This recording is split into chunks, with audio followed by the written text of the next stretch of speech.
lot of people are haunted by their past. I'm inspired by it. They're not just playing for themselves, they're really playing for their entire family. They have defeated their demons! They have crushed the curse! The Esports World Cup, the most elite competition in the world. Its trophy system is built to match.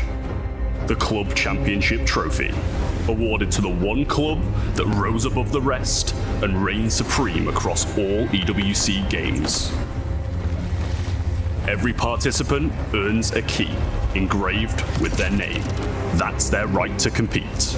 Reigning champions hold a key unlike any other. The game trophy is the ultimate prize for every game's champion. Incomplete until a champion's key is inserted. The champion's keyframe is locked into the totem, a stone marker of legacy, etched with every EWC champion. The losing keys are crushed. The champion claims 3, a personal reminder of who they defeated. The rest are preserved beneath the totem, in resin. Every fallen contender captured forever. Will you be remembered or forgotten beneath the totem? At EWC, nothing is granted. Everything is earned.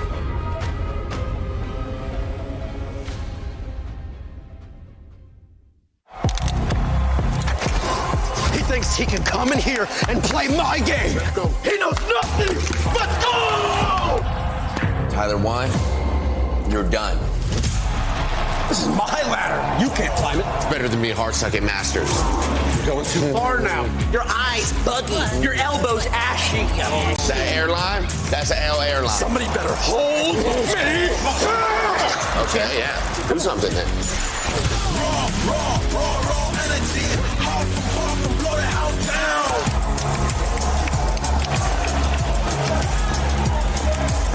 down. You look nervous. You look short. Everything's good? Mm-hmm. Fight.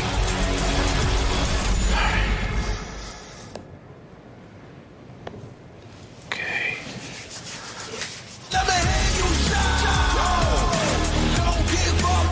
Do you really need the wraps? Yeah, that feels like overkill to me. Everyone is playing, you're not yet. EWC Play is your all-in-one platform to compete in fantasy, pick'em, and quests for a grand total of $300,000 in prize pool. Build your dream fantasy team in 5 different games and track your score with live results tables. Predict the winner of every game, every group stage, and every tournament. Complete daily and weekly challenges to earn boosters that help you climb the global leaderboard. Got what it takes? Join EWC Play now.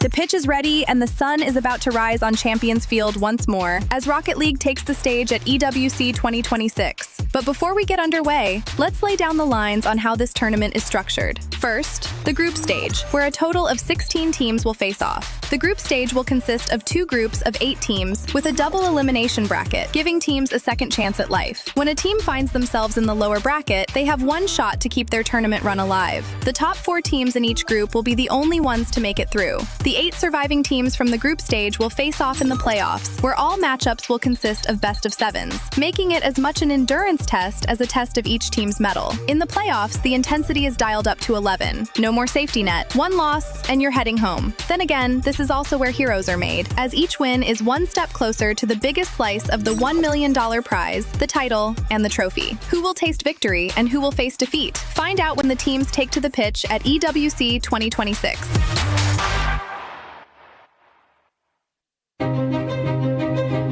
We are Carmine Corp.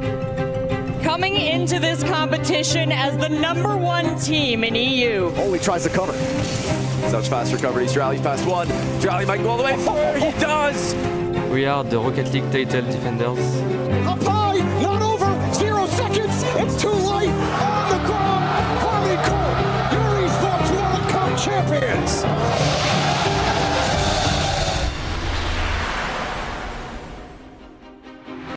There's a lot of things that KC do are hard to counter, but I think their main thing is their demos.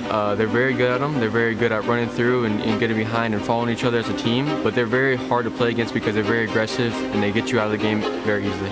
I think KC, they are good because they have good individually and also they work well as a team. Just need to play our game plan.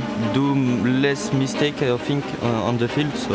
On top of the ball, Matera taking it low and slow, brings to the sidewall, and Ils ont une très bonne cohésion d'équipe. Dans le jeu, ils s'entendent très bien. Donc, puis partout sur le jeu, sur le terrain, que ce soit en attaque, en défense ou au milieu de terrain, ils sont très forts. Ils s'entendent très bien. Donc, je pense que c'est pour ça qu'ils sont très forts. Our aggressiveness makes it, very good against KC. I think there's not a lot of teams that tend to play aggressive against them, and I think they're the same way. So I think if we play aggressive and match their pace, I think it's a lot more harder for them. Tommy throws it across. Here we go. Dan with space in the middle. Instant reset. Off the right. Martin Flicker. Notre mindset, c'est de vraiment, même si c'est une grosse équipe, de toujours jouer notre jeu, pas se laisser abattre parce que c'est des grosses équipes. Et maintenant, il faut juste continuer sur notre style de jeu. As long as we're confident, we can win. We are here to put on a show.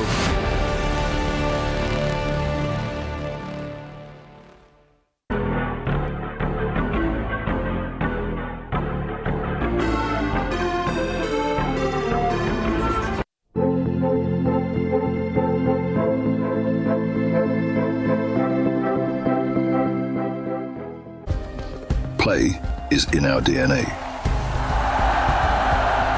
Whenever we let it out, it becomes our superpower. Now imagine an entire city being built to supercharge it. Kadir City, powered by play.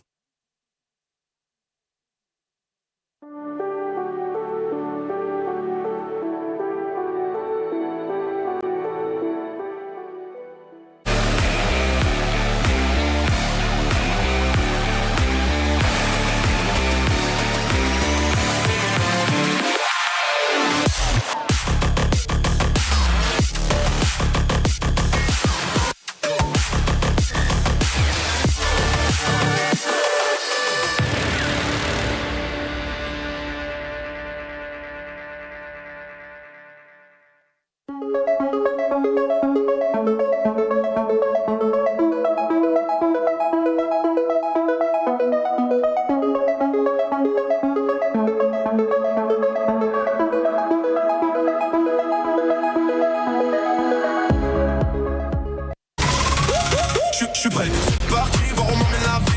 Chrome sur mon green, tu m'entends quand je respire. Top le veston, jamais fait une trop de pas. Big plan, j'ai fait changer toute la piste. Regarde ma pêche, je sais pas, j'attire. Je coupe la line, laisse la qui laisse frémir. Nouvel état, new name, toujours fluide dans le move. Main en l'air quand je rentre dans le groove. Garde ce regard, je suis déjà posé. Deux pas de tourne, glace dans mes yeux figés. Beat encore, puis je prends tout ce qui est à moi.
Welcome to the Esports World Cup Rocket League edition. We're here in Paris, France, about to get started. I've got James Bond and Achieves next to me, Jorby. Guys, we're about to get started. 16 teams, 2 groups of 8. And honestly, it's kind of stacked. James, what do you make of the field so far? And who do you got? Not who do you got, but who are you looking at? One team that I'm really looking at is Foot. If you saw Foot's last chance qualifier performance, it was pure cinema. They went to a bracket reset against Stallions, ended up getting the job done. It was so entertaining, but now they're going to be in a bracket against the world's best teams, and I think they have a shot at making it out. That general club championship, Vitality's in a good spot. Falcons are in a good spot. They're in the running to go for that first place trophy at the end of all of this. There's 8 games left at the Esports World Cup. We're one of them, so I'm ready to get things underway. James, I mean, you're NRG's #1 man, and you haven't even said a word about it. There's no mention of Beastman. What's going on here? I mean, they're here. They are here, and I think that you can never underestimate NRG. They were able to, I think, surprise people with their World Championship win. Kind of came out of nowhere. They got that win against Team Falcon, so I don't think you can ever count NRG out, but it's clear that they haven't really been in a rhythm as of late. Need a bounce back, no doubt. Well, Chiefs, what do you think about Space Station? You know, Space Station, another team that they don't really have the LAN results yet, but they keep looking like they're getting better and better. Is Glad you look like you're getting better? Yeah, it's great you're looking better. No chance. You're done. Not this time. It's not ready yet. Even after keep cooking. All right. Wow. I'll give them a chance. Give them a chance. Well, they're going to have a long road to get there. But hey, we got stories. We got lots of them. We got the PlayStation story of the day. James, who are we looking at here? What's the story we care about? What's the player we're watching? For me, it is Drawley and Team Falcons. That is the biggest storyline that I'm looking at, because you've got Drawley, a player who's won a world championship. He's won multiple Esports World Cups up to this point, and he made shockwaves through the Rocket League scene when he came in to replace TRK on Team Falcons. That surprised everyone. That Team Falcons team made history winning a major, and Raleigh, they almost won a world championship. No one expected that. And to make things more interesting, it has not been a great season for Team Falcons, but there's still time for them to salvage the entire year with an impressive performance here. Yeah, great time for Falcons to get right, no doubt. I've been a Falcons truther for the past couple of Esports World Cups as well, so it's been tough to see them fall a little flat, but no better time to get hot than towards the end of the season for those guys. Drawley has a great chance. First round 1 matchup versus R8 Esports, some interregional competition, and R8's been looking comfortable against them as well. And I think that's probably been one of the biggest surprises for us in Team Falcons, is they haven't had that regional dominance, and they've been losing to teams like R8. Well, I mean, that's kind of the crazy thing to me, because like the Twins are still on this Falcons team, and we saw everything that they were able to do, but TRK leaves, Drawley comes in, and all of a sudden, none of that synergy is there. So like, how do the Twins factor into this? And we talk about Drawley and it being his moment. How do the Twins help Drawley to get back to that former status, to that world champions status, the EWC champion status that we know he got? Well, I think at the end of the day, Team Falcons knows they have the talent. I feel like if you're a player of their caliber, you've done what they've done. They know that they have the ability. They just have to figure those things out and get hot at the right time. So I am not ready to write Team Falcons off, and that's why it's my PlayStation storyline of the day, is because I really believe that this Team Falcons team could catch a hot streak, win the Esports World Cup, which would be amazing, and then possibly go on to win an RLCS World Championship. Don't count them out. That's a good choice. Are you going to pick them to win then? I actually am picking Falcons to win. I did. I have this thing, you know, where with somebody earns my respect, I gotta pick them until they prove me wrong. Drawley right now is that dude for me at the Esports World Cup. Is that how you're feeling it, Chiefs? Are you liking Falcons right now? If you asked me last year, I would have, and then the year before that, definitely. But I can't do it this time. I've got Shopify Rebellion this go around. I liked how they looked at the Paris Major semifinal exit to the eventual winners. It took 7 games. They can do it. It's gonna finally happen. First Killers so close. Just one time. It's time. One time. Well, EWC is a global competition. Over at this totem, you see all of the games that have been played so far and all of the games that still have yet to be played. And of course, we have the club championship going on, where all of these organizations are fighting to be the best organization in all of esports. So let's take a look and see what the stakes are for those organizations. $75 million, 25 tournaments, over 200 clubs, only one club champion. The club championship is the beating heart of the Esports World Cup. Over 7 weeks, esports clubs send their players to compete. Every placement, every win, every podium earns points for their club. At the end of 7 weeks, every point counts. The club at the top walks away with $7 million and the title of Best Esports Club in the world. It's not about being the best at one game. It's about being the best across all of them. Depth, versatility, consistency under pressure. One championship trophy, one title. Who will take it? Watch history unfold in Paris at the Esports World Cup 2026.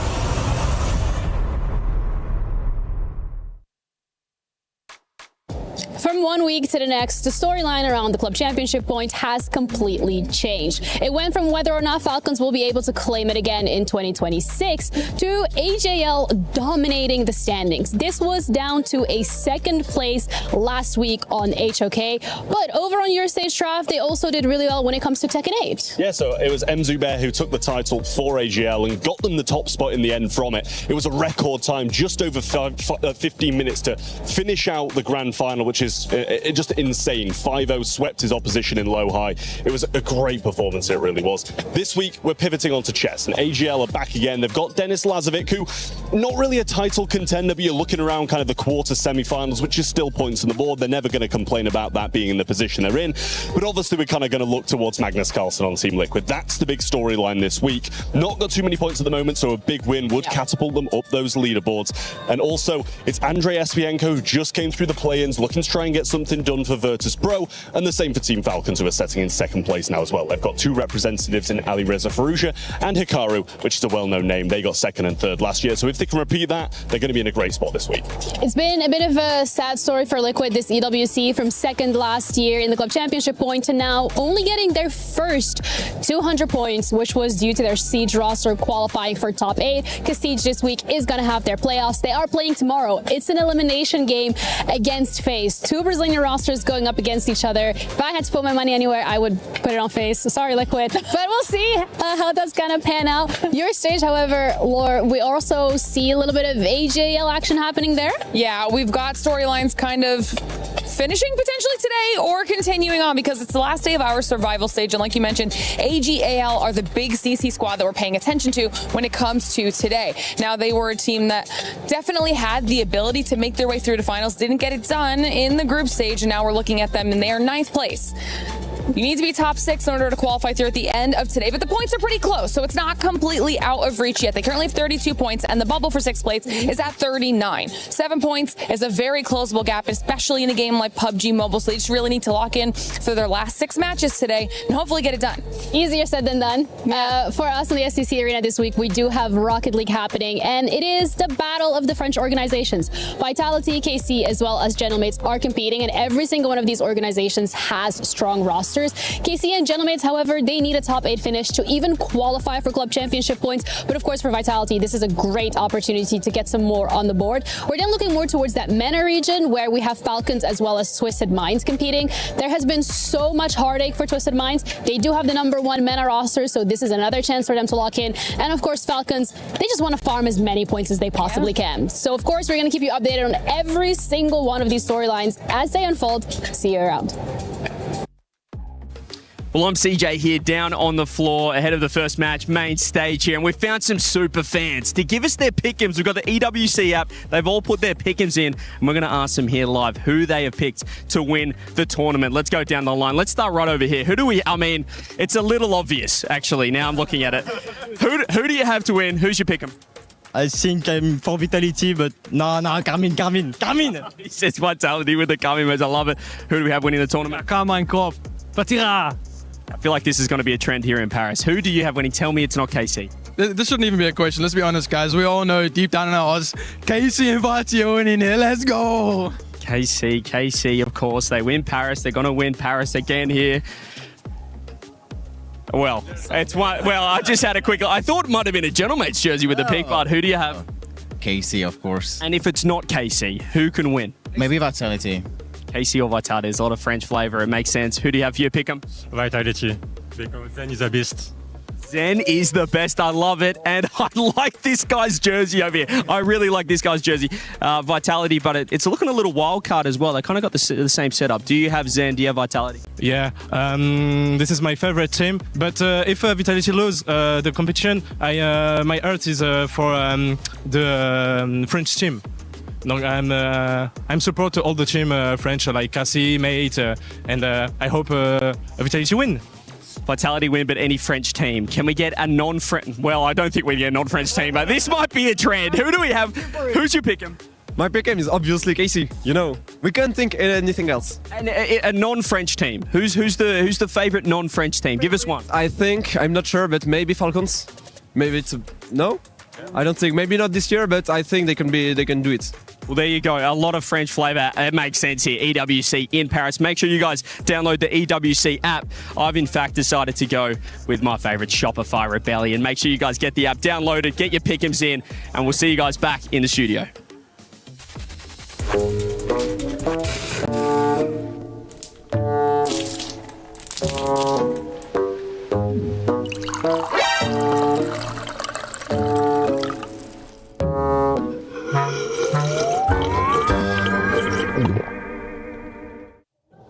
Our content team is killing it, and so are these gentlemen. Welcome in KC, aka Carmine Corps, who are expected to have one of the loudest fan bases out here in Paris. They are considered by many as the top dogs. When it comes to top dogs down under, well, look no further than the wild card. The bad news is you're still looking for your first LAN win internationally. We got an awesome studio for you and some excellent experts. I'm your host, Chris Bucket, over here on the STC Arena stage, and I've got three brand new brains to join me. I want to start with you. I have it written down. The Pigeon Man, James Bott. Yeah, it's a long story. Okay. There's someone else that has the in-game title, but the reason the Pigeon Topper's in the game is because of yours truly. I love that. James, can you please introduce me to the beautiful gentleman to your right? This is Jorby. I call him Mr. Physics, but other people might call him the That's Zen. No, you're the Mr. Physics guy. You made that happen. Okay, well, that's fine. Guaranteed hype man. Jorby, who's sitting next to you? I heard he's not so good at keeping his phone on him. Yeah, he always loses his phone. He's losing his ring. He's losing a lot of things lately, but I like to call him the mad scientist. He's got a brain bigger than all of us combined. A man of many passions. Achieves, welcome to the show. Achieves, I want to start with you. We had the fan poll, and everyone over on esportsworldcup.com thinks that the Falcons are actually going to win. I heard somebody saying that name earlier on the pre-show. Looks like the second best team on this list is KC. Do you think our fans know ball, or is this an early sign that we need to correct some answers? Fans know ball, no doubt about that. You can always bet it's a safe pick to go with Falcons. They've always looked good at the Esports World Cup, but you're 0 for 2 now. It's tough for me to go for a third year and be in their favorite. I would actually say this year Falcons is not the safe pick. It might be the fan favorite. Obviously, they've done well in the past, but if you've been following in Rocket League Team Falcons, they have been under-delivering. I think you could probably name 4 or 5 teams ahead of Team Falcons that are the favorite. One team that is hoping to deliver big this week is KC. Carmine Corps has their own co-streamers in the venue in Paris. We've already seen a whole slew of fans. Let's welcome in the one and only KK Combo. Gentlemen, I want to start with you, Kenny. Are you there? Can you hear me? Yes, absolutely. We can hear you. Kenny, I've worked in esports for over 20 years, but I have never worked a gig where your audience and your fan base is here. What should I expect from the Carmine Corps fans in Paris? You should expect noise and cheering and and applause. I hope so, because it depends on the results of the match. I think you'll get what you want, at least early on today. How you feeling about the first match against Wildcard? Obviously, outside of some early hiccups for KC in general, you got to feel pretty good, though, with a hot start here. I mean, it's the group stage, so let's wait for the competition to start. But it's Wildcard, so we already faced them. We won, and our team is good. Our team is feeling good.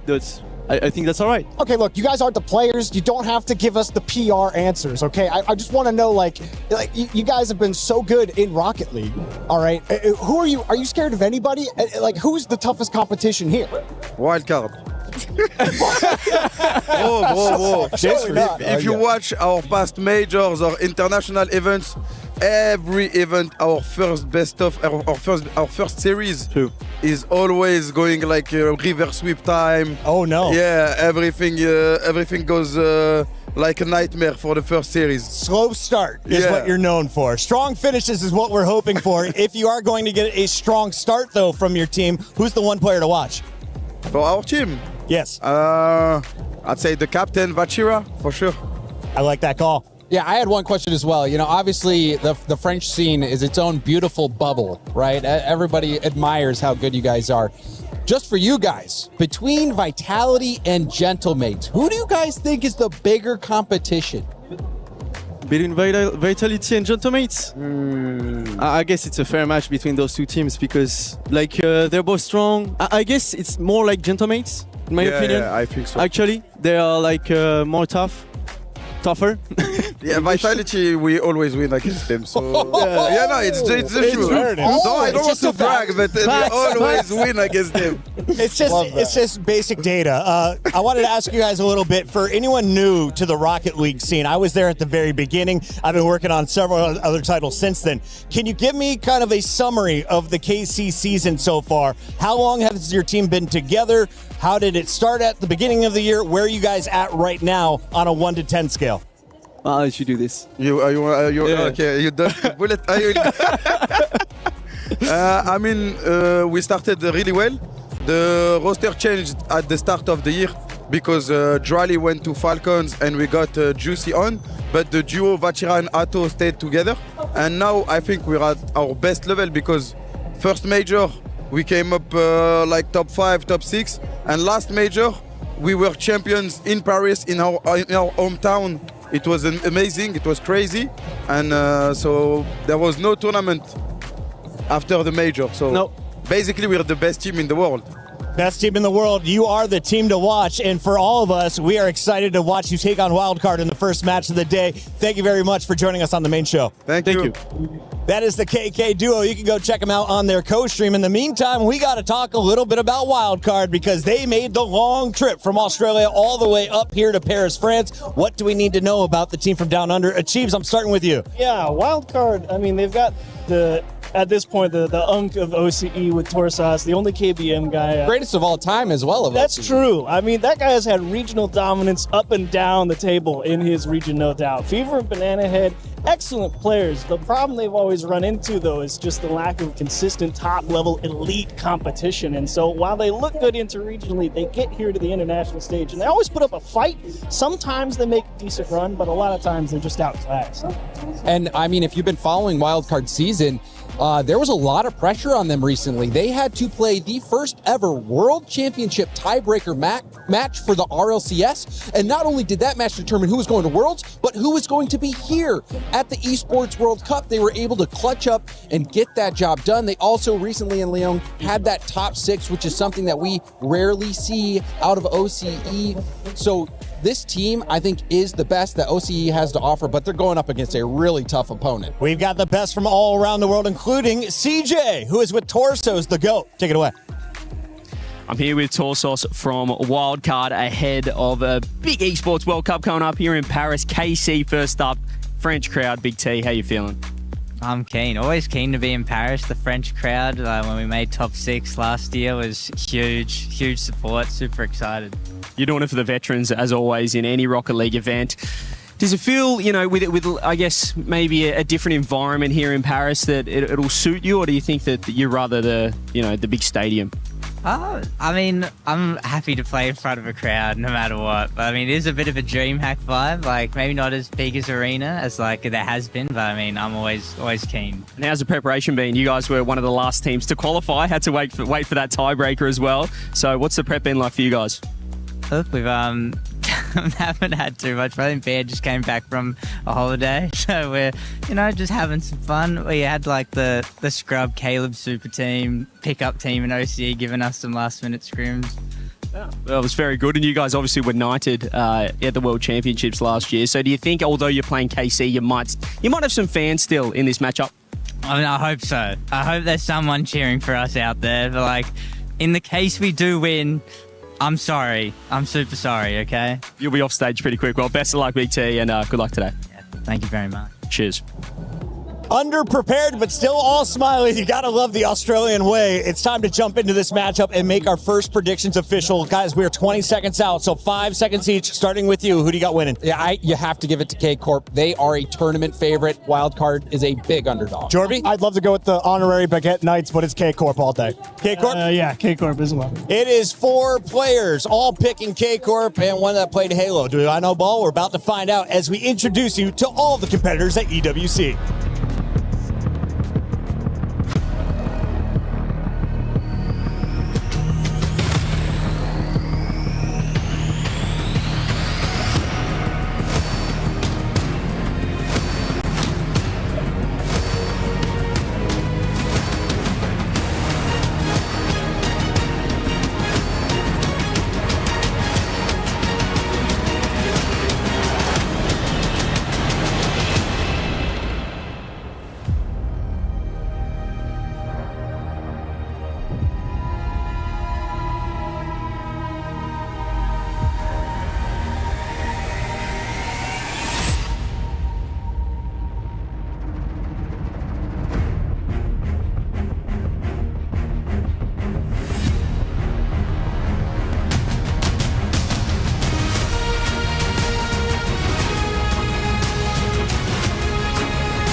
Mesdames et messieurs, bonjour et bienvenue à Paris dans l'un des temples de Rocket League. Ladies and gentlemen, it's an honor for us to welcome you to Paris here.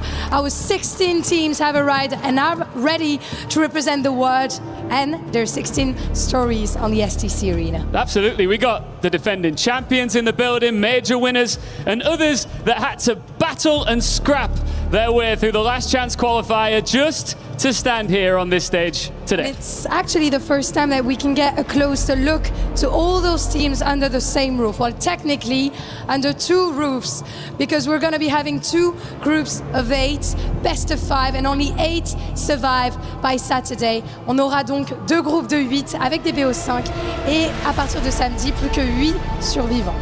Bonjour Paris, comment ça va tout le monde?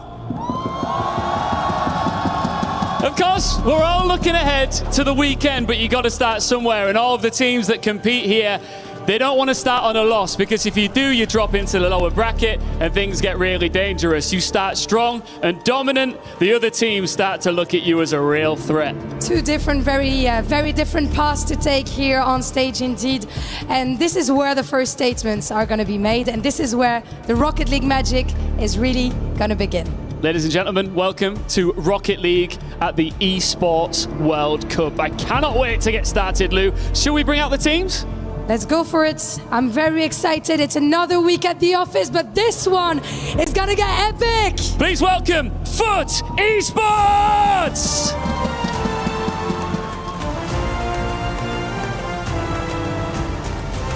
Their season was rebuilt in motion, and it found its shape exactly at the right time. 2 qualification runs have hardened this team. Next up is Wild Card. OCNH season came down to one final fight, and Wild Card took it proudly, and now they want more. TSM. APAC has belonged to them all season. The regional dominance is established. Paris is where they chase the international breakthrough that would take this team to a whole nother level. Our 4th team here, 5 Fizz. Sub-Saharan Africa sends their clear number 1. Chaque match à Paris est une nouvelle occasion de faire avancer leur histoire d'outsider. La fierté d'une région encore discrète, mais pleine de promesses. Welcome, Furia! Brazilian Rocket League at full throttle.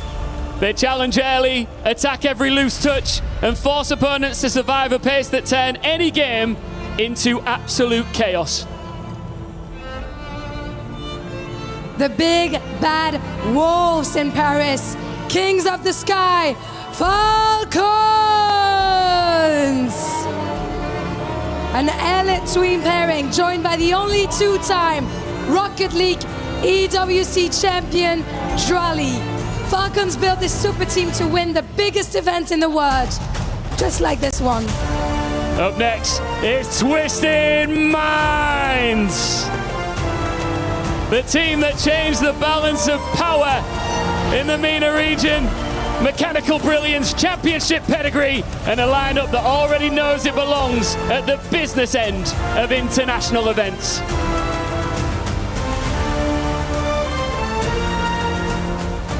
Et Paris, pour voir la vie en rose, it's gentle, May! Woo! Your major champions are home. We're building, we're starting, trying. The Gentle Mate ceiling can win anywhere. Et à Paris, Rocket League se joue à la Gentle Mates. Team Vitality! France, here comes another home contender. Few teams combine such a reliable level with such a frightening ceiling. In Paris, they arrive expecting to challenge for that final series. MENA's new generation has arrived. It is R8 Esports. They broke through at home, earned their first international experience, and now they want to get even more. NRG! The reigning world champions and the longest standing trio in the field. Their patience and counter-attacking style have defined the top of North American Rocket League, and now they face a world that has spent the season studying them. Next up, made in Brazil, MIBR! The consistency carried them to the front of South America. La fierté d'un peuple et de toute une région, c'est MIBR. Shopify Rebellion!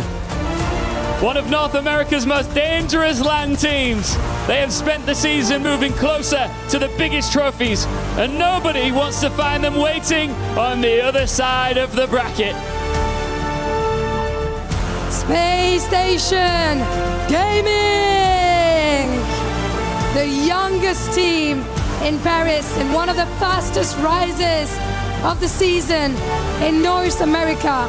Many eyes are on them here in Paris.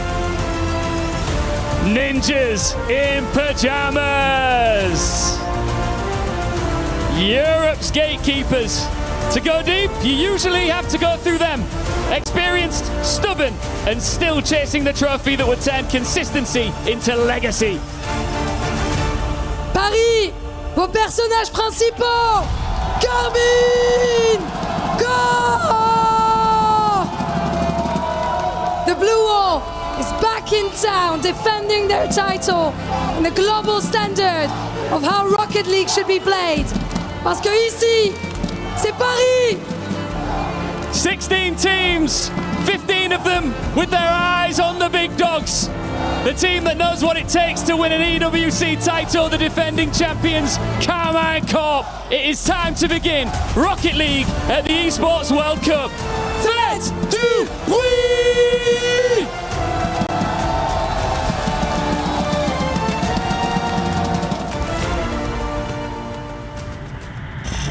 Rocket League has arrived in Paris.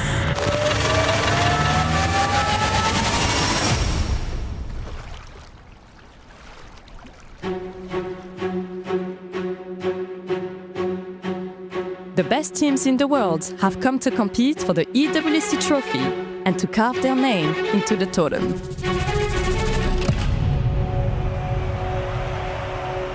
It's time for kickoff.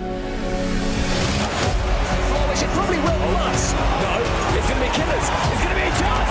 It's going to be an own goal. Maybe it's a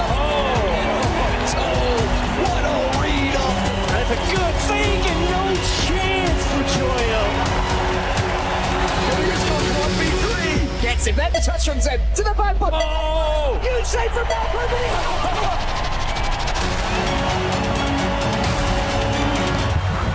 16 teams have made their way onto the pitch, and it's time for kickoff.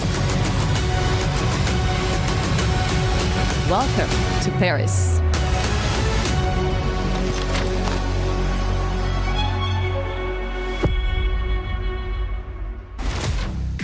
Ladies and gentlemen, it has been a good old while since we have enjoyed an Esports World Cup. We find ourselves in week 6 of this giga marathon of gaming. I am Stumpy, joined by Cole, and we're kicking things off with the world's best Carmine Corp against one of the best vibes in the world, Wildcard. Yeah, it works out quite nicely, really. You know, Carmine Corp off the back of winning the most recent major. And now they're here in Paris again. It's just where they do their best work, it would seem. Quelled Surprise. And here is Wildcard as well. They've got some Aussie players. Thankfully, we didn't have any Aussie breakdancers earlier because the less said about them over the last few months, the better. But the breakdancers here were incredible. They were fantastic. Hopefully, these players are just as good. Yeah, so I taught them everything they knew. The bit where the guy was on his hands doing the flips and spins and stuff. You're talking about these ones, not the ones in the Olympics. No, I did the Olympics. What was wrong with them? They made nothing at all. No. I tend to not read media. Yeah, I think seeing Wildcard come up as the first match that we've got here today, or across the entirety of Rocket League, it's going to be something that Carmine Corp will be happy about. In Group B, we are going to be starting off with the Carmine Corp goal. It doesn't just extend just to this team, but France in general. For any new fans of Rocket League, which I hope there are quite a few watching now for this tournament, as EWC brings people in for, France in general, very much on top. Yeah, France, the best Rocket League nation in the world. They have been maybe since ever. I can't think of a time where France wasn't on top, you know, with the emergence of Paydop way back when, and Fairy Peak, and who knows who before them, Chaussette as well. You know, there's such a storied region in this world. Australia have always been there too. They have all, they've always had players. And of course, we got CJ taking on the mantle of our roving reporter. Big friends with every single player that is here as well. So make sure that you're watching in between all of our matches for the content, because it's going to be fantastic seeing what CJ ends up getting up to. Yep. And Carmine Corp, they've already sent for match numero 10 a huge assembly of fans to wave flags in the faces of whoever they come up against. I almost feel like, because this is the first day, you know, the crowd isn't as big as it's going to be. Do you sense that it's almost more distracting because you can actually see individual members of the crowd? When you're in a huge arena, and again, for anybody watching you, there's big arenas that Rocket League events have played in. We recently played in a 25,000 stadium in Paris. That you can almost sort of ignore that, right? Because there's so many, it becomes background noise, background sounds. But This one, if you mess up, you're sort of looking at someone who's cheering for you, that you can see them go, I really hoped you'd score that, Vatira. I think it's the quietness that kills you. Yeah. Like, hearing the quietness after like you miss something or something goes in, especially if they're cheering, a goal goes in against KC and you hear it go quiet, it's like, oh, it sucks all of the energy out of the room. But I think Wildcard on the other side of things, yes, they'll be quite happy with that. And I'm confident, we've not seen the cars just yet, I am so confident that we see the most insane vehicles on the side of Wildcard. I think normally, you know, Carmine Corp and all the other teams, they want to be cool. A lot of people, you know, want to look cool in front of everybody, especially this number of people. Me. Yourself especially. Yeah, I do. And some people fail, no offense. Okay. But Carmine Corp and the other teams, they're going to, you know, try and get these really sleek cars. They'll get these anodized decals. They'll make sure that their boost and everything matches. And on the other side of things, Wildcard Cole, they take it in a very different direction, which I do appreciate. Yeah, of course they do. It's all the silly hats for them. It's all the silly boosts and sounds. And there is stories of it tilting opponents, you know, so it can be done. There is certainly a method to their madness for Wildcard. But this is not, you know, we made a couple of jokes about OC, but this is a respected team, our Wildcard. Last year at the World Championships, they finished in the top 6. They made it through in the upper bracket, defeating some huge teams to get there, which was an upset, but it was well earned. They played brilliantly as well. And this time around, you know, they had to make it through a tiebreaker. Yeah, the OCE tiebreaker, where it was actually quite rare, where a team of power, the other Australian, or one of the other Australian teams, the OCE teams, they managed to get the exact same amount of points throughout the season compared to Wildcard, including the lands that they went to. So after the most recent land that we had, the one in Paris not too long ago, they had to then fly home and then play a completely independent tiebreaker to then literally a single series, a best of 7, to see who would then be going through as the number 1 seed for OCE. That didn't just give them the qualification to the World Championship, it also, as mentioned earlier, brought them here to the Esports World Cup, where there is a huge amount of money and a huge amount of pride on the line. And Cole, the pressure to go up against your closest head-to-head rival in the region and then win 4-1. Yeah.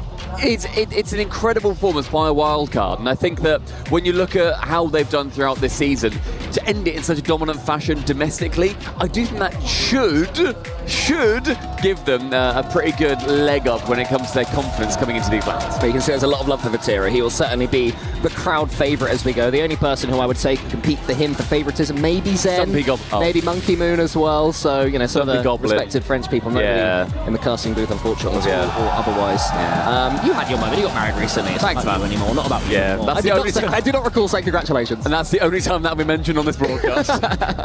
I'll make sure. I think that, you know, you've got a lot of fans that are going to be coming through for Vatira and for the boys. I was very kindly given the choice of a lovely Carmine Corp jersey. Jealous of that? Yesterday.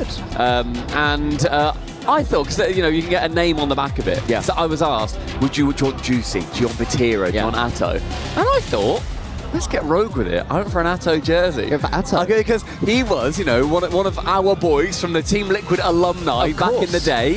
I feel like he doesn't get his flowers, but not just on, you know, the point of having a jersey.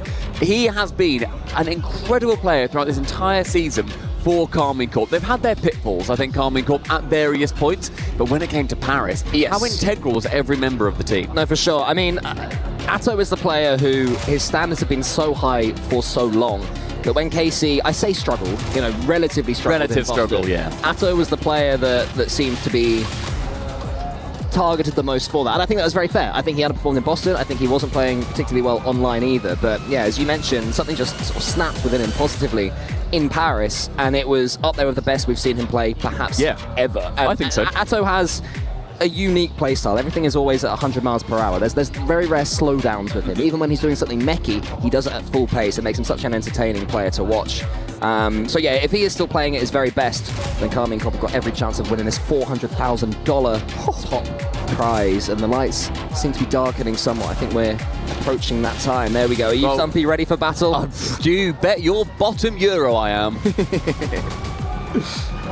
Well, we'll see. Torsos always looking pretty chill among his boys. He never seems to let the big lights face him.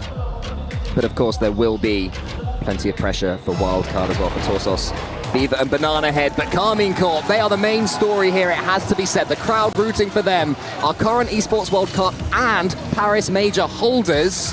They've got it all in their hands, and they will be expecting Stumpy to remain in this upper bracket.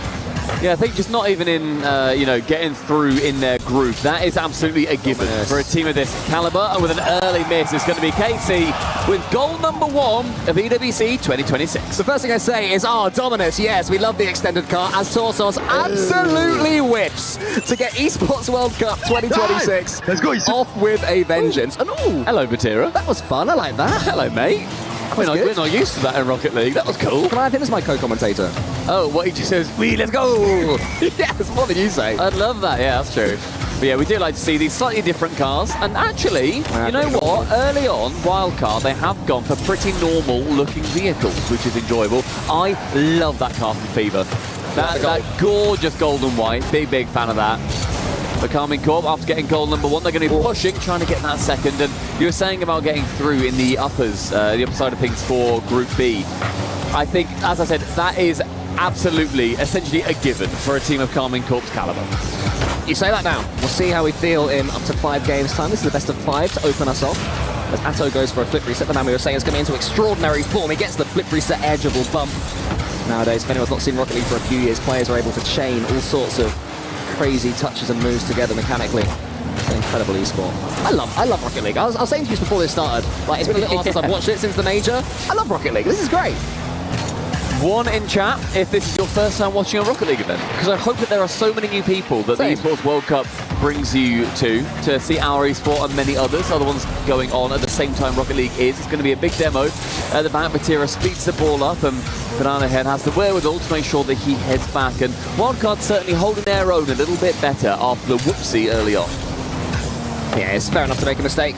First thing, 1 goal means absolutely nothing in a 5-minute game of Rocket League, let alone potentially 5-game series. As Torsos tries to break through. What I'd say is more worrying right now for Wildcard is that they're struggling to really get the ball into the Carmine Corp half. They have managed to do that this time, so this is where they have to put their best foot forwards. Vatira, though, will come down the other side. Banana Head and Torsos with a 100 boost, so should be able to defend. Torsos let the ball go underneath him, but Banana Head was ready for it. And KC going to have to come forwards again. It's going to be an interesting time to see how Wildcard are able to, as you say, work out of their half, work into a really good scoring opportunity, a good position against KC. KC's defense has been absolutely fantastic in the way that they are able to push up with so much pressure and make sure that they are being as threatening as possible pretty much consistently, and yet they don't then give up too many counter-attacking goals. It's a very, very hard line. It's a very, very thin line. Ooh. And yet KC and a couple of our other top teams, typically French teams, are very good and adept at that. Juicy FA goes low for Vati. Top corner found, but B-Head was lurking. Juicy backflips that one, but Fever was waiting for it. And in comes Torsos, big clearance here, so Vatira has a little sweeping up behind. I think that Wildcard, after losing that first goal, will be pretty happy with how this game has gone since then. They're getting more and more into it. I was saying before they could barely break through into the opponent's half, but that doesn't seem to be the case anymore. But Juicy has a chance for a pinch off the floor, doesn't get it. Torsos wants to get that one to Banana Head, and that is where the boost starvation takes its toll, though. Banana Head wasn't as far forward as Torsos wanted. I mean, the amount of boosts as well that Wildcard typically go through. Domestically, one of the fastest teams. And Banana Head, one of those players who has been told, as far as I'm aware, by coaching, slow it down a little bit sometimes. I love how quick he plays, but it can just be take boots down and go. You do need to be controlling the pace somewhat, and if your opponent always knows that you're going fast, they are therefore able to deal with that. And it's a nice cut across by Vatira. The reset, or at least his late dodge is found. But no goal at the end of it. A minute 15 remaining. Atto with a miss. Vatira and Juicy. He has to dive in front of Fever. A double commit. Fever can then get the block, and all of a sudden, Wildcard, the pressure turns. Will that demo be enough? Yeah, Juicy, a player who's really come of age this season with Carmine Corp. And he was the one there who saw his teammates making a couple of slight errors. He was there to defend, as he's been doing all season. But Arnhead's up to this one. 50 seconds left now for Wildcard to maybe get into this game. But Atto says absolutely not. And Vatira, huge roar after that one. He's into this one. He's locked. I think you have to be, from the first second, make sure that you are treating every single game essentially as if it is one of many steps towards that final. And you said that he popped off. The scream to get the second goal against Oceania's best. He's going to be showing just what that kind of mentality is like. Quick reset here for Fever. They need to get something going quickly, Wildcard, if they are to get back into game number 1. It's looking unlikely at this stage. especially with Atto getting his catches in the centre, opts to send that one forward. Torsos was reading it in his Dominus, the rarely used Dominus, an attempt at an aerial pinch there from the wildcard players, but it should be safe enough. And KC have absolutely shut wildcard down over these 4.5 minutes. Ooh, hello. Maybe one chance though to get back into it, but Atto, after getting the goal that probably takes it away from WC, is also in the way of them there. Such a lovely chance too for Fever, catches it perfectly. I think he had the double too. Nice pop-up, Batty. I think it was a pre-jump. And it's going to be the 3-bomb dropped on Wildcard's head.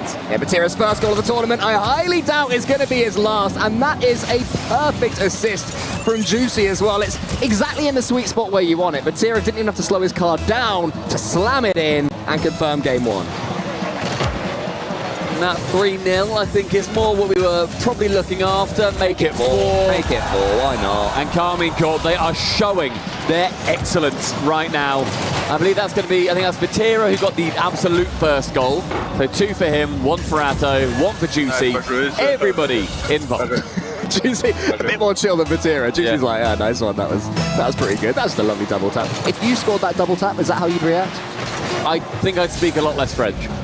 Okay, yeah, that's good. That's true. Well, there you go. We'll have to find out if you ever score a double tap of your very own. As you see, can't quite get one more. KC take game 1. Deep breaths all round. Third of the way there. Yep, time to move on. As they've seen what they can do when it comes to Paris, they have made sure they do not buckle to the pressure. What are your thoughts on their new kit, on this maroon that they are rocking, as typically they are the blue wall? Yeah, I like it. I like that it's a little bit different. I thought it was a pure black kit until I saw the maroon kit there. Nice to change it. We were having a look at them. We were judging them as all the players were walking out earlier, and I think I've got to say, Falcons is my favourite. I love that dark green. Like, that is a kit I would wear. I'd wear that to the gym quite happily. As I'm saying that, loads of Falcons fans are emerging into the crowd right now. Hello, everybody supporting Falcons. So looking forward to seeing them play earlier. Always such a great rivalry between Saudi Arabian teams and French teams. Yeah, we've seen that before as well. FIFA E, for example, where there have been finals. There have been these big head-to-head matches of, France versus Saudi Arabia, KC versus Falcons. R8 now in that mix too, for sure, coming through as one of the better teams in MENA. But here in this match, that's KC with a very decisive victory in game number 1. And I think the wildcard, they had that really nice couple of minutes in the middle where I thought they looked like they were more likely to score, but they still had, I would guess, relatively low XG when it comes down to the actual brass tacks of getting something on the scoreboard.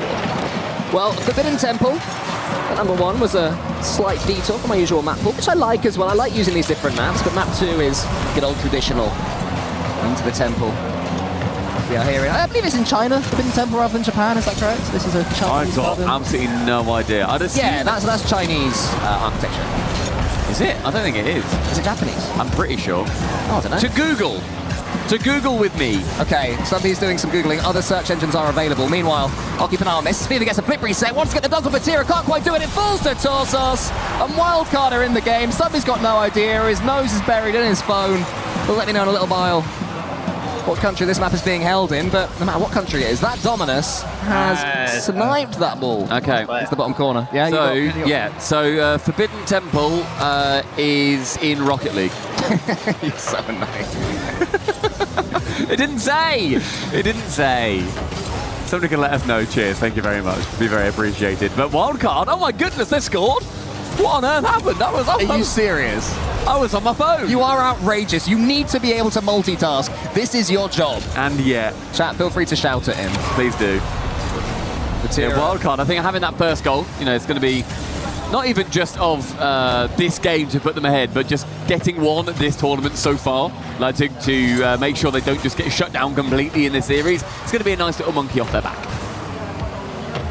Torsos misses that one. Banana head is there for him. All good boost control here for Wildcard. They seem to be able to take control of most KC attacks. Obviously, in the end, didn't happen. There's an infield pass there. Juicy slams it in, and that is how quickly Rocket League can change. I'm saying they're quite comfortable. One infield pass changes things. It's this time Batira setting up Juicy. And I say those infield passes, I think if you've got a team that can just rip them nice and quickly down the midfield and they're not predictable, that's going to be a very big part of their success. Because sometimes you do see teams go for choreographed plays like that, but you can see the pass going through and it can just be intercepted. Then all of a sudden, 2 of your players completely out of the play.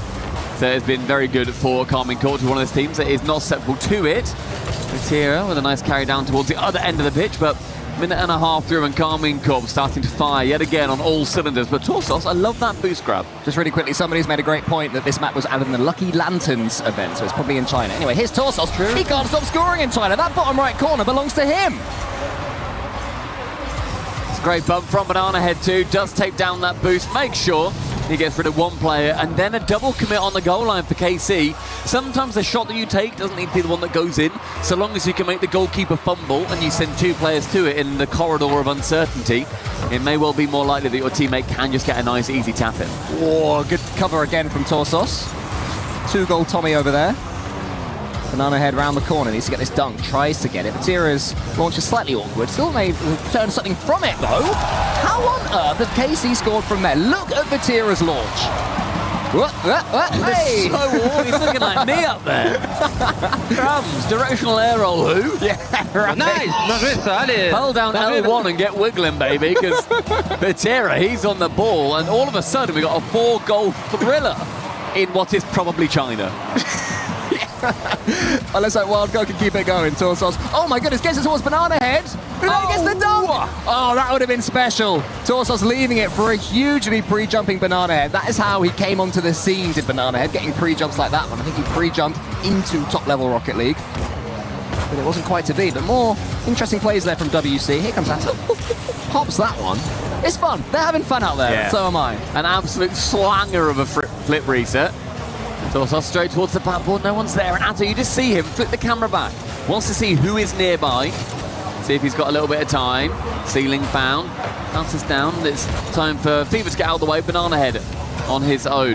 Fever does jump, but Vatira with a nice interception, and Torsos, a redirect instead, has to go for the dunk. Well covered by Atto. Yeah, Atto had to do more backboard defending though. KC have had to do an awful lot so far this game. Vatira's almost able to get that redirect from Juicy's touch. Nearly there, that's still dangerous. Into the ceiling from Wildcard. Banana Head, the only player there reading it. Juicy has to avoid Fever, does so for now. Torsos using all of his boost. So a Wildcard a little bit slammed back. KC can come forwards, but everyone's a little bit starved at the moment. No one can really do too much with the ball. And that should be good news for Wildcard, unless this ball falls to Juicy. Who's going to be there? No one but Fever, and that is due to the low boost that everybody had. Yeah. It's a nice 50 as well by Fever, just slowing it down and making sure that he can confidently lose the ball towards Banana Head.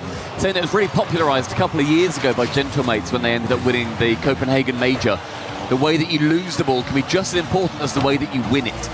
Atto tipping it on, Fever straight to the backboard and gets rid as the demo on Banana Head does come through. Atto passing it again, another infield pass. B-Head on the goal line to clear. Yeah, using all of his boost again though. Wildcard completely starved apart from Fever. Banana Head, big clearance. Atto's just waiting for it, and it seems that KC have seen this as the moment to pounce. Vatira with the reverse, still gets it forward. There's a great boost here as well by Atto. That's going to be giving a continued period of offense towards Carmine Corp. Fever here gets a decent clearance away. This is what Wildcard need to do. They just have to keep getting touches on this ball. Vatira is doinking it somewhat dangerously towards his own goal. Danger dunk. Should be able to steal this boost, but not the next. I thought for a second that Torsos would be able to escape Vatira's clutches. In the end, he does, but all the way on his own side of the pitch. And this is so awkward, but it remains 2-2. I feel like I could hear a certain movie shark theme playing there. Yeah. The final 30, Atto just has to shadow it, keep it away, and immediately diving in. Wildcard. Maybe the speed is going to be coming towards on their side, hoping that's going to be their special weapon. A very nicely managed play there from Fever, but missing out on that boost is going to make it a lot more awkward. A touch vital from B-Head. A reset, again, just keeping it away. Lovely play defensively. Straight up, chance for a bump. Again, Vatira down. Atto! Bottom right found and potentially game 2. Yeah, that's what KC do. They keep on coming. It's not over until the clock hits 0 seconds, and even then, you have to do more defending. KC have had to do all sorts of work in this second game. Wildcard, though, one more chance on the kickoff. Falls to Torsos. No, it doesn't. Atto swipes it away again, and KC continue their merry way. That's a toughie, isn't it, for Wildcard? Wildcard played and went ahead, I think, twice in that game. Really tough to end up losing it. As he said, Tommy 2 goals. Just couldn't quite get it done for the Wildcard boys. England. They got... That's so stupid. They've just got a couple more chances, potentially wildcard. If they can just get one game, can that lead into the second? But Karmine Corp looks a lot more fallible, as I think wildcard potentially working into a lot more of a winnable position by getting those 2 go-ahead goals. It did manage to, I think, shake Karmine Corp enough. And great off-ball play, I think, overall by wildcard that gave them the in. It's got to be said, that touch from Atto there on his own goal line wasn't great, actually. I don't think we said as much. And then somehow this launch from Vatira turned into a beautiful edgeable bump that Atto read. I've done that first touch in ranked. Never seems to work when I do it. So well done Vatira for making something from it. I guess that's the difference when you've got Atto on your team, aside from Stumpy Goblin. But one way or another, Karmine Corp got that 2 seconds left winner. It's devastating the big T and the lads. Karmine Corp 3, wildcard 2. And wildcard need the reverse sweep, and it's tough enough getting games against KC, let alone when you need 3 in a row. And we talk about the aggression as well. Karmine Corp in game number 1, they were rocking around with 10 demos, and so managed to have such a large goal difference. They had 4-0 in that game. And in game number 2, only 5 demos, so half as many. Wildcard being a little bit more evasive, slippery customers starting to come out. But Karmine Corp still managed to get it done. And Wildcard, they bought themselves in. Just another minute to talk. A timeout in our first series. How fun that we get them in the group stage. I like that as well. Yeah, no, I do like that in Best of Fives. Best of Fives normally such a explosive matchup. You know, they go quick. You can be 2 games down before you even know what's going on. So introducing the tactical timeout into the Best of Fives is a decision that I quite like for a LAN. I wouldn't want it online. And they do make differences. Tactical timeouts have made huge swings in series passing Rocket League. They've historically been a lot more effective. When they were first introduced, I think the win rate went something like, and statisticians cover your ears because I'm about to just try and recall something from 4 years ago, so wish me luck. I think it was something like a 55 to 60% win rate when a team calls a timeout. So they managed to turn it in their favour by 5 to 10%, assuming that it was 50-50 to begin with. And a great kick-off! Starts off so well, but a miss! And it goes over again. Oh, they were so low on boost, it becomes so awkward. A wildcard, I think that was that extra little bit of time. They allowed themselves to talk about the kick-off, and it just didn't quite come through. B-Head shoots it high. Yeah, Karmine Corp went for the fake, the double fake. Wildcard read it, but it was that awkward position on the crossbar. It is the one place you don't want the ball to go. Anything above the crossbar, you're laughing. It's an easy read. Under the crossbar is obviously in, but on the crossbar is even for these players. That's why it remains 0-0. Casey definitely getting away with that one. So historically, it usually 70% win rate after a team had called a timeout. It was a huge buff.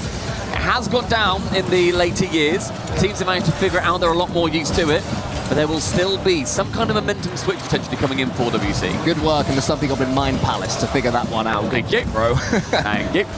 Atto, he's all alone right now. Silky's 30 boost after getting that reset. There gets the floor pitch is going in. Oh, but Torsos saves. That would have been a spicy one. You mean, seeing those kind of goals where they just come out of nowhere. Atto with a skin. We talk about out of nowhere. And Atto snipes it from the midfield. A beautiful redirect. The tippiest top of his car. Goal number 1 in game 3 is a banger. You are never safe with Atto. You think, okay, we've got away with the floor pinch. Big save. Then 2 seconds later, he gets the redirect. Probably the best goal of this tournament so far that I can think of. In its very, very early stages. And here he is again. Atto is looking mighty hot right now on the pitch. Ooh. Fever gets it past a couple of them. Decent play in the end from Fever. It scared us a bit, but it did all right. Yeah, I didn't love it off the rip, but Fever does manage to wrestle back a semblance of control and demos again. Will it be another 10 demo game from Karmine Corp? Their winning ways so far, unable to be muted by Wildcard. That's midfield, and Banana Head can get enough for touch on it. Torsos unable to get something from that, and it's going to be another awkward one. Midfield pass. What? Juicy. Somehow Torsos on target. It is a double save from KC to keep him safe. How on earth do you keep that out? Juicy has to get that read absolutely perfect with no time to think, and then he uses his teammates, so all of them combine to get the follow-up away as well. Wildcard must be thinking, what on earth do we have to do? Banana Head goes to the ceiling. Maybe this is the answer. Maybe it's the floor pitch, but it's not quite on target. And Atto, I think, was there anyway. But building pressure as this pot starts to bubble over. Karmine Corp with any relief, they're going to be enjoying a chance to get some amount of boost. They've now got around 200 or so between them. But Wildcard have even more. What can they do from it?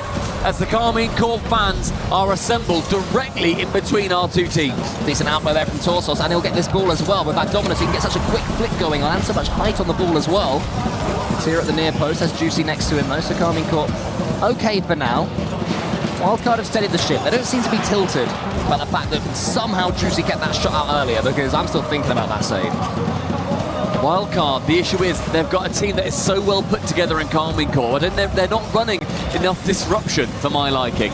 I'd love to see more bumps and demos from them, but whether Carmine Corp are even going to allow that is another question entirely. Well, Banana Head should be the man for that, as he apparently takes Torsos for a ride. Vatira is up in the air all by himself after that strange double commit there from Wildcard. Juicy just waits. Torsos tackles him in the air. Atto against Banana Head. So Wildcard not being beaten to every ball. They've certainly got the pace to deal with Carmine Corp. The question is whether they have the creativity. Leading that one is risky, but it was a smart risk. That's a better play towards Banana Head. Launch another attack for Wildcard. No pre-jump this time. Fever keeps his boost. Banana Head space towards Fever, and Fever was going for disruption, as you suggested, Stump. He fakes the flick reset, we'll generously say, but not quite enough to score a goal. Gave it a blooming good go though, didn't he? Into the corner, out of bounds. Banana Head really solidly misreads it, and it does give Juicy an in. Another ground pitch attempt, clearly something that Carmine Corp have got in their playbook. A dunk from Torsos, drops it in the midfield, but with only a minute remaining, Wildcard, they need something. They boom it long. Vatira is waiting for that one to smuggle it away. Keeps control of the ball. Banana Head now into the corner. 50 seconds left now for Wildcard to make something happen. Fever's waiting. Wants to get this ball. It's another big save. I think it was Atto. Got the final touch. Fever fakes it out, but Vatira reads it. Torsos to the side. Another chance goes begging for Wildcard. I still like that fake though. That's definitely the play to go for, but past midfield is going to be shaking up the Wildcard defense. Fever can't get a touch in the corner, so Behan has to as it bounces back out. Atto, I thought he might go for a catch, instead pumps it on to Vatira. Fakes it from going high to end up going low. Another dunk, another chance, more Carmine Corp pressure building. Torsos into the centre, Banana Head in front of him. This is what they need to be in front of the play. The redirect is a decent one, but Juicy was waiting for it. Carmine Corp defending so strong, the blue wall living up to its name. With only 10 left, we get to last chance saloon for Wildcard, otherwise they drop to the lowers. With one chance, one miss, Torsos gets it only as far as Vatira into the opposite half. A big boom from Fever. Who's there first? It will be Behead. It will be a reset, and we drop low as far as Atto. And Carmine Corp wrap this match up with a bow. They head on 3-0. History will say that was comfortable and easy, but those of us watching this will know that Wildcard gave them a real challenge there, especially in that second game. That was a toughie for them, but they were able to do it. Carmine Corp so strong. There is a reason they are your Esports World Cup current holders. They're your Paris Major holders as well, just a couple of months ago. And as they go forwards in front of their crowd, looking very maroon as well, especially with the trousers. So well done them, away from Vatira and Atto to the crowd. The crowd will love that as Juicy joins in as well. Deserved winners. They are just a step above. Wildcard did play well, with extra coaching behind them. A lot of, I think it's acknowledging that brain. I think it's too much of a bad start for Wildcard either. No, it's ultimately the hardest team that you could possibly play at this event. They went ahead a couple of times, but we're not going to be hearing from Wildcard. Let's see what Lou's up to with Vatira. Thank you very much, guys. Another day at the office for the KC boys. Bravo Vatira pour cette victoire. Déjà, je suis ravie de pouvoir t'interviewer pour notre première interview à Paris ici. Ma première question, c'est comment on arrive à rentrer toujours dans les matchs, à préparer les tournois avec autant de sérieux, sans sous-estimer ses adversaires quand on a un palmarès comme le vôtre? En vrai, c'est pas évident, mais c'est pour ça qu'on travaille beaucoup. La semaine de préparation, elle a été bien chargée. On reste concentré, on sous-estime pas les gens, on essaye de rester humble, même si on sait que normalement sur le papier on est meilleur. Mais voilà, on a fait le job, on était très concentrés et ça a payé aujourd'hui. Et ça a payé aujourd'hui, ça s'est vu quick 3-0. So yeah, my first question. How do you manage to remain humble, to get every preparation seriously and this kind of stuff, even with the record that you guys have? It's hard sometimes, I'm not gonna lie, but this week of preparation has been super serious. We're confident, even when we know that we're supposed to win a match, we never underestimate the opponent. Et ma deuxième question, rapidement, parce que je vais avoir l'occasion de te revoir, de toute façon, il y a beaucoup de matchs aujourd'hui et cette semaine. Qui seront pour toi les grands dangers de votre groupe? Moi, j'ai vu un petit peu Mate, Falcons, SSG, R8, who are going to be the big dangers in your group according to you? Je pense que M8 ça reste une équipe qui est très forte. En plus on est à Paris, il y a beaucoup de fans de chez eux, donc je pense que ça va les galvaniser. Et je pense aussi que Falcons avec leur split 2 qui était pas dingue, je pense qu'ils vont être back et ils vont être une équipe très très très forte je pense. Okay, Mate et Falcons, du coup on aura forcément les yeux sur eux. So yeah, probably Mate, they're an insane team. They have many fans also here in Paris, so they're going to be a threat. And after maybe a missed split for Falcons, I'm sure that they're going to be back in Paris. Merci beaucoup, mon frère, toujours un plaisir. And we're moving on to the next series, Falcons versus R8. Stay with us.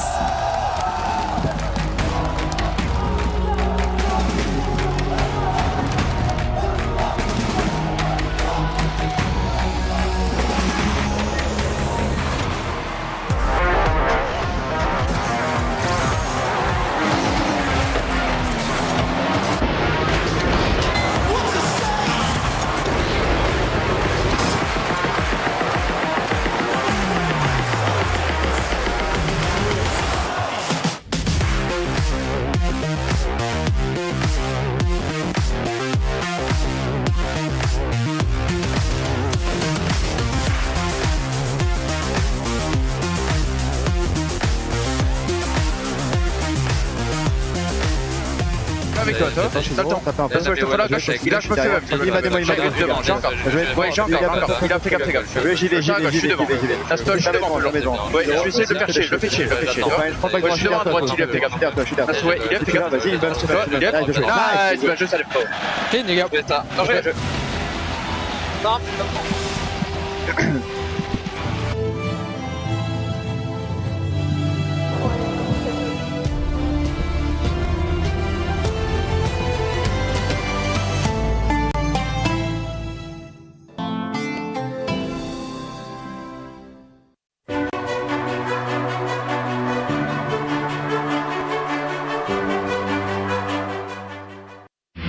A lot of people are haunted by their past. I'm inspired by it.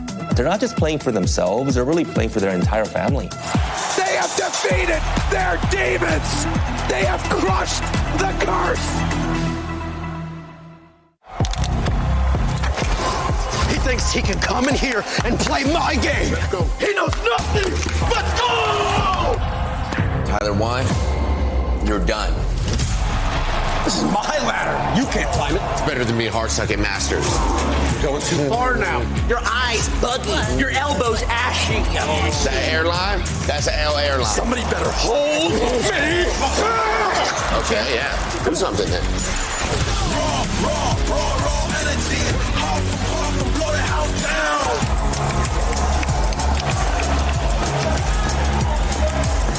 You look nervous. You look short. Everything's good? Mm-hmm. Fight.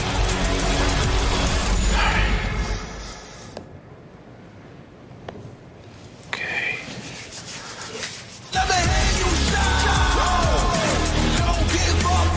Do you really need the wraps? Yeah, that feels like overkill to me. Everyone is playing, you're not yet. EWC Play is your all-in-one platform to compete in fantasy, pick'em, and quests for a grand total of $300,000 in prize pool. Build your dream fantasy team in 5 different games and track your score with live results tables. Predict the winner of every game, every group stage, and every tournament. Complete daily and weekly challenges to earn boosters that help you climb the global leaderboard. Got what it takes? Join EWC Play now.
I'm proud of how far Vitality has come in the club championship, but the fight is not over. فريق فالكونز مستعد وجاهز انه ياخذ اللقب المره زياده.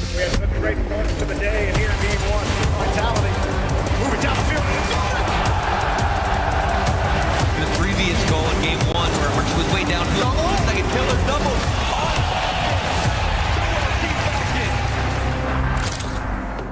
For KC, this week result will determine if we make it to the club championship or not. We are really confident to make it to the top 8 and secure that spot. À Twisted Minds, on a un bon classement pour le club championship. Le but cette semaine, c'est de remporter le premier trophée pour le club. Energy only has 2 participations, Rocket League and Valorant. Our Valorant squad really brought home a solid result in 2nd place. Now it's time for us to step up and secure a spot in the club championship. Supersonic speed every single time. It's a double three for Twisted.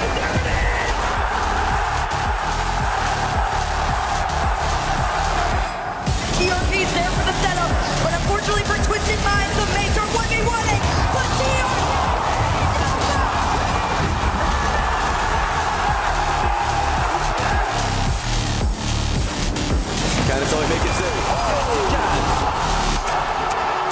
Vitality is coming for your crown, Falcons. اذا هم يبغون التحدي انا بفالكونز ما اخاف من احد.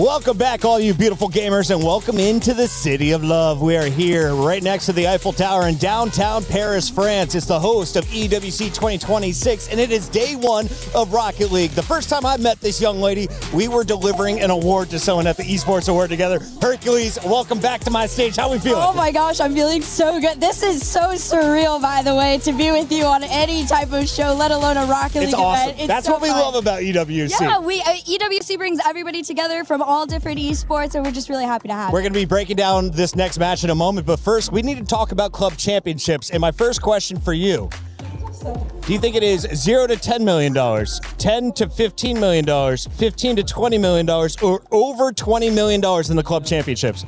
Oh, gosh. I got to say over 20 million. Over 20 is the correct answer. Let's well go. done. And right now, AGAL are the front runners to win $7 million if they can finish in first place. Right behind them, though, is Team Falcons. And I have a feeling we're talking about this because the Falcons are about to take the stage. Now, is there any concerns that this squad will make it into the top 8? Because if you make it out of groups, you battle into the top 8, you are guaranteed club championship points. I think the concern is real that they might falter. Really? Yes, because they have been struggling quite a bit recently, especially regionally. They didn't even qualify for the last major, which was shocking. And one of the teams that knocked them out was their opponent that they're going to be playing. So the worry is real for Team Falcons. Hercules, thoughts on this team, Rock and Green? Oh man, they're really good, but like everybody said, these teams have faced off against each other a number of times. Statistically, on paper, Falcons have this. However, the upset is not out of question. They look so good at the start of the season, but as you mentioned, for the Paris Major, did not qualify. You are back in that city now with a chance for redemption today, and we caught up with the one and only 2-time Rocket League EWC champion behind the scenes. Here's what he had to say. I'm here with Drali from Falcons ahead of your first match against R8. But before we get into that, EWC, you've won before. This time it's in Paris. How does that feel? Well, it feels good. I mean, the first 2 times I won it, it was in Riyadh. So in Paris, it's going to be a very different environment, and I'm excited to see what it's going to be like. And there's a lot of KC fans here. Obviously, you're on Falcons now, but do you think you'll get some support in your matches, being, formerly on KC? I mean, I hope so. I mean, yeah, KC has a great fan base, and yeah, hopefully. I'm sure you've been practicing hard, but I know you do like the other activities that we do have at EWC. I know you're a big fan of the table tennis, ping pong. Have you been playing much? Not that much. I've been practicing for EWC. I did play this morning, but at this point it's gotten boring because I just destroy everyone. He's a freak at table tennis. There you go, ladies and gents. And then the R8 match as well. Obviously, online, they've been pretty good. They got a good record against you guys, beating you a couple of times, but this is different. It's on LAN. How confident are you in this match? I'm very confident. I'm used to LANs, and we've been playing very well in scrims, so I'm very confident against them. Awesome. Well, best of luck to Drali and Falcons.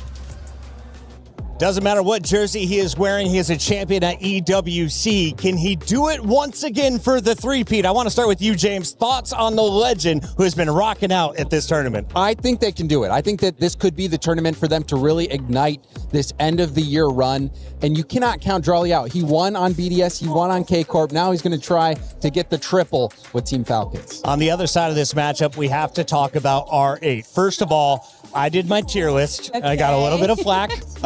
I did not have R8 in my S, A, or B tier. Where do you have them? I would think they're in my B, actually. I highly rate them. I got to watch them just, I think, 2 weeks ago play in Saudi E-League.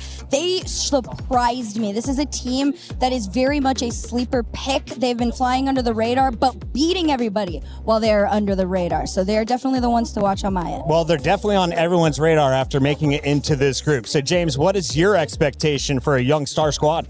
I think they have the talent, but what they've been lacking is that experience on LAN translating at 13-16 is not good enough. Events. Yes. Yeah. So online, they've looked very confident. They've looked very composed. Really, the one player that I'm looking at is Mohammed for R8. Online, he looks insane, but on LAN, we have not seen him be able to hit that same level.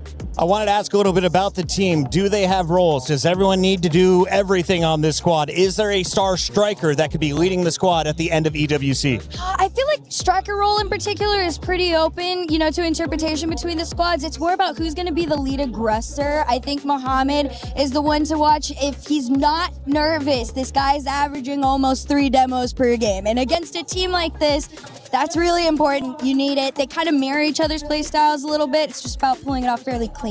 So blowing up goalies, key to their game plan today, or what do you think they're going to bring out? I just want to see the confidence on the solo plays, because a lot of times when you see teams a little bit uncomfortable, they tend to play boom ball.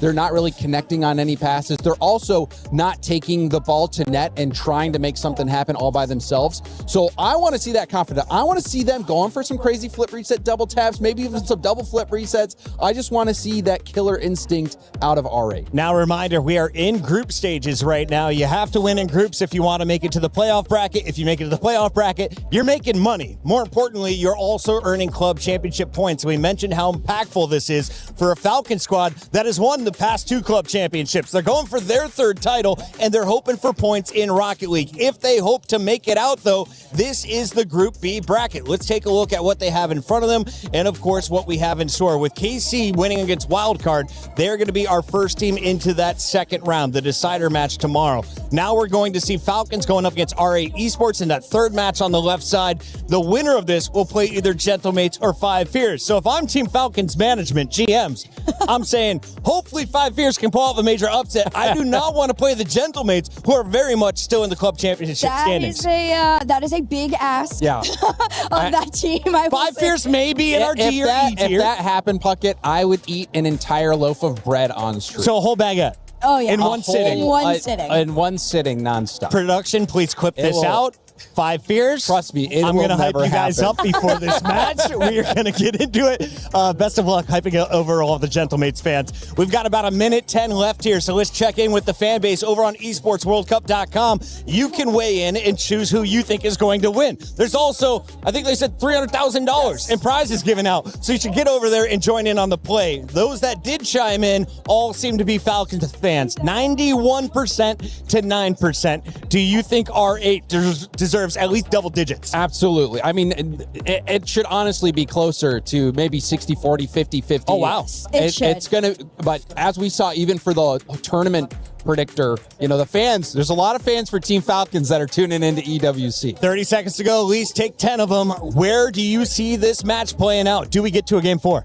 Ooh, oh, absolutely. Last 3 times these teams have faced off, it went to Game 7 and Game 5. This is going the distance. I'm hoping for the upset, though. You're going? I think this is upset. R8? Oh, yeah. R8 time. It's happening. Team Falcons. I predicted them to win the whole thing.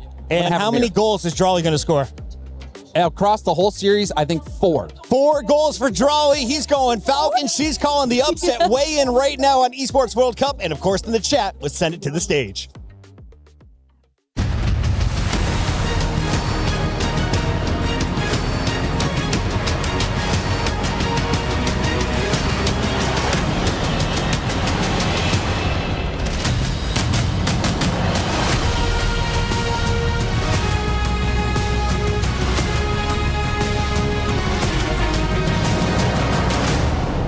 And just like that, Rocket League at the Esports World Cup has officially kicked off. Lou, we are underway. Absolutely amazing. But Ian, what are you hiding behind your back like this? Oh, you mean this? I like these guys.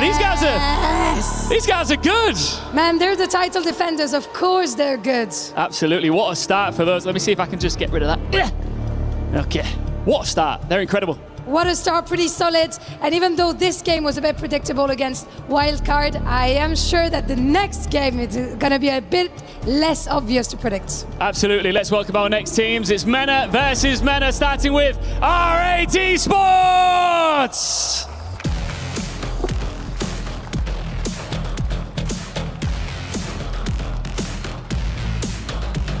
Now this team refused to wait their turn. They forced their way into a regional order built around giants. And they know that this matchup carries history. Today, in Paris, is another chance to show the balance of power has genuinely shifted. And after missing the last international, the big, bad Wolves are back in town. Falcons! They are definitely the crowd's favorite on this one. Unfinished business after finishing 3rd last year. And they came back with the biggest signing of the off-season in Rocket League. Et leur retour sur la scène à Paris ne laisse aucun doute sur les intentions de cette équipe de stars. Yeah, Falcons brought their fans with them, that's for sure. It's an all-Mena matchup. Let's get right back into the game. Now, traditionally, we'd be saying, 90%, 10% Falcons all day when TRK was on the team. Drawley joins Falcons, Johnny, and it's been a little more difficult regionally. R8 have gotten the better of them during the Paris Open in Open 4 and 5. They beat them in 2 separate best-of-7s, R8 do. And so Falcons, they got their work cut out for them. They got the edge on R8 in some non-RLCS competition, non-EWC competition. So this is a huge chance for R8 to continue this story of taking it to Falcons. Yeah, it is a huge opportunity for them, and I think a chance for them to take it to the next step for them also. As international lands haven't been their forte so far. I mean, they've only played the one, and it was in Paris just a couple months ago. Didn't go well for R8. They showed promise, they showed that they've got the potential, yet they did not come away with a series win, most crushingly perhaps losing to Furia in a reverse sweep. So they've got to show that they could do it on LAN. If this was an online match, I'd be leaning towards them because they've had Falcons numbered. They've been farming Falcons online. But on LAN, Falcons have shown time and time again that they could step up, and that's not something we've seen from R8 yet. There was the last 2 times these teams played each other online. Saudi E-League, Falcons win that series. It went all 5 games, and then the Prime Series as well, I believe, 7 games.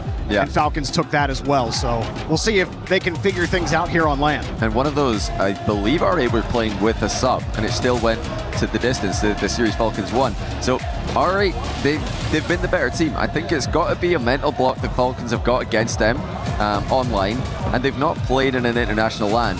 In fact, this is the first time they've both qualified to the same international LAN with these rosters. So they haven't had a chance to play until now in this kind of setting.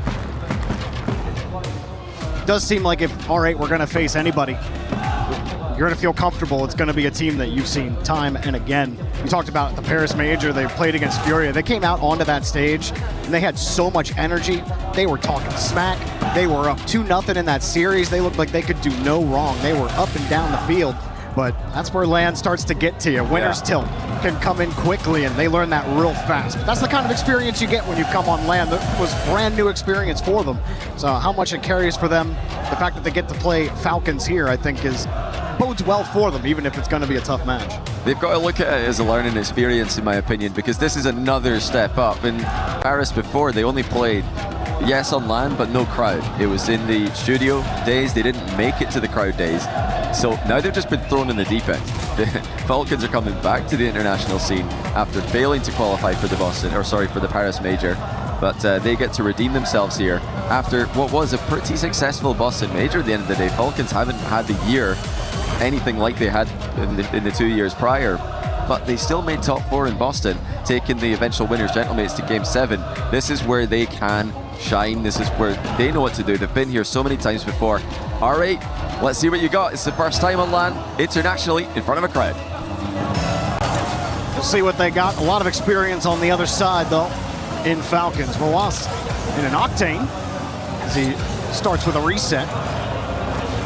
Ghazi, him and Abdullah together have had some highlight reel plays, even in their short stint on land. Really, my players to watch and speak his name. He might put something in, and almost found the redirect, but no chance there. What a pitch to kick things off there. R8 with the best opportunity so far. Ghazi with another tidy save to the back corner. But early on, I love that from R8, just the willingness to full send it. Oh, look out, the backboard double from Kaliers hits the crossbar. Nobody covered in that one from R8. Falcons get the ball right back. Net was open, but that was a tight angle for Drawley. Bang, bang hit for him. Falcons with control from the midfield. Kaliers running into an R8 player. Drawley just puts it away from the defense.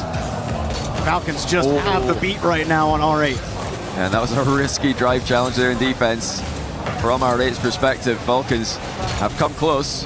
That's an accidental side flip from Mohamed off the sidewall. It didn't really amount to much, but they are making small mistakes here. Abdullah with a bad clear there towards Falcons. R8 have got to clean it up in defense. Drawley faked driving the challenge.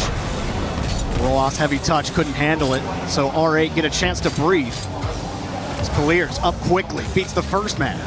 Trying to bump the second man. Ghazi narrowly avoids him. Roas slows it down with the challenge, but nothing develops here for Falcons.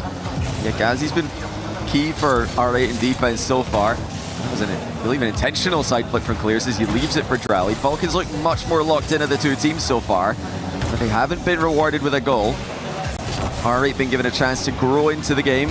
Can Falcons put one past them before R8 hit their stride?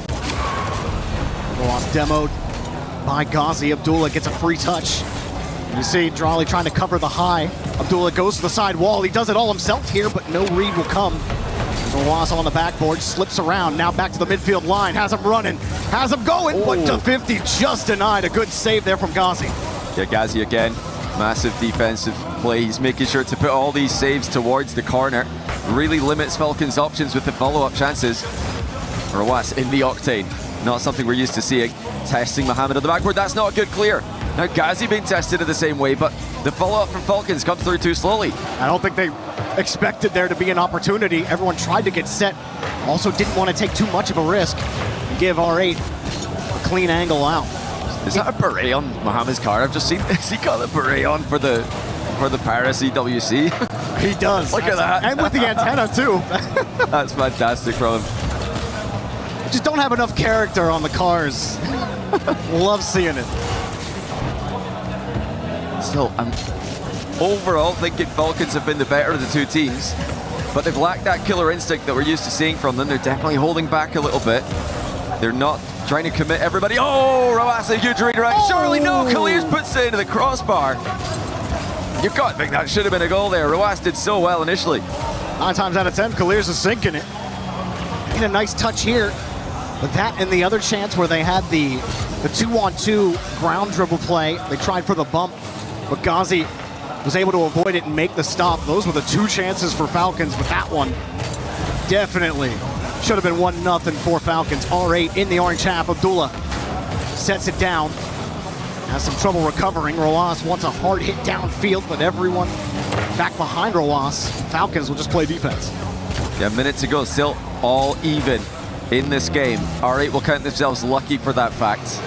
Falcons will be absolutely devastated if they can't win this after all the chances they've had. R8 continue to hold on.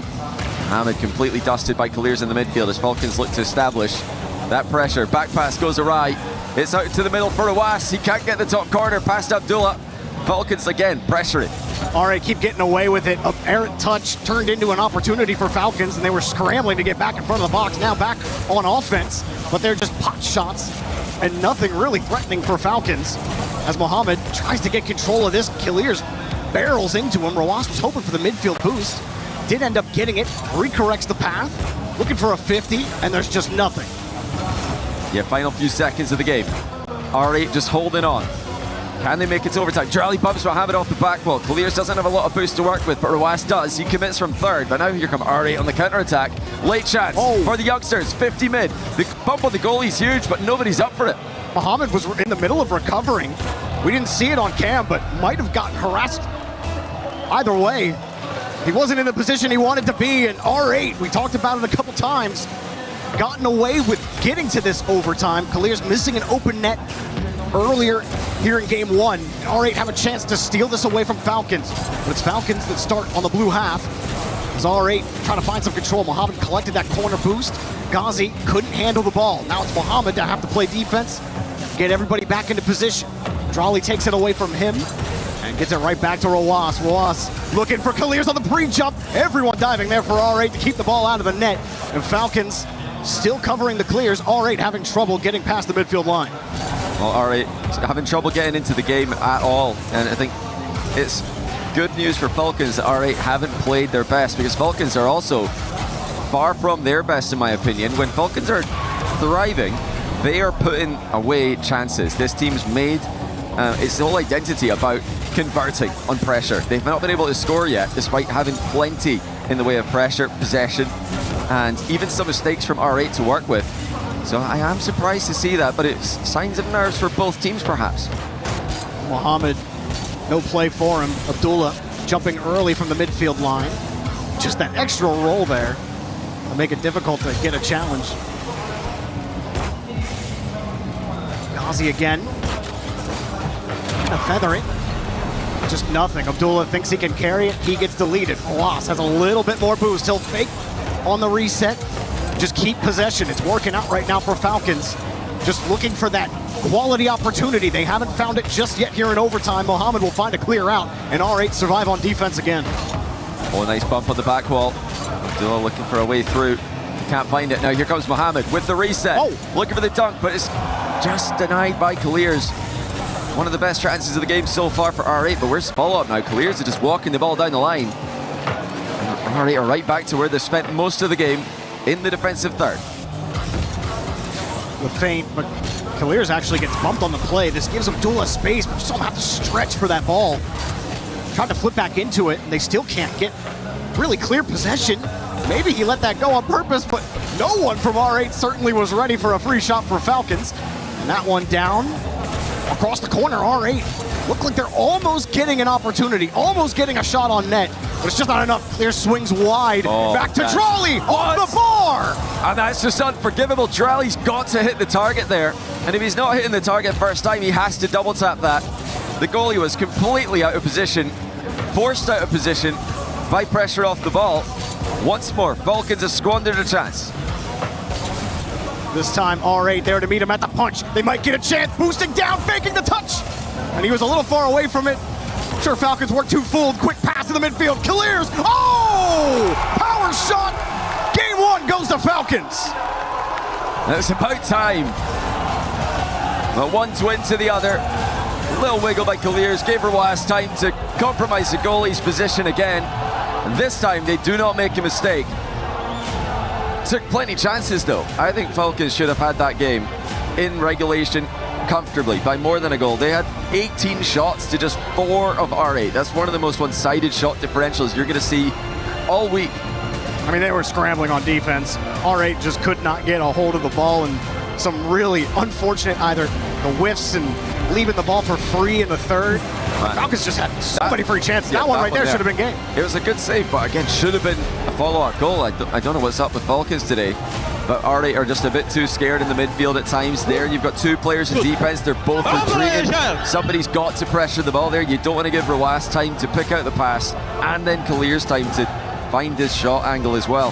But R8, I think the main issue for them is more the fact that they are not making their controlling touches in defense. They keep on miss-hitting the ball, missing it entirely, or just giving it away with unnecessarily heavy touches. Again, they're struggling to produce when it's that step up, whether it's a LAN and out in front of a crowd.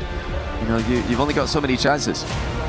If we had the possession bar, I think we'd see like over 60% for Falcons in that game, if not even higher. There was just absolutely nothing for R8. Even when they were trying to control the ball, Falcons got physical.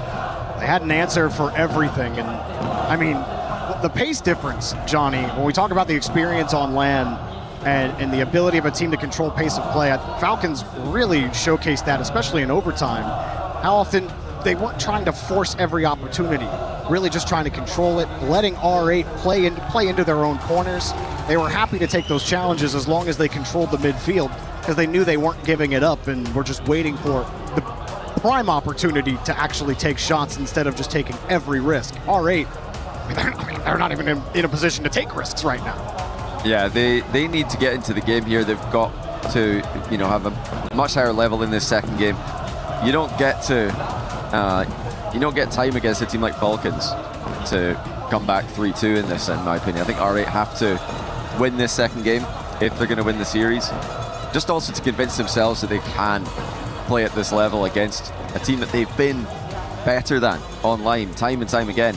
But you've got to also remember, as well as the inexperience, this is one of the youngest, if not the youngest team at the tournament. Mohamed, I believe, is the youngest player at the tournament. So these guys have got tons of potential. It's not the end of the world if they lose this series. They could still absolutely make a run out of the group. But for them, they'll just want to play their game. Messing up movement mechanics, flips, accidentally flipping off the wall. You don't want to see any of that. They just got to take a little bit of time with every single wave dash, every single decision. Don't just rush into it and panic because you're up against Falcons. Well, shout out to our statisticians here at EWC. Yeah, R8 spent over 3 minutes in their own half. Now, half-to-half stats usually aren't that much of an indicator. They're usually pretty even. But if you're spending over 3 of the 5 minutes of regulation in your own half, yeah, you're probably not having a good time.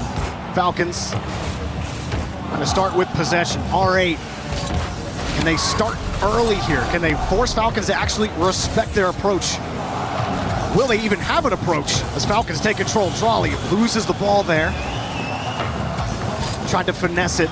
No chance at it. Abdullah, no boost. And trying to fish it to him with no boost there is a ballsy play. Yeah, that would have been something. Now, when R8 when they do well online against Falcons, they're going to struggle here. Like, yeah, they've conceded. I mean, good timing by Kalir's. Completely fakes out the first challenge. Don't even get a chance to praise R8 online because Falcons have scored again. Abdullah just getting bumped multiple times. Couldn't get back to the goal. Straight shovel out of the play. Nothing they can do about it. I was going to bring up the fact that R8, when they can beat Falcons online, I think they play one of the most solid styles we've ever seen from a top team from the MENA region. MENA, of course, for Falcons in the past, all the way back to the Sandrock gaming days, even now with Twisted Minds, are the most aggressive region. R8 managed to find success against Falcons by still being consistent mechanically in offense, but having a more measured approach. Right now, we're not getting to see that because they are not making good on their touches. We're seeing so many bad clears from R8 where they're completely giving the ball away in dangerous positions. Getting about the most possession we've seen them have in the series so far. Up the side wall we go. 50 out. You saw second man playing behind Mohamed there. Nobody playing the top of the box, and there's just no pressure on Falcons, even though they do get an extended stay there in the orange half. And it's interesting as well to see Falcons, they're still trying to prove that this was a good idea to pick up Drawley instead of TRK. They've definitely lost a bit of offensive firepower since letting TRK go. He took all of that with him to Twisted Minds, it seems. They're not lacking in that regard. But Drawley can bring that defensive solidity. You think about Drawley and Rawas, so difficult to get the ball past that pair. You can think how much that'll give Kalir's confidence going forward. And oh yeah, looking pretty good here again. Kalir's to Roas. I mean, this just seems like a foregone conclusion, as once again, they're just allowed to get far too close, and they're starting to hit the target. That's an absolute dot from Ross as well. Two defenders in a not so terrible position. Like Kalir's, obviously Ghazi had to catch up because he has to respect Kalir's approach on the ball there. But still, Roas's shot, excellent stuff. Just too much. And this is the Falcons. You were hinting at it with Drawley just now. It's kind of what we expect from this team, especially with the Twins and how effective they've been through both iterations of this team. And that pain period where you're trying to get used to a new member of the squad. The Falcons look every bit as potent as they usually have. Ghazi trying to set something up with a reset. Abdullah next up. Nothing though, easily defended, and nice structure here from Falcons. Yeah, again, the midfield's completely free. I mean, R8 are not contesting it. They might have a chance of the counter here, though. How open is this? Don't miss it. New spawn. Oh, it does just go in as R8 get their first goal. Of course, with the demo player being able to choose where they respawn, I was wondering, is he just going to spawn in and save this? But no, it's too late. Kalir's couldn't get there either. R8 have their first goal. No! You got to take it when you can get it. And it's amazing what one goal can do when you've been left scoreless for over 10 minutes, where you include the overtime. Now Ghazi going to get back to the ball. R8 are going to need a little bit more than just a hopeful demo in an open net. So maybe they get something here. Muhammad, a ton of boosts. Tried to force the 50. Ross skirts right by him. Abdullah next up. So Ghazi playing deep, trying to rip the challenge away. It just keeps getting away from the rotation of R8, not able to be in an advanced position on these 50s. This touch goes down. Falcons happy to take it. R8 do get a corner boost out of it. Roas trying to recover. Everyone's set up here. Drawley not feeling too much threat, and a good cut off there on the blindside challenge by Roas, and he keeps the ball. It's a better sequence from R8 where they are starting to find each other in the pitch. The passes are, much more often attempted, especially compared to earlier. They are still letting Falcons come at them. I think their plan here is to just let Falcons attack and then counter, but this is a more disciplined Falcons than the Falcons of old. I don't think they are going to overextend from a position like this. R8 are going to need to work for the goal. They are working here, but no goal with just a minute to go. Even there, Abdullah, he was challenging from, looked like the weak side of the rotation. Couldn't force it in front of the box. Demo, but it's still a Falcon shot. Abdullah looking to put it into space. He just put it right into a Falcons car. Time running thin for R8. Unable to get control of the ball. Unable to even get to these 50s. Just barely getting to that one. This one off the ceiling. Now a go-ahead ball downfield to him. No, he's not able to get it. Good challenge from Falcons again. Kalir's there to take it. And the bumps, R8 are trying to get them, but they're just not finding it. The backboard looked open there for Falcons again. It's been open for a lot of the series. R8 are not covered in the most dangerous options Falcons have got. This time they do cover the backboard. Look at the transition to the mid pass though. I mean, Falcons are so quick to switch up the attack of angle. Saw Ghazi immediately trying to react to it as well. They end up running into each other, still get the save. Ghazi with 10 seconds, got to get going. But Kalir's has stuffed him. Moving it again, no 50 there, but Roas is right there to pick up the pace. Abdullah tries for another clear. R8 are left without anything in the tank here. Nothing in 0 seconds. Falcons one away from a sweep. Yeah, a more, I think, promising second half of the game. But I'm still very concerned for R8 in this series. I mean, they're obviously down 2-0, but it's just taking them so long to get going. If this was game one, if they struggled in the first half and then they picked it up in the end of game one, I think they'd be right in this, but yeah, it's taking way too long. They're still leaving a lot of defensive openings. I think they've just kind of panicked in a lot of cases where everybody's covering the net, no one's challenging for the defender behind them. That's just what happens when you're nervous. Everybody panics, everybody goes back to the net, mid pass is open, the backboard's open, midfield is uncontested. And that's what Falcons want. I mean, they even had it was like 2 opportunities where they get the challenge they want on offense when they are on offense. And then nobody's top of the box. Nobody's there to challenge in front and actually pressure Falcons in front of their own net. Everyone playing so safe.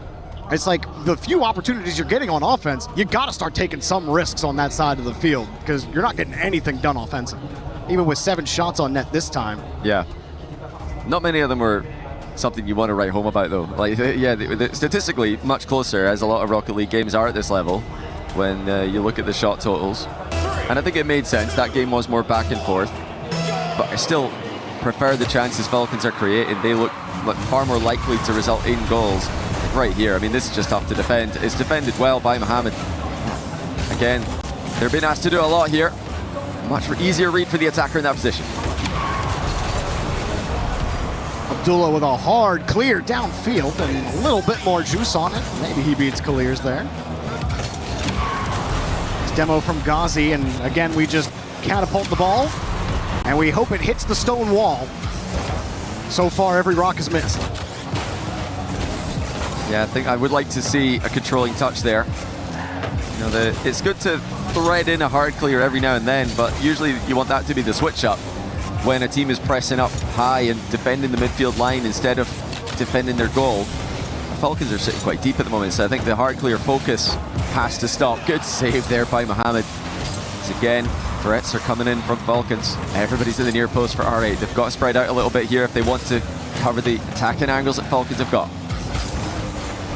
Abdullah up there quickly, and Adrali just completely stuffed him on the 50. And Abdullah getting chased around. Adrali just couldn't quite get his nose behind the ball.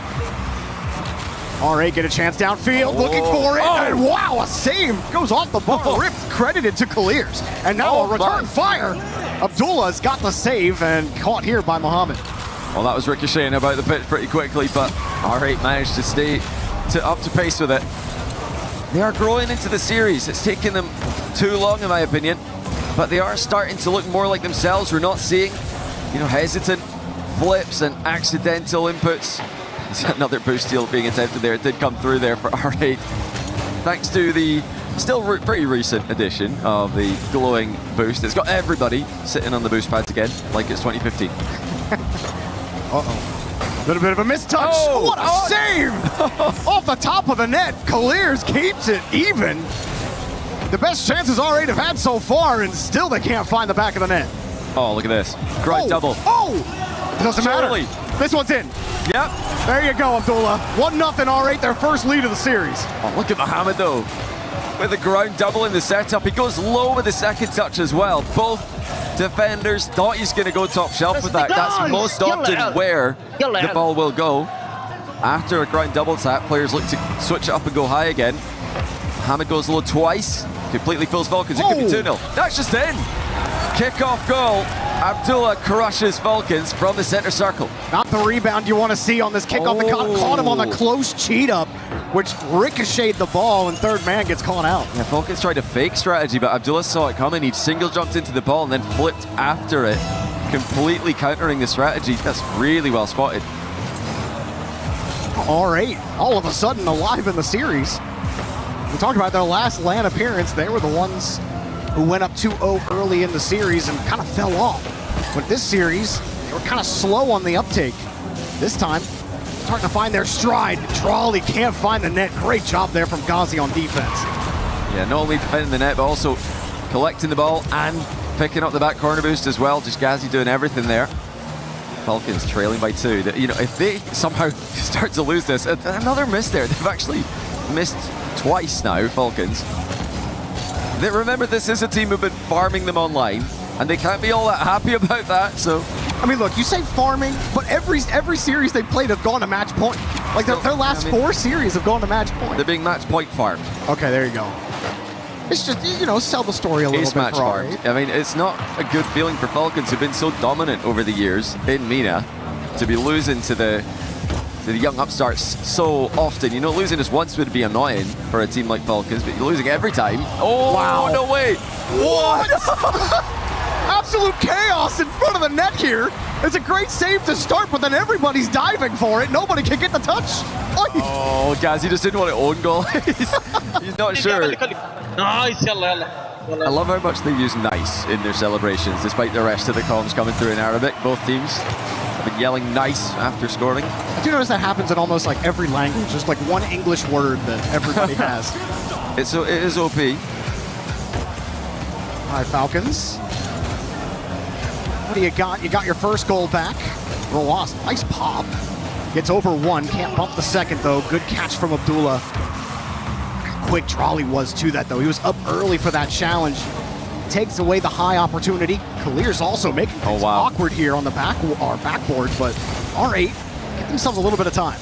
You got to see there a little bit of why it is awkward to be under the ball in defense. We're POV on the defender there, and the ball's above you. You can't see anything. You can't see where the rest of the offense is going to come at you from.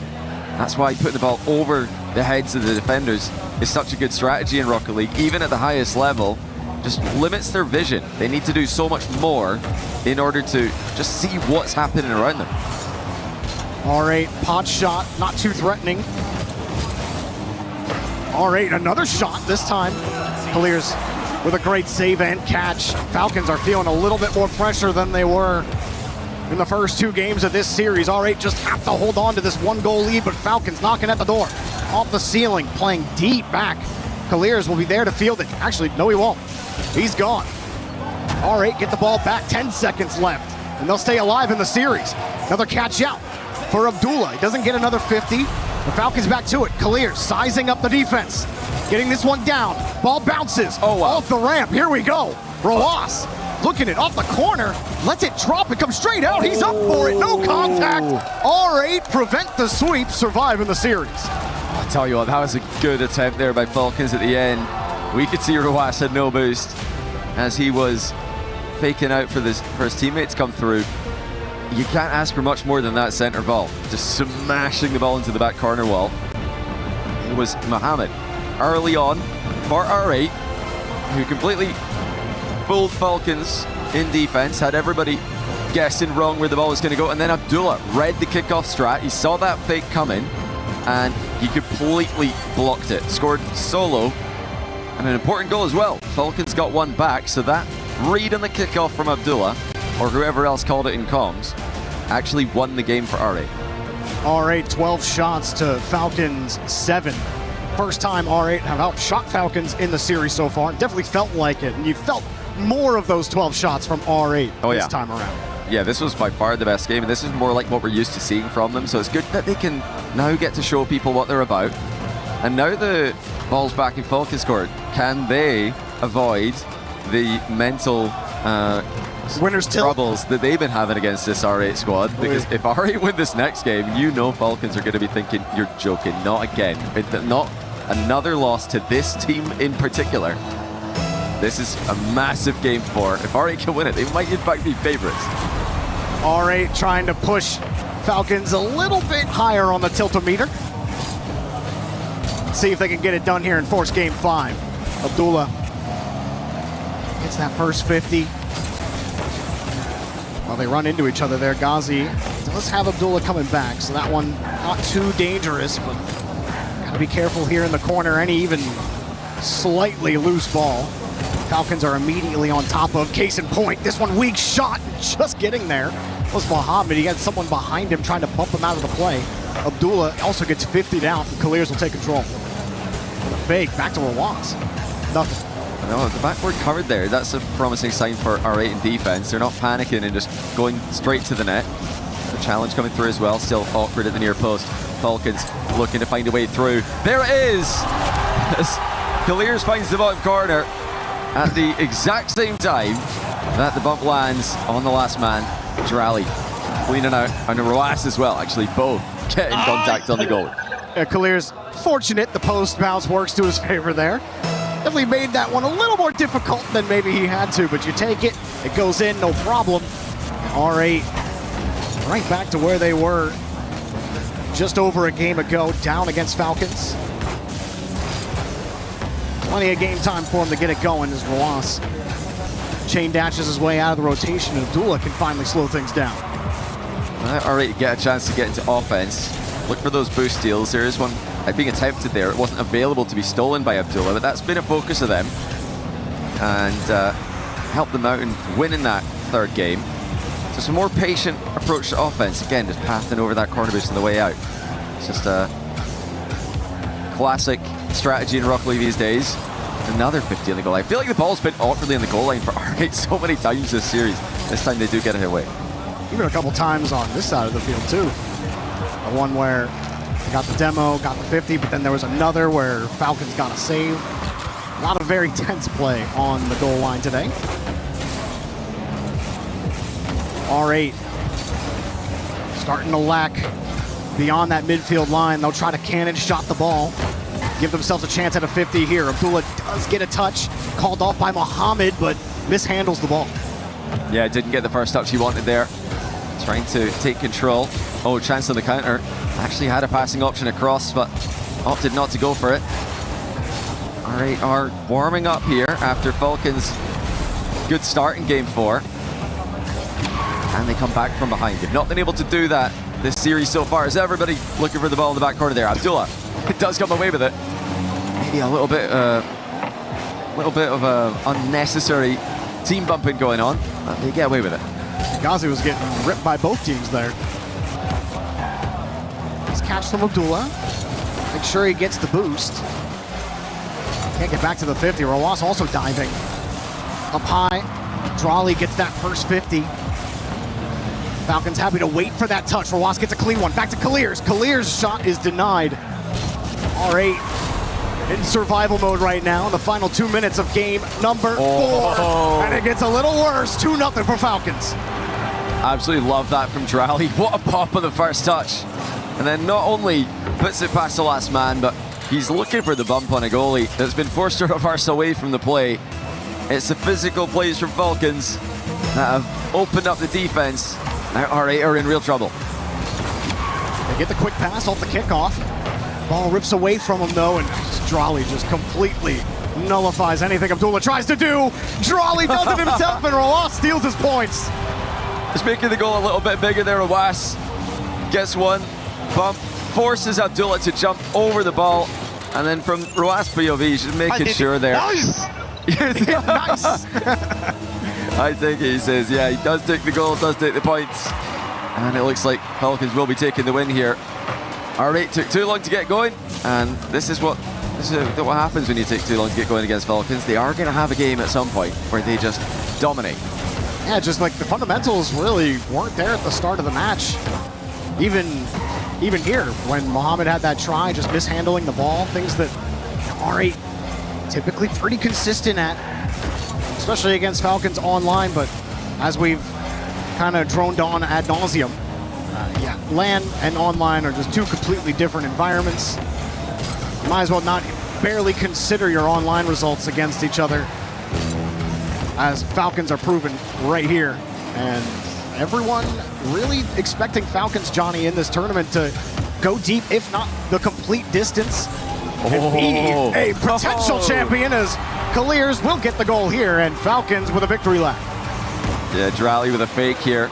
He's looking for either a glancing blow or a fake. Mohamed couldn't see it coming. 4-0. I mean, this is huge for Falcons in the club championship as well. They need points in Rocket League if they're going to win that. They are still in the running to win their 3rd consecutive club championship at EWC. This is extra, and something extra to play for, but also an extra bit of pressure on the Falcons players with every game combining to the club championship. Want to keep the winner streak going for the Org. Very strong start for them. Mohamed will pick up a pick-me-up goal here, as much as it can pick them up in this series. But for Falcons, later on in this tournament, you talk about the other Titans, the K-Corps, the Twisted Minds, the Vitalities, the Gentlemates of the world. And if you're a Falcons fan, you're just hoping that they stack up well. Look at this, Falcons a double half flip there. They got countered on the kickoff strat in game 3. It was a risky one they went for, got scored on immediately. They've identified here the only way we lose this game from a 3-goal advantage with 24 seconds left is if they get an immediate kickoff goal. So let's just both half flip, because there are no immediate kickoff goals. From that, they get a 5th as Rawas doubles in from a tight angle. Looking good in the Octane. Although we are still trying to figure out whose alpha wheels are these, because I'm pretty sure Rawas was in the win when Rocket League was an alpha. He might keep that one to himself. Something tells me. Well, I think my favorite part is with 20 seconds to go and Falcons up 3 goals, you have that itch. You see the kickoff, you got to talk about it. Yeah. I love it. You saw them, they all sat back, and I think they were just talking about, okay, let's see what the spawn is, because you're not sure unless you remember what the first kickoff of the game was. But they see double diagonal and thinking, okay, let's just both half flip, super safe. Just close out the win. Never can be too careful in Rocket League 3s or Rocket League in general. Such a volatile game, things can happen fast, but Falcons close out comfortably over their regional rivals. Comfortable certainly is a word for it. I might have had my pillow back here watching Falcons completely dominate this game. Tough one for R8, but it really expected result here for Falcons, as they are one of the favorites in this tournament. And it showed you a little bit of that why. Crowd showing up for them as well. Everyone gathered around that stage, rooting for them over the course of the series. No doubt be happy to have them throughout the rest of the tournament. Yeah, there's obviously a ton of support for Falcons at EWC. We're wondering if we're going to get that in Paris, and it seems the answer is firmly yes. As the crowd's out big for this team. Of course, Carmine Corp earlier as well. Let's head down to the stage and hear what Drally has to say. Thank you, Boris. The Falcons are here and they're here to stay. As I'm with Drally, congratulations for taking down one of the most promising teams of your group. My first question is going to be about what your ex-teammate Vatira told me right before. He told me that you guys missing the major and having a missed split 2 was going to make you super dangerous on this stage. So I want to know if he's right and if you want to tell me about it. Donc ouais, Vati m'a dit que le fait que vous ayez raté le dernier split, que vous n'ayez pas été là au dernier major, ça va vous faire revenir plus fort et plus dangereux. Est-ce que tu veux me parler un petit peu de ces derniers mois et pourquoi tu es content d'être là? Je suis content d'être là.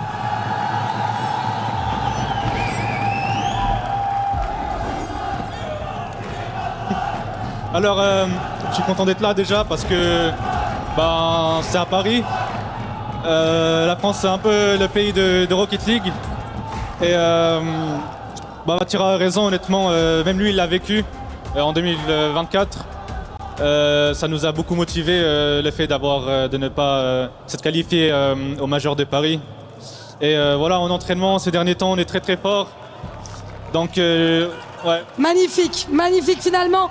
So yeah, Vatira knows for it because he's been living it in 2024 and that's what gave us a lot of resilience, not qualifying to some internationals. Practice has been doing amazing as well. So we're like super, super confident and I'm glad that it's in Paris also because it's one of the biggest nations when it comes to Rocket League.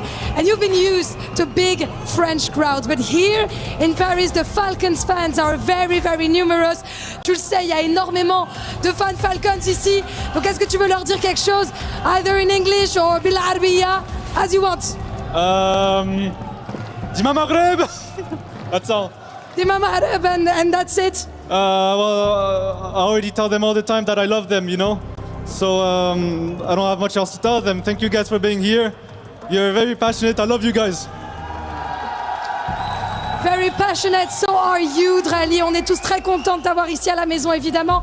Thank you so much for joining me. Good luck for next games. And the second French team is about to hit the stage. Stay with us.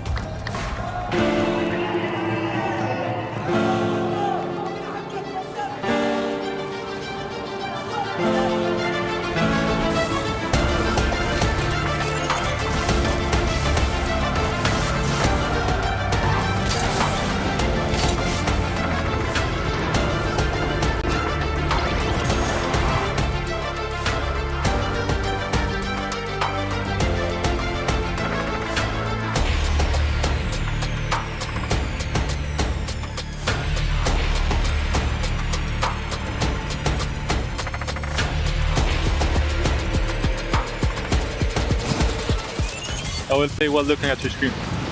لا لا لا شك راح يسار. شك قدام. يلا طول بهدي. بشك بكمل. بس باخذ من باك رايت هلا. 50 واحد باقي انا ثيرد عندك زين. ساعدني بدي اقول. ما يبعد انا ثاني نايس ديسبلين.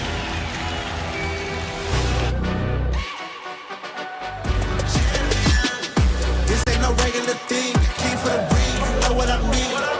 You see my name in the lights, better get right, I'm a champion.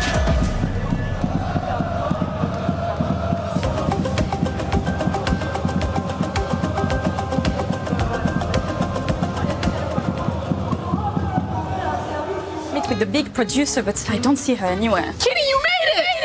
Oh wow, I made it to what? To the best experience of your life. Come on inside. Come on. I don't want Come on, to. let's do it. Come. Not after last time. Okay, but what if I told you we're making perfume today? Okay, I'm curious. Come on, it's gonna smell so good. It's gonna be so pretty. Yeah, okay. I still smell a little bit like ketchup, but that's okay. You deserved it. Come on. Kitty, what makes me so sad is that the EWC is eventually going to end. It's very sad indeed, but I am not sad about you going home. But I do want something to bring home with me to kind of remember our time together and all the fun things that we got to do. Oh yeah, we had so much fun. I want to create a scent that truly captures esports. What do you think of when you smell esports? Nothing really good, to be honest, like people sweating, being focused, keyboards that are not really clean. So yeah, that's what I think about. And that's exactly the scent that I want to capture. Why? Esports. Okay. Esports. I'm gonna start with the lavender one. Let's start with the base, okay? Lavender, what is that? Are you kidding? Is that an NPC? It's not an NPC. It's like a flower. But I think that for my base, I've actually been able to take a gaming headset used by players and distill down a lot of the dandruff and head lice into this concoction. This shall be my base. But take a whiff. I think some of the lice are still moving around in there. I'm gonna put some vanilla in mine. Some what? Vanilla. Isn't that for eating? It's used for several things, you know? Do you know where you get vanilla? Yeah. You actually get from a beaver's butt. When beavers fart, they have vanilla. How do you come up with those things? I just really love beavers. I've managed to capture KC fans' blood, sweat, and tears. This is the blue wall in blue tier form. Oh my god. You're gonna get beat up after this. Not after they smell my perfume. You already made a disaster with that, so I'm gonna continue my beautiful perfume with, I think, some cassis. Chassis? Like a robot? No. Again, it's a fruit. It's a fruit? Yeah, you don't have that in America. It's fine. I got Cheetos. Yeah, I know. But for my next part, I actually got the finger gloves of players, and we're just gonna go ahead and add a little bit of sweat. Ew. That's atrocious. Yeah, but it was from Team Spirit. It smells like victory. It's not gonna bring victory into your life, trust me. I found one of the jerseys from a team that's gone to 23 back-to-back tournaments. So what this smells like is pure failure, desperation, and yet some resolve. Oh god. Overly why? Is it in? You can really smell the failure. I have it right in front of me. I managed to take one of the keyboards off the stage, and what I did was I removed all of the dead skin cells and food junk and crust, and I put it into this liquid form. But here's the thing, it is very potent, so we can only do... Oh, I missed. Oh god. Don't do it! Okay, I'm sorry. You're disgusting. I managed to take all of the Cheeto dust out of the controllers that were on the stage and create this. This couch cushion from one of the practice rooms. I heard that the players did not leave this baby for 24 hours straight. And so we got this beautiful essence. This is gonna be a fantastic perfume. I feel like we just gotta mix it up a little bit. Oh god. Smells amazing. You have no idea how amazing this smells. It smells like resolve. It smells like perseverance. It smells like desperation. It smells like esports. Don't put it near me. Just a little bit. No. I promise. I Can you don't just try? Oh! Ooh. It's disgusting. That'll come off. I promise. That'll. Oh god, don't touch me! Don't touch me! You're me off. Every day I come with her. Every day she's something up.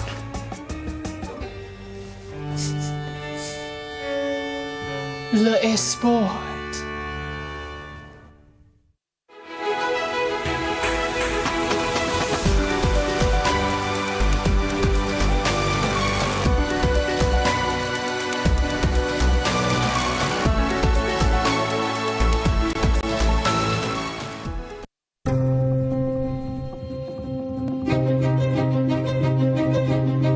won't find her outside.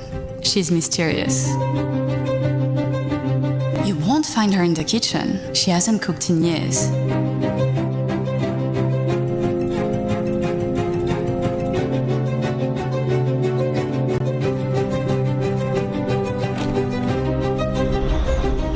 You'll find her here. Get wrecked. No, that hitbox is cheap. It's cheap. Oh, I hate this character. On day 4 of a gaming bender, with no time to sleep, or move, or shower. She is sedentary. She is stale. She is gamer. You. Essence of e-sport. Eau de toilette.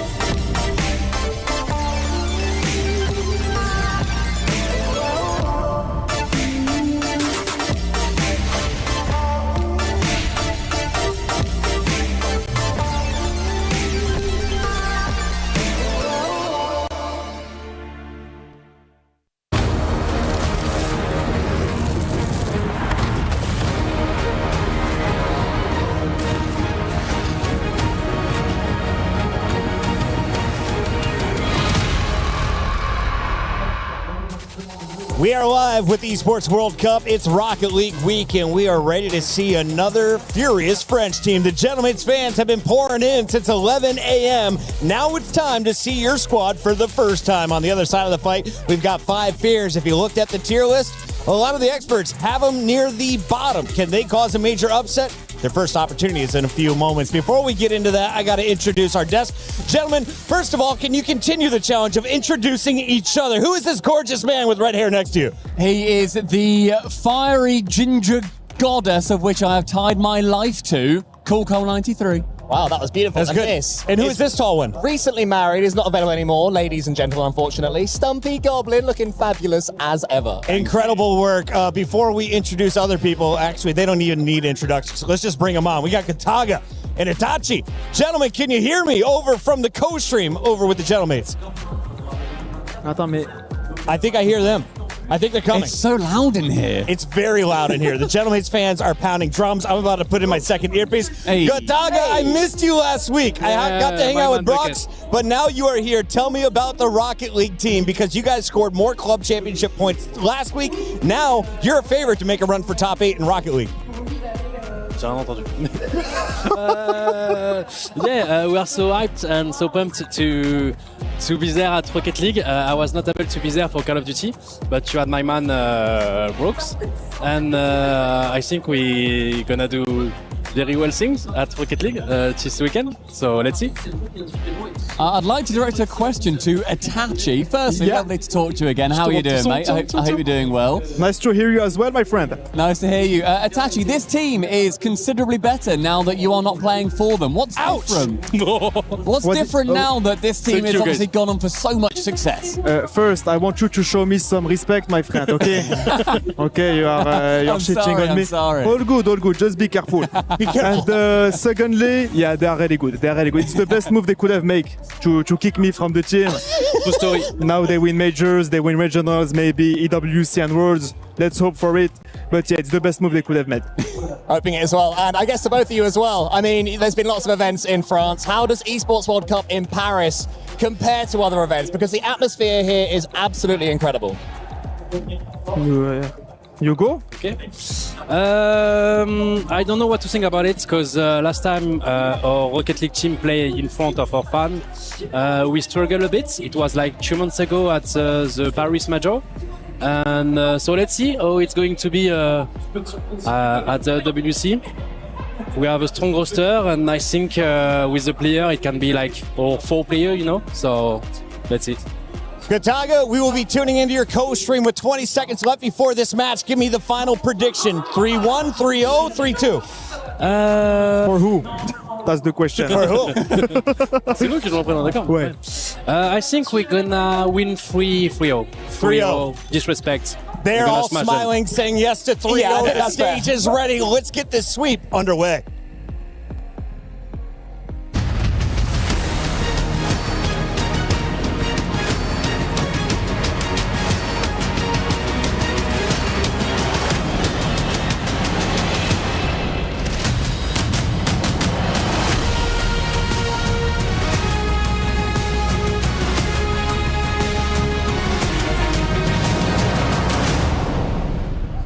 Mesdames, messieurs, quelle belle journée, zéro problème. Pour l'instant, les chouchous et les favoris du public ne font que de gagner.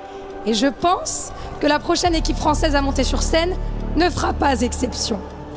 I am very, very excited because, Ian, I'm gonna tell you, we got on that first match 3 games. Yeah. Second match 4 games. So I'm telling you, this game we're going 5 games. You think?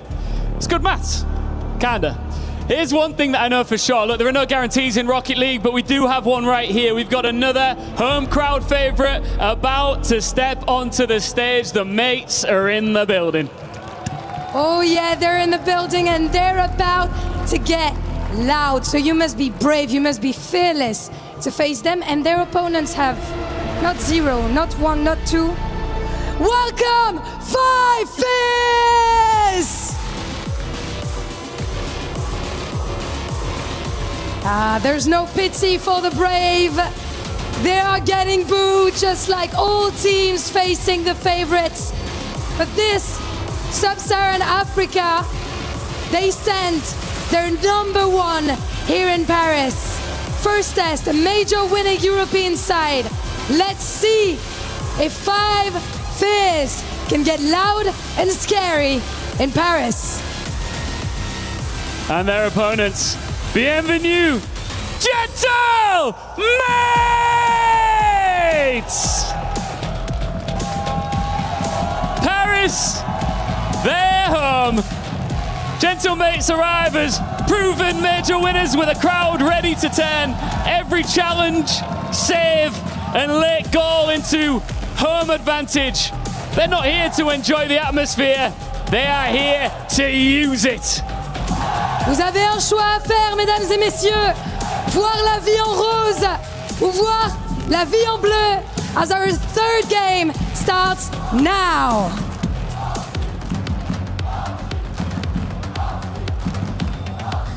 Welcome back to another thrilling round of the Esports World Cup.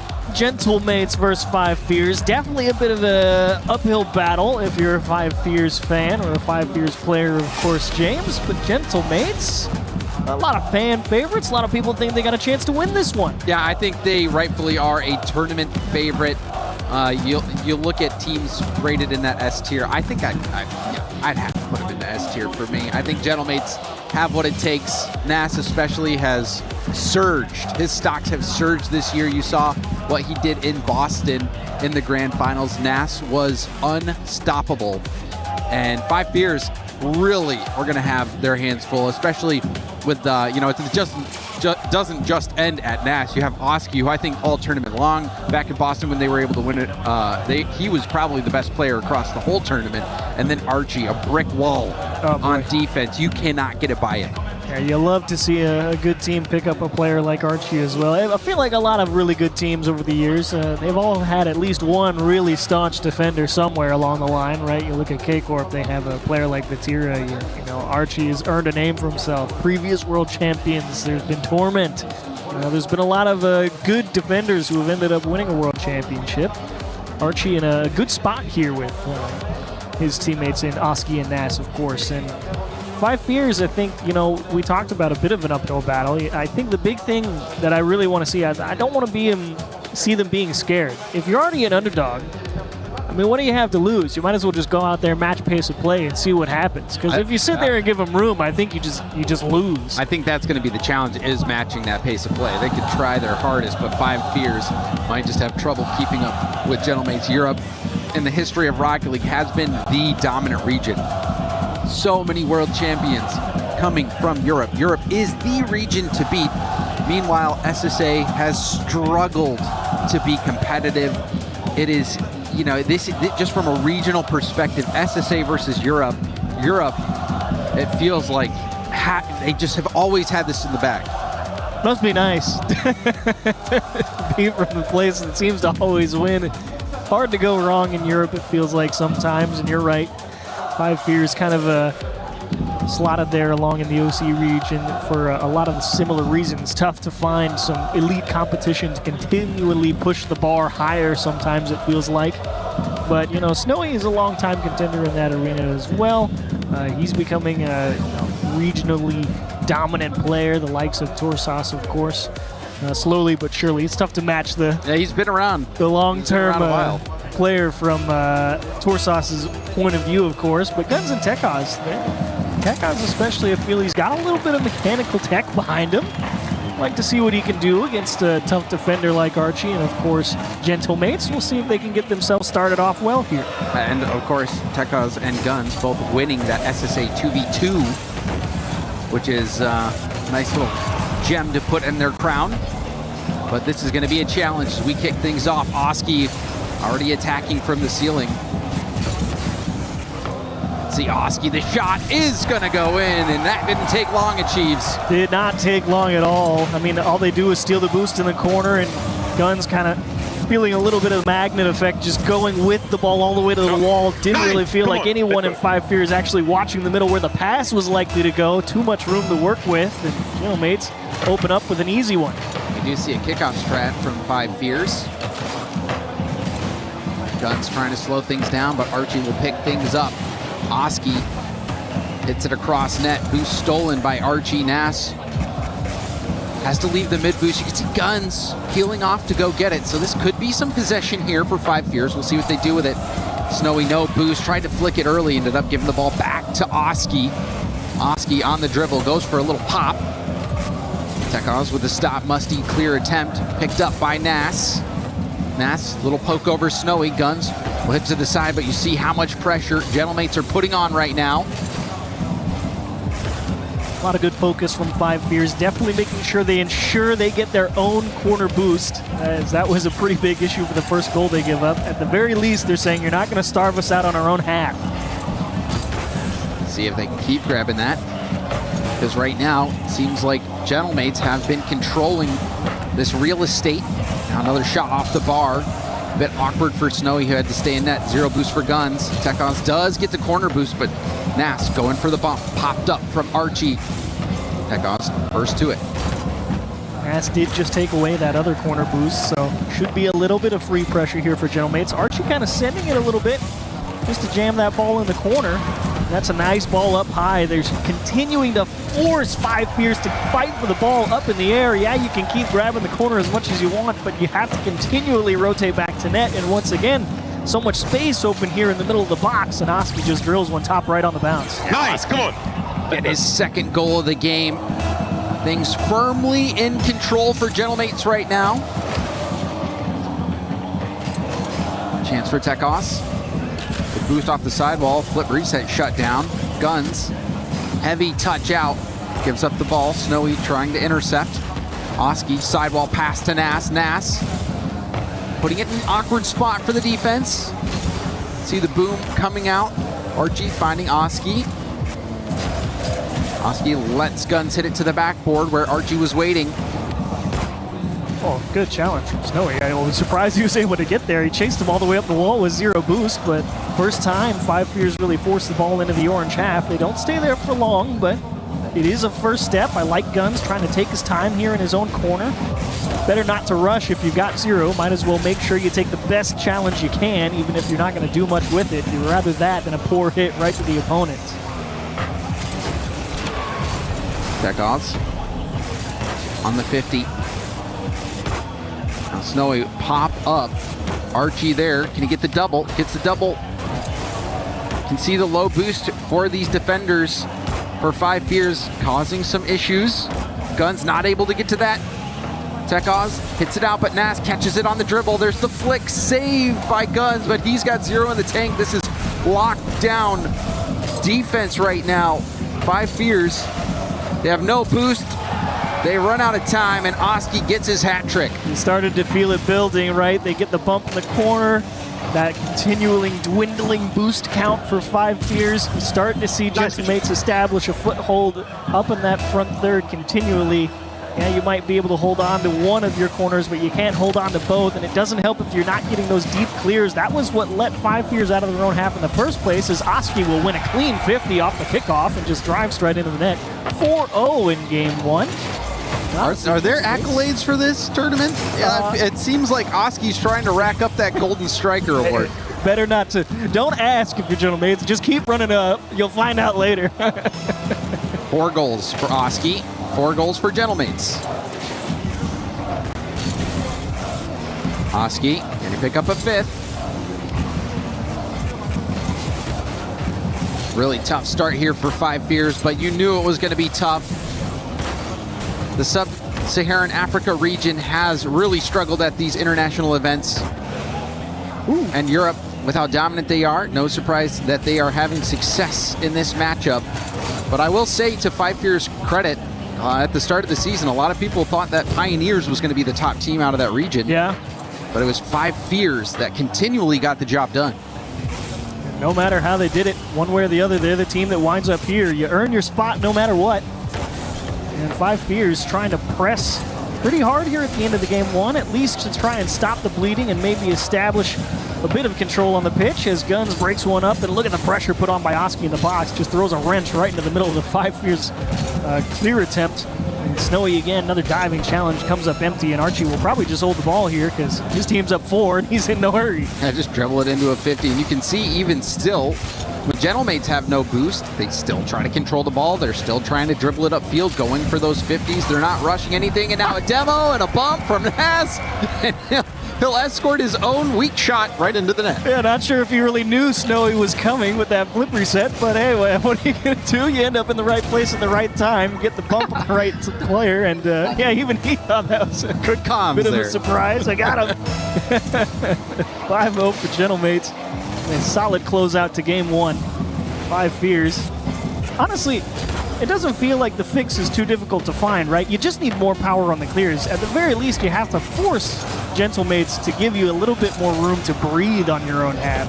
And you're going for a lot of these diving challenges, and you're not even getting a handle on the ball, not even a little tip. You know, you need to at least establish strong, solid contact before you can really take any further steps, I think. Yeah, there really was not much possession for 5 Fears. No shots. Oh. Literally 0. Dagger to my heart. Nothing worse than a whole 5 minutes and nobody on the scoreboard has anything. That feels bad. And to answer the previous question, there is one accolade for the Esports World Cup for Rocket League. It is a general MVP, right? Yeah, yeah. Correct. So $25,000 for it. So you don't need to necessarily score as many goals as you possibly can, but for Oski, I'm sure he wants to make sure he's doing everything he can to get that MVP award. I think he was the MVP of this game. 4 goals on 8 shots. 50% shooting's no joke. That's pretty good. I mean, when the average at the top level tends to be around 25-ish, we'll take 50 any day. I predicted Drawley was going to score 4 across the whole series. Oski has done it in 5 minutes. Must be nice. It's a great start for Gentlemates. Honestly, for them, no notes. Move on. You establish control. Stole a corner boost here and there. Found bumps when you wanted it. We already know what we want out of 5 Fears. Lower bracket for you is pretty brutal. I don't know. It seems like they're paying the price. Ask me. 5 Fears. They got beat down this first game. Didn't have much boost. Didn't have much possession. Had 0 shots. They do try another kickoff strategy. I love the kickoff strategy. I don't like not taking the ball with you to go get the midfield boost. Nobody cares if you go force the kickoff on the net with 0 boost. They'll save it every time. But I did like the attempt. I like trying to start off, earn a little bit of presence. It's a good approach from 5 Fears. Tekos out to Guns. Guns, big boom. Oski there to boom it right back, and now it's awkward. Not much boost. This will be a shot for Oski, and he bounces it right in. He clears it himself all the way across the field, Free bounce off the backboard, and then the bounce shot in. That one has to hurt for 5 Fears. Yeah, it's a tough one, especially you saw Tekaz there in the net, really thinking he could get to that first one, and he jumped with maybe 20 in the tank, and he realized, I am not making it halfway up the backboard. Had to let Oscar make the approach. Little stutter step, and doesn't quite Rebound is going in, though. A little bit of help from Nass will drill the nail. The Gentlemates up 2-0. Oh, my goodness. Oski hitting the brakes. I wonder if he's laughing about that. You know what we say? You got to establish solid contact. It's all about that. Cold-blooded killers. Fair business for sure. Still wonder if we have one shot, and this is going to be another goal here for Gentlemates. Archie scribbling his name on the score sheet. Oh, and Snowy just trying to force, right behind the player in the middle, maybe expecting a 50 to maybe stalemate and have the timing come up immediately. But either way, you commit a lot to the attack and not a lot of time to actually make it back for defense. And indeed, nobody home for 5 Fears. And just like that, 3 on the docket for Gentlemates. And Nass will let that one go as Archie will just smash it to the backboard. And again, I would not be surprised to see Gentlemates just start poking holes where they see him. Now that you're up 3 with 4 on the clock, the name of the game is just close the game out. You're not really in the mood to play another like 6-0, 5-0, spend a lot of time on it. I would not be surprised. So if I'm understanding you correctly here, Chiefs, you're saying that now they are just going to run out the clock because they do not want to obliterate them and sit through the replays. I mean, if we're not getting accolades for Golden Striker, I mean, why? All right, just wanted to make sure that's what you're saying. But meanwhile, Archie's out here with a ground pinch. Nice little flick from the midfield. And again, missed contact from Snowy. Guns has to play defense with 0. He doesn't feel confident sitting on the line. Elects to try and make himself as big as possible. Can't close the gap. Little pinch shot from Archie, bottom right corner. 4-0 on the board. Minute and a half off the clock. It feels like this game's been going on a little bit longer, but no, the goals, or well, shots continue to rain. That time, Tekaz able to get the stop. Nass picking up his own back corner. Archie leaving that for Oski. Pretty bold move there. And then pinches it backwards. That's what I'm talking about, right? It's all about the clock management. You get possession for free there. You don't, why drive it into one person by yourself when you know both your teammates have no boost? Don't tell me it is. Oh, man. It is. The shot was on target. You saw Guns racing back. Nass says, okay, well, this is a predictable hit. Let me just dunk this right in. That feels terrible rotating back as Tekaz as well, because you don't have the time to get around to the opposite side and go to the safe corner. You have to try and go across goal. Complete fakes from everybody. Don't tell me it beats him again. Tekaz just in time. Little chip, no air dribble. Well, actually, he did find it. Oski will lend a helping hand. Not been Snowy's best series so far. It feels like every time he's gone for a challenge, he just has not made any contact. I'm not here to say it's any one person's fault on 5 Fears. It does take a whole team effort to get shut out twice in a row, it feels like. But it does kind of feel like Krillin fighting Perfect Cell, though.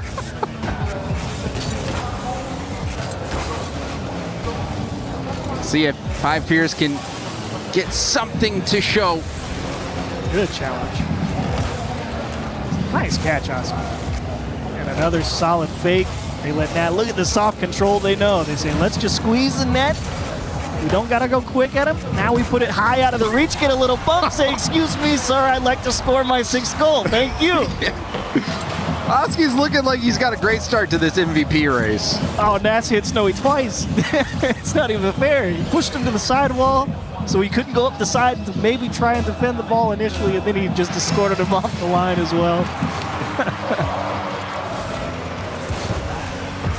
This is one of those moments that Chiefs are, well, that one surely a shot. There is one. Get, at least one.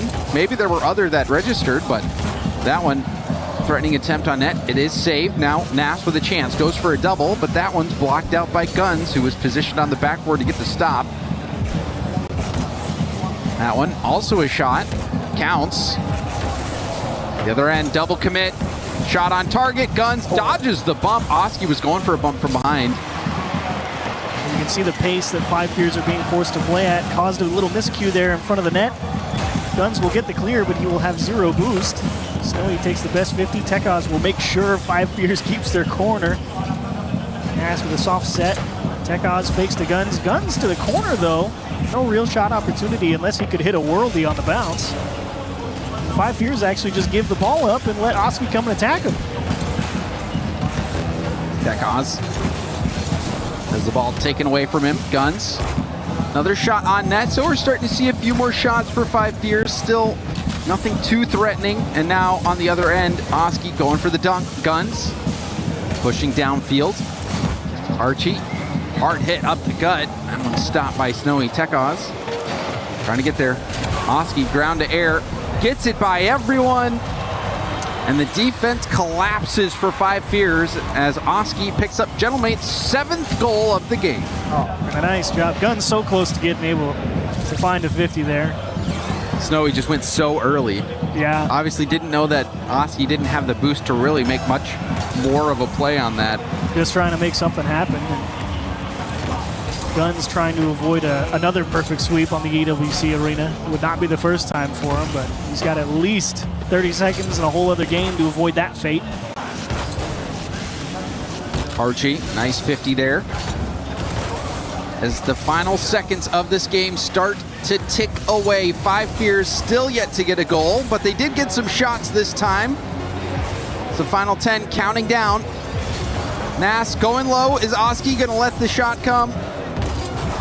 Oski off the ceiling, goes for a pinch, and that is going to be game. Gentlemates take it 7-0 in game 2. Diabolical there from Archie with, 10 seconds on the clock. You see him start the air dribble. All of 5 Fears sees the pre-jump coming down the middle, so they get antsy on the goal line. Archie's, yeah, no, I'm not actually going to pass it. I'm trying to tuck this one in myself.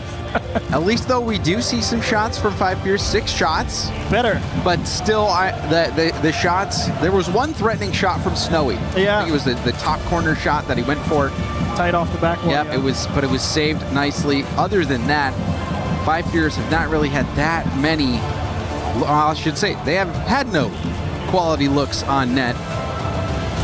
Gentlemates are just a different caliber team out there. Yeah, I have liked the approach from 5 Fears on the kickoffs, though. Of course, that is one of their big differentiators for how they come out on top in their region. Lots of practice this game, too. Lots of practice this series as well. Not that it's done them too much good, of course, but it's good to see them thinking a little bit. There is a lot of value in understanding kickoff and the structure and how that all develops very naturally. And it has gotten 5 Fears into these LAN appearances, and that experience is invaluable, even if it doesn't lead to results on the pitch at those environments. And I think it also, it is required to say that Gentlemates is a tournament favorite team as well. So yes. 5 Fears, they might have some competitive series with some other teams, but Gentlemates, it's no surprise to see them out here dominating because they have what it takes to win the whole thing. So we'll see if 5 Fears can get one on the board. This one, I haven't seen this very often where you score in literally 1 second. Usually it takes at least 2. Standard. Oh, and Tekaz just missed the ball. Completely missed it. I mean, that's going to happen. 5 Fears went the hard cheat up. Just no good. And that is indeed a record. It's the fastest EWC goal ever. Took a single second. Who scored it? That's going to be a tough one to beat. That's Archie, I'm pretty sure. Hey, Archie, you're going to hold that for a while, I think. And Oski picks up his second just a few seconds later. Nice play here. Again, you see the bump, the physicality on the goal line. Archie kind of freezing the defense on the line. They can see him up there. They know he might shoot it. And you can see the emotion from Snowy. It's a tough one. It's a tough one to get beat like this. Very bitter pill to be handed in round 1 for sure. Obviously, you're expecting a little bit more out of yourselves, but it can be a different beast here at the Esports World Cup. Even just getting a goal here would help them save a little bit of face. Otherwise, we might see a perfect sweep from Gentlemates. Tekaz and Snowy both going for that one, and that's going to leave the net vulnerable, but a great save from Tekaz. Really nice, and transition from Guns gonna lack a bit of teeth, doesn't have the boost. And again, Tekaz forced into his own corner, trying to play defense with zero. Grateful that Archie came up empty there. Decent 50, quick follow-up from Nas. Snowy got a piece of it though. Gentlemates again, just content to play around this midfield line and pick up 100 and reload and go at him again. See Nas with the slow play here. Oski up, beats another defender. But Guns catches it on dribble. Can they convert on something? You saw the support was there with Tekaz, but Guns had that dribble shut down right away.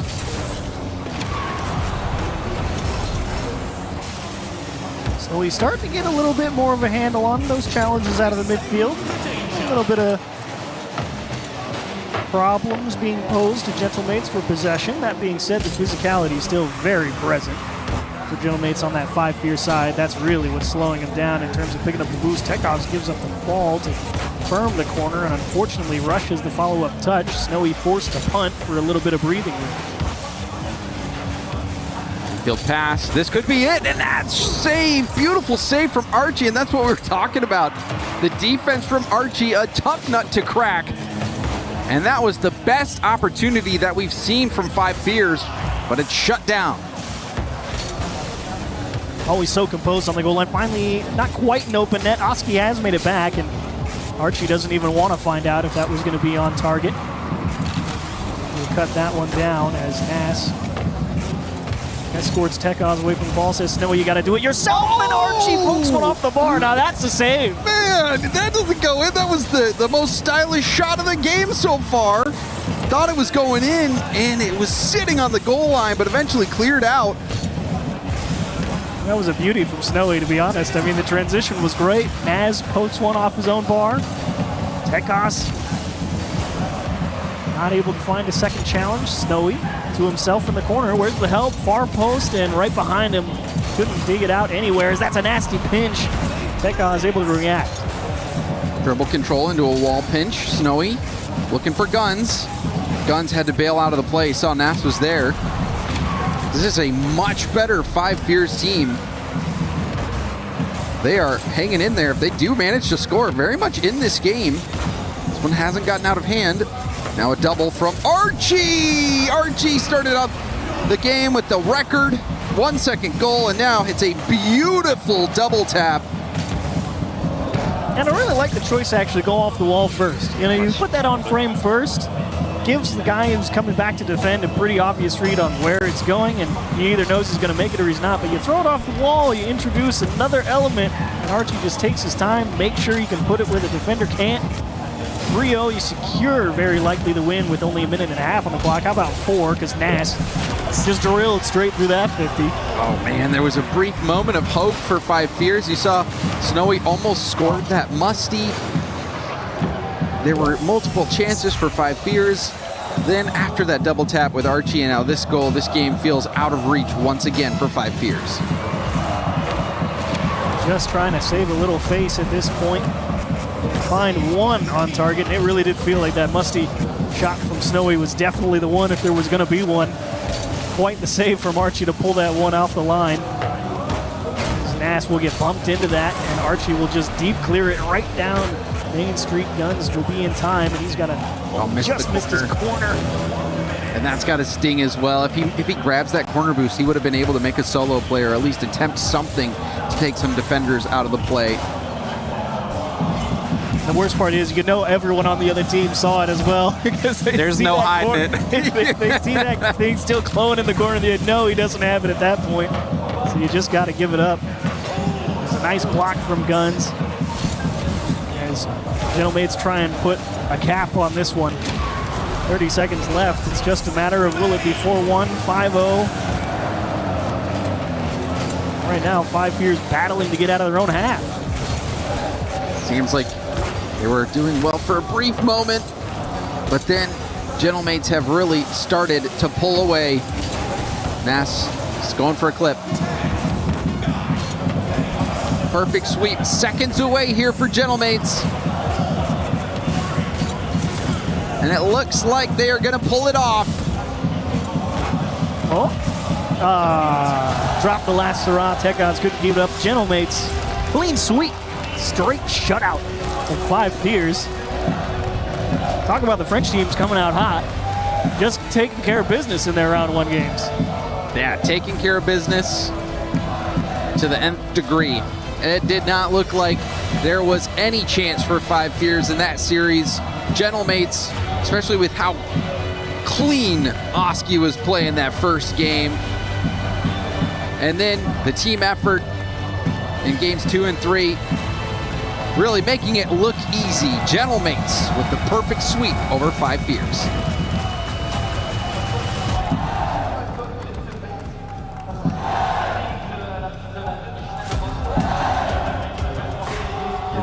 After that, 5 Fears is going to have to go to the drawing board. But let's hear from the winners down on the main stage. All right, listen, they're chanting your name, Archie. I'm standing by with the man of the moment. That was a perfect start, and welcome back to the Esports World Cup. Last year, you finished 2nd place in a different jersey. How confident are you that you can put together a deep run as part of Gentlemates this year? I mean, I think one of the best teams in the tournament, so of course we can win. We've already won 1 major. We're coming for another trophy. Yeah, you won the Boston Major earlier this year. How much would it mean to you to lift some silverware in front of the French fans here? The trophy's nice. You know, I hope we're lifting now on Sunday, and the fans are going to see us do it. I think we just saw as well in that 3rd matchup that you scored the fastest ever goal in EWC history. Talk us through it. That was pretty quick. How quick was it? Like 1 second. Did we? Yeah. Oh, yeah, they just missed the ball. Yeah. Oh, yeah. I don't know. They just went in, and yeah, GG. Yeah, GG. Congratulations, man. We'll be seeing more of you. Faites du bruit pour Archie! Gentlemates, continue on.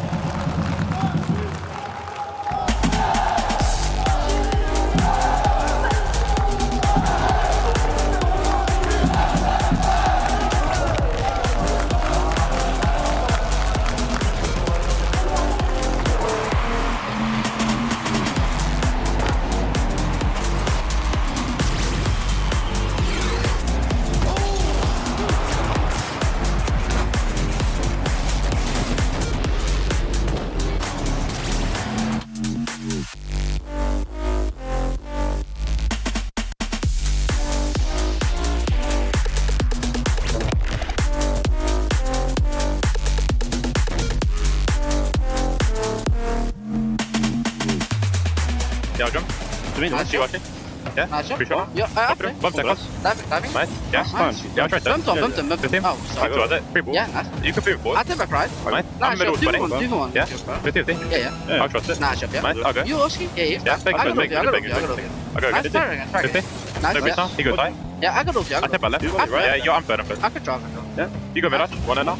Nice, two times. I got over him. Nice, one. Yeah? Good. Nice. Okay. Dutch. We booked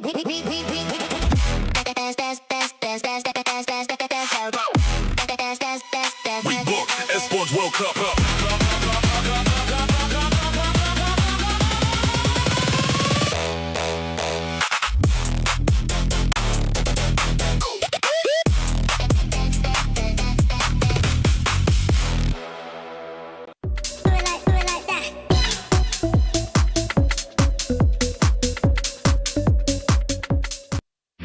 A lot of people are haunted by their past. I'm inspired by it.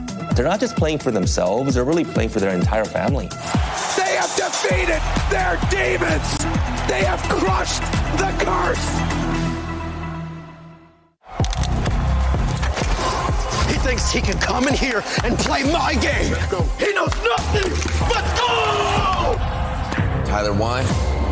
You're done. This is my ladder. You can't climb it. It's better than being hard-suck at Masters. You're going too far now. Your eyes buggy. Your elbows ashy. Is that an airline? That's an L airline. Somebody better hold me. Okay, yeah. Do something then. Raw energy. Hard from blow the house down.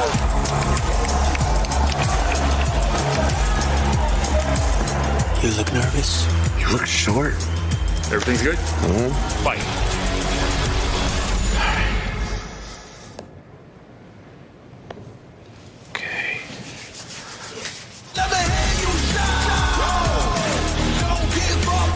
Do you really need the wraps? Yeah, that feels like overkill to me. Everyone is playing, you're not yet. EWC Play is your all-in-one platform to compete in fantasy, pick'em, and quests for a grand total of $300,000 in prize pool. Build your dream fantasy team in 5 different games and track your score with live results tables. Predict the winner of every game, every group stage, and every tournament. Complete daily and weekly challenges to earn boosters that help you climb the global leaderboard. Got what it takes? Join EWC Play now.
Hello. Who are you? I don't know. I just spawned in. I mean, we're just watching. You can hear the channel, mates. We can barely think in here, Stubby. It's been a great day so far. We're hanging out. Very good. Not too many upsets yet. What are your thoughts on the next matches coming up? We got MIBR, SSG. We've just had some big boys happening so far. I do think SSG, they've not been that exciting recently, but I think that they can go back to their NA form, get on top. I back them. I don't back Sam right now. But I like Diaz, but I really love Raiseball. I really love Raise. So MIBR, I think they can upset. I might pick him. I might pick him with the Pick'ems. You got the Pick'ems app. I got the Pick'ems app. EWC's up. I got it open. We're good to go. MIBR, SSG, and then after that, we do have, of course, next match coming up. NRG TSM. Now that we talk about upsets. Kevin? Sphinx? Nah, it's hard to say. Catalysm with the beard, by the way. He looks good. Looks great, but he's looking great. A little bit out of form, NRG. So maybe TSM can get them. If they beat them, it might just be over for NRG. So I think so. But also, we talk about, these fantastic players. Have you seen Atomic recently? He's looking fantastic in every single way imaginable. He's looking great, but Kevin's looking better. So give me TSM with the pickers. Make sure you get the EWC app. And we're just enjoying the fun here at EWC in Paris. Yeah. Anyway, back to Gentlemates, because they're not done. It's 7-0. All right. The human body was built to move. Not trapped at a desk in one singular posture for 12 hours a day. It's time your chair evolved. This is Secret Lab Titan Evo. Ergonomically engineered for you, gamers, hybrid workers, artists, backing your every move.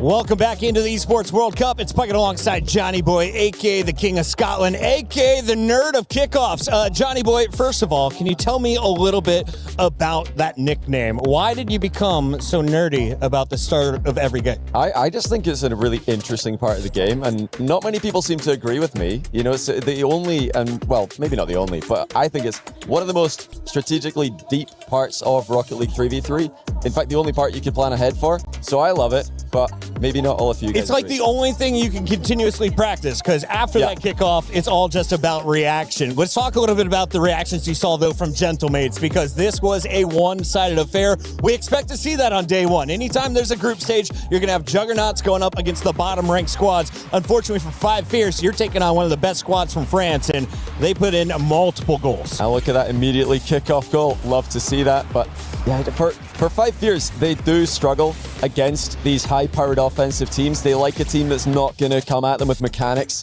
and speed that Gentlemates have got. So it is a tough draw for them, and it's part of the struggle that sub-Saharan African teams have. Because they're always the lowest seed, or one of the lowest seeds, they've got to play one of the big dogs in the match one. You never get that easy opener, and here you see the Gentlemates fans on their feet, the elation on the coach stream as well.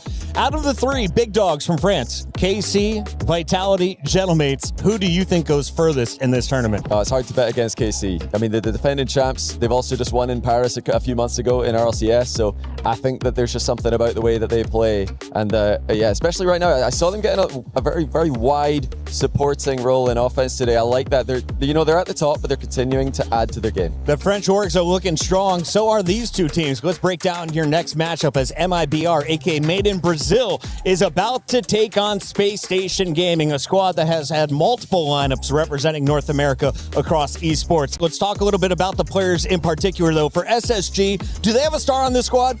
I think you've got 3 players who all could be the star. For me, I think Zach is the guy that's impressed me the most in this trio. But Reveal, for me, very consistent. Over the past couple of seasons, I love his consistency.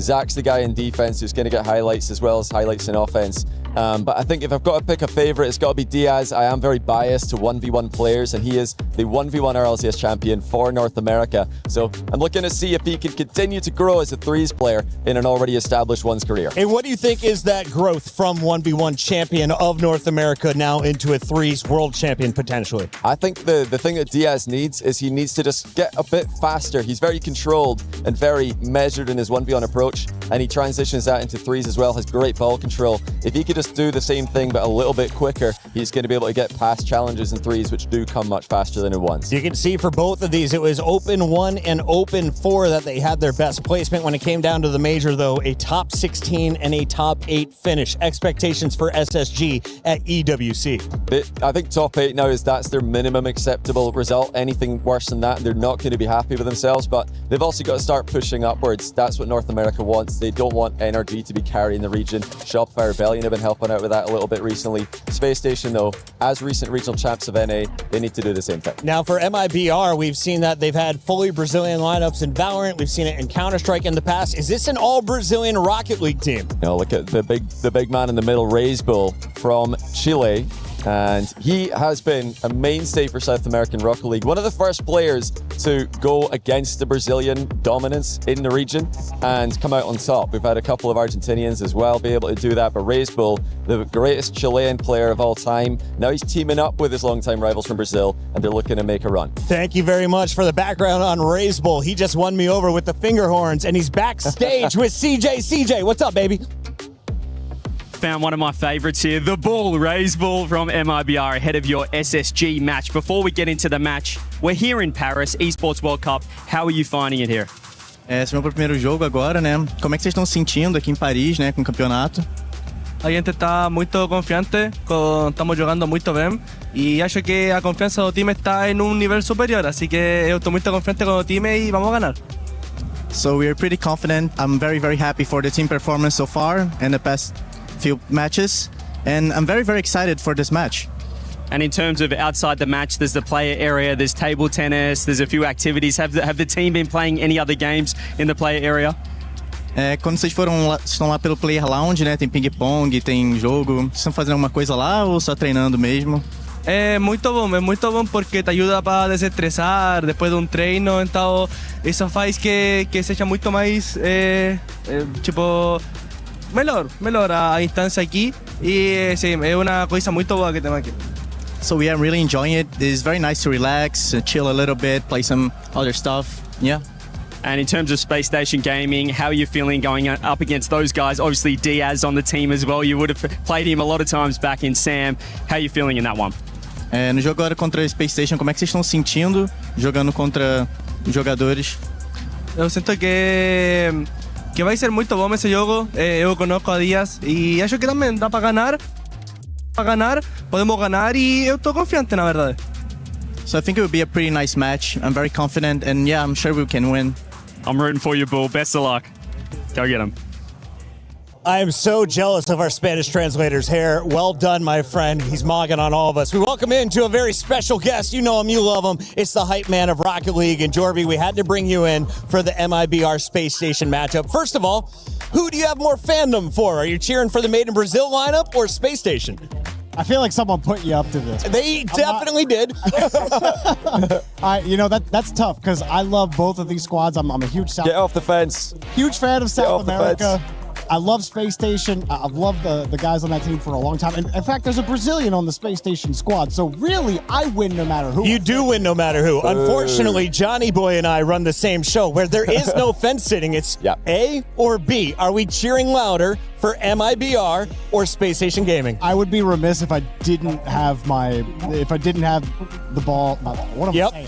Space Station. Space Station Gaming. Y'all tripped me Understood. up. And you're not going to stop getting tripped up. That's what I do on my show. Let's take a look here at Group B.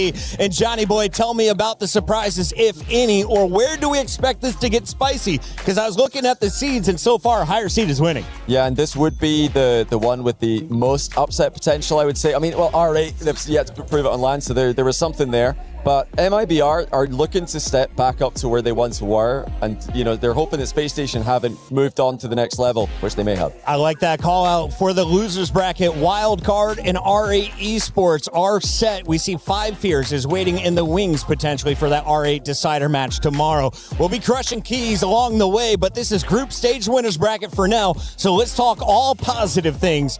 Jorby, if you are MIBR, despite cheering for Space Station Gaming, who is my one player to watch? Razebull all day. Razebull's he's a star player. He's absolutely insane. He's been a star in multiple regions. He had moved to North America from South America forever ago, was a star there, back in South America. He's a star there. I mean, MIBR, they haven't had the results internationally, but in South America, they're every bit a threat to Furia, which Furia just used to dominate completely. Not the case anymore. No longer a one-team race down in South America, and it looks like the fans think this is a one-horse race on the main stage. SSG just pulled in 86% of our esportsworldcup.com/play fan poll. They are the favorites according to the fans. Do you agree with just 14% for MIBR? I think that's low, but I do think Space Station are the heavy favorites here. I'd say maybe 70-30 is the percentage I would give it, but it's hard then when you see that to think, well, do I know I have good odds on MIBR? Should I be predicting them? I'm still going SSG. And then, Jorby, if I am MIBR and I'm going to win this, do I have to do it in a Game 5? Oh, in a Game 5, I think you have to smack Space Station early. I think you got to get them tilted early. Still a young squad. They still have a bit of tilt energy to them on land. So if you can get in their heads, I think you could take them in 4. But you got to do it fast. Final call out here for a lot of the new guys. What separates the pros from the best of the best in Rocket League? I think it's all mental. It's all about the mental game, and that's been already on show today. R8, we're destroying Falcons online. They play them on land. Falcons get the dub. It's all in the head. Falcons showing the stronger mental. Who's got the stronger mental and experience? MIBR or Space Station? Oh, South America is known for their very wobbly mental. But Space Station also, it's a tough one. I'm going to go Space Station with this one. We got wobbles on both sides of the stage. It's time to find out who is going to stay true as we get this match going.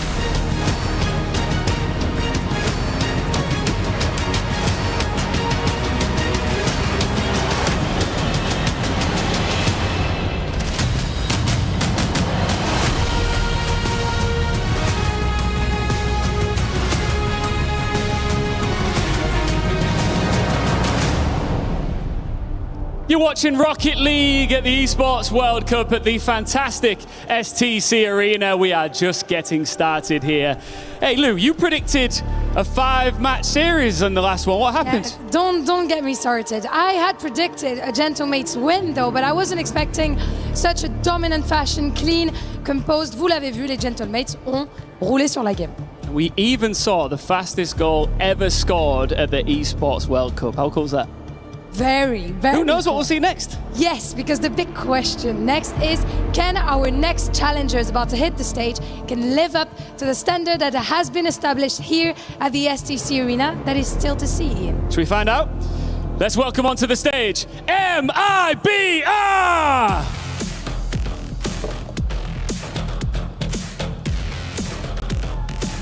They arrive as the most consistent force in a region famous for its speed and chaos. They bring South American aggression with control behind it, and they also know the team across from them has already hurt them in Paris before. This is their chance to send a receipt. Standing strong against them, NA representative Space Station Gaming. They are the youngest team in Paris, fresh blood, and one of the fastest rises of the season in North America. A mid-year reset unlocked something very, very dangerous. La jeunesse n'est pas une excuse pour les Space Station, mais c'est bel et bien leur arme ici à Paris. As the players stand in position, proudly holding their EWC keys, it's time for match 4. Who will be the next team to start on a W?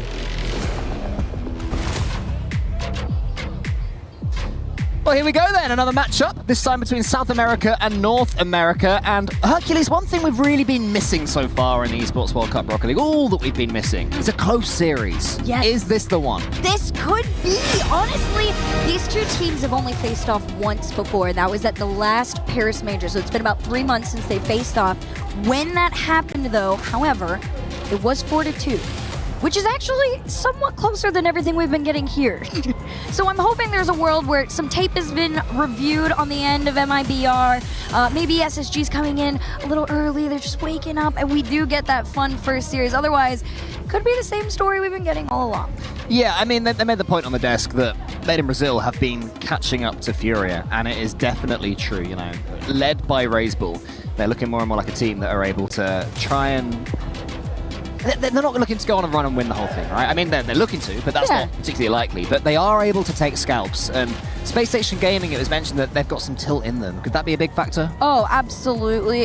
Space Station is a younger squad, right? So it's also just very obvious that they run on emotion. And not even to a fault, I would argue. I think that is actually, you know, to their success. They seem to be very into what they do. They're happy to be a part of it. If you missed it, the big storyline here is that Zach had actually gone into retirement, made the decision to come back to SSG and play alongside Reveal and Diaz. And ever since then, they've looked great. So I'm hoping, you know, MIBR can kind of play into that, match them, you know, emotion for emotion. Anybody from South America seems to be very loud, so this could be one of those too. Yeah, Reveal is doing his best Cool Call impression with the red hair as well. So, I saw that. Yeah, look. New redhead on the block. Exactly. When you look up to people like Cole, you know, you've got to do everything you can to be like him. I'm sure that is not the case. But yeah, Space Station Gaming, they are an entertaining team.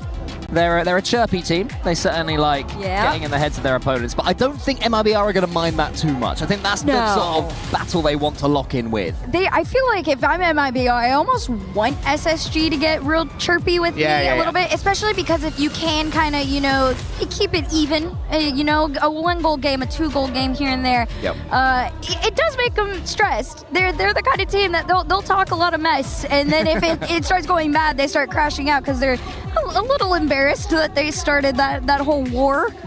Yeah, I think this is the team that likes starting wars, Space Station Gaming, but you got to respect it. You have to be about all the spice here in the Rocket League world. It certainly adds plenty as the players do their final checks and preparations. They seem ready. Razebull seemed in good spirits when he was talking to CJ earlier. I mean, how could he not be in good spirits when talking to CJ? But he seems in a good place, as do MIBR at the moment. It seems to be a team that truly believe in themselves, and they have taken steps to catch up to Furia in this region. Well, now it's time on the international stage, see how far they can catch up to the rest of the world. South America versus North America, the same double fake. Razebull's gonna pull off the 50 here off the rip, and I mean, this is what I was talking about. There's some tape being studied on this SSG squad, and they're ready to go up against them toe for toe. Yeah, I like that. Straight from the off, you go for the funky kickoff, and actually, for Made in Brazil, it's not worked too well. Zach claims the easy opening goal. Not quite in 1 second this time, though. No, you could visibly hear, or you see and audibly hear us kind of be shocked at the way that went so quickly. Good dunk. SSG, a little bit of a dunk there off kickoff, opening lead to them as it should. Another fake. Yeah, so Made in Brazil going for plenty of the kickoff, which I like to see. Didn't work too well for them last time, but they decided to go again. And this time again, it doesn't seem ideal. Diaz is pushing forwards, the Brazilian player, of course. Reveal, lovely touch. Sad had to get a touch, and Sad actually, not going to matter, gets a flip reset off his opponent, but that is 2-0. And we're talking about how this could be a close one. 31 seconds in, it's not looking like it's going to be. Yeah, this is looking a little more warm-up-y if you are MIBR. Yep. For SSG, though, same story as before. However, I will say, like I said, the last time these two faced off, they kept it very close. 5 of the 6 games were all the way within 1 of each other. This one being a different story for now. First 40 seconds in, a 2-goal lead to SSG here, out into the corner pocket. See where Sad can take it. Past 1, shot on net and in. It'll be Astro to give MIBR something on the board. Yeah, well played, Sad and Astro. Great pace there from Sad, beating Diaz all ends up.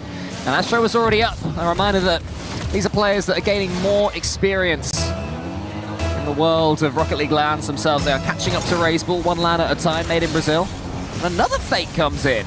Is their plan just to fake every single kickoff and see what SSG do with it? Because I'm all about that. That's good fun. Eventually, you know, if you do it enough times, you can go for a normal one, and that'll feel like the fake. That's true. It's the mind games. Classic rock, paper, scissors that is Rocket League kickoffs. Oh, Diaz has control here. Gets the one into the corner. Sad's facing his own goal in a slightly awkward position, but is able to get to the backboard and get that one straight down. Maybe could have got a bit more of a sideways pitch on that ball, but it's worked out well for MIBR in the end. The comeback is well and truly on if Sad is able to get a decent touch here. Around the corner, there's a pass there towards Astro, has to avoid the teammate block, and that was the problem in the end. Bad luck. Oh, just unfortunate. Pressure's still on, though. This one bounces on up. Sad's already there, gonna try and send it back to himself. A center, possibly, for Raiseball. Everybody full committing. You gotta be careful on this, too. These commits are just sidewall touches.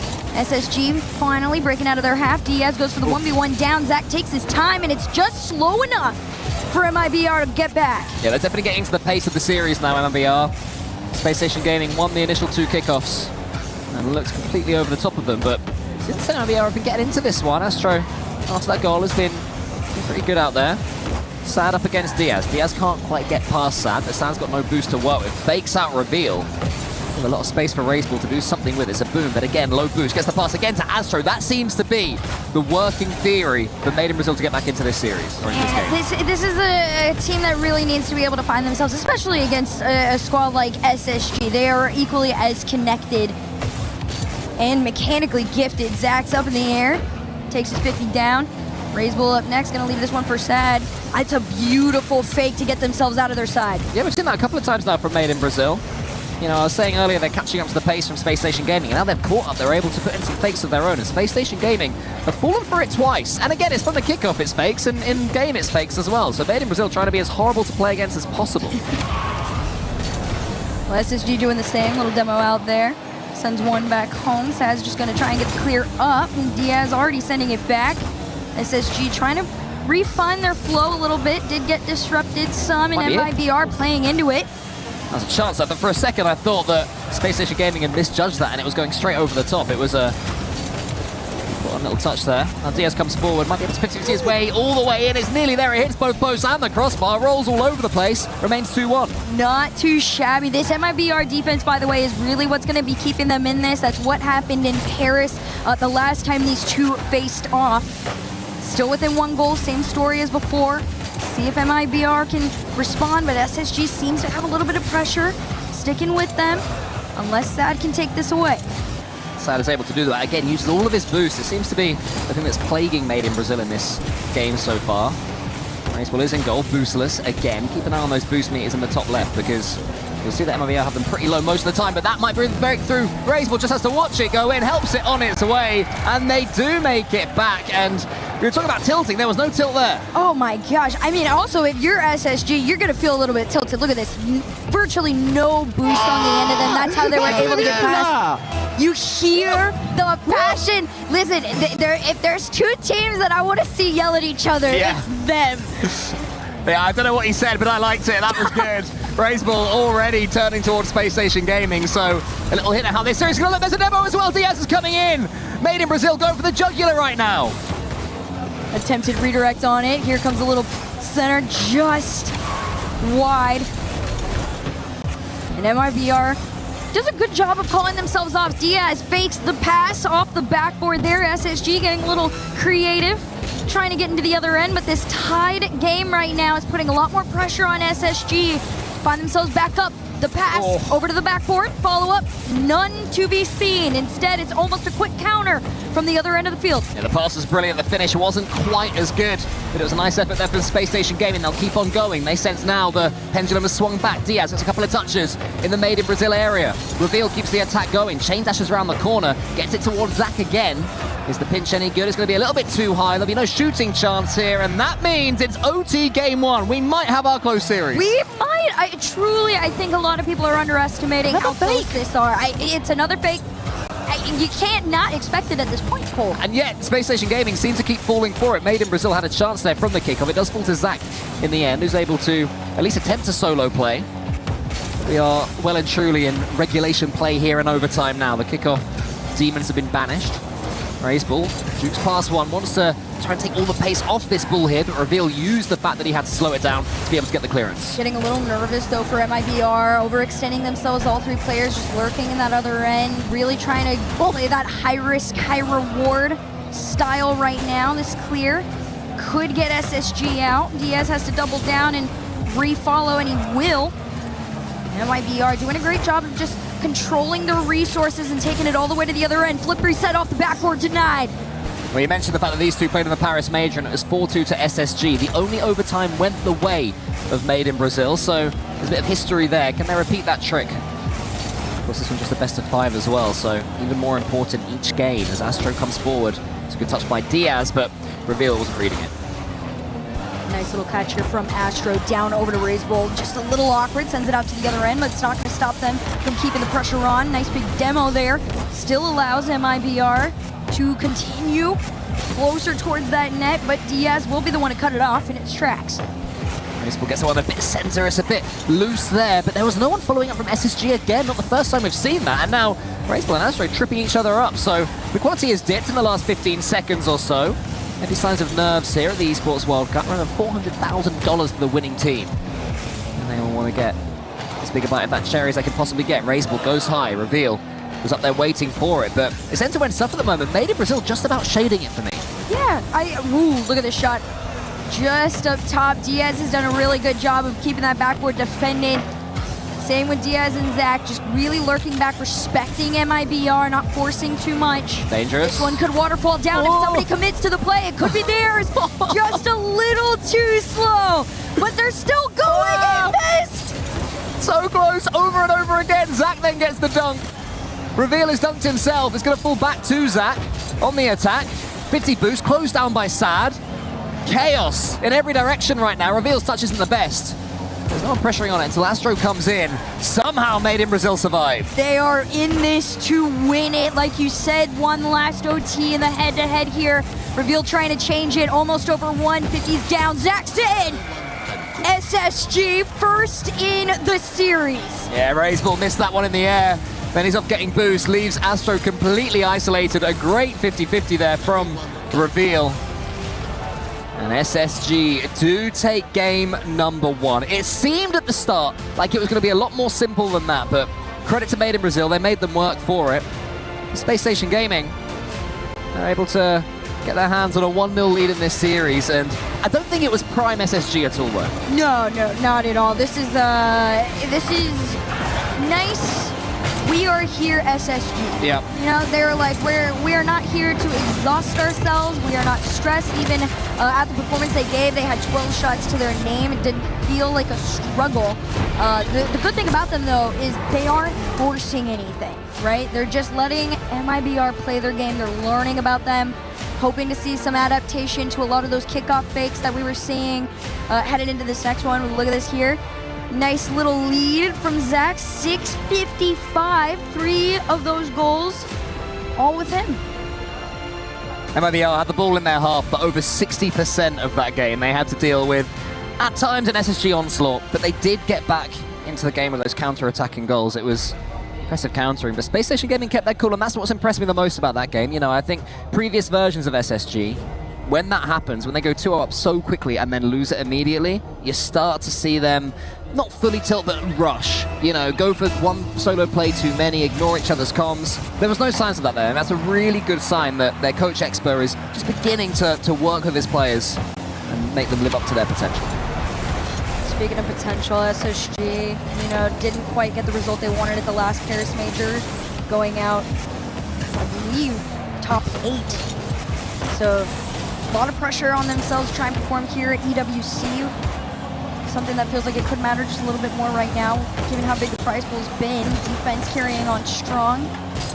My BR just circling, waiting until they're forced back. Yeah, I mean, top 8 is, I guess, sort of like just below par, I suppose, for them. You sort of expect this team to be in amongst the top 6 and amongst the top 4, maybe. And if they can have that Cinderella run, it's certainly possible that they end up winning a major. Space Station Gaming, they have won tournaments in North America this season. You can see why, just continuing to batter down attacks. Yeah, they're trying to make a carry down there. It's just all the way from the other end. Diaz just sitting in their side, though. Nice! I love it. I expect Diaz to play a little bit cheekier, too, in this game, right? At some point, he is going to show us why he is that wild card for this team. He's so well-rounded. Speaking of, Reveal up next. Between the two, Reveal and Zach from mid. Look at this.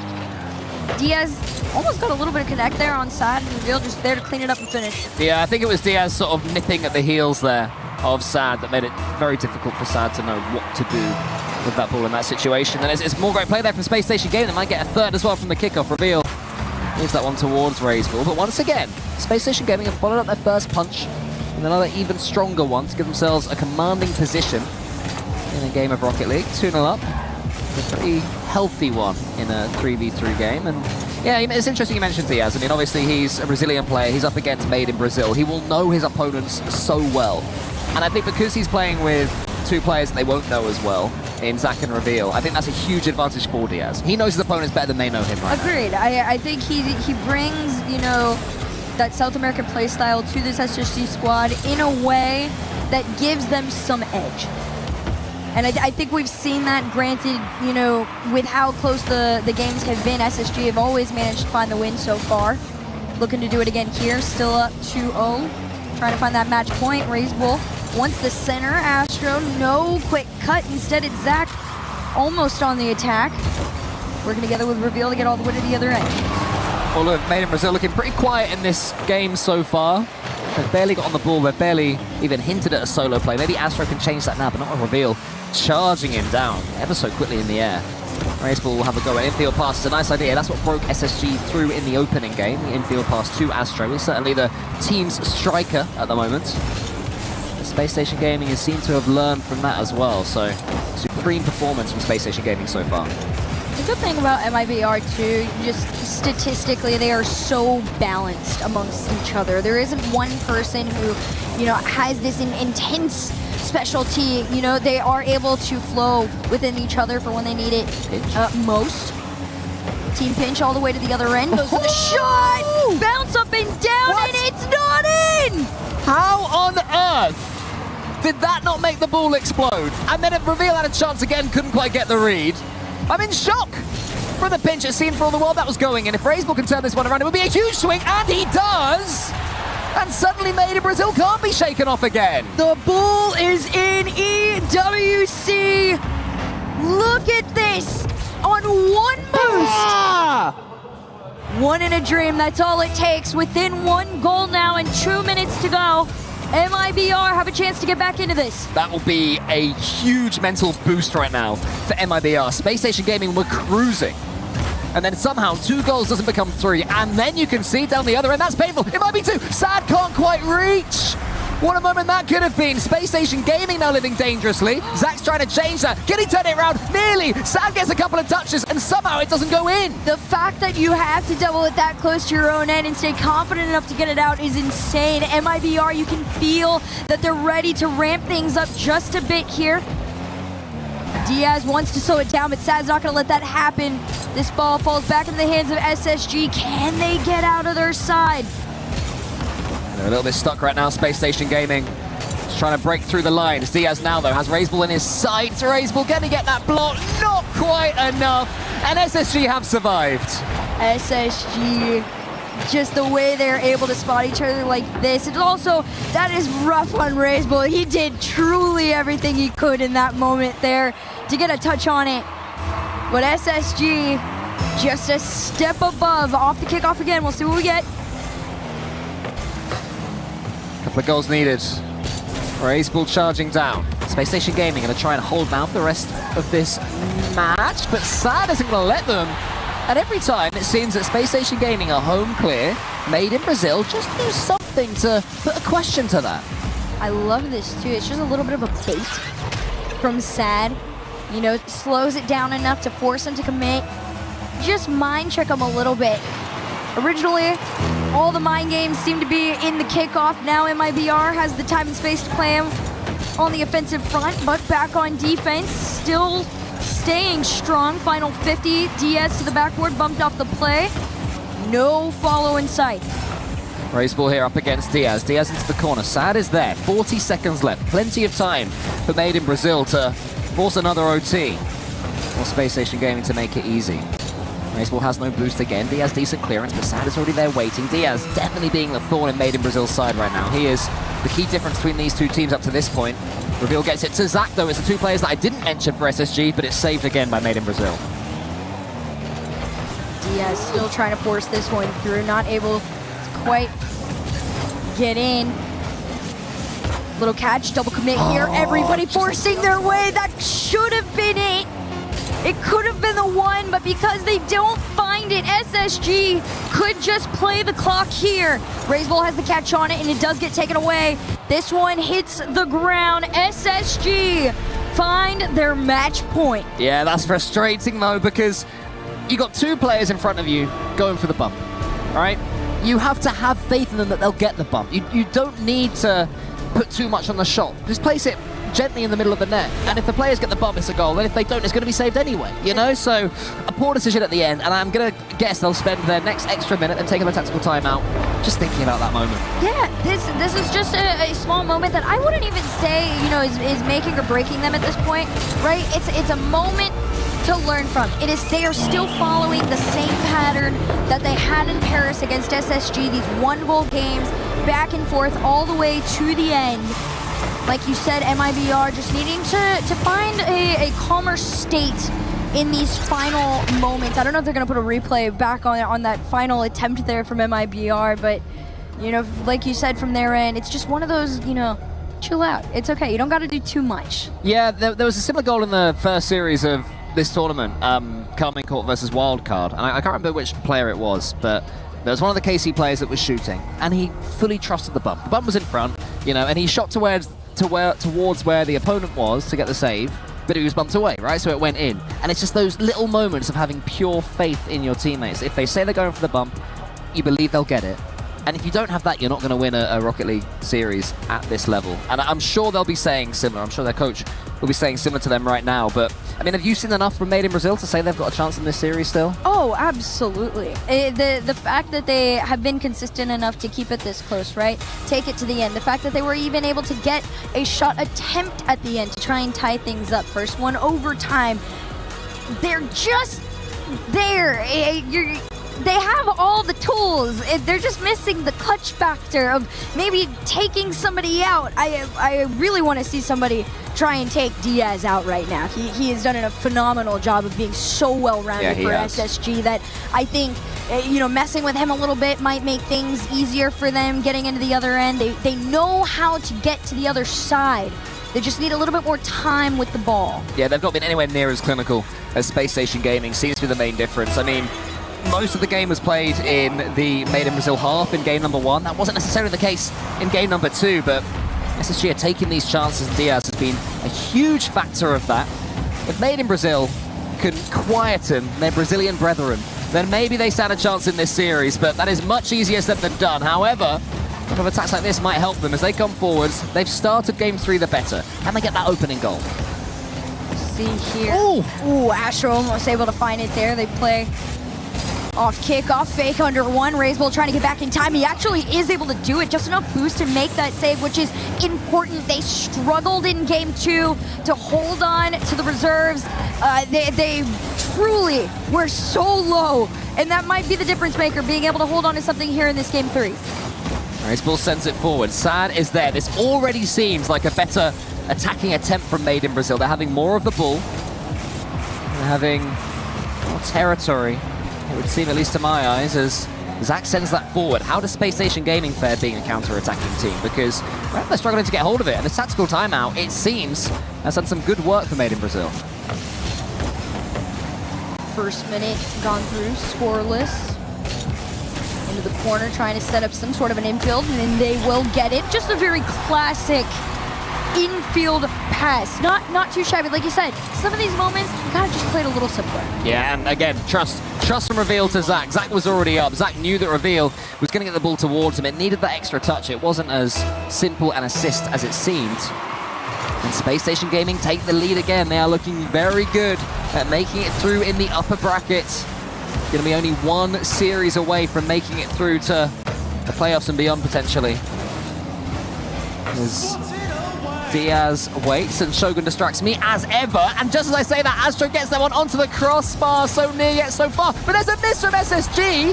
And Razeball say thank you very much. Where's that come from? It came from absolutely nowhere. They were distracted by Shogun too. Everybody was. Razeball just popping up out of the blue. And that's exactly why he is so crucial to this roster. When Razeball is all around and you blink and he appears in front of your face, he's going to find a way to shoot, and he does score. You can't be making misses like that one, can you, SSG? So that's the freebie for Made in Brazil. They haven't had too many of those so far this series.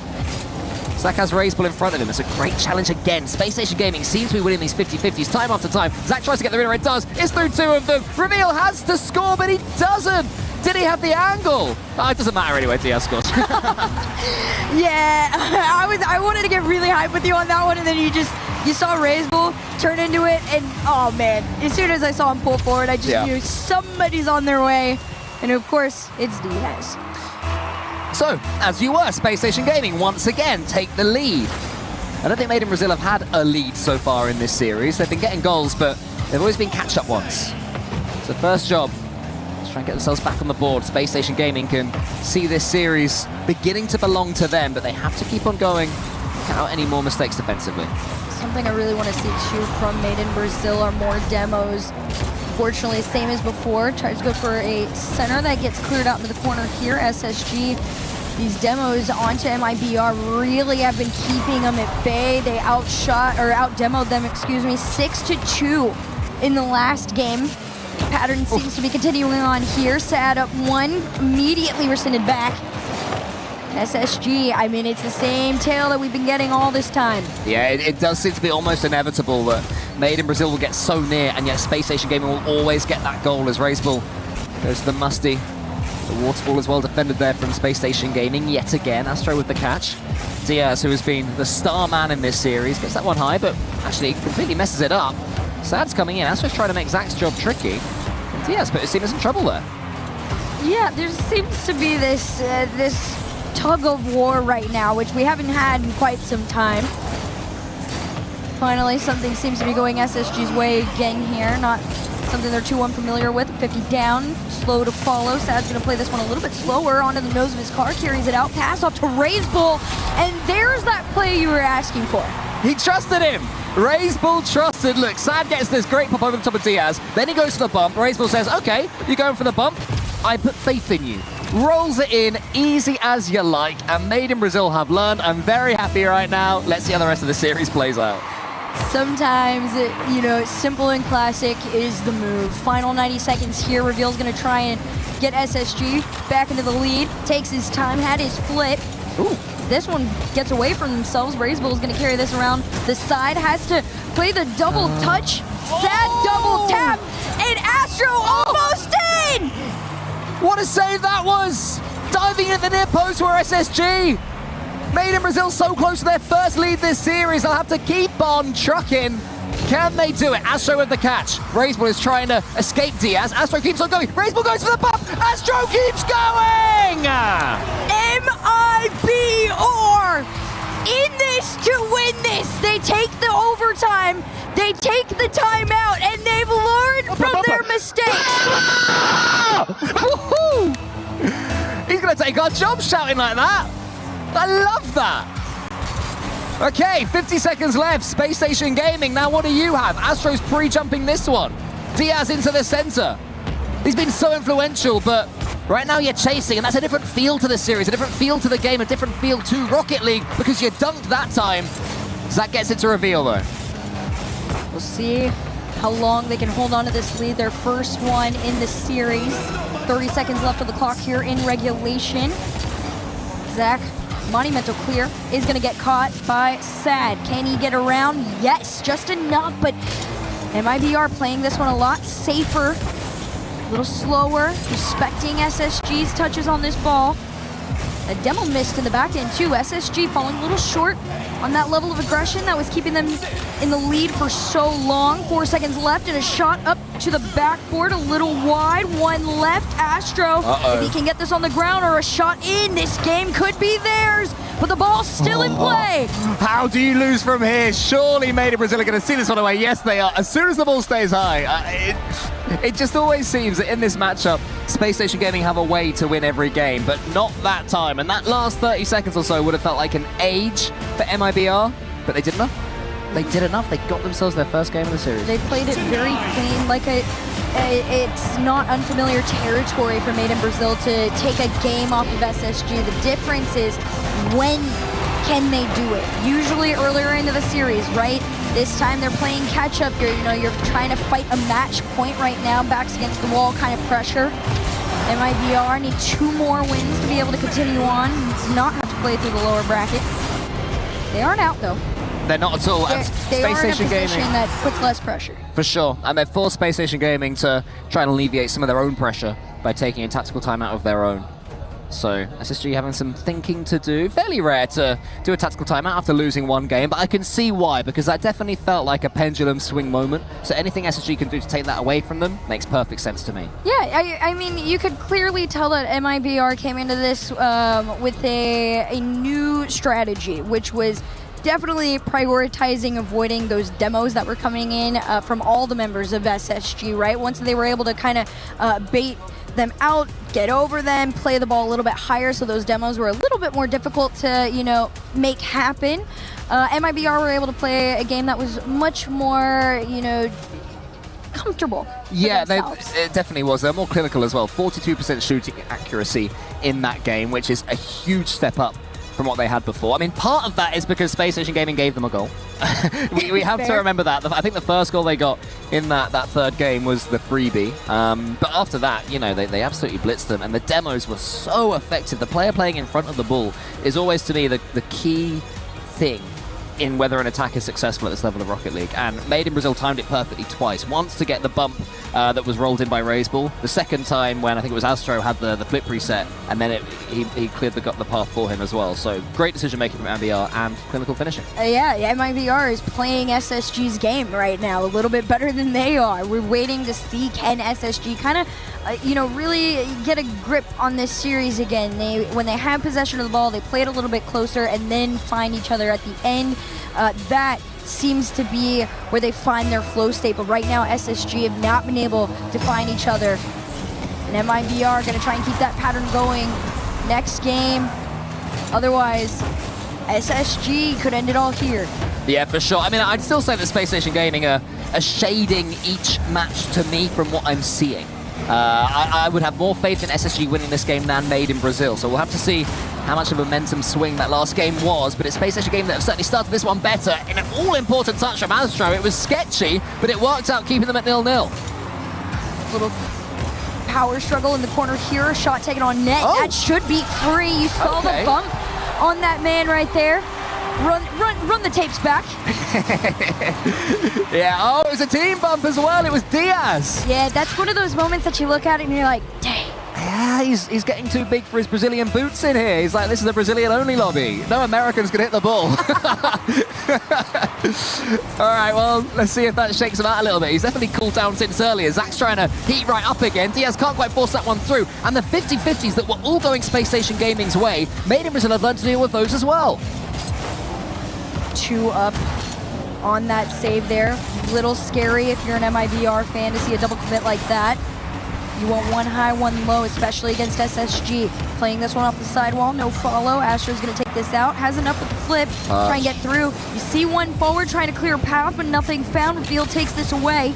We'll see if SSG can go the other side. Yeah, nice effort there from Razebull to get a couple of touches. Sad was steaming in. I don't know if he realized that Razebull had that. It's another case of not trusting each other. Just a little one. We can't critique Made in Brazil too much right now because they do have this lead. They've certainly got momentum in this series as Razebull sends it to the side. Diaz coming in. Wants to get the pass towards Reveal. It's a lovely pass, but an all-important save from Astro. We want to see SSG find that aggressive version of themselves again, the one with the demos that were impeccably timed. That was really what was allowing them the time and space to take a lot of these shots. This one, a little bit too fast, goes wide, immediate counterattack from MIBR. See what they can work with here. It's Diaz trying to nosedive this one in. Sad has something to say about it, though. Yeah, it's a great challenge again, forcing the ball in the air, forcing it to safety. Space Station Gaming having an almighty amount of territory right now, but Made in Brazil seem comfortable despite that, and Diaz is coming forwards now. He's got no boost. So then Reveal felt he had to come in, completely missed or was beaten to the ball cleanly. And right now, Made in Brazil, look, they're taking their time. They're saying, come on then, Zach, come get the ball, Diaz. Maybe Reveal's turn next. Actually, Reveal does get it. If you can turn this into a goal for Space Station Gaming, it would be hilarious, but instead it remains 1-0. It does. The boost in the moment was in favor of SSG, but just the possession not quite there. This one bounces off the bar, but Diaz will clean up. SSG can breathe a small sigh of relief as they tie us up at the halfway mark. Yeah, fantastic pace there from Reveal, beating two Made in Brazil defenders to that ball. Diaz was able to finish that one in the end. So halfway through this game, Space Station Gaming have brought themselves back. Sado gets the win from the kickoff. He's able to get a dunk into the center. It's awkward for Zach as he's bumped out the way, but now Razebull isn't going to beat Diaz to this one. Can Diaz follow this one all the way home? Nearly there. Sad gets a great touch to push it against his own backboard. Nothing too much was going to quite come of that. MIVR's defense is still stronger than some might realize. Up the sidewall, though, Sad is showing why he should be named. On the other end, tries to lead them to a goal here. Follow up from the side, double down. It almost rolls in. Man, that was so near again. More terrifying defending from Space Station Gaming. But Diaz's touch was just enough to pip it onto the post. Now Reveal's underneath this one, can't get too much power on the ball. And he is dunked as well. Actually works out quite nicely because Zach was waiting for it in the perfect position to get it away. And Space Station Gaming just want to end this now. They'd have felt this series was in their hands from game one, and still they're battling for everything, and Zach did not want that touch. You look so frustrated with that extra touch. I did! I mean, this SSG squad, truly, they've got it in them to be able to take it here, and here come the demos. When SSG lead, and they are well-timed, they should have it. Zach starting on the other end of the field, waiting to go. Goes for the pass back. Nobody able to take possession. Instead, it falls to the hands of Astro. Razebull in his path. Able to get MIBR to the other end, but with 1 minute left to go, SSG going to try and turn on the pressure. Yeah, I mean, far be it from me to question Zach, but he was overcommitting there with the demos. Made in Brazil almost punished them. Astro to the ceiling. Can he get this extra touch? Zach to the side. It's only going to be Sad, though. He's going to try and find Astro, who steals the boost as well. Pass to Sad. Reveal reads it. 40 seconds left. SSG on the offensive attack here. We'll see what they can work with, but it's Razebull to the other end.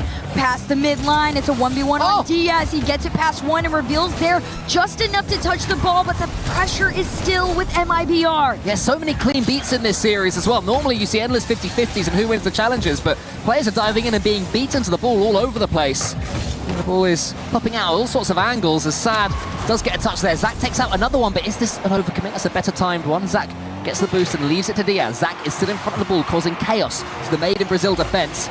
Here he goes trying to check Astro. Gets a little nudge on him. This could be the winning moment for Space Station Gaming if they can take it before 0 seconds.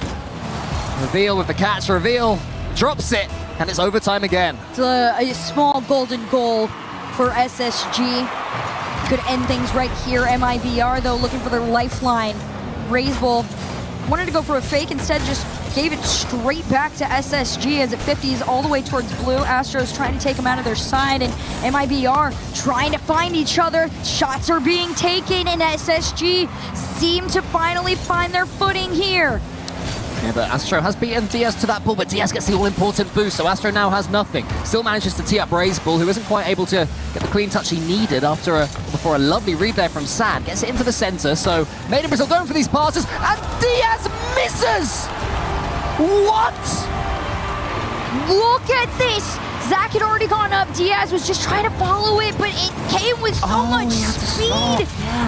It was so fast that any movement that he had already done at that point in time put him out of position to be able to make that save. MIBR, they are forcing the game 5. Blimey. You wanted the long series. You got it. I did want the long series. I'll be honest, after the first couple of games, I was not expecting it. But Diaz gets the bump on reveal for goal number 1. Then he gets the equalizer a little bit later after some great work from Space Station Gaming. And I'm going to guess that's not for the equalizer. I'm going to guess that was for the winner. We skipped ahead in time there. And I'm also not surprised to see them having a go at SSG. Because when you reverse sweep this team, this is what SSG did to R8 at Paris. They did the exact same thing and gave it all that. So, you know. MIBR's chirping for all the quote-unquote minor regions. Yes, I think so. and it's a valid chirp, too. They are well on their way back. I anticipated this to be a very close series. Like we said, they've only faced off once before, but when it happened, every single game was within 1 goal of each other, and that pattern still continues on into this series. Okay, Space Station Gaming, how much do you back their mentality right now from what you're seeing? You'll know these players better than I do from doing NA all season. You know, honestly, I don't even think this is a mentality thing. They haven't wavered, in my opinion, at all so far. They're very strong. This is a matter of execution.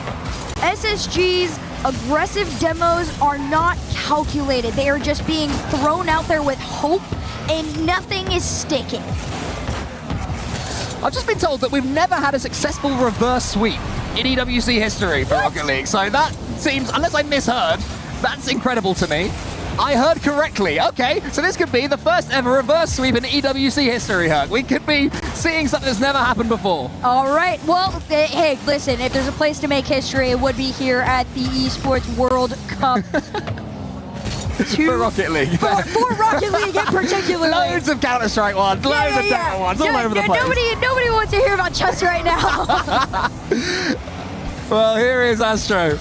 He's going to try and go to the ceiling here. Great effort, but well read and well shepherded by Space Station Gaming. Interesting touch there from Sad. It's going to be a nightmare to defend, and the demo makes it even harder. And Made in Brazil have this series in the palm of their hands. MIBR, 1 minute in and 1 step closer to making history. I'm going to make this so dramatic. Oh, please do. Please do. But this is Rocket League, and 1 goal doesn't mean to... I didn't mean to say the thing. I did not mean to say the thing. I promise. Shogun, if you're watching, I didn't mean to say the thing. This is Shogun's map call. I know. No, this is oh, wait, France's map. That was earlier. That was way earlier. We're all just too envious. Razebull is beaten there by Reveal. Oh, it almost gets it into the corner as well. There's a shot there from Zach. What I was going to say was 1 goal don't mean much in a game 5. No, it does not. There you go. Because there's almost another one there. This one all the way sent back. Too wide to roll on in. MIBR respecting the touches that SSG are taking on this ball. They haven't quite been able to hold on to the pressure, though. Astro immediately, goes for the challenge, and that's what I do expect from this MIBR squad. Oh, it's in! This is one of those moments where those demos mean absolutely nothing from SSG! Reveal here gets mega dunked, takes out Sad, but it doesn't matter. Diaz doesn't stand a chance. Space Station Gaming in shambles right now. They'll be cursing their luck, but they allowed this to happen. They let their opponents back into this series. 2 off the kickoff and 1 on the way back. Razebull trying to throw MIBR forward. They're holding on to that 2-0 lead. This is the largest extension they've had against this SSG squad, not even just now, but ever. Razebull holding on, Astro underneath, he's gonna have to try and follow for this one. Reveal goes for a nice challenge there, but nobody to follow. It's MIBR on the pressure. All Sad can't quite get the angle to shoot, but Astro's there. It might be going in. Reveal, all important save. One more against SSG may well sink them. They have to stand tall right this moment because Made in Brazil are going for blood. SSG have to have the strongest mentality ever. You are not going to falter and start going for these panic shots. Zach, a little bit too worried about clearing a path when he needs to be back on attack. Halfway point to this game, though, SSG still trail by 1. Yeah, Zach's continuing to do his thing, still going for these bumps and demos, but Made in Brazil dealing with them comfortably right now. It was more scary a game or so ago, but Made in Brazil have made it through those choppy waters. Here comes Reveal, looking all around him. So much work to do, only hits the post. A shot comes in, it's saved again. Nothing is going SSG's way. MIBR's defense has now become a priority in these final 2 minutes here. And it's showing. Reveal trying to recover. Here comes Diaz with a shot taken towards net, but everybody from MIBR ready to collect and just play the clock. Flip over 1, down onto the ground, into the corner pocket. We'll see if anybody can take it away. They almost do, but at 50's in favor of SSG. They're gonna catch it. He has the flip. He's over 1, and Diaz is in! What a finish that is! From the 1v1 Maestro! The catch is sublime, the finish is instantaneous, and even after being bumped out the way after, it's not going to be enough. Let's go, we got this. And of course, Rocket League being Rocket League, it was always going to go 2-1 and be as nervy as possible for MIBR. These two have never played a game where it wasn't within 1 of each other. We'll see, though, if 2-1 is the way to go, or maybe SSG is able to pull it back. Zach on the attack. Demo on 1. Diaz around the corner, all the way to the other end. Zach's looking for a center. Nobody's there. They're playing it safe. Everybody calls themselves off as MIBR enter the orange side. Yeah, they're going to have a wave of yellow attack here from Space Station Gaming, but so far they're up to the task. Huge win there from Sad. Every time they beat the ball forwards, it's a massive win for them. Raiseball is heading back. Zach will have a chance to go solo here. What can he do? To the ceiling with him, gets the pinch. It's over the top of Raiseball, and it's all the way in! And Space Station Gaming have clutched up. Tied game with a minute left to go. MIBR losing a grip on the series, and this is what I was talking about. Their mental absolutely fine. This is coming down to execution, and SSG is doing better. Demos flying in left, right, and center. Whoever wins this one will have an almighty pop-off to their opponents. I can guarantee you that one. Keep a close eye on these player cams as Sad and Diaz go in the air. Diaz has woken up again, and that's the difference for SSG. Astro comes forward, though. Here's Raiseball, nearly over the top of Reveal.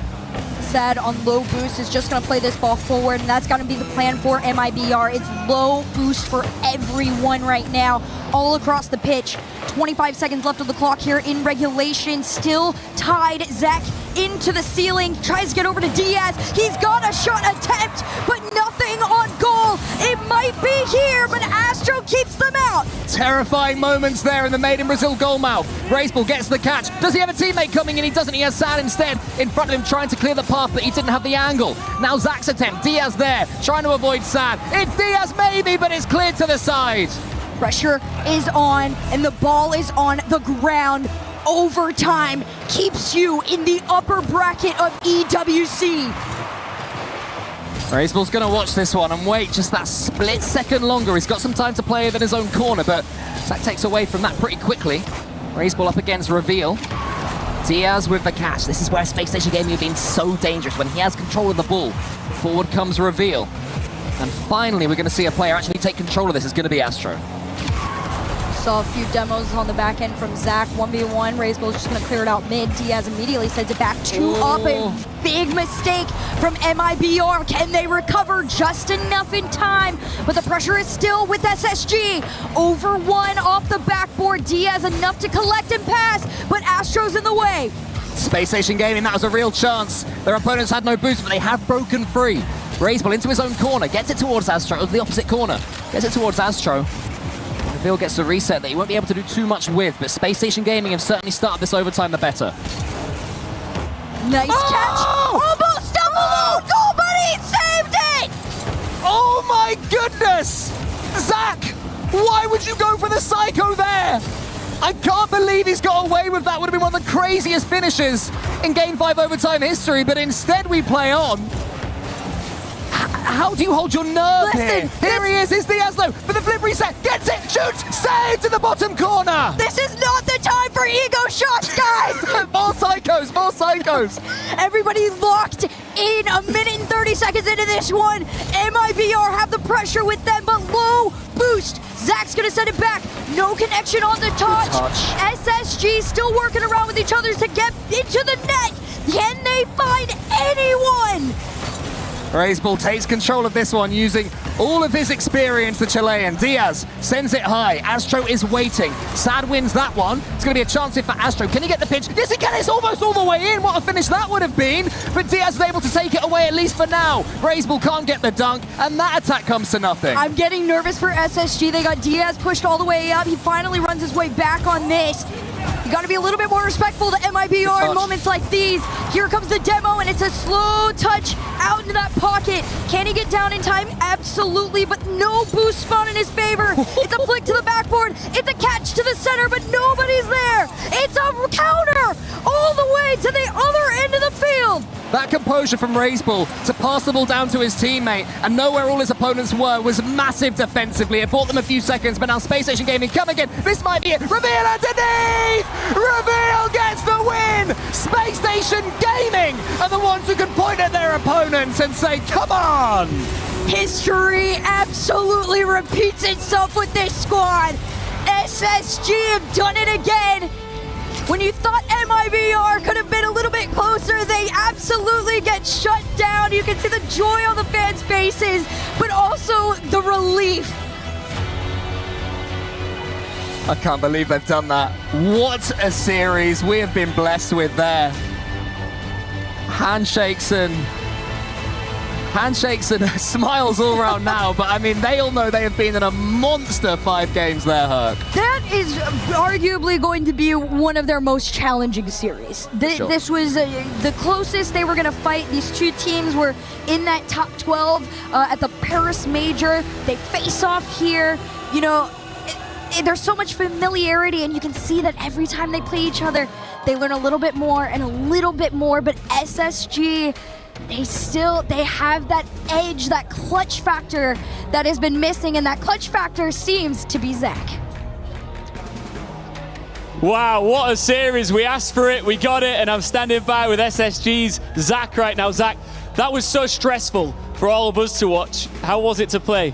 Yeah, it was very stressful, especially the overtime. I almost owned goal, but yeah, we pulled it out, so. You did. I mean, when I look at your career, it's fascinating because you're only 16. You stepped away from the game to focus on school, and then you came back. Do you just really appreciate these moments more after stepping away from the game? Yeah, like stepping away definitely made me realize how much I appreciated the game and how much I wanted to compete and win. And like these are the moments that I live for, you know. You're such a young roster as well. How do you come across as never being intimidated? How much confidence do you have in yourself and your teammates here in Paris? I mean, we just like focus on trying to have as much confidence as possible because we know we can beat anybody if we're playing our game. So we just try to carry that in every match. That was a very impressive win. Congratulations, Zach. Go and relax for a little bit. We can't wait to see more of SSG, that's for sure.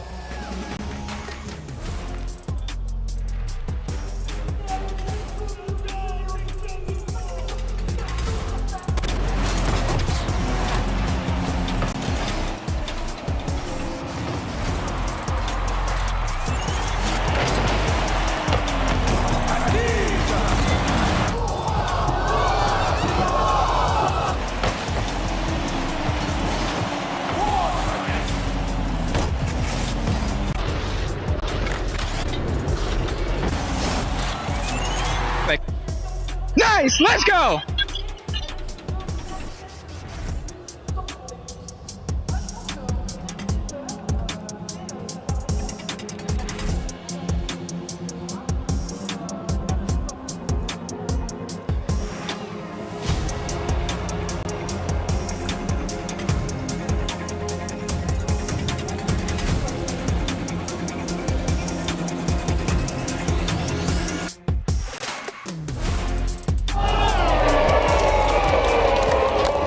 bump. Try again. I got behind you. Watch your middle. I'm in.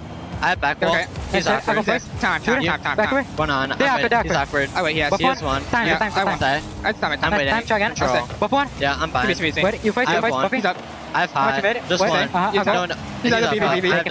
I have done. You fight time. I'm in top Control. left. Watch your middle. I had top left. Okay. You. I'm fine. Perfect. 50. Yeah! Come on.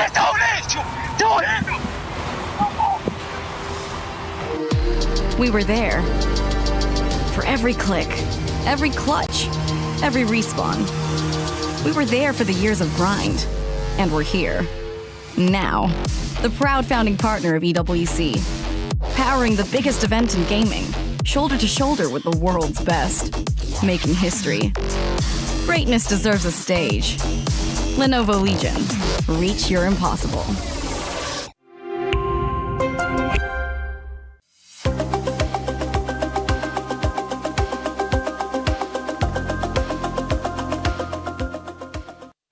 Well, here we are at the Space Station Gaming booth at the Esports World Cup, and my goodness, there is plenty to do in here. We've got boost activations. You can play Rocket League. You can pick yourself up some free Space Station Gaming keycaps if you like those as well.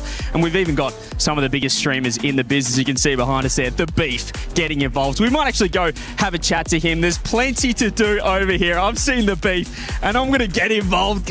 What are we doing here, Beef? Get the headset off. How you feeling? He's live on stream. He's feeling... Oh, sorry, I've jumped the barricade, Beef, but we're in Paris. You've been to a lot of Esports World Cups before. What's it like in Paris, though? Oh, the energy is here. The energy is alive. Seeing all the teams, especially from different esports as well. Like, obviously, with Rocket League events, there's always energy there, but there's energy from multiple teams, from multiple esports, all in one building. It's just electric. It's humming in the Space Station Gaming booth. It's actually quite nice. You know, obviously, we've had our beef before in the past, if you would, Beef, but I will say it's quite nice here. A lot of things to do. You can win the mystery box prize as well. Oh, I'm hoping to win it myself, you know? I'm not allowed to, but I might just, like, sneakily take it. That's it. Don't tell anybody. No, that's... Are we being live? Are we recording? Yeah, don't. Cut that out. Cut that out. Yeah, cut that out. You can't. That's a conflict of interest. I'm pretty sure you cannot get involved. But Space Station, the boys, in terms of the tournament, how do you think they're looking? How confident are you in SSG? I mean, from what I've heard from scrims, they are looking good. They're confident, and we both know the potential they have, right? We've been saying this for like a year and a half. There's been a couple iterations of this roster, but there's always that potential. And this one feels a little different. Am I crazy to say that? I think you're crazy. I think they get absolutely swept. So best of luck with the stream. SSG booth, get involved. See you later. Play is in our DNA. Whenever we let it out, it becomes our superpower.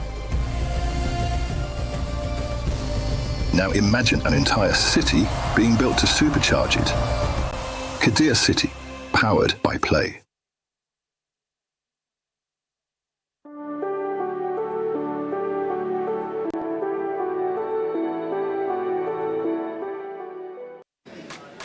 So please, at the Esports Nations Cup, can we win? Because I'm sick of Australia losing. I'm just sick of... Oh, hello. I just got done recording message for Team Australia. I'll be getting that one later on. We're here at the ENC booth here at the Esports World Cup, checking out the nations that we will have in a couple of months' time. And I think I've found some fellow Australian here. Monty, once again. Monty, how are you feeling? Let's go over here because we got the rosters, we got the rankings as well. How are you feeling? Jump over here just so we can get out of the way of this little ranking. Australia, ranked number 6 at the moment. Gus Fever, Banana Head Hunter, how you feeling? I feel like they could be higher, CJ. What do you think? I think that could be, we're looking at that probably at least 4th, maybe? I was thinking 2nd, 1st. That's sort of for me. I mean, you bring Gus in, he's a gun, isn't he? I mean, you bring that guy into this fantastic regional team in Wildcard, you put him in there. I mean, it's looking dangerous for everyone else. That's confident. I like it. Let's speak to someone else. Who do we have? We have some Frenchmen over here. Come over here. France, ranked number 1. They're looking good. You got Vatira Zen, Juicy Exotic, ENC. Are they going to win?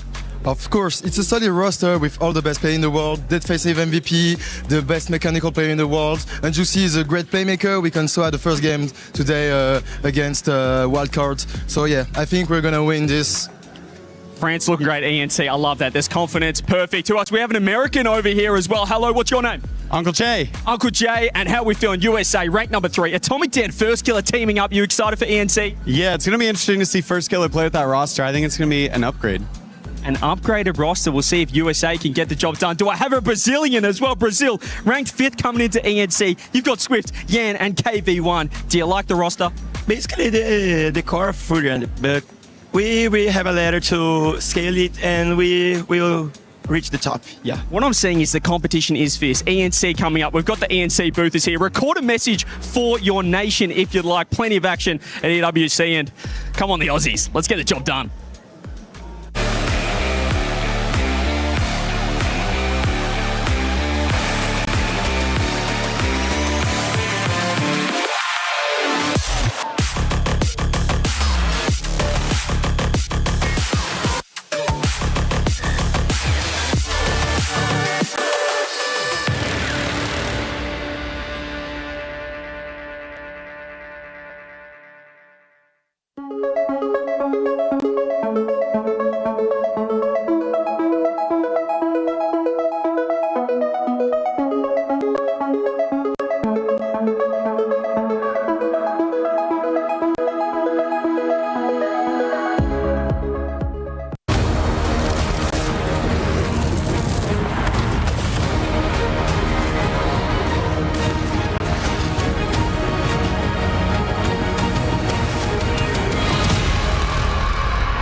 Our players are making their way into the STC arena, and it's all chins up for NRG. What do I need to know about these boys? We'll find out in just a moment. On the other side of the stage, they're taking on a very familiar name in esports.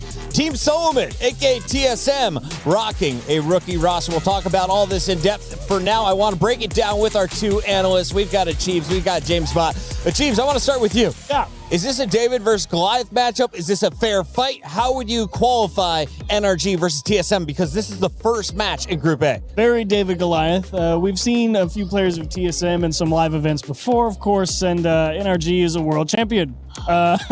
So the reigning world champion. So it's definitely uphill. And now we see NRG is at the bottom of our winners bracket here for the opening matches. If they win, they'll play the winner of Furia or Vitality. Is this a 2-0 clean run into the playoffs expected for NRG? I don't think so. Team Vitality, especially Zen, has had NRG's number. They own NRG. So if it ends up being Vitality that NRG plays, if they win this one, Vitality's going to be the heavy favorite. I like that call out. Let's talk about the favorites in this showdown, though. Who's rocking the glasses? Who's got the beard? Well, Walk me through their faces, the Chiefs. They all got their glasses. Yeah, they do on their time. Beast Mode, of course, long time. Atomic and Beast Mode both have really been playing great this season, but Big Dan the man, baby. I want to see Daniel do something today here in day one. That's who I want to see pop off. I think Daniel's got the chops, and I think this is a great match to showcase it to start the EWC off. On the other side of this fight, we have TSM. They are the underdogs. What's their biggest accolade, or what could I know about this squad to give me a little bit of hope if I already voted on EWC.com? Well, they have dominated their region, and they've gotten some good results internationally, and I think Sphinx is the most interesting player for me. He is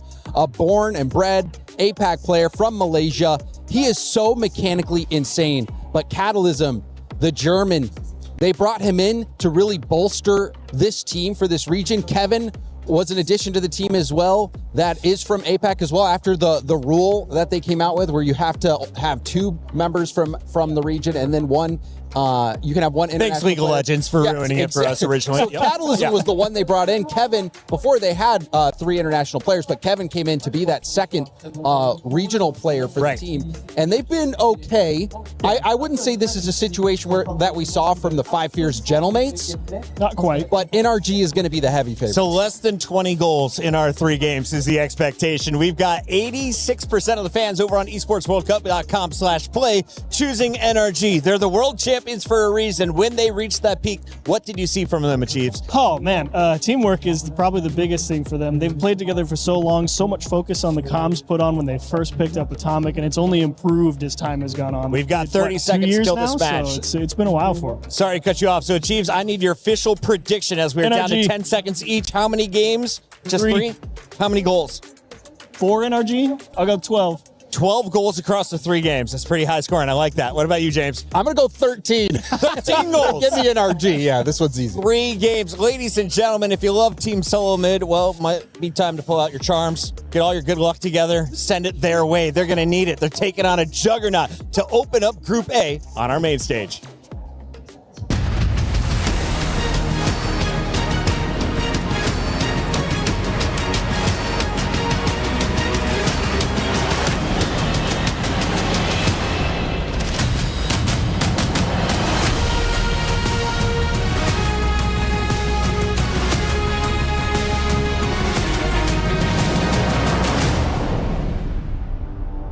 Eh bien, moi qui pensais qu'on allait chill sur Rocket League. Wow, wow, wow. I thought we were going to be chilling on Rocket League, that all the games were going to look like the 3 first games of the day.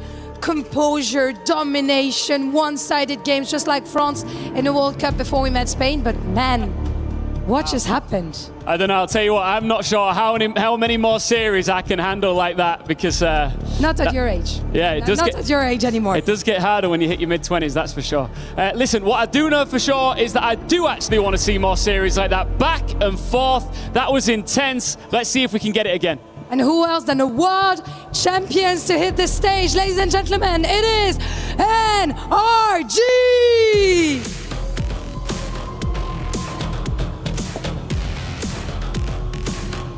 The reigning world champions and the longest standing trio in the field. Trust, time, and balance are some of the key words of this squad. After a quiet season that never quite hit their 2025 heights, they are back to the stage and they want another glory again. Standing in their way is TSM.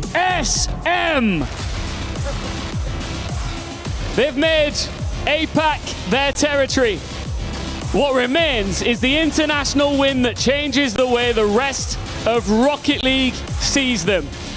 They begin here against the world champions, and this opportunity could hardly be any bigger. A real chance to make a massive first impression in the City of Love. Ladies and gentlemen, it is time to pick your American champion as our game starts now. NRG versus TSM about to get underway, and the desk feels it's going one way. The crowd at home thinks it's going one way. Stumpy, I think both of us maybe think this is going one way. But hey, I mean, Sphinx did some cool stuff in Paris the last time he was here, so who knows? Maybe the result could be a little different this time. They almost beat Shop Barbellion. Surely there's a chance. I'm feeling like it's going to be somewhat routine for NRG, but that's not to say that Group A won't start with a bang. If you've seen any of the highlight reels that have been posted to social media or that we have shown off on the main broadcast, you will see what TSM are capable of. That is then when they are competing in APAC, their quality of opposition isn't quite as good as what you'll be facing internationally. But the things that Sphinx, the man in front of you, can do is incredible. It is genuinely world class. It's just tough to have that come together when you face off against a team that has beaten everything the world has to offer in NRG. Yeah, I mean, it doesn't feel like the right time to talk about NRG's recent struggles since they won the RLCS World Championship not that long ago.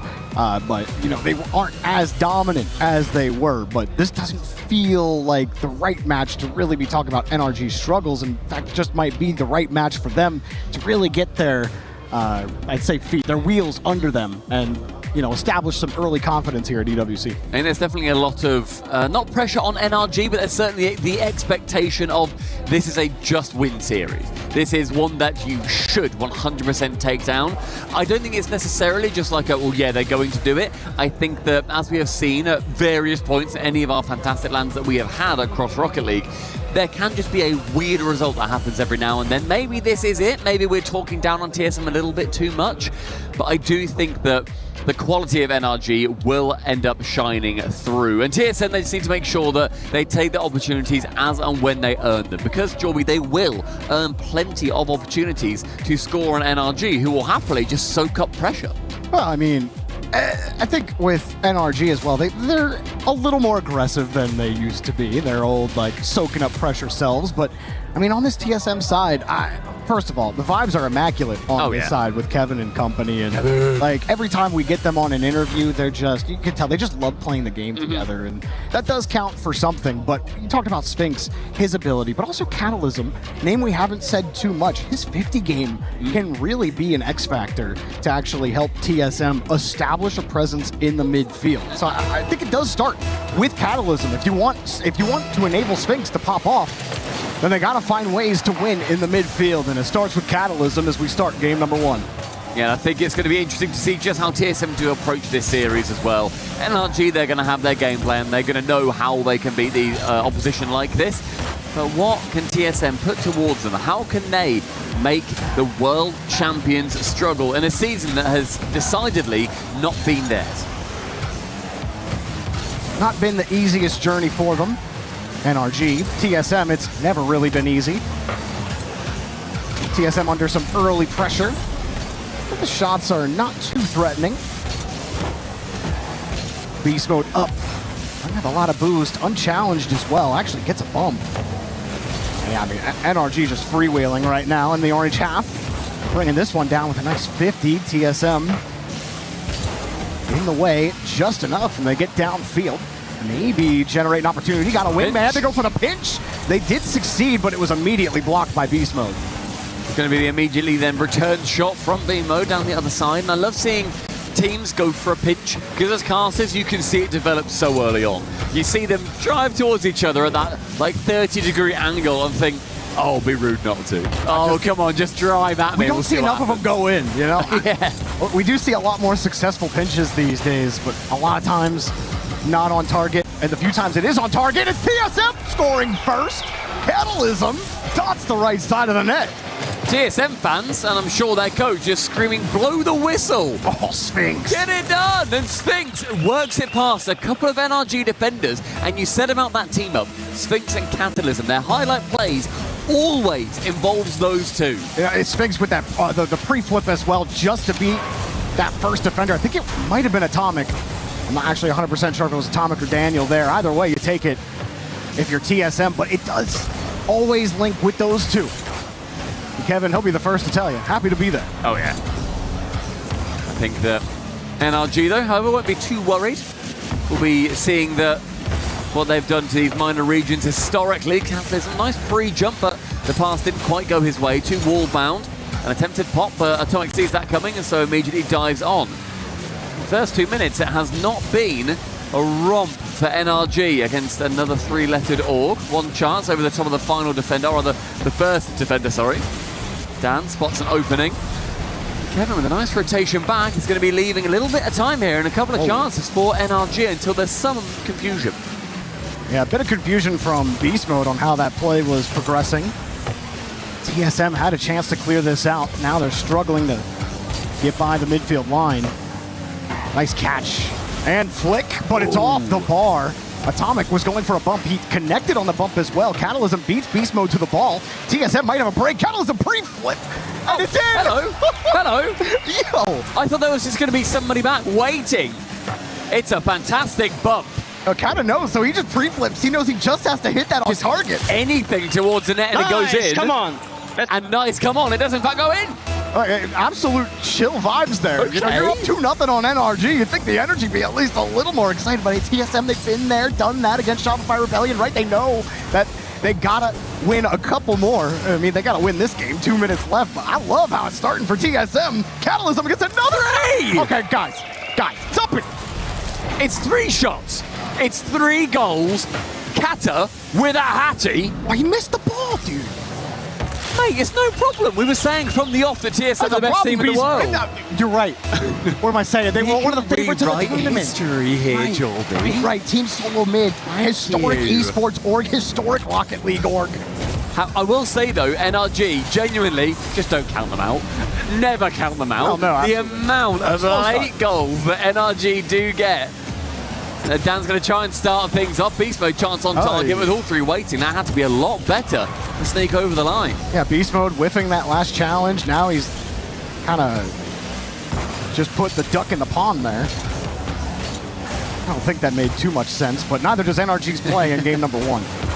The final 90 seconds, it has to start here with Daniel towards Kevin, sends him to the scrappy. And these attempted bumps are going to be not quite as successful as NRG wanted. And look at how stressed NRG look on defense.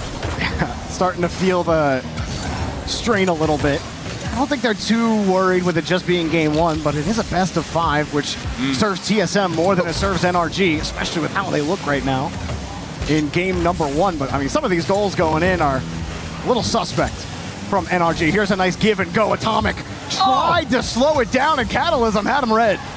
In the defense, again, just holding firm. Catalysm tries to dive on Daniel. Able to clear it away. Left-hand wall sees him now pop up midfield. Chance, Sphinx, no boost. Someone has to get it on target, but Catalysm, quick return with 100. Now, NRG are getting free touches. They're getting... Well, hang on, Catalysm making a 4th. Oh, couldn't quite get it there. Here's another shot way wide to the net from Kevin. Don't mind that. Just gives the control, maintaining for TSM. They don't need to give that ball away. They're up by 3, and they are sitting remarkably pretty. Jorby, in the final 20 seconds, the world champions could be losing a game here to APAC's best. Getting shut out. Atomic looking for a goal. He can't get a bump.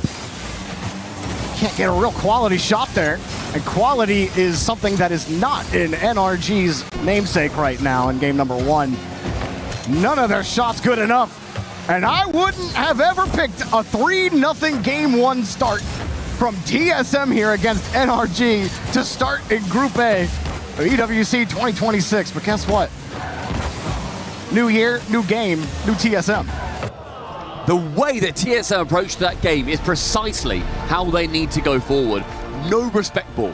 Say, oh, Daniel, we're going for it as well. I don't care that you've gone up for this ball. I can beat you to it. And that sheer amount of aggression has given TSM, and I'm going to call it now, the current perfect sweep over the world champions. So that's okay. That's a game. That's crazy. Technically game correct. 1. Technically correct. That's kind of correct for you, Brits. I get it. Thank you very much. No worries. Here's the thing: the shot quality from NRG was F tier. They had so many free shots on TSM's net. That's beauty from Catalysm. Got to put credit where credit is due there. But what we're not going to see is all of the really poor shots from NRG. Beast mode just throwing it into the dirt. Daniel had one where Kevin's covering near side of the net. He has the whole left side of the net open to him, and Daniel just, it wasn't even on target. Just another weak shot. So like the shot quality is very questionable from NRG in game 1. I don't expect that to continue heading into game number 2. And Catalysm, 850 points. Absolutely everywhere on the pitch. 5 saves, 4 shots, and 3 goals. Unstoppable. And we identified him and Sphinx as the real main players on this team. And Kevin, it has to make sure that he's also giving them their space and supporting when the two of them do ultimately go for very aggressive, very flashy plays together. You need to have somebody sitting at home still doing the laundry while you're off gallivanting around in the blue half. Well, TSM going for the fake kickoff for possession, and they actually win this ball. With Beast Mode already in the air, they don't go. Here's the thing for TSM. It was not too long ago where they were in a similar spot. The RLCS Paris Major against Shopify Rebellion in the group stage, it looked at times like they were going to take the series. And here they are again in a similar spot. Have they learned their lessons from that series? Can they play a tighter game? I mean, the previous game was played 70% in TSM's half. The amount of pressure that NRG had that TSM ultimately allowed and then caught them, as they saw on the repeated counter. That is their game plan. Catalysm knows how he wants to finagle the ball around all of NRG to the backboard. Ceiling is found, but the goal is not, as Kevin pops it high yet again. Catalysm too far back, thought maybe he'd go for that, just too far away from it. Now TSM jumping at Ghosts. This one coming up, Catalysm misses the ball. This double tap in beast mode. It took an extra effort, but he gets the job done. NRG's first goal of the series. I'll tell you what, that is Kevin with a fantastic block, I will say. Catalysm is a little bit disappointing. Beast mode, though, he stays on it, follows the ball, great play, and very calm in their comp. Just nice. Back to where we should be, a little bit of a lead. That's typical NRG, of course. Not gonna let that game 1 get to them too much. And really, that's the only thing that had to change for NRG. The opportunities were there. Yeah. The shots just had to be better. This time it was. And now more pressure for TSM. the first time in the series they are forced to respond. This one coming back. Kevin recovering on his own backboard. Oh, no Beast Mode way. goes again, but the shot too weak easily for TSM and Kevin to make the save. A lot of ambition, though, and I like seeing that from NRG. The plays that they can make haven't been shown off so far. But an opening goal is going to potentially shake TSM somewhat, so it's on them now, the onus, making sure that they can maintain control and hold their nerve with the attack that NRG will want to be putting forward. That's how they won the World Championship. They became aggressive as and when it really mattered. Some sidewall redirect attempted, but Capitalism and the boys holding it down in the orange half. They need to push into the blue side, though. They need to try and work through for one goal just to open things up and ask the question of NRG's defense again. Well, NRG doing what you were talking about earlier and really soaking this ball. Holding it, forcing TSM to actually win possession instead of giving them any kind of free chances or counters the other way. NRG have had full possession for 2.5 minutes. The defense so far has held out a bit for TSM, but obviously letting that one through. One miss, a second chance on target. Sphinx to bump, and it is open. And Catalysm, the sniper, takes 8. Called the bump here. Atomic is back, and he actually, Atomic wanted to go. He's last back there. Beast Mode is on the other side of the field. You saw how close Atomic was playing to the ball. He jumps as if he's going to take that from Daniel. And then he realizes he's clean beat, and it's too late. He leaves the back door wide open, and NRG, a massive error there, giving TSM a free goal. Very unlikely as well. Atomic, one of the best defenders in the game, normally incredibly solid with his decision-making as well, knowing when to go, even when to fake going. But Kevin with a chance, does get a reset, so Catalysm dives in to give that ball a bit more push towards the blue side. Sphinx might try and find Kevin. He does, goes high with it. Kevin fancies it. He wants to go! Kevin has been let loose! He's not just happy to be here. He's happy to put the ball in NRG's net. Sphinx with a beautiful pass, by the way. And the placement on the double from Kevin. 2 goals in about 20 seconds from TSM. That one all their own. Sphinx had the eyes of a proud father in that moment. He was so happy with what Kevin just put forward through the heart of NRG. And all of a sudden, out of relative nowhere, TSM gain the lead. That's a big dive in, though, from the final man, and it doesn't quite allow NRG to get through. Should that have been a goal? Could there still be one? We won't get a chance to look at it again, but here comes Catalysm. Maybe trying to connect with each other. Instead, Cable got cut. Atomic downfield, trying for the bump. Beast Mode recovering, goes for the bump as well. NRG trying to find a free ball. Keep running into TSM cars. Catalysm just rips it. Beast Mode ain't gonna get it. Atomic forced to dump it back to the midfield. Tell you what, though, seeing those jumps from the backboard, NRG think that they need to be a bit more aggressive and shut down TSM on these counters. I think TSM are quite happy to play into that. Daniel lobs it long. Both Kevin and Sphinx go over to the ceiling. Sphinx now just has to cover the net. Does so very well with aplomb. A long clear from Catalysm. And all of these balls being pumped straight back to NRG. They are working in TSM's favor. Kevin with the reset as well. TSM had a bump to open up some space. Nice short touch back to Daniel for NRG. Looking for a goal, otherwise going to be down 2-0 in this set. Catalysm having to chase the ball. Touch out into space. Sphinx was ready, a little far back. Beast Mode wants to go downfield. There's no one back! It's TSM! Catalysm again! He cannot be stopped! As Catalysm, yet again, sees red and makes it rain on the pitch.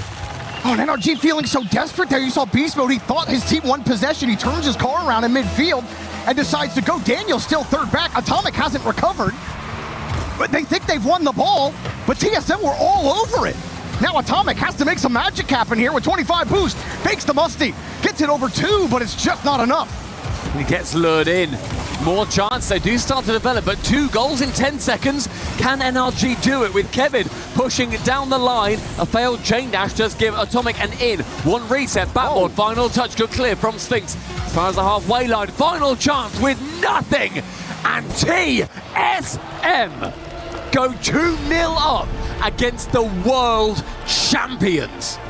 Is Group A going to start with what would be the most ridiculous upset in a while in any tournament. You know why? What's the last upset that I can remember? I think we can say, tentatively for now, this would be the biggest upset ever. Ever. Well, Tentatively. No, remember way back in 2021 when Pioneers beat Monkey Means BDS in LA? Yes. That was OCE number 2. That's a pretty big This upset. is bigger. This APAC against NA. This is APAC against NA, and if it's a 3-0. I mean, that Catalysm, that's like 130. Oh, shoot, Kevin, with a ridiculous shot, man. It's 1/3 EU, it's 3/3 GOAT. And look that was that look. Look how proud he is of Kevin saying, "Come on, Kevin, you got the double." And they just need to keep it going. Look, the crowd can't even believe it. They're like, "Whoa, they're doing it!" 6-1 so far. And an incredible performance. So Daniel dropping a measly 80 points. Tough for NRG to get anything going in that game. They went ahead, bear in mind. They went ahead by that 1 goal. And I was worried that TSM then might leave the door open, slightly ajar. And the Vampires NRG, they struggled to work their way through. 2-0 as we go into game number 3, Jobs. NRG clearly feeling like they have to take some risks. Like they don't have the control on offense, because 2 of those goals, one was Atomic playing a really tight third man. The other one, they thought they had clear possession. Beast mode, instead of going back to cover, turns upfield, leaving Daniel stranded, literally swarmed between 2 TSM players. He gets demoed. It's a free goal for Catalysm. I mean, like, these are honestly uncharacteristic errors from NRG. Game 1, yeah, very. Game 1 was just poor shots. They had plenty of opportunities. Now, I mean, that last game, those opportunities really weren't there this time around. And TSM, one heck of a game, boys. Like, this is insane. Yeah. I can't believe I'm talking. You just might sweep NRG in the first round of this tournament. Do you remember we said at the start of this series, there are some weird results that happen every now and then. Every now and again. Every now and again, something weird happens. Ladies and gentlemen, welcome to the weirdness. Look, I know, what was it? NA5 almost lost to like EU 300 the other day. And like now NA's almost going to lose to APAC. I mean, I'm happy you're bringing that up, Joel, because I'd get crucified for dunking on NA if I did. Look, we have to, I don't want to say we have to trash our own. Trash is a very strong word. Either way, another strong word would be a Game 3 victory for TSM. Can they get it done? They've got the confidence. Kevin getting up for the ball quickly.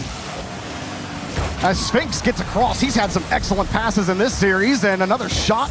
Beast mode having to make a save. TSM happy to steal some boost, take the ball away. Have to cover the clear, Sphinx got it. And the main aim for TSM here really is continue with what you've been doing. Nothing is broken. You need to continue being as confident as you have been. Winner's tilt as a concept of thinking, we're ahead, we now can't let this slip. We need to make sure that the game plan is the same. Be aggressive when you can be, but otherwise you have been accepting the pressure that NRG have given, and it has worked. Do not change. You ready for this? You ready for this, Stumpy? Go on, mate. Going into this game, TSM were shooting 45%. Jesus! Typically, for a typical record, is a good shooting percentage is like anything above 30 is good. Yeah, I mean, even like high 20s is pretty decent. Yeah, 25, you're like, all right, that's about right. Anything above 30, you're thinking, my goodness. In your words, 45 is mental. It is mental. That's crazy. An absolute insanity right now for TSM. Still 0-0 in this third game. As NRG do have the first chance on target, and NRG shot double woodwork finally on target. It took a couple of misses, but in the end, NRG find the heart of the cards. They definitely needed the draw power with how many chances it took, and man, you know that would be sticking in the back of their heads if they did not come away with a goal there. We've seen them do it before. Yeah. Now TSM have to respond. Fake kickoff for TSM. Trying to get some quick control to get the midfield boost, get the challenge.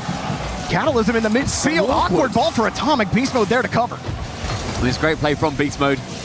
Knew that anything going on that waterfall position is going to be a lot harder to deal with. Sphinx is up already, trying to go for a bump.